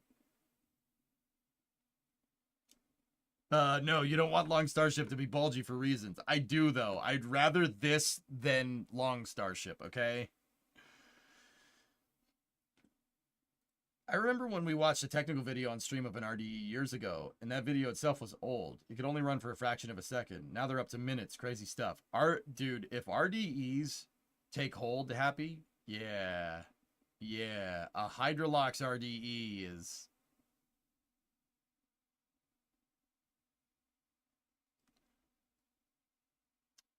Look, all I'm saying is that makes SSTOs a little more viable. Just saying. No, all system. No, not that. Explain what a rotating detonator is. Worst. Rotating strap-on detonating. Guys. God damn it. All right. So, what's a rotating detonation engine? A rotating detonation engine is a rocket engine utilizing what's called an annular thrust chamber with a spiked annular nozzle. Okay, so what does that mean? It means it looks like a jet engine. All right, now why? Why does it do that? What's the point? How's it a rocket engine if it looks like a jet engine? Well, what it basically does, a rotating detonator engine, is basically it kind of has detonation waves going around this annular thrust chamber in a helix. And there's 3 of them that are kind of equally spaced apart. So they're kind of shooting out a detonation wave out the back. So if you think about like the V1 rocket from World War II, that's a buzz bomb. All right, so it makes that noise. The mic doesn't pick it up. There you go. Pick that one up. So yeah, it's a pulse jet. Basically, there's a valve that's moving back and forth and creating pulse detonations out a nozzle. So those pulse detonations, depending on the frequency of the detonation, makes it sound like like buzzing, like bah, right? So what a rotating detonator does is instead of sending detonation waves linearly down a pipe, right? The rotating detonator engine has 3 pressure waves constantly circling in kind of a helical motion around an annular thrust chamber. So what does that mean? Okay, all right, why is that a thing? Who cares? I mean, great, helixes and stuff, Gattaca, right? Okay, that's a thing because the problem with the pulse jet is that you're not always making thrust. It's thrust. Once again, depending on the frequency of pulses, right? So there's points where between detonation waves where you're not making any thrust. That's why it makes the buzzing noise, right? The buzzing noise. So a rotating detonator engine gets around that by rotating the detonation waves instead of sending them linearly out the back. This makes an engine that is producing a constant detonation out the back. Now, okay, why is that a big deal? So, in order to understand that, you have to understand the difference between deflagration and detonation. What's the difference here? Deflagration is some type of explosion that happens where the pressure wave is subsonic and not breaking the speed of sound. Everything that makes power in our civilization, internal combustion engines, diesel engines, jet engines, all combustion. Rocket engines, all combustion. That's all combustion. It's happening at a subsonic. The combustion and the resulting explosion and the waves from basically the gas is moving from the explosion are traveling at subsonic speeds, so below 700 miles an hour. In a rocket engine, I know what people are going to say. What do you mean? So how does a rocket engine get past the speed of sound? Like, how does that all work? Well, a rocket engine has the throat, and in the throat, the gases are accelerated. That's the difference. That's why a rocket engine is not just a straight pipe out the back, right? It looks like an hourglass. That's the reason. Now, so, I mean, there's tricks to accelerating them, but even the gases coming out at the nozzle, coming out at the end of the nozzle, like what we saw in that Raptor video a second ago, those are still going subsonic. Now, that's deflagration. That's combustion. So detonation is over here. What's that? Detonation, as you may have guessed, is an explosion where your pressure wave is traveling faster than the speed of sound. Okay? Now, rocket engines, in essence, a rocket engine or any type of aeronautical, aerospace propulsion systems, jet engine, rocket engine, whatever, they're all dependent on equal and opposite reactions, right? It's basic physics, all right? So like the most primitive form of a rocket engine that you could actually have is like if you take a balloon, you fill up a balloon and you let it go and it does the farty noise. You know? That is a rocket engine. All you're doing is accelerating gas through a confined space. That's it. Right? So, how fast that gas goes out of the rocket engine is a really big determining factor for a rocket engine's efficiency. From your exhaust velocity, you can derive total impulse, and from there you can derive specific impulse. Also, if you're accelerating the gases out the engine, at the back of the engine faster, you're making more thrust. Yeah. More gas going out faster, more thrust, more efficiency. That's where rotating detonation engines can change the game. We're talking about specific impulses that are way higher than any rocket engine we have working right now. Well, that's flight certified. Detonation engines can shoot gases out way faster than a regular rocket engine. And if you combine that with the efficiency of like hydrolox or even methane, for instance, right? Which NASA is testing right now. They're testing with methane. You can combine that. Well, you can make a rocket engine that is insanely efficient and also insanely powerful. Yeah. Really, really cool. So you could theoretically make a rocket like an SSTO would be back on the menu, right? Because you don't need as much fuel. You get much better impulse out of the same propellants that would be way worse. Think about it like this. If I have a Volkswagen Beetle, right? And I fill that thing up with 5 gallons of gasoline, okay? And then I have a pickup truck next to it, and I fill that up with 5 gallons of gasoline, right? I know they're both using internal combustion engines. I get it. The engine isn't part of the analogy. What can go further with that same amount of propellant? Well, it's the Beetle, right? It's less mass. Engine doesn't use as much fuel. Simple as that. It's basic physics, right? Now, once again, I know a Volkswagen Beetle and a pickup truck have the same. They're using the same engine. They're combusting, right? So probably wasn't the best analogy, but actually a better comparison would have been a diesel to a gasoline engine, right? They're both kind of doing the same thing, but they're kind of not. The idea here is that you can go the same. You can accelerate to the same velocities with a lot less fuel. And you can go accelerating to a velocity is the name of the game with rocket science. That's the most important part. How fast you can go. It's not how far you can go. If you said to a rocket scientist, I have a rocket that can go 250,000 miles to the moon, they'd be like, all right, cool. If you said to a rocket scientist, I have a rocket that can accelerate to 25,000 miles an hour, they'd be like, oh, you can get to the moon. That's cool. It's measured in change in velocity. So your acceleration, it's not how far you can go, it's how fast you can go. Detonation engines, because they shoot gases out way faster, because they can shoot gases out past the speed of sound, you can be way more efficient, and you can make way more thrust. It's really freaking cool.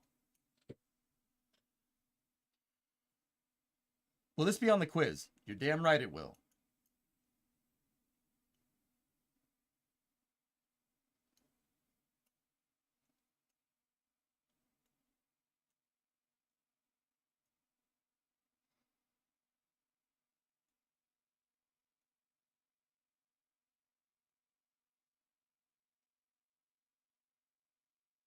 Yeah, there you go, worst.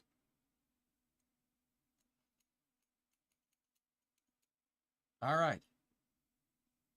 Elon Muskrat had a 22-month resub after that. A little before that explanation. I really do appreciate it, man. Thank you very much. Okay. That was 4.5 hours of space news. Pretty good. Space news is coming back. 5 o'clock every day. Be there, be square. Except on Fridays, because NASA Spaceflight Live would be at 7. So, yeah. We're doing it. I'm getting back into it, guys. We gotta get back to rockets. I love my workers and resources, but we need to get back to rockets. And you know what that means in the future. Yes. Yes. Imagine a rentable Super Heavy with bring your own rocket program. Yeah, right. Technically, NSF Live is space news. I'll take useless comments for 500, Alex. We need more. Not enough. All right. Joke's on you. I'm already here and a square. I mean,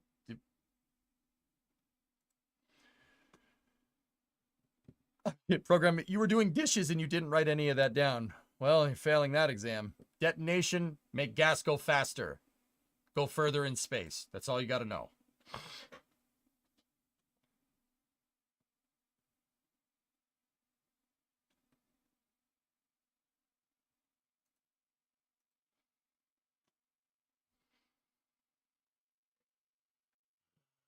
All right. All right. Shall we, workers? Shall we? Shall we? Let's shall. More KSB. It's coming in the future. KSB 1. KSB 1. KSB 2 still needs more time in the oven. It's a souffle. It's going to take some time, okay? For 30 minutes, question? 30 minutes. Oh, crap. That's right. We have a stop time at 9 because Brimo wants to watch Fallout.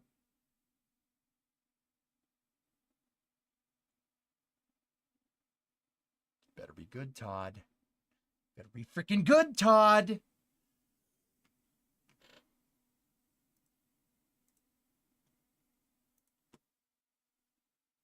better be good, man. You're keeping me away from my workers and resources. Planning on playing Call to Arms again in the future? Yeah, sure. LM, maybe we'll play it after hours tomorrow. After Space News tomorrow? Sure. What is Fallout showing on? This TV service. Gamecast.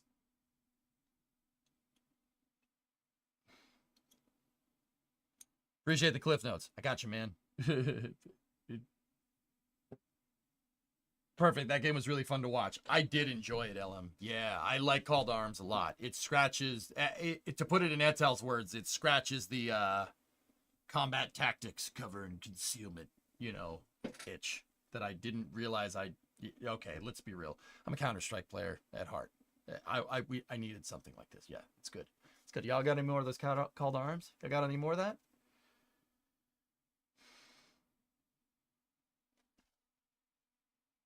Which service has Fallout? Prime Energy Drinks.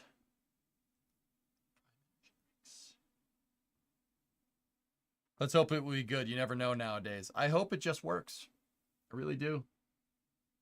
They released it a day early, so yeah. I guess I'm gonna go do that because 20 minutes isn't enough to play Workers and Resources. So once again, we'll call it at 8. We'll call it at 8.5 hours here. That's a short stream. It's a little bitch boy stream, dude. And we'll do a long one tomorrow. We'll do Workers, Space News, and Call to Arms. Okie dokie? Let's see who we can raid. Dogs. Sup, dirty dogs? I wasn't going to say nothing, but yeah.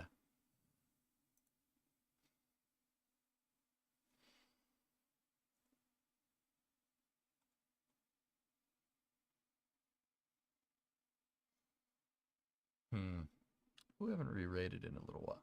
Yo, what's Hurt up to? Yo, Hurt's streaming. Let's go see what Hurt's doing.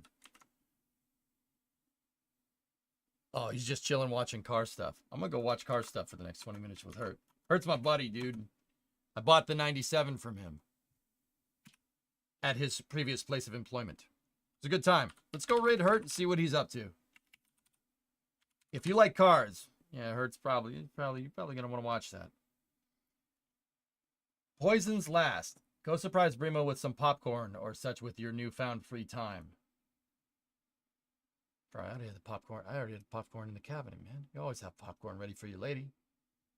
What's wrong with you?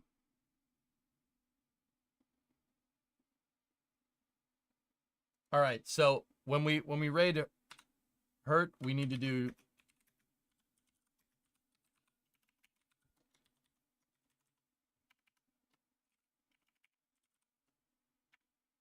okay. This raid message is not classy, but please type it. You need to do that. Type that with some panels. Go. Make it happen. 2JZ, no snot raid. There you go. What Shaw did. Do it. Go raid Hurt. I'll talk to you guys tomorrow, noon times. Thank you very much for watching. Have a good night.